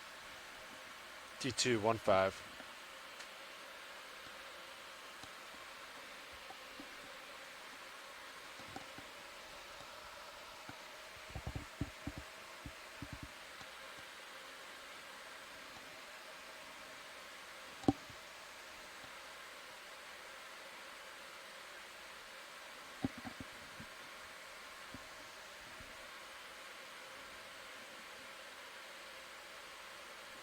Pilot, we have good eyes on, directly behind the crane. Copy that.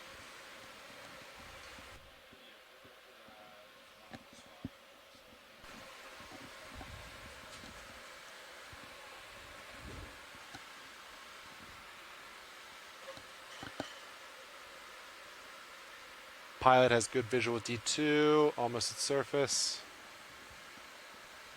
Good copy, pilot. Go ahead and lock in auto heading, inverse the ship. Otherwise, go off stick. We'll bring you center line. Auto heading, locked in, reverse the ship, off stick otherwise.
All right, Dick, let's go ahead and recover Sirius.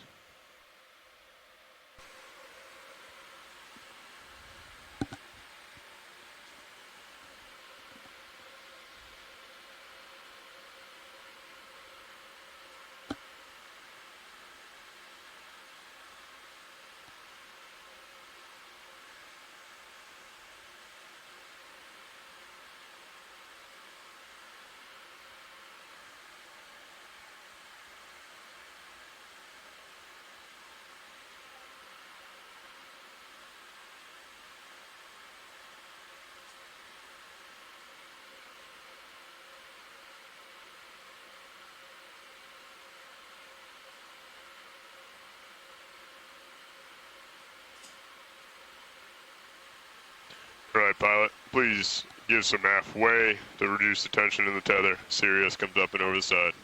Pilot copies.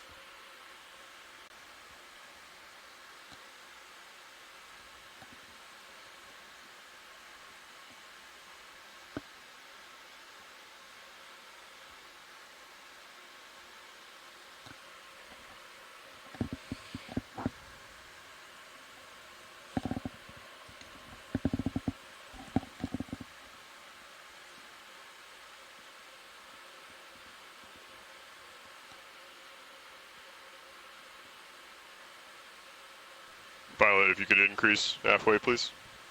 Copy that, increasing. Holding 5-0. Good copy.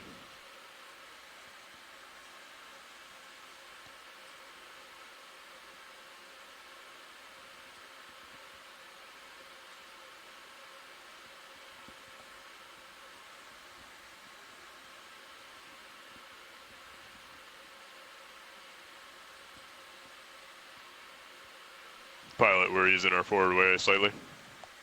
Yeah, high up. Come on. Copy that.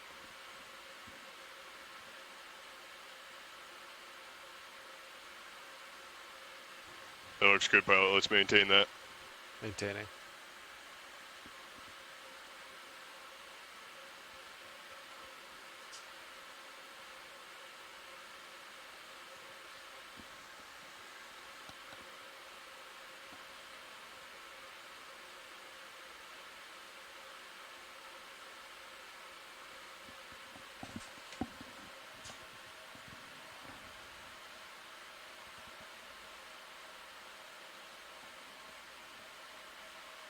Okay, pilot, you can ease off just a hair. Copy that.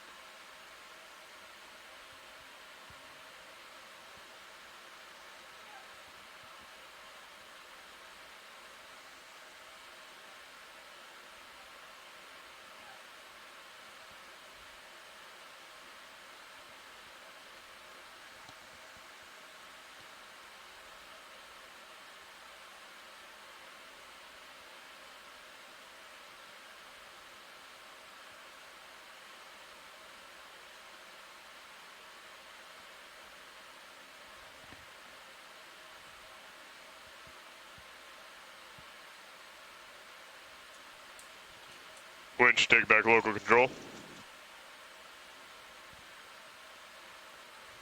Deck, secure A-frame.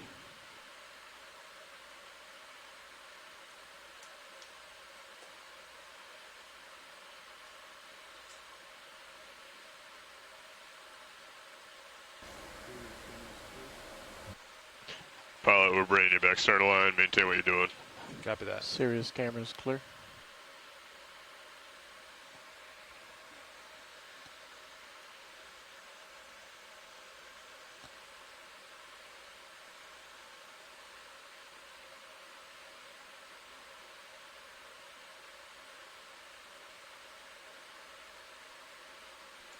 Alright, pilot off stick. Off stick.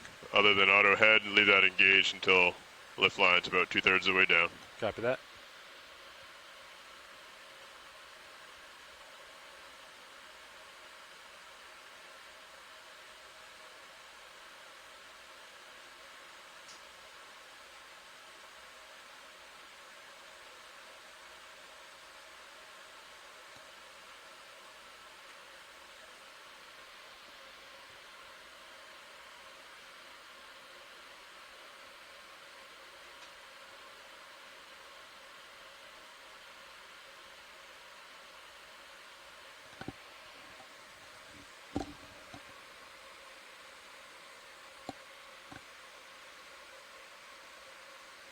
All right, pilot, let's go ahead and disengage auto head at this time.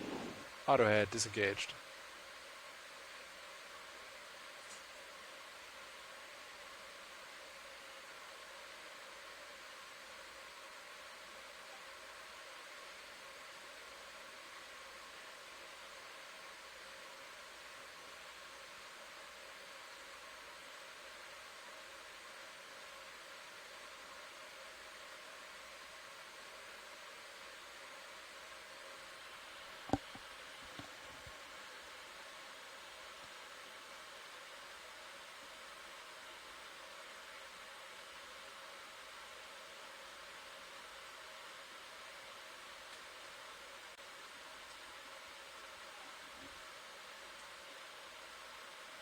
Okay, pilot, lift line looks clear. Daisy chain free. Copy that. I confirm on our end, looks clear.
All right, pilot. Recovery line's tight. Let's go ahead and lock in auto head, inverse the ship, start backing towards crane. Copy that. Auto heading is locked in. Reverse the ship. I'm backing. Good copy. We're going to bring you around.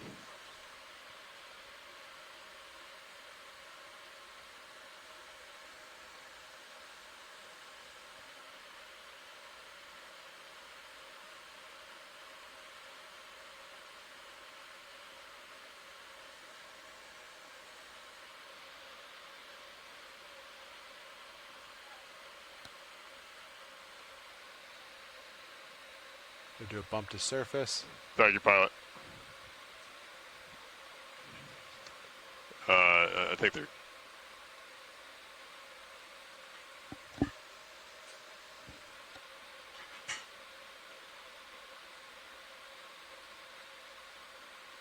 All right, pilot, let's just keep on backing. Looking good. Copy that.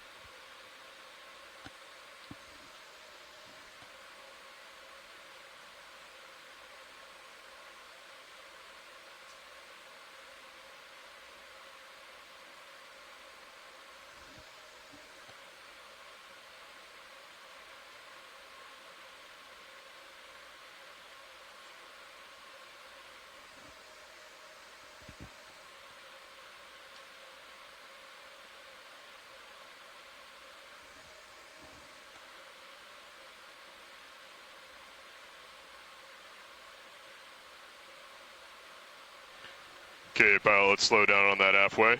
Slowing down. We're bringing the ship to starboard. Copy that.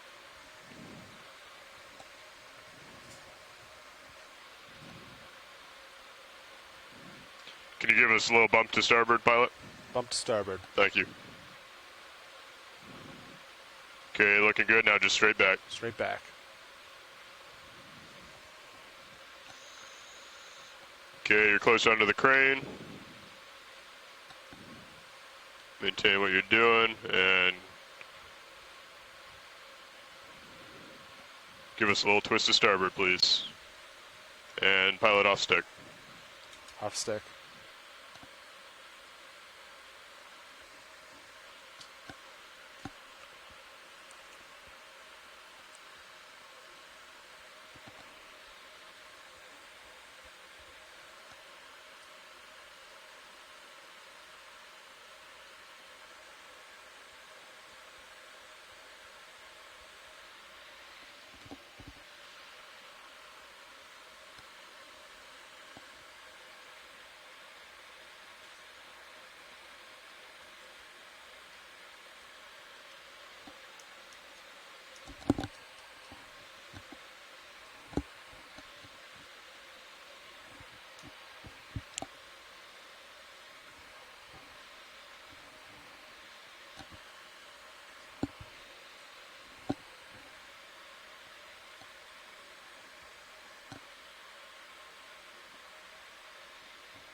Pilot secure power.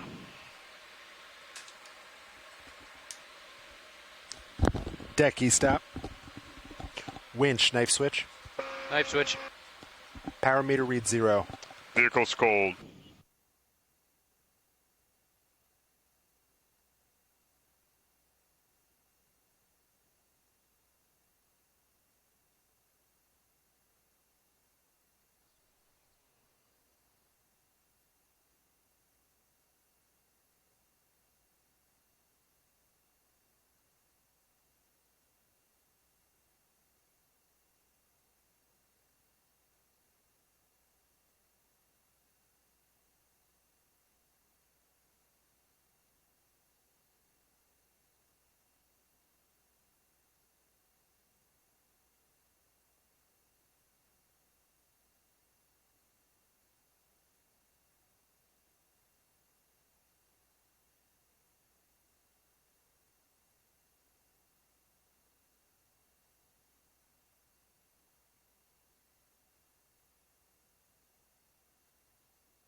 Pilot dive super.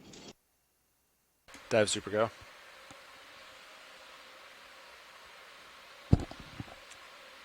Dive super, this is pilot. Pilot dive super. Dive super, this is pilot. Can you hear me? Yeah, I got you now. Side straps are going on. If the control room's ready, let's go ahead and wrap up. Come down and help with post dives. Copy that. Nice work. Nice recovery, control room. Winch dive super. Dive soup winch. Feel free to turn down the HPU now, and when you're ready, come on up, help with post dives. Please leave the fans off until after we're done on the fantail.